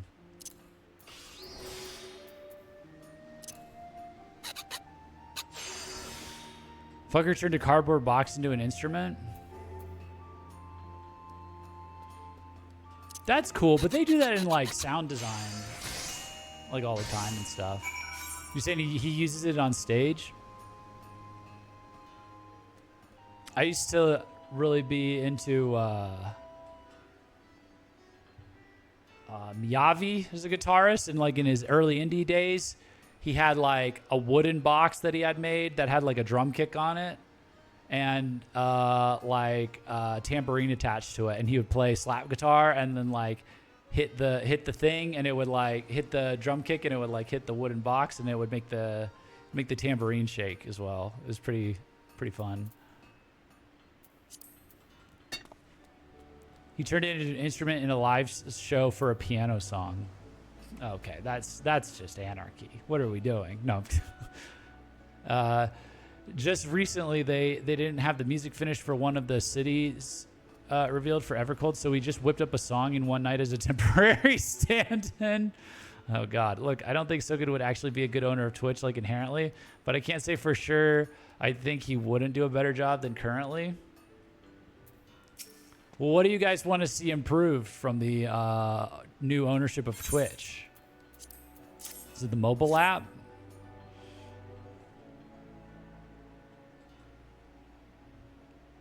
You've come with my gift? Excellent. Let us have a look, shall we?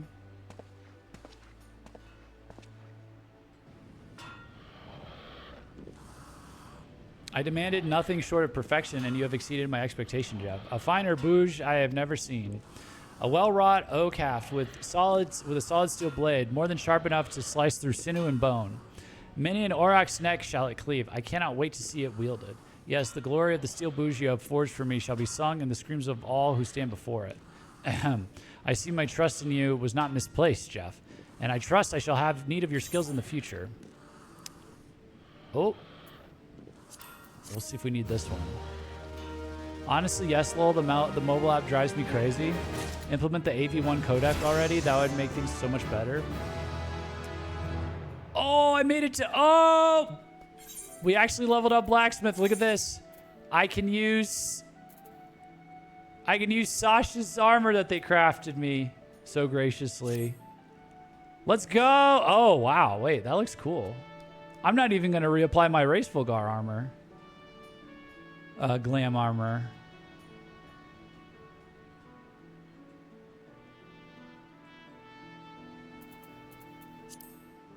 Swap back to the old gear for a sec. How do I do that?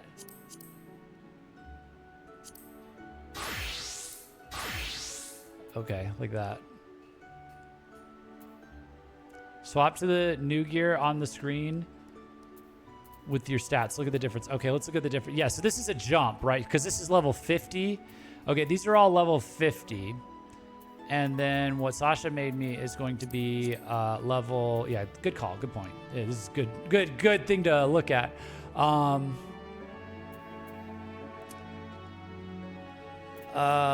This is level 61. So what do we got? Craftsmanship 352, control 373. 313. Where's 313? What is 313? Skill speed 355. Oh, crafting points. Oh, thanks. Turning into 316. Oh, crafting points didn't go up that much. 490. 588. Let's go. Also, you could have upgraded using your Kupo nuts. How? No, we're saving the Kupo nuts for something. I don't know. Nice. Very nice. This is good. This is good. Now we just need one more level and I'll get this guy. And then I can craft. We're going to keep that guy out ahead. We can craft some weapons. So let's decent this. Maybe I'll be crafting weapons in Stormblood for myself as I play through. The gear there caps out at 58. Oh, the shop? Oh, the gear at that shop caps out at 58. Yeah. For those who don't know, Twitch uses H.264. AV1 uses up 50% less bandwidth, which means we could get much higher quality streams. Are we sure they didn't switch to that? I use AV1. I think YouTube uses AV1. I see that on the codec. Does not fully support. Okay, Twitch does not fully support AV1. Testing is underway via the Twitch Enhanced Broadcasting Beta. Closed testing groups and select participants. But that was like announced 2 years ago.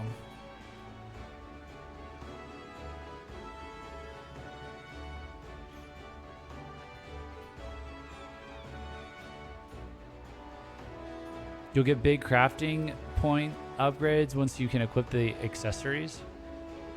Oh, so the accessories do the crafting points. The Moogle's gear shop caps out at 58. Okay. I think some streamers have early access.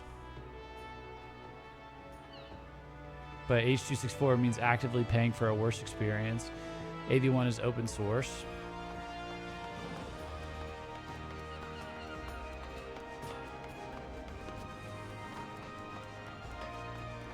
The ones that have early access are streamers like Extra Emily. Ugh.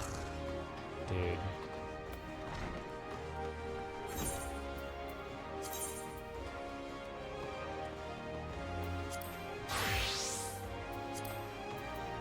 Dude, don't get me started on Extra Emily. Don't get me started on how dumb Extra Emily is and how not hot I think that is. Do you guys remember that stream where I just went into like explaining why Dan Clancy is nice to Extra Emily? And it was because he has yellow fever and also like it's hot when girls are dumb.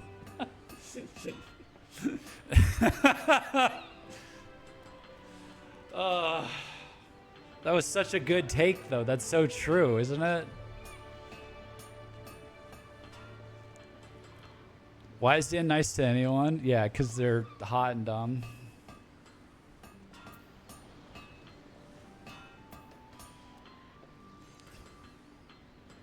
Dude, that's going to be like me and my wedding vows to my future wife. It's just so hot when you're dumb. Will you marry me forever? I think the biggest thing is that Twitch needs to enforce its TOS equally. Emily should have long ago been banned since every driving stream she had was illegal. Yeah, but we all know this is like, we all know how this goes, you know. It's not really like that. TOS is just like as someone who's worked multiple startups, they didn't succeed like Twitch, but we've all had to write terms of services, and it's just bullshit to say. It's a smokescreen for us to say we can ban you for whatever reason whenever we want. And we have to do that as tech companies or as a company that uses payment processors, because the payment processors are so, they have their own agenda and it changes and it's scary and controlling and stuff. Like they're very draconian and there's not a lot of options, and you can't afford to lose that. Same with the banking system. So, and it's just so all over the place, and there's no like state provided solution to like get around how Visa and MasterCard are doing stuff, that they just had to like come up with terms of service that are like, you know, just basically something that's comfortable, making it so that it's very clear they can ban you for whatever they want, for whatever reason. But they're doing that because they don't want to get fucked by the payment processors, because they have to comply with their own terms of service that they made up. So they make it really broad, you know, like, you know, I'm sure if you get, I'm sure like, well, I was going to say like terrorist stuff, but like, I guess as an example, but I guess some people get kept on for that now, but You know, like that's why it's like anything hateful, anything violent, anything like that. It's because the laws around or like the regulations imposed by payment processors and banks have been like opaque but growing and changing, and like sometimes each administration on both sides like of America will come in and change things. I studied that a lot. So the terms of service is just, originally, it's there just to be like, we're going to ban you for whatever reason we want. But we can't say that outright for whatever reason. So we come up with this long list of like BS, but it's like, it's totally like generated. Like all these companies, it's just, they didn't read it. But it means we can ban you for whatever we want in case... I don't know, like in case somebody's like on the platform, they're doing really good, and then they get banned all of a sudden, it's, you know, it's because someone got a call from a bank. Someone got a call from the credit card processor, and they can't come out and say, hey, the credit card processors and banks are fucked, and they're like, they have these like targeted things that they're doing sometimes, or like you crossed a line that like we didn't know about or whatever. So it's all to like cover their ass. They're just like, oh, we banned you. Terms of service violation. So. I mean, people already have done that. Steam did that. And they're fucking going after Steam, man. They're going after Steam. They don't like that Steam did that. Well, I guess they're going after Steam for other reasons. Steam is the best. Steam is like a real G for that. Like Steam is very brave for that. They're very brave to have done that. That's like an understated act of bravery that they did. Like blame the payment processors. I don't know if like it's a timing thing. Like maybe it's safe to do that. Like the cat's out of the bag now or whatever enough that the payment processors weren't offended by that, but like, you know, NSFW game devs have been hit hard by payment processors for a while. I know. Let's go. Let's fucking go. Let's go. What was that? What's that organization I'm so fond of? What is the one I'm donating that I send all the subscriber money to get rid of all the Gooner games? What's that one called? Something. Made by a mom in Australia or something. What is that?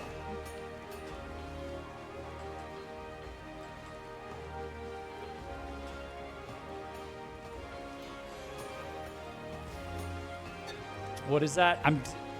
You know they'd get rid of Monster Hunter as well, right? Since it has risque outfits, and they get rid of FF14. They just change their outfits. They just change the outfits. Just say on. It'd be fine. What am I thinking? Black Mage, what am I thinking of? Steam censorship company.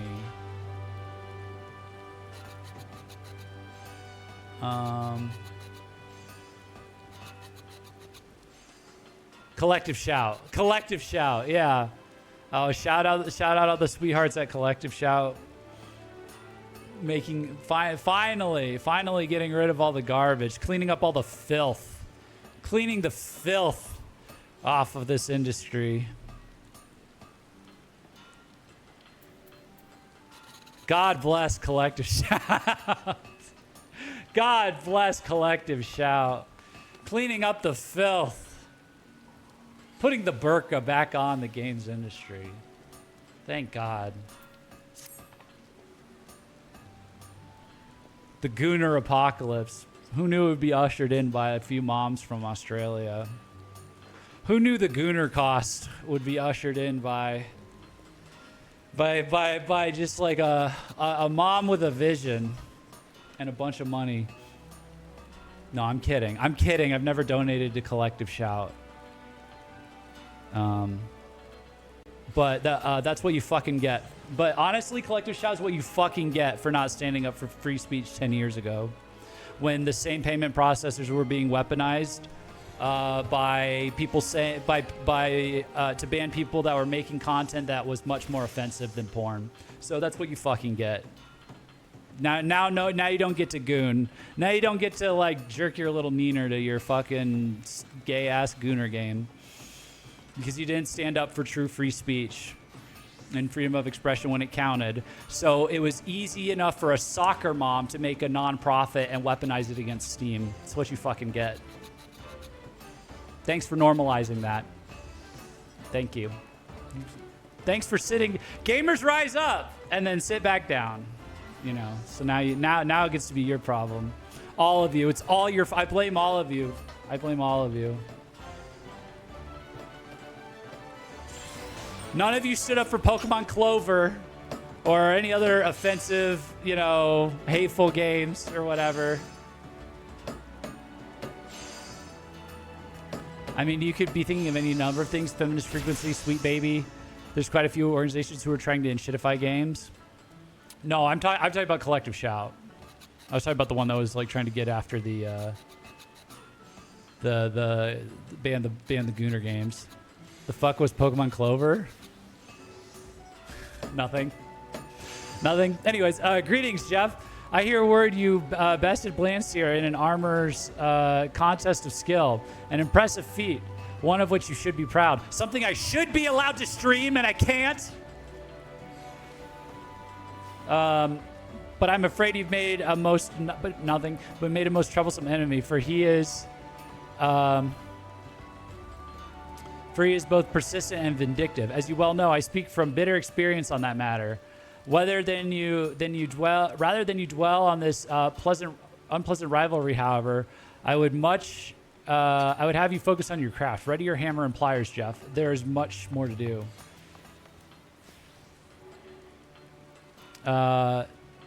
It doesn't matter that it's still around. We can't stream it. We can't make YouTube content about it. This doesn't matter. It doesn't matter it's still around. I can't stream it, correct, because it's an illegal product. No. You can stream ROM hacks. Pokerogue's an illegal product. Then that's not why you can't stream it. Master Link said over at the Bismarck has I'm just throwing that one out as an example, but like Master Link said over at the Bismarck has commissioned a new steel fry pan. And as one might expect of the head of the Culinarians Guild, he accepts only the finest of wares. Now, compared to pounding out thick protective plates of armor, cooking utensils, being generally smaller and lighter, require a somewhat more delicate touch. You must bring all your concentration to bear, lest you risk ruining the entire piece with a single misplaced blow. In light of recent events, which have no doubt left your mind scattered, I believe a task that fully engages your faculties will prove beneficial. Let us not keep Master Linkseth waiting, Jeff. To the forge with you. Oh, I have a steel fry pan. Do I use it? Do I use it? I guess I don't. Hold on. No, I use the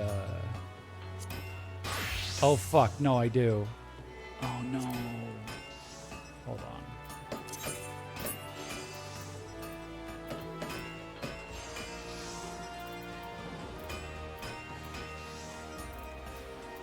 They want this steel fry pan? Uh-oh.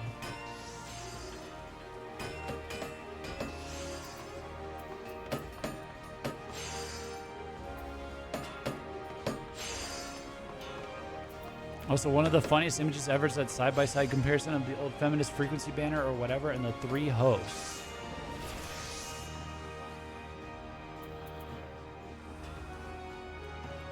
I don't know if I've seen that. It's in Discord now.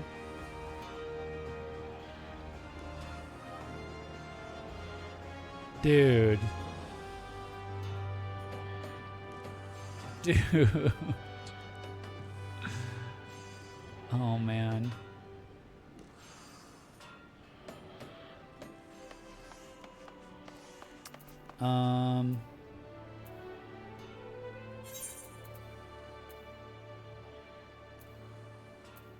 Okay, can I craft this? Do I have...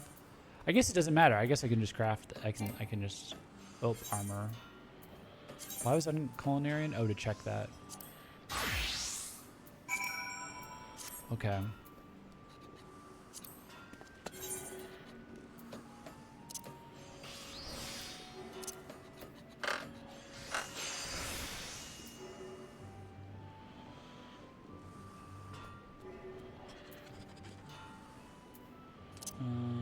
Oops.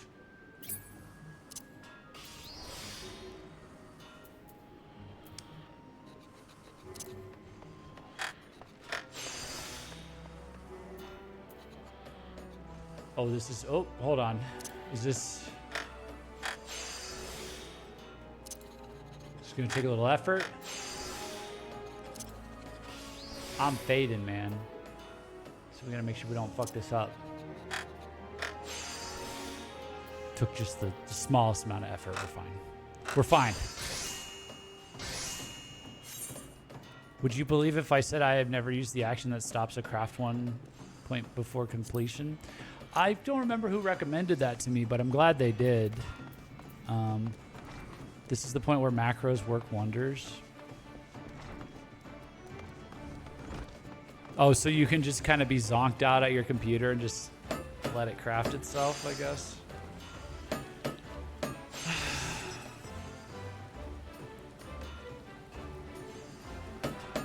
I shouldn't have had that caffeine at 7:30 at night.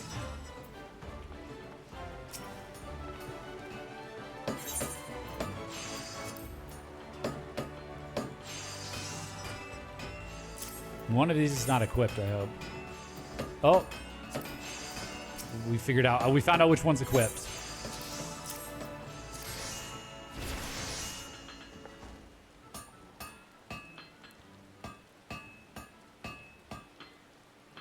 It gets used in macros a lot. I've never used it in a macro ever. Basically, macros are a preset of actions that you decide. I just tell Raphael what I want to do and let it do its magic, LMAO. Raphael.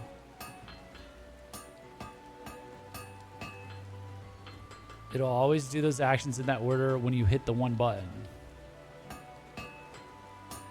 Truly, another consummate work. I can find no flaw with its weight or balance. It is not so heavy as to be a struggle to lift, yet it remains sturdy enough to endure the frantic pace of Bismarck's kitchens. I trust at this juncture that you comprehend in full my earlier warning. To produce a fry pan of this quality would most certainly have required your undivided attention. And I can tell this item received just that. The consistency of the metal's thickness is all the evidence one needs. This type of precision should not be undervalued. In this case, should the fry pan be poorly forged, the heat of its cooking surface will be uneven, and such flaws are unacceptable to an exacting culinarian such as Master Lingsath. Oh, Master Lingsath, that's why that sounds familiar. That's the guy, I haven't done the culinarian quest in a while, but that's the guy that we talked to for the culinarian quests. Even the sturdiest of utensils, however, rarely last him more than a few seasons. It is a struggle to find armorers who can meet his demanding specifications when he turns to our guild for replacements. I had long intended to assume this commission, to send this commission to you, but your encounter with Blandseer had me doubting your ability to concentrate. This is one of those rare occasions when I am happy to be proven wrong. Your uncompromising attention to detail continues to be an inspiration to your colleagues. Ah, and speaking of details, there is one that remains untended. Delivering this fry pan into Master Lingsath's hands. I trust you do not need directions to the Culinarians Guild. Ooh. That's perfect. That's perfect. That ends perfectly. Raphael is an FF14 crafting rotation maker. I've never used macro crafting. You put it in. Oh, where am I going? Where's Culinarians?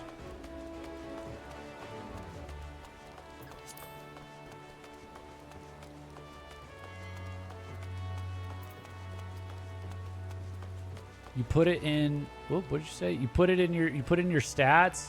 Tell it what you want to craft.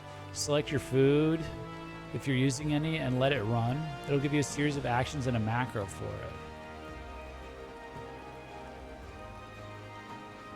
I use it at endgame where I'm crafting like 70 plus items using the exact same rotation to get them high quality. Oh, so it's like autosynthesis, but it'll, because you're doing it. Oh, yeah. So it's a way to do like autosynthesis, but get high quality every time.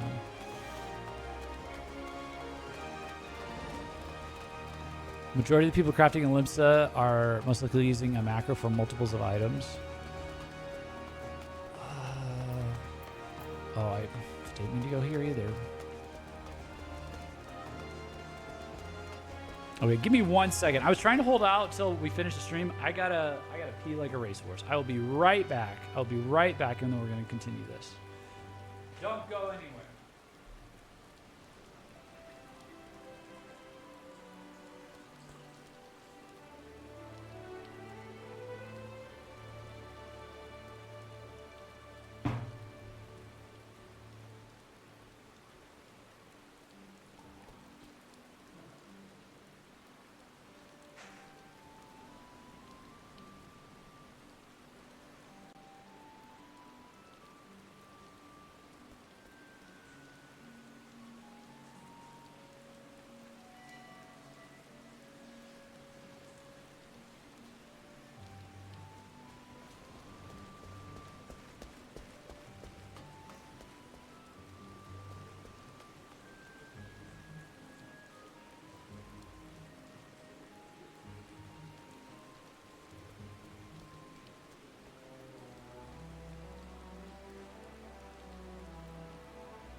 All right.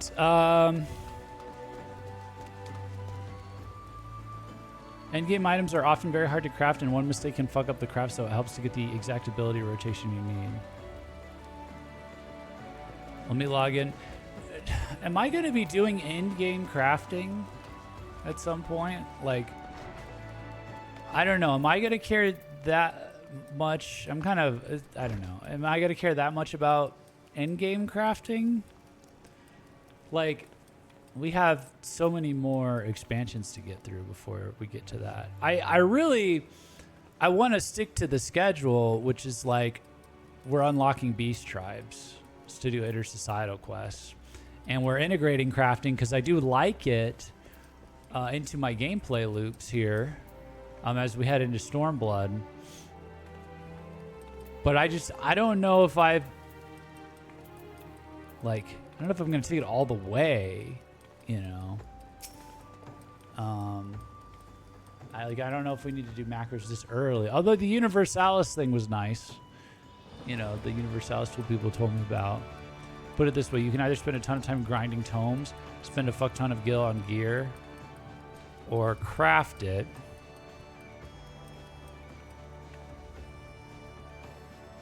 But or I could not do any of those things. Like, do I need that to progress the MSQ? or unlock beast tribes. That's endgame gearing in a nutshell. I don't know if I would do that. Would people watch that? People wouldn't watch that, would they? Hey, Susan. Crafting is normally better taken in smaller strides. Eventually, yes. You have to keep your item level up or you get locked out of progress. So, like, Evercold comes out and it's the active. Let's say I catch up to Evercold sometime next year. Do you believe me? Do you believe that'll happen? Do you believe me when I say I'm going to do that? I think I think this is the last major, like, sidetracking thing. Maybe we can really gun it. Let's say next year, the year after, right? We get caught up, you know, while, okay, all right, look, the point of the example is, let's say I get caught up while Evercold is the active expansion, and they're actively adding patch this, patch that. Like, I won't be able to access, like, new patches without certain gear, and I can only get it from crafting. Evercold comes out if you do not have gear equivalent to, or, okay, yeah, Sausage answering my question. If you do not have gear equivalent to or above the most recent Dawn Trail dungeon, you don't go into Evercold. Oh, so it's not level oriented. It's not just level oriented, I guess. Or level locked. I mean, it's both. Oh. Level and item level, I guess. Or you'll go in and get hard locked at the first dungeon until you upgrade your gear. Maybe possible. I started late in the Shadowbringers patches and caught up just before Dawn Trail release. You've come to deliver me new fry pan, have ye? Hold on, let me give this guy his fry pan. Wait, what happened? Why did this cancel out? Uh-oh, wait. Wait a minute. Wait a minute. Oh, no, I showed it to the other person. Now she's having me deliver it. Well, now, ain't she a beauty? With this pan, I'll be able to whip up all sorts of dishes and not fret about burning the middle or undercooking the edges. You say this was your work?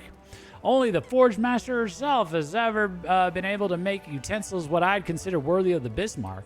Seems like I finally got me another craftsman I can trust. You're welcome in me kitchen anytime, lad. All right, there we go.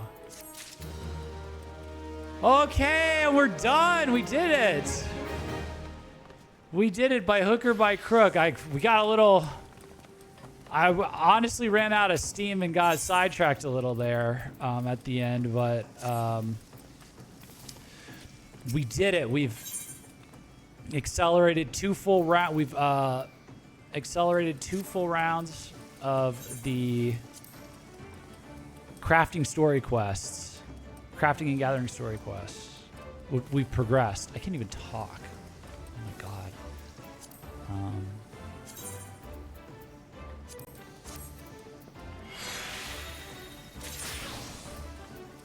The current final trial in the game mandates item level 755 minimum. The current final dungeon mandates 750. Okay, so we're going to have to learn it at some point. I see.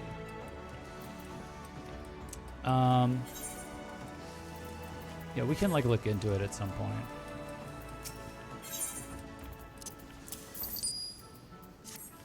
I'm just going to forget if we do it right now, just to be real with you. On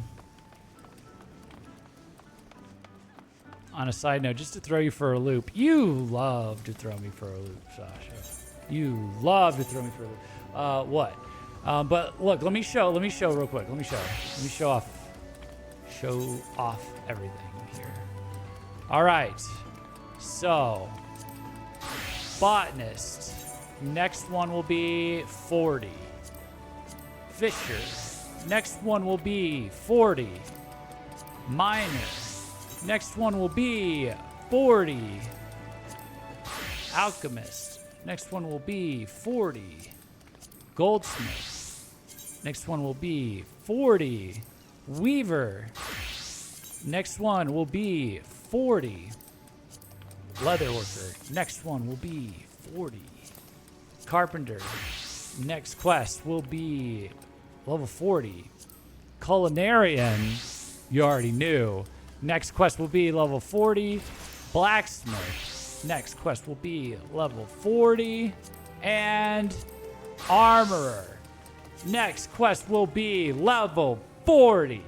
We have officially caught up all of our crafter and gatherer quests to this exact same line. Call them Coop-de-Coop for how they enjoy throwing loops. Yeah.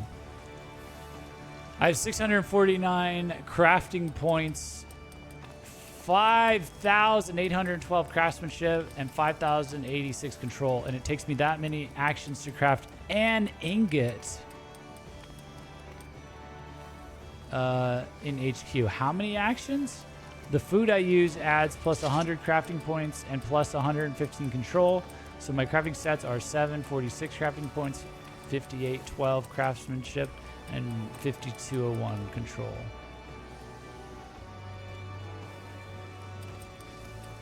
Current final trial in the game mandates item level 755 minimum. Current final dungeon mandates 750. And my item level is what? 257. Lol. Okay. So we did it. So basically, we did 23. Sorry. I didn't see.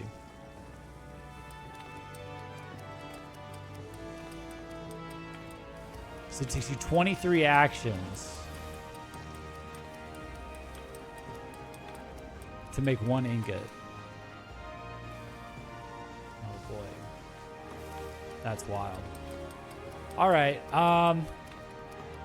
So I think the plan for next stream is going to be Tuesday, and we're going to do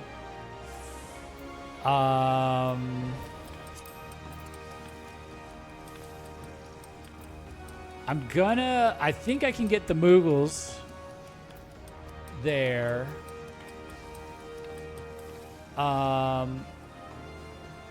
Maybe the Vanu. You guys don't care that much about the Vanu, I don't think. But I've got like, oh, hold on. Let me do this. Let me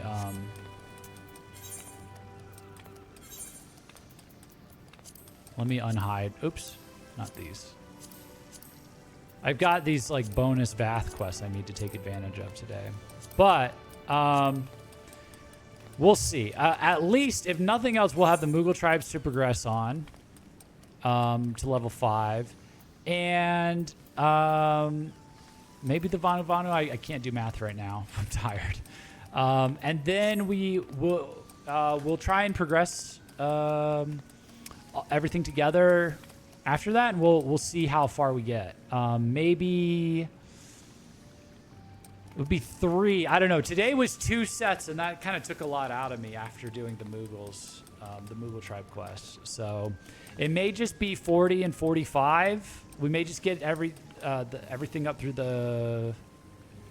We could get everything to 50, and then we could do the 50. I think all of the level 50 quests are the final ARR quests. We could do those on Saturday, a week from today. So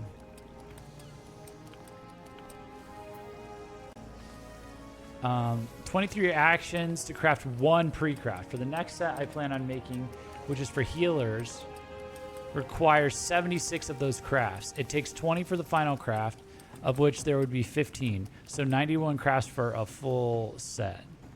Yeah, that's too much. That's too much, man.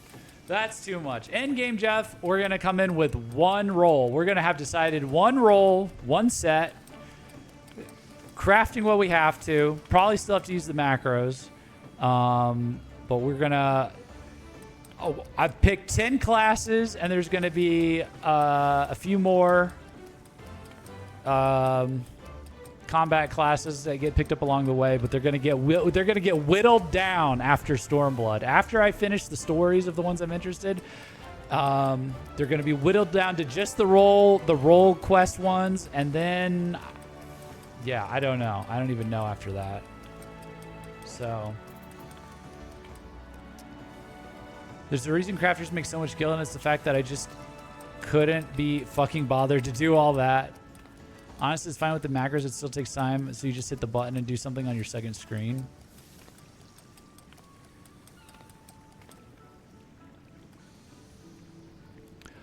Oh, yeah, wait. I just realized. So you're running... Wait, okay, hold on. So you're running 23 actions in real time. So it takes time, too. But if it's in the... I like things I can do in the background, because then I can edit videos and make clips and stuff.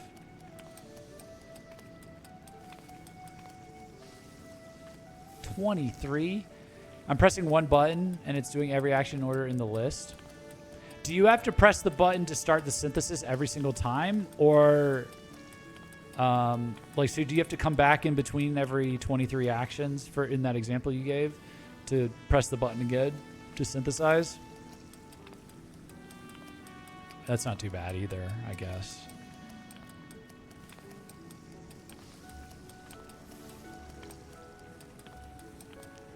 Macros can have up to 15 per macro. I have 14 because I used the last line to create a sound effect to tell me it's ended. Oh, interesting. How long does it run for? Like on average? Are you just like, how often are you getting a ding or a notification, I guess? I'm trying to think what you can do in your spare time.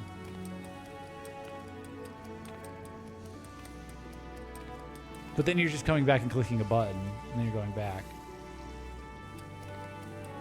It's interesting. It's definitely... When I get to a point where I need that, that's going to be definitely useful. So, but yeah, so that's basically the plan, guys, is we're going to keep progressing the crafters together in parallel. Shout out to Sasha, by the way, for that suggestion. That was a good suggestion. I noticed as I was desynthing all these like quest item rewards I was getting and holding on to some of the like related quests materials and stuff, it was helping me complete the other quests faster. So it definitely makes sense to keep them in parallel. That was a good call. But yeah, so we're going to keep progressing them. And we're going to have to get them into the Heavensward department as well. I don't know. I might, like, if we're at the end of August and we're ready to start Stormblood and we're still doing those crafting quests or something, like, I might just freeze that until the end of Stormblood. I might do that, just so we can get into Stormblood. Just as a warning, just fair warning. But for August, it's going to be. I'm hoping it's not actually that long, and we can get it done in a few streams. And then we can switch to the extremes and other side quests, or we can do a little bit of each. These beast tribes are probably going to may finish before the questing does. I'm not sure. But all of this, the goal is to get caught up with crafters and